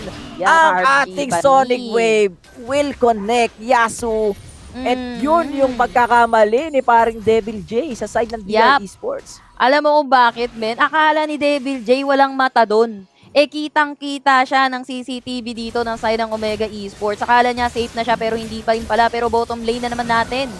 Medyo mainit ang laban dito. Gospel with the low HP and look at the sustain ni paring Drox para sa kanyang tropang ADC. Ngayon lumalamang na dito Yasumiyaw yung composition of Lulu and the Kaisa dahil sa Ikatian Rain, also the plus damage and the barrier na binibigay mismo dito ni Stronger. So if ever na magkaroon ng 2v2 clash doon sa may bandang baba, I think medyo lalamang dito kahit papano sila timelapse because of the wild growth na nagbibigay ng plus HP. Pero ngayon Yasu, Omega Esports sila yung may kalamangan sa laro natin. Yep, indeed. Kasi nga, one thing is because of Kaisa. Pero ito na naman, Arise. lane, men. Si Arise napapa-aray. Arise, hindi na siya bumangon. Bumagsak na, men. Binagsak siya sa baba. Arise. Yung isa kasi umahon na eh. Umahon na kasi yung isa Arise eh. Umano na isa eh. Yung isa ito paangat pa lang eh. Kaso bumagsak Paangat pa lang, sasabihan pa lang eh. Pero ang ganda ng initiation doon. Yun yung magiging problema no, Yasu. Dito ni Arise, which is yung burst damage na binibigay mismo ni Edap dito sa may bandang mid lane natin. So si Arise dito, mapipilitan siya bumili kagad ng stasis as soon as possible para makancel niya yung shark, yung baby shark ni Edap dito sa game natin. So if ever na wala pa rin siyang stasis dito, anytime pwede siyang i-burst at patayin dito ni Edap sa laro natin. No? Yeah, Oo, pwede siyang gawing breakfast dito ni Fizz, ni Edap, kumbaga. And DR Esports, no, nabawi naman nila yung isang kill na nakuha ng Omega Esports sa top lane kanina. Pero ito na nga kasi, yung Drake, unang nakapwesto dito yung side ng Omega Esports and mukhang hindi interested ang DR Esports dito na mag-contest sa Dragon kasi bumakawi itong si Etap eh. Nag-reset itong si Etap eh. They should know na wala ng Dragon dito and that's a free Drake nga na nakuha ng Omega Esports. Ngayon, ang pagsasabunutan na lang nila is gonna be this Rit Herald at dito na nga pumuposition itong si Etap sa ngayon. And by the way, si Etap wala siyang mga buff. Sa ngayon, meron pang blue sa may bottom lane. Hindi niya pa kinukuha yung kanyang red buff. Kumbaga medyo egul pagdating sa buff itong side ng DR Esports.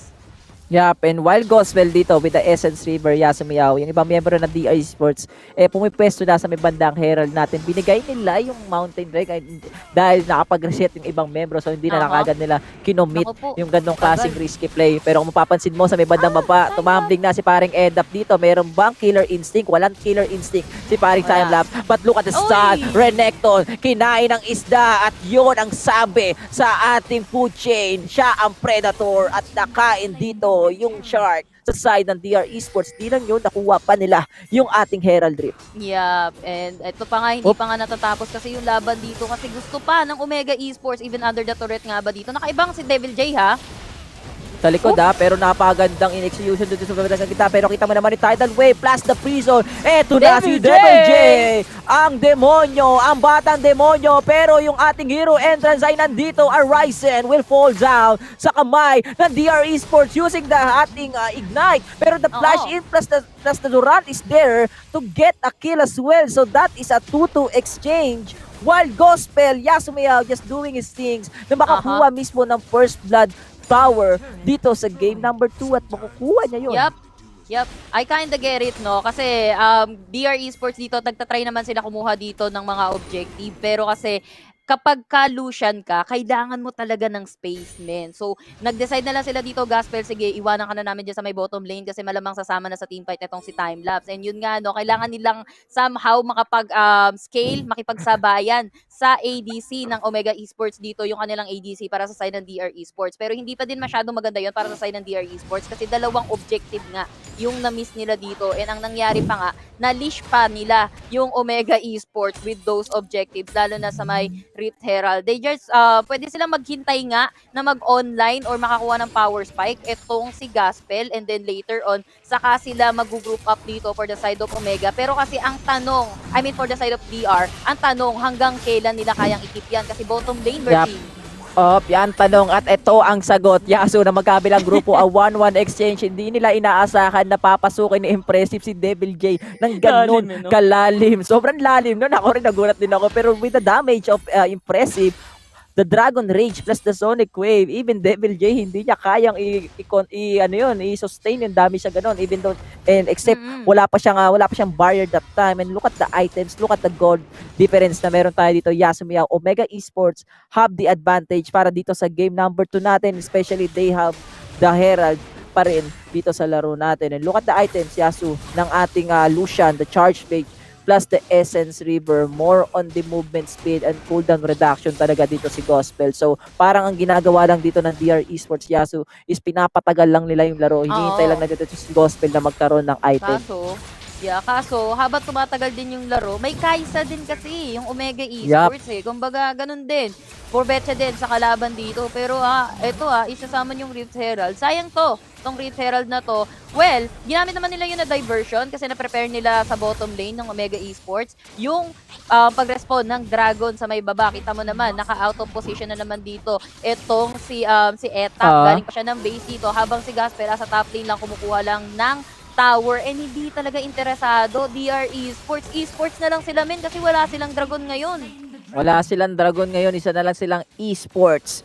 And ngayon maganda ang pinapakita, Yasumiao, ng Omega Esports. Ganito siguro dapat yung gagawin nila in the game number 1, pero dahil sa momentum na nangyari ng DR Esports, sila ay nanalo doon. Pero for this game, Yasu, Omega ang may momentum. Sila ngayon na nagdidikta ng laro at napakaganda ng tempo nila ngayon dito. And look at the items of Arisen, BRK, plus the Black Cleaver. Most likely, ang sakit niyan. Pwede mong ubusin yung buhay. Even Etap na gumagamit ng Olaf dito sa side ng DR. Oo nga alam mo naman, si Olaf dito, in a way na para ma-stop mo itong rumaragasang Olaf na to, i-burst mo. And talagang threat yun kapag lalo na nagka-item na dito, itong si Timelapse, even Arise dito, even Arisen. Sabihin natin, hindi natin siya ma-stun, pero okay lang, kung masya-shut up naman siya with the burst nga coming from this, coming from the lineup ng Omega Esports. And Omega Esports, yet again, taking another threat sa may top lane dito, pero nakaabang sa damo. Nice face check though. Dapat alam nyo na yan pagka magpe-face check kayo, hindi yung pasok lang ng pasok sa damo, pare ko.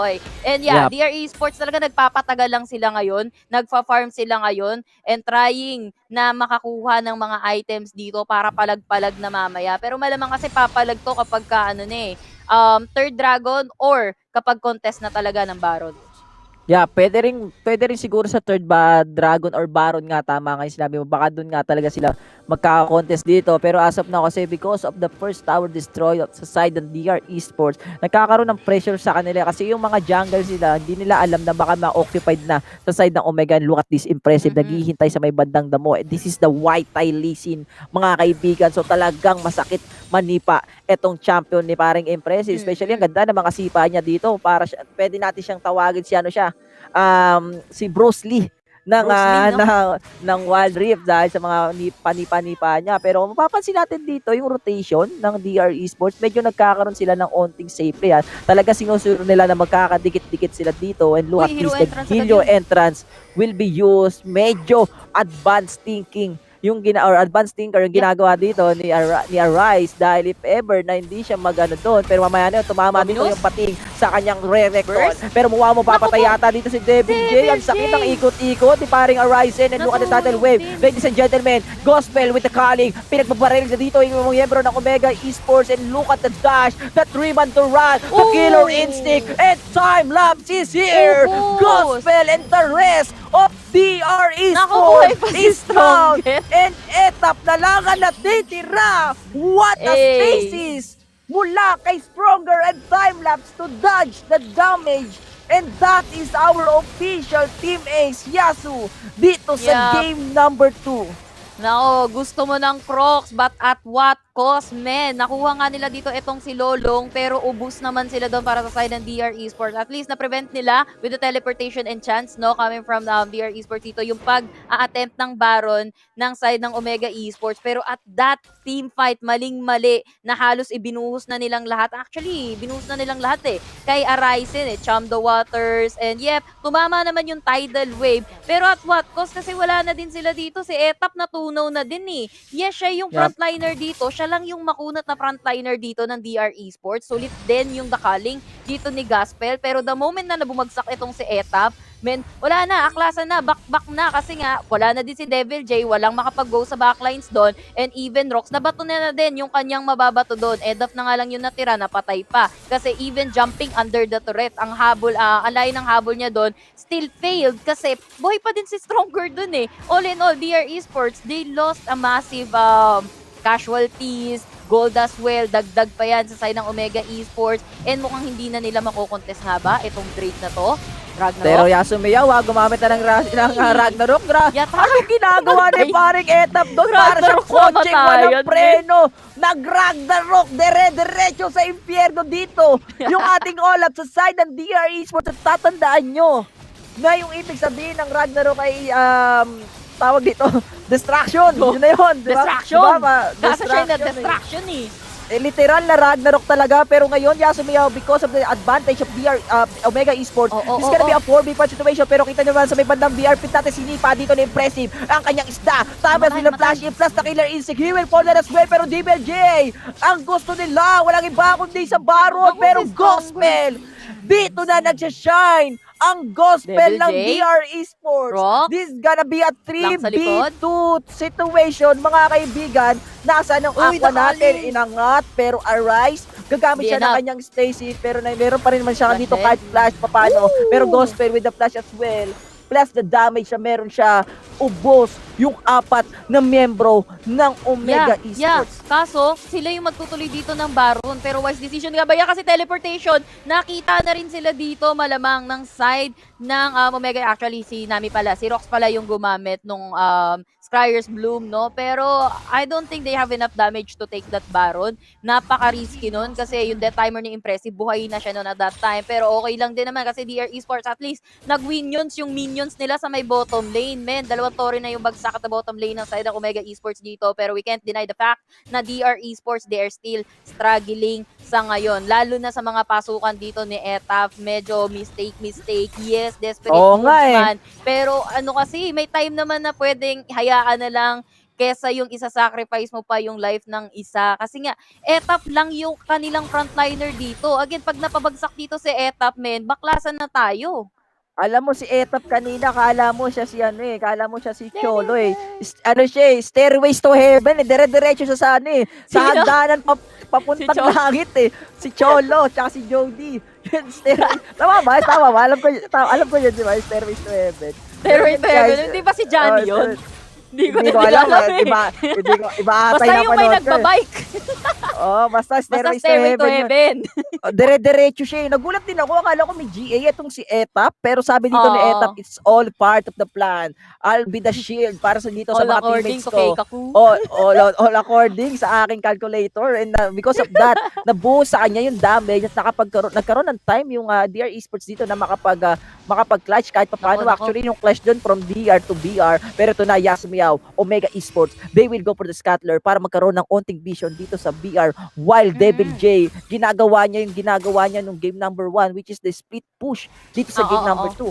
Yeah, good call actually para sa DR Esports kasi lamang ang Omega Esports pagdating sa 5v5 clash. So, as much as possible, tatrabaho na lang ulit dito si Devil J at least kahit papano kapag ka nagkaroon ng chance dito yung DR Esports na mapabagsak or ma-ace dito yung Omega Esports, konti na lang yung tore na aalalahanin nila na pwede pa nilang matapos yung game just because nakapag-push dito yung side ng DR Esports sa isang lane natin. Kaya good call na lang din yun kasi sila talaga yung struggling Kumbaga kailangan nila ng plan B para sa side ng DR Esports. Kasi even the calling dito ni Gospel, yes, tumatama pero hindi hindi napapaaruro yung side ng Omega Esports Ang sakit huli ang nila sakit si Impressive pero si Timelapse, medyo sinisave niya din yung killer instinct niya para mag-clean up. So, pagka nakapag-gamit na dito yung DR Esports ng kanilang mga ultimate dito, medyo ultimate reliant kasi yung lineup ng DR Esports as of now, no?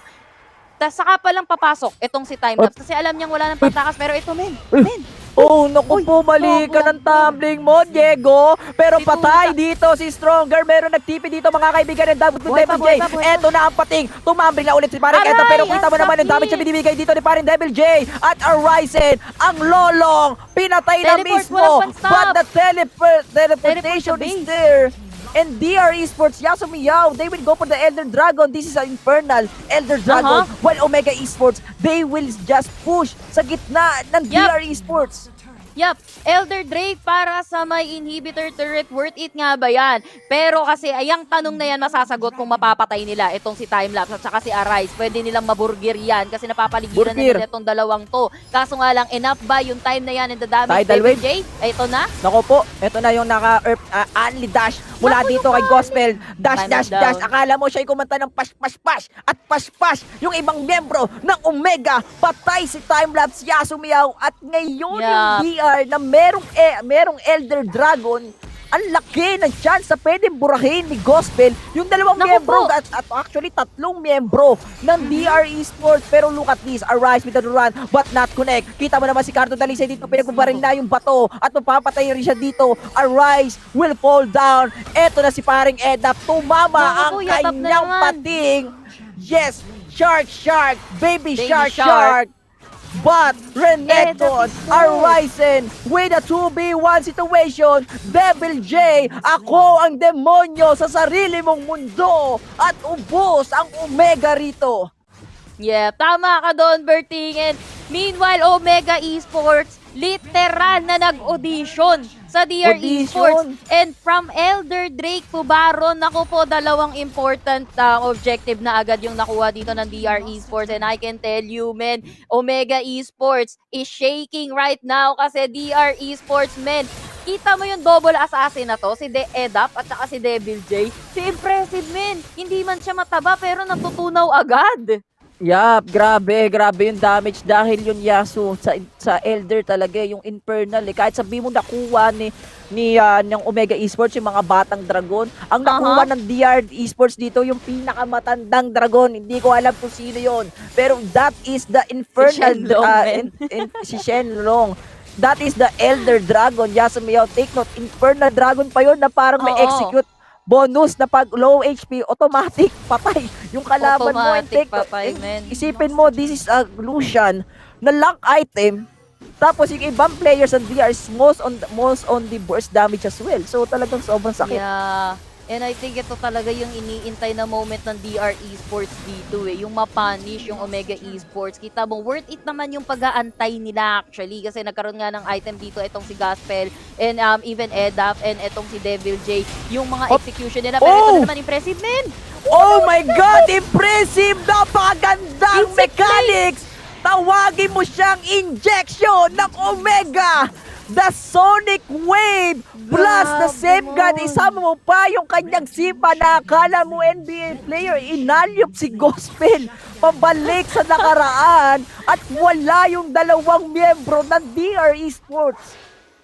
Yep, nabura agad yung dalawang miyembro dun ng DR Esports. Kala nyo kayo na ang lamang. Medyo pinalamang lang daw nila ng onte dito bagya yung DR Esports and mukhang gusto nang pumokus ng Omega Esports, men. Kasi wala namang makukuhang objective eh. Nexus na lang. Enough nga ba tong tatlo na to na makapag-def?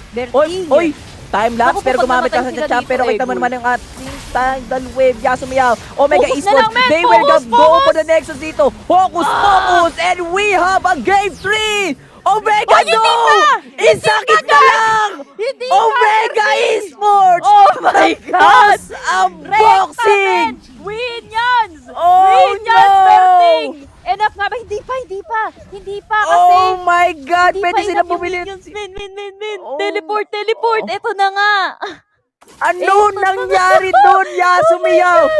That teleportation! Oh no! Oh my God!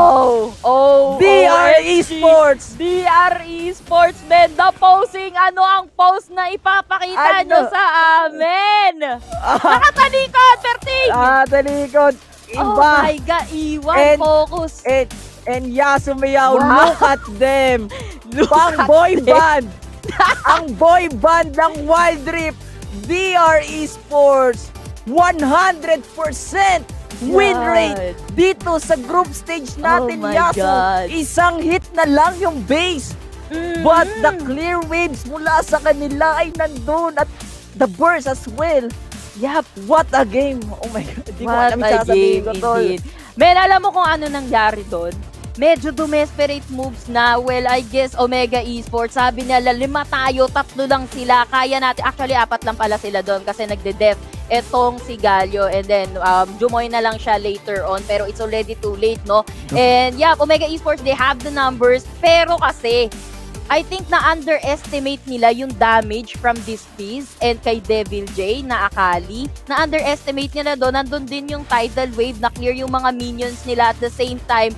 Ang bilis lang din maklear ng minions ng side ng Omega Esports doon. And yeah, tandaan mo, yung damage nga neto ni Edap and ni Devil J, yun yung pinaka nag-punish sa kanila eh. And OMG dito, muntikan na sila talagang manalo kung nag-focus talaga sila dito. Medyo napalayo din I think etong si Timelapse na distansya din kasi hinahabol siya dito ng isang assassin ng side ng DRP Esports. Kita mo yung mapa natin, men. All in the way ng Omega. Pero boom, biglang bagsak. Just isang moment lang, Berting. Just isang mistake lang. Grabe yung punishment na na-receive nila doon. 2-0, clean, DR Esports. Ano pa ba, Berting?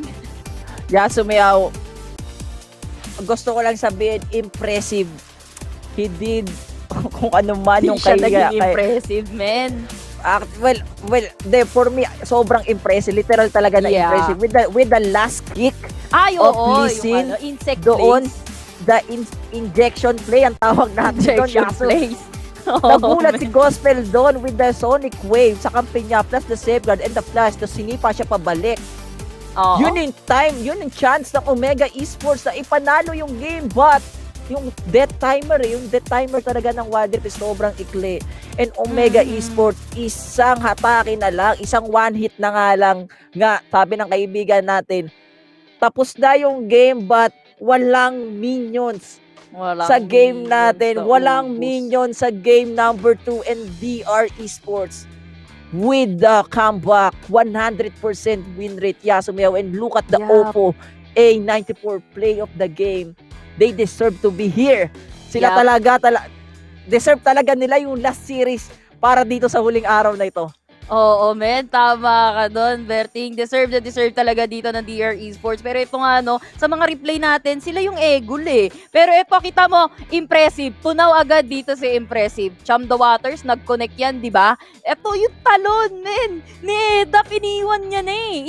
Alam niya, itabi mo, patay na yan. Sabi dito, ni Edap, sabay habol na nga lang. Ito yung, dito pa lang, sa fight na to, Omega Esports, gusto na nilang tapusin eh. Kasi nag-teleport na agad si Impressive dito sa may middle lane. Just so happen na naubos ulit sila dito. This is very impressive moves by Impressive nga naman, yung paghuli nila kay Gospel. And as well as napatay nila si Etap. Ito yung moment na in-underestimate nila yung damage ni Edap and ni Devil J. Kita mo na keep in check nila dito si Timelapse kahit nagpalaki pa dito. Talagang, men, etong tatlong to, men, talagang buhay ang kanilang bandera. Look at the damage, talagang hindi nila kaya. Ubus na yung minions, ubus na din yung buhay nila. Wala akong masabi, Berting. It's just DR Grabe. Esports. Tsaka Huling miracle na, pang halos miracle na din yung yung milagro. pinull off nila di ba? Pareha sila Pareha silang gumagawa ng, pareha silang may mission impossible. But mas mataas yung imposible, mas mataas yung imposible. And look at this, the master of the match.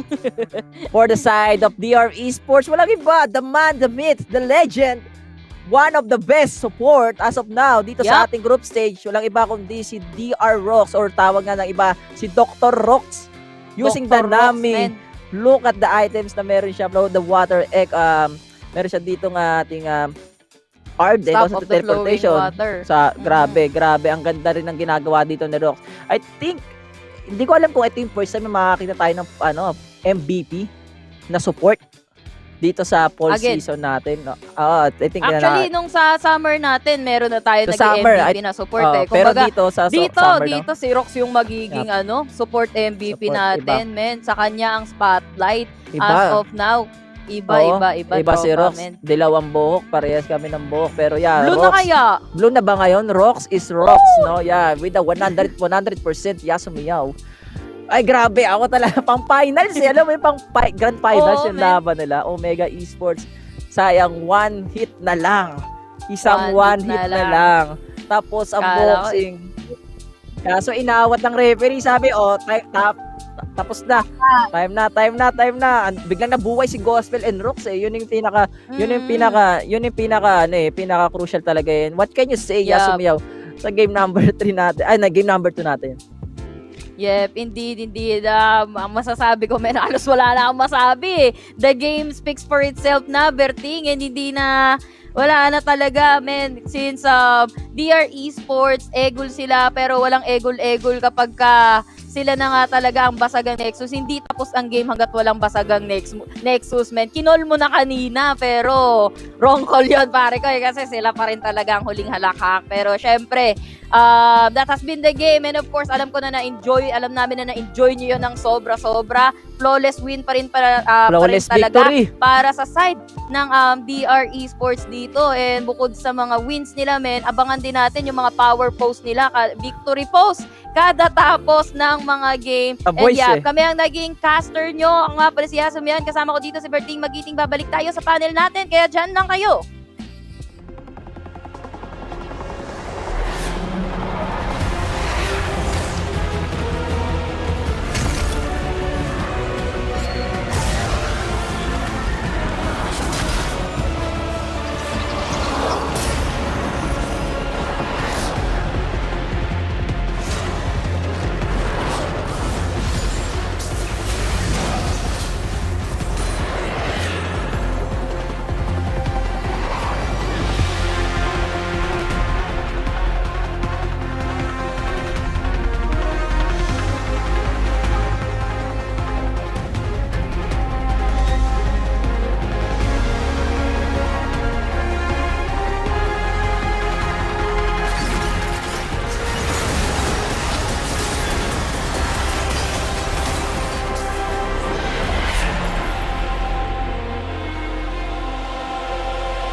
Not feelings. Ooh, I develop film. not feelings. Ooh, I develop film, not feelings.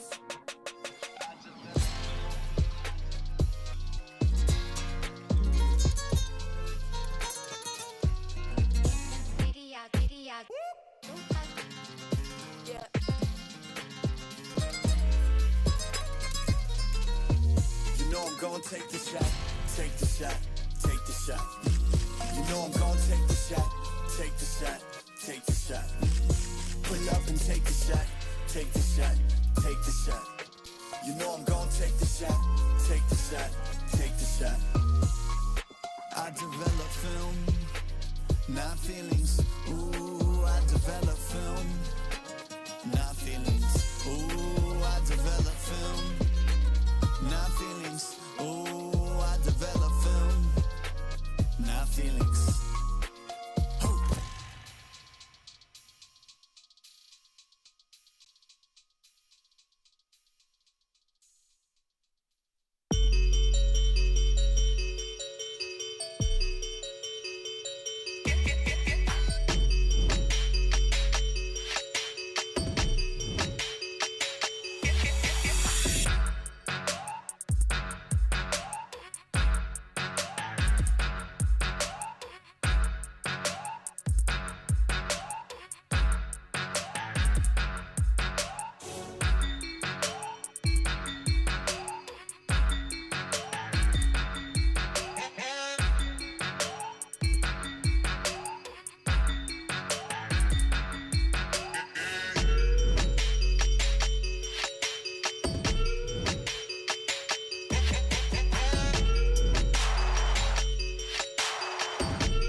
Welcome back, everybody, to the panelist desk. Rico over here with me is Otolus and Osiris, and they're hugging their secret lab chairs. More like because we were on edge because of that series that we just witnessed between DR Esports versus Omega, and just mind-blowing. I feel like that is the craziest game we've had so far in the fall season. And I just cannot wait to see this rivalry unfold.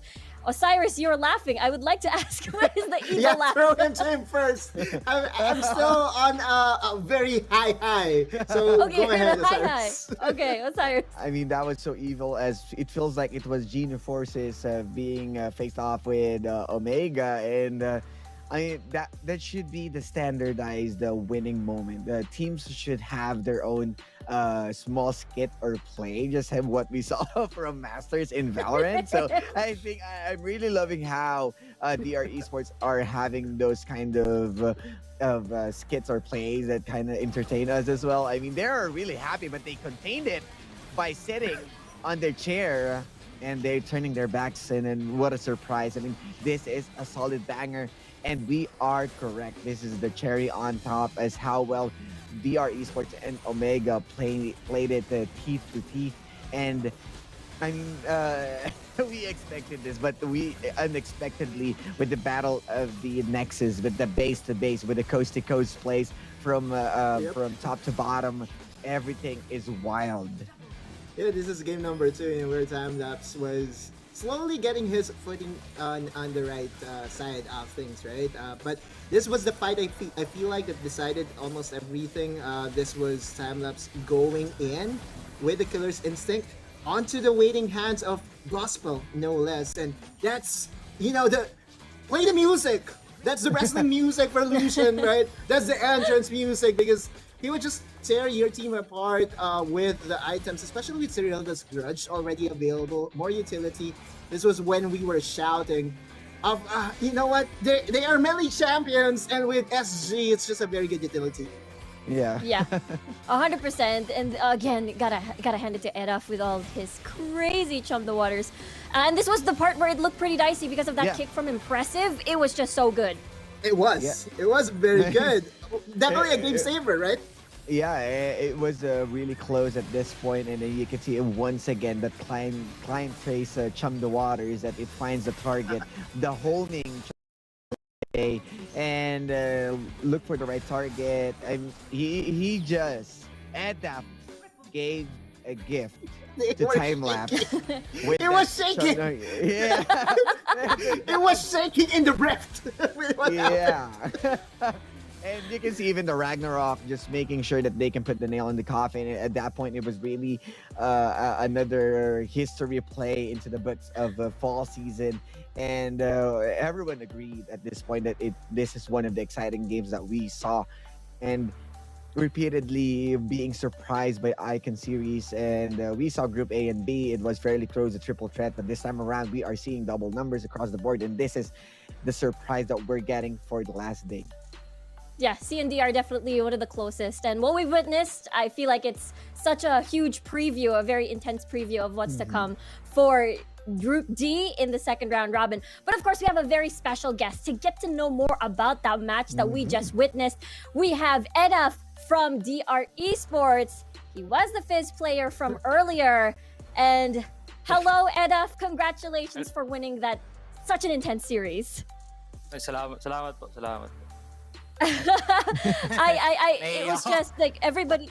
Oh, it's okay. We're just chill. We're just gonna relax. It's just like a very chill conversation. But we really want to know the breakdown of that match, especially game number 2. What were the comms looking like during the intense fights, especially during the base defense?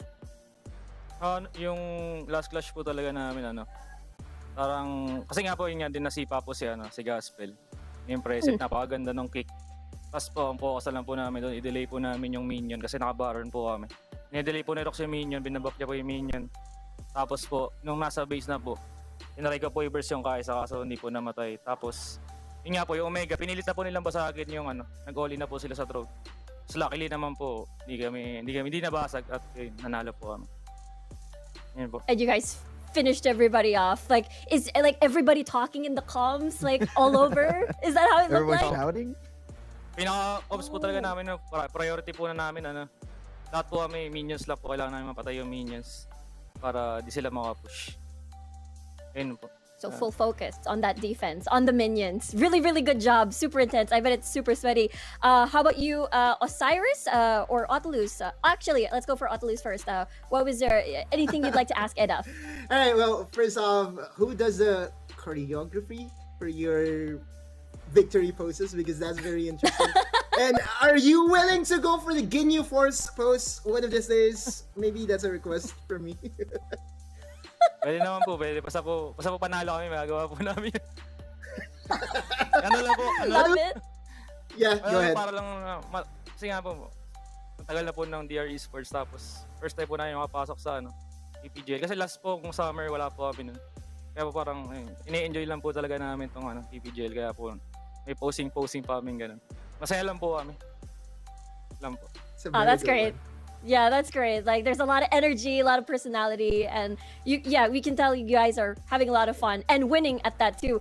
How about you, Osiris? Anything you'd like to ask Edaf?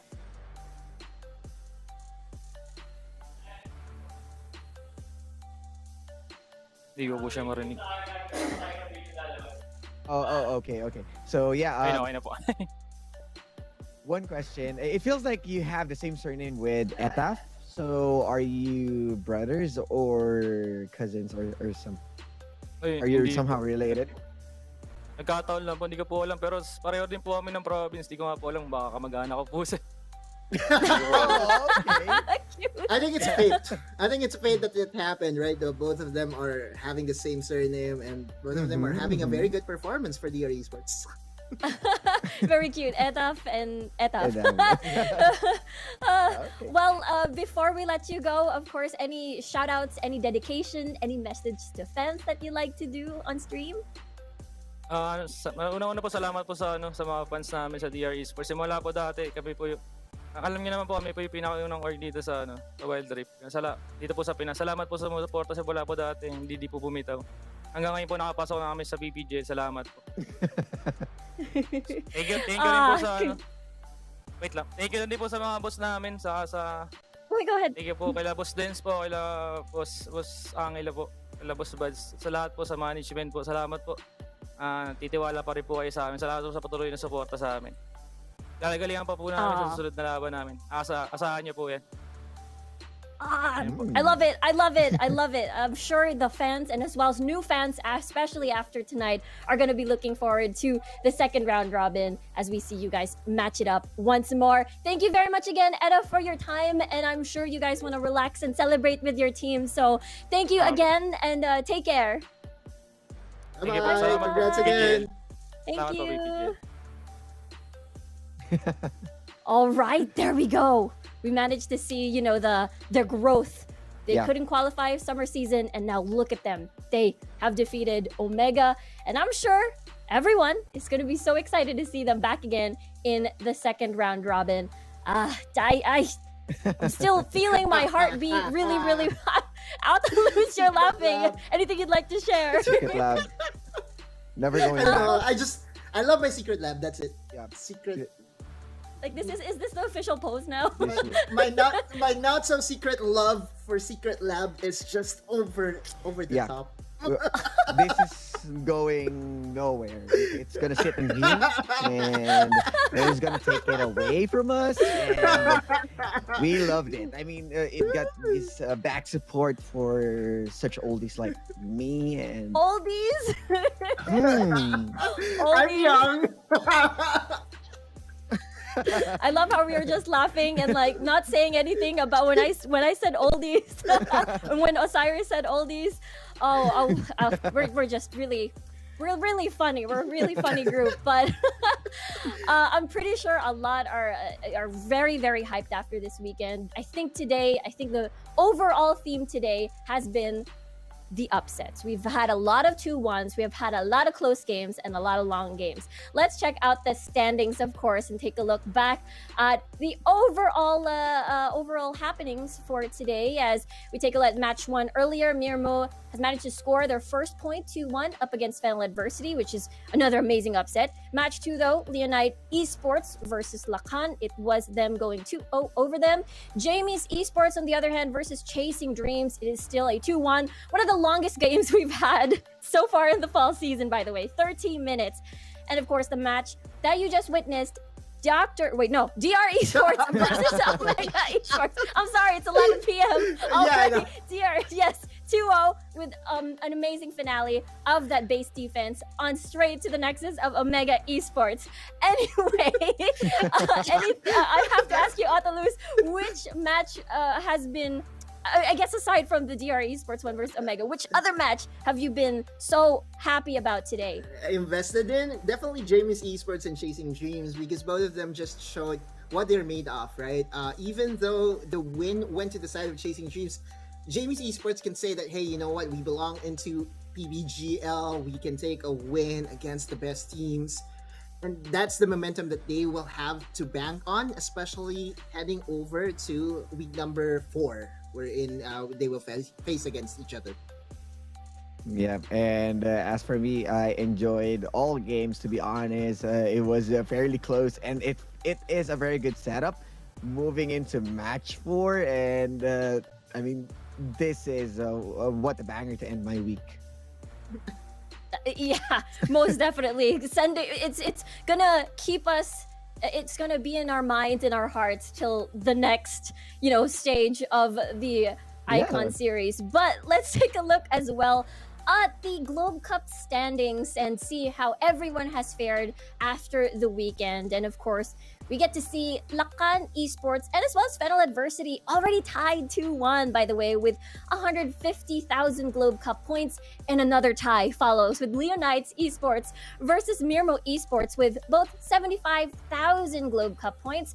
For Group D, we got the tippity top. This was that tiebreaker, air quote, with DR Esports now 3-0 undefeated with 225,000 Globe Cup points, followed by Omega with 150, Chasing Dreams with 75, and Jamie's Esports.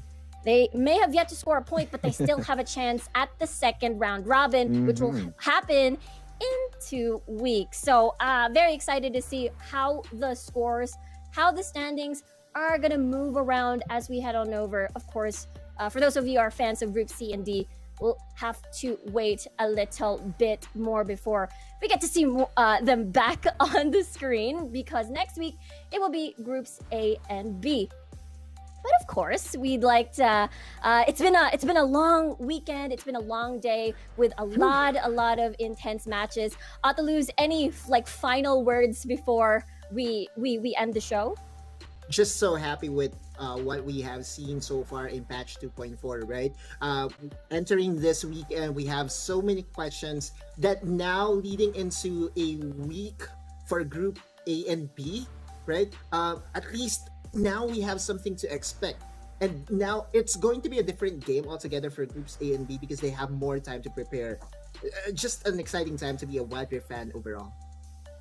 Yeah, I mean, I can really see that you are happy with all of those laps a while ago. I mean, we are enjoying everything right now, and I mean, we are on the highest level of competition, and we are still enjoying this kind of games, and I'm excited for more. I mean, we are looking forward with those changes even further. Patch 2.4, this is the teaser. This is just the start. And what's going to be or what's going to happen for Group A and B with the 2.4 in? Yeah, there's just so many other things. There's so much, a lot of things to look forward to for sure. Mind blown. It's setting the tone for sure for the upcoming weeks of the Wild Rift Icon series. But of course, that is all we have for today, as again, this has been an amazing run so far for this weekend at least. But of course, this tournament wouldn't be possible without our amazing sponsors. Thank you very much to PPGL, the largest multi-game esports tournament in the Philippines. And of course, big appreciation and hearts to Riot Games, Globe Telecom, and Minaski Philippines for organizing this tournament. And of course, with Globe Telecom, you can hashtag reinvent your Wild Rift journey like never before. Own the enhanced gaming experience on League of Legends Wild Rift with a new Riot Go promo. Register now to get exclusive champions, emotes, kill bobbles, and more. Get it now via the Gcash app and Globe One app.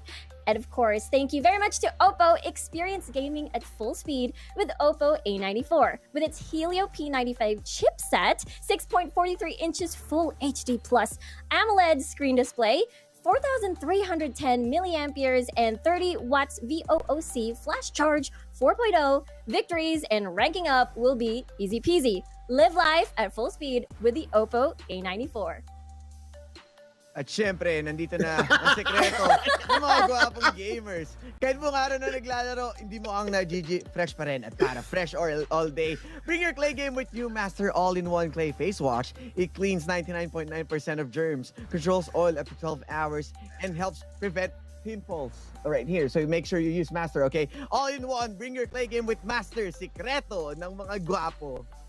And love yourself by helping yourself to the best seat in the house. From Secret Lab, outfitted with a built-in adjustable lumbar support mechanism, fully adjustable armrest, and super supportive patent-pending cold cure foam for maximum comfort, helping every gamer secure that ace. By the way, I just saw on my Discord notice that the quiz is now up. So get your chance on this raffle entry to get the win. I swear, it's a very good chance. Yes, it is. It is very, very good, and like just super duper comfortable, perfect for gaming, and just And the quiz, very curious how because I haven't seen the quiz yet, but I'm sure Otolus and Osiris will tell me all about it when they see the quiz. I'm sure, because we've been very excited and very curious about that one. But of course, that is it. That wraps up our week 2 of our Wild Rift Icon series. Thank you again so much for tuning in to this week. And of course, that wraps up as well the first round robin of Group C and D. My name is Riku. Together with me is Otolus and Osiris, and we'll see you again next weekend for the continuation of Groups A and B. Good night and stay safe, everybody.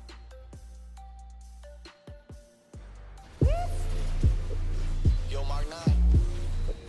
They really don't think we can keep doing this. They don't think we can keep making hits about cameras. But I'm the cameraman. Stay creamy. Yeah, I started on a 50 mil lens. Now I'm about to bag 50 mil yen. I can shoot all day, I got stamina.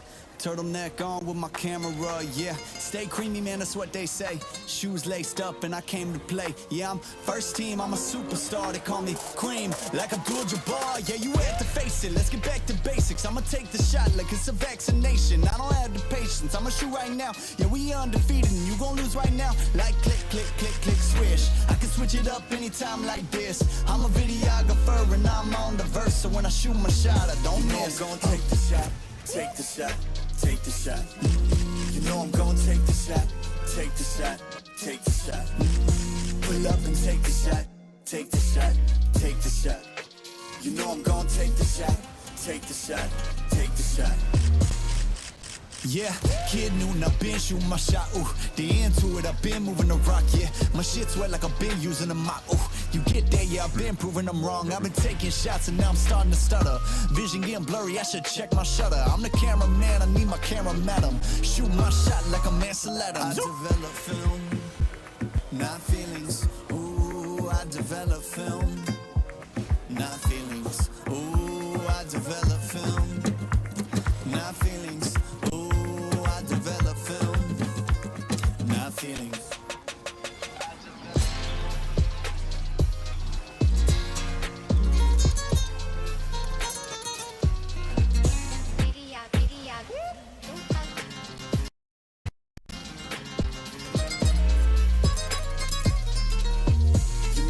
Take the shot, take the shot, take the shot.